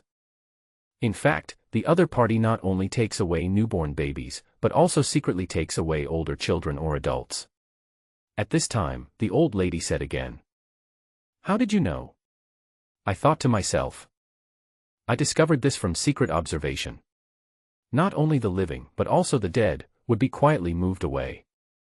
This included Haitang's parents, who were moved away by someone, said the old lady. What's in the burial well? When someone died in the village, they were indeed buried in that well. But except for the coffin bearers, no one knew what was inside the well. Even if a few bodies were secretly moved out, it would be a very easy task, said the old lady. Palm bearers. The old lady explained hurriedly, these coffin bearers are the ones in the village who are responsible for carrying the coffin. There are 5 people in total. One of them is responsible for making the coffin and leading the way during the funeral. The other 4 are responsible for carrying the coffin. I guess these 5 people are also like me. They were sent in from outside, and their position has been passed down from generation to generation in the village. So you are the group of people responsible for guarding Shaiman village. Besides the 6 of you, who else is there? I had a feeling that Shaiman village was definitely not simple, but now I realize that it is far more complicated than I imagined. I can't say for sure. The old lady shook her head. They and I are in charge of our own affairs. We are never allowed to have any contact. Just like this time when they come to take the child, they must take it from me. No other channels are allowed. Then who do you think is responsible for the series of accidents that occurred to the people who came to pick up the children this time? I asked after thinking for a moment. The old lady looked up and glanced at me secretly, then quickly lowered her head in fear. This. You think it was me? I laughed. I dare not, said the old lady hurriedly. But judging from her expression, she had probably already determined that it was me. I didn't explain it either. The one that attacked and killed those people one after another was the monster with a human head and a snake body. However, a hanging puppet was painted on the monster's face. It was obvious that the one controlling it was the owner of the yin-yang makeup. But it is a bit puzzling as to where this person came from and what his purpose is. Have you ever seen such eyes? I described the huge and strange eye in the ice prison. The old lady thought about it for a long time, shook her head and said no. Is there anything else you want to tell me? I asked her. When the old lady heard this, she couldn't help shaking. These ghost dolls, are they all children from Shaiman village? I took a look at those eerie rag dolls. I was just bored and idle, so I raised these because they didn't want them. The old lady was shaking so much that she could hardly speak. Okay, since you're cooperating, I'll keep my word. I blew away the sawdust from the wooden stick that I had carved the talisman with, then stood up and walked over. The old lady's chest kept rising and falling, and suddenly she laughed miserably. I am also relieved, ha ha ha ha. I flipped my palm and slammed the wooden stick into the top of her head. The old lady's smile suddenly stopped, and her life was gone. Come. I waved. The ghost doll hanging in the air suddenly trembled violently, and then wisps of black gas emerged. Like a living thing, it gathered quickly and scrambled to drill into the old lady's head. As the wisps of black air sank into her body, the dead old lady suddenly moved her eyes strangely. Get up. I pointed my finger. The old lady immediately stood up straight. The direct descendant of Lingman, Ling Yu. Use the soul-controlling nail to seal the vital points and attract evil spirits to possess your body. You can control it as you wish. The spiritual control can be divided into life and death. If the spiritual nail falls on the key point on the top of the head, it will be a death control. Go ahead. Following my command, the old lady rushed out and disappeared into the darkness in a flash. I passed by the black dog, raised my leg and kicked it lightly on the head, and the black dog immediately became motionless. Then he turned and left, closing the door behind him. I came out of the house and walked for a while when I saw a figure flash in the north and quickly rushed towards this side. How's that guy? Has he been caught? It was Xiao Zilong who came. His face was covered with streaks of black mud, and he looked dusty and dirty. How are you? Are you okay? I looked him up and down. It's okay. I got covered in mud by that thing, but it still ran away. Xiao Zilong cursed and took something out of his pocket and said, just grab a piece of this thing. I took a look and found that it was the scale of that thing. I took it in my hand and felt it was cold to the touch. The texture was similar to metal and it had a faint luster. I asked in surprise, you didn't pick it off with your bare hands, did you? You have to know that Shen Qingyao couldn't break the opponent's scales even when he used the iron spike to strike with all his strength, which shows how strong it is. I originally wanted to catch that guy, but it was too slippery, like a loach, and in the end I only picked up a piece of scale. Xiao Zilong said with a gloomy face, and asked me how it was over there. It wasn't caught either. It was eaten by the little ghost. I shook my head. Little ghost. Xiao Zilong was surprised. Who raised it? Could it be the midwife? You guessed it right. As I said this, I suddenly heard a flurry of footsteps coming from the direction of the village entrance, as if a large group of people were quickly entering the village. Who is here in the middle of the night? Xiao Zilong naturally noticed it and exclaimed. The two of us quietly moved towards the village entrance. Although it was already early morning, it was the darkest moment before dawn, and the entire village was shrouded in deathly silence. Several flashes of light appeared at the entrance of the village, and then a group of people were seen hurrying in from outside. Aren't these those bastards? Xiao Zilong said. He didn't try to lower his voice, and it came out clearly in the night. The other side naturally heard it and immediately ran towards us. Why are you two here? Wei Dongting asked with a frown. Listen to what you say, is that sensible? Didn't you ask us two brothers to guard the village?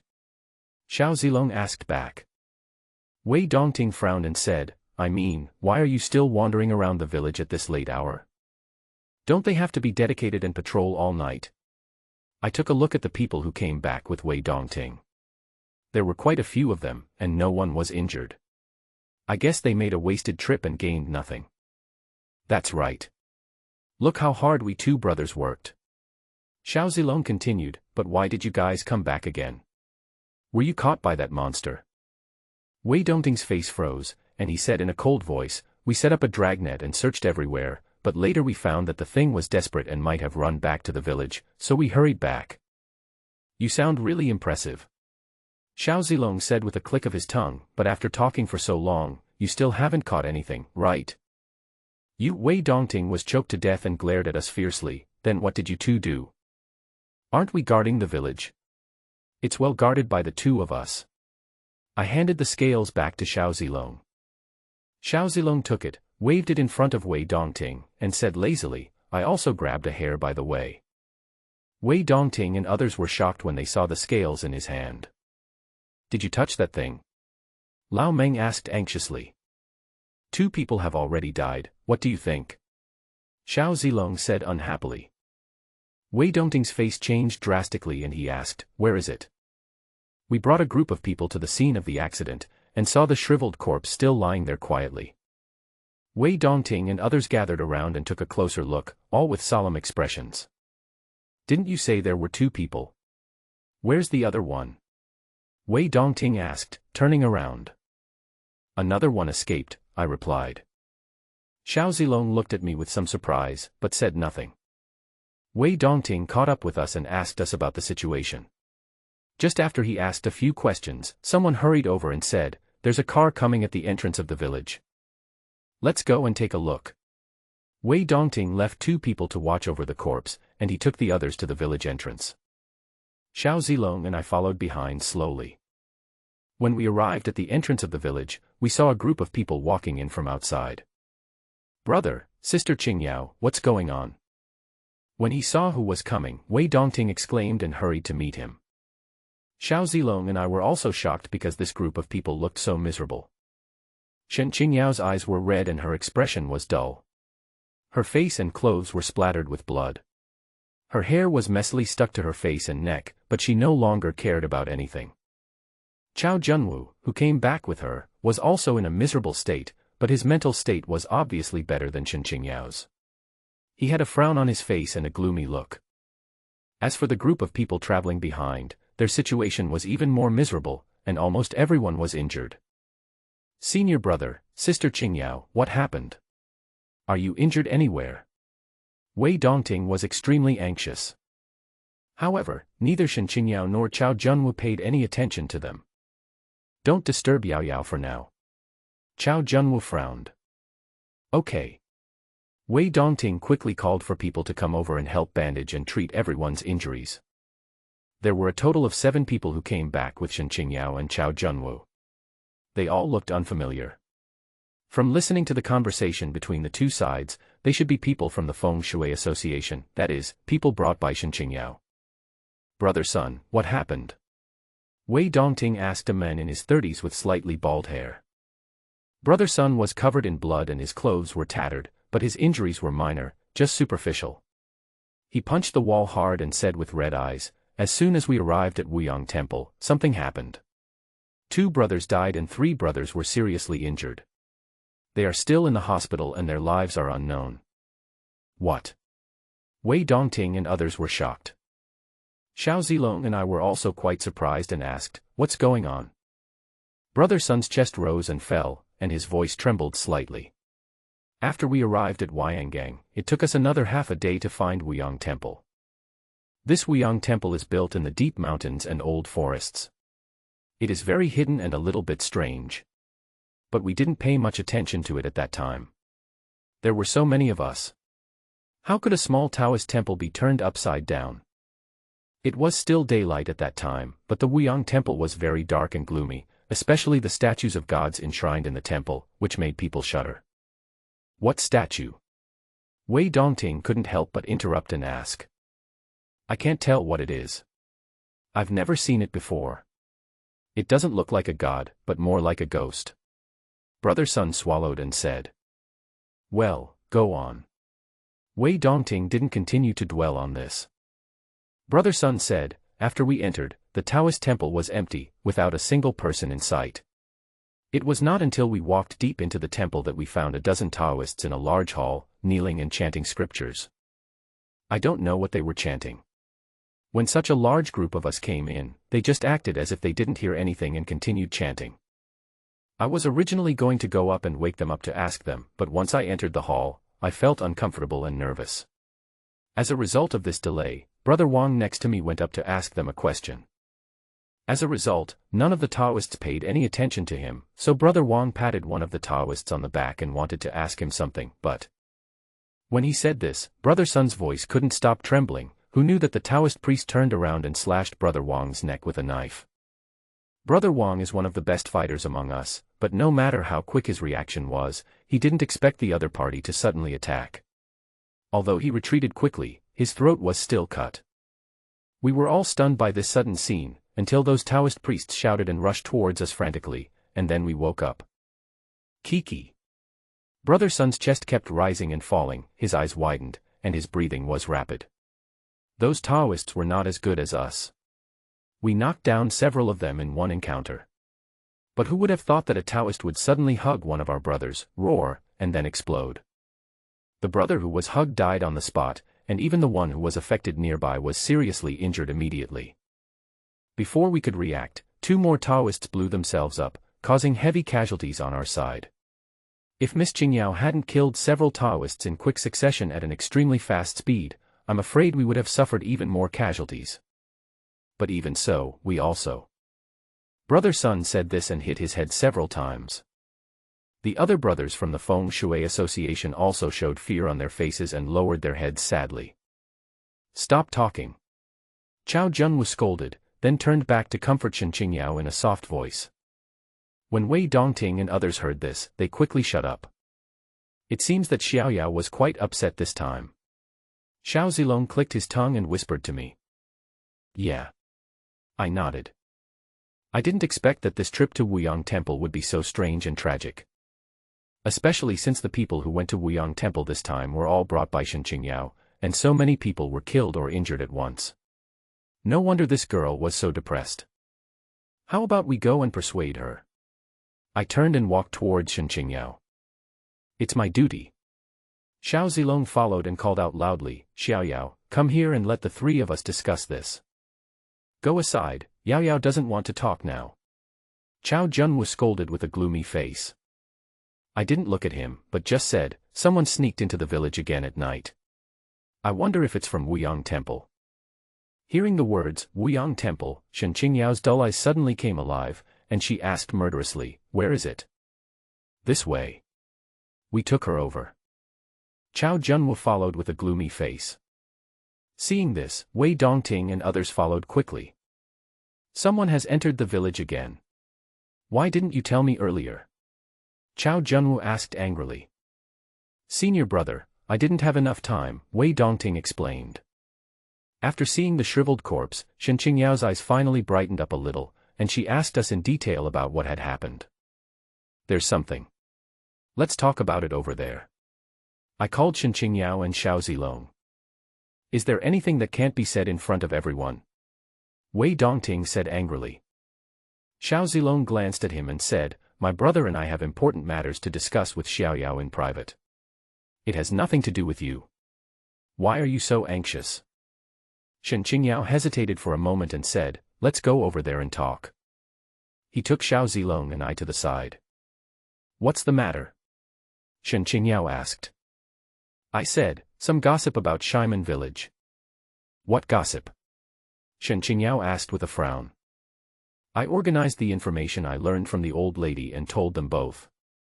It's just that I omitted some of the processes in the middle. Is it true? Xiao Zilong asked in surprise. Shen Qingyao was not much better than him. She stared at me and asked, are you sure? I've already told you it's just gossip, and it's just speculation at the moment. I spread my hands and said. Shen Qingyao gritted her teeth and said, in other words, the Wuyang Temple is actually used to guard Shaiman village. It's really weird, this matter is becoming more and more mysterious. Xiao Zilong cursed. You said that the midwife was possessed by a ghost and escaped. Could she still be hiding in the village? Shen Qingyao asked after she recovered. It's hard to say. I shook my head. Of course I know what the old lady is doing right now, but it's not convenient to say it. However, they soon found out. So what do you think we should do now? Shen Qingyao asked. This girl has a cold personality and likes to make decisions on her own. This time, for the first time ever, she took the initiative to ask us what we should do. It was obvious that this trip to Wuyang Temple had really dealt her a heavy psychological blow, and she was a little dispirited. Didn't the midwife say that there are some guards like her in the village? Let's. Xiao Zilong said. He had just said half of his words when suddenly a loud bang came from the direction of the village. What the hell? Xiao Zilong cursed. Shen Qingyao didn't say anything and immediately ran towards the village. The two of us naturally followed, and Chao Junwu and others also heard the noise and hurried over. When we returned to the village, the villagers had already been awakened by the loud noise and they all got up and ran out. Haitang. I saw the little girl in the crowd and called her over. Are you okay? Haitang asked nervously. Xiao Zilong patted her shoulder and said with a smile, what could be the problem? Is there going to be any trouble in the village? I don't know, it's never happened before. Haitang shook her head. We followed the crowd and before we reached the destination, we heard panic shouts and cries coming from the front. The prayer tower collapsed, the prayer tower collapsed. What should I do? What should I do? This is a disaster, God bless you, God bless you. The villagers were seen kneeling on the ground, crying loudly. The bone tower collapsed, and gray-white stones were scattered on the ground, rolling everywhere, with clouds of smoke and dust in the air. The old lady did a good job, the tower of bones collapsed just in time.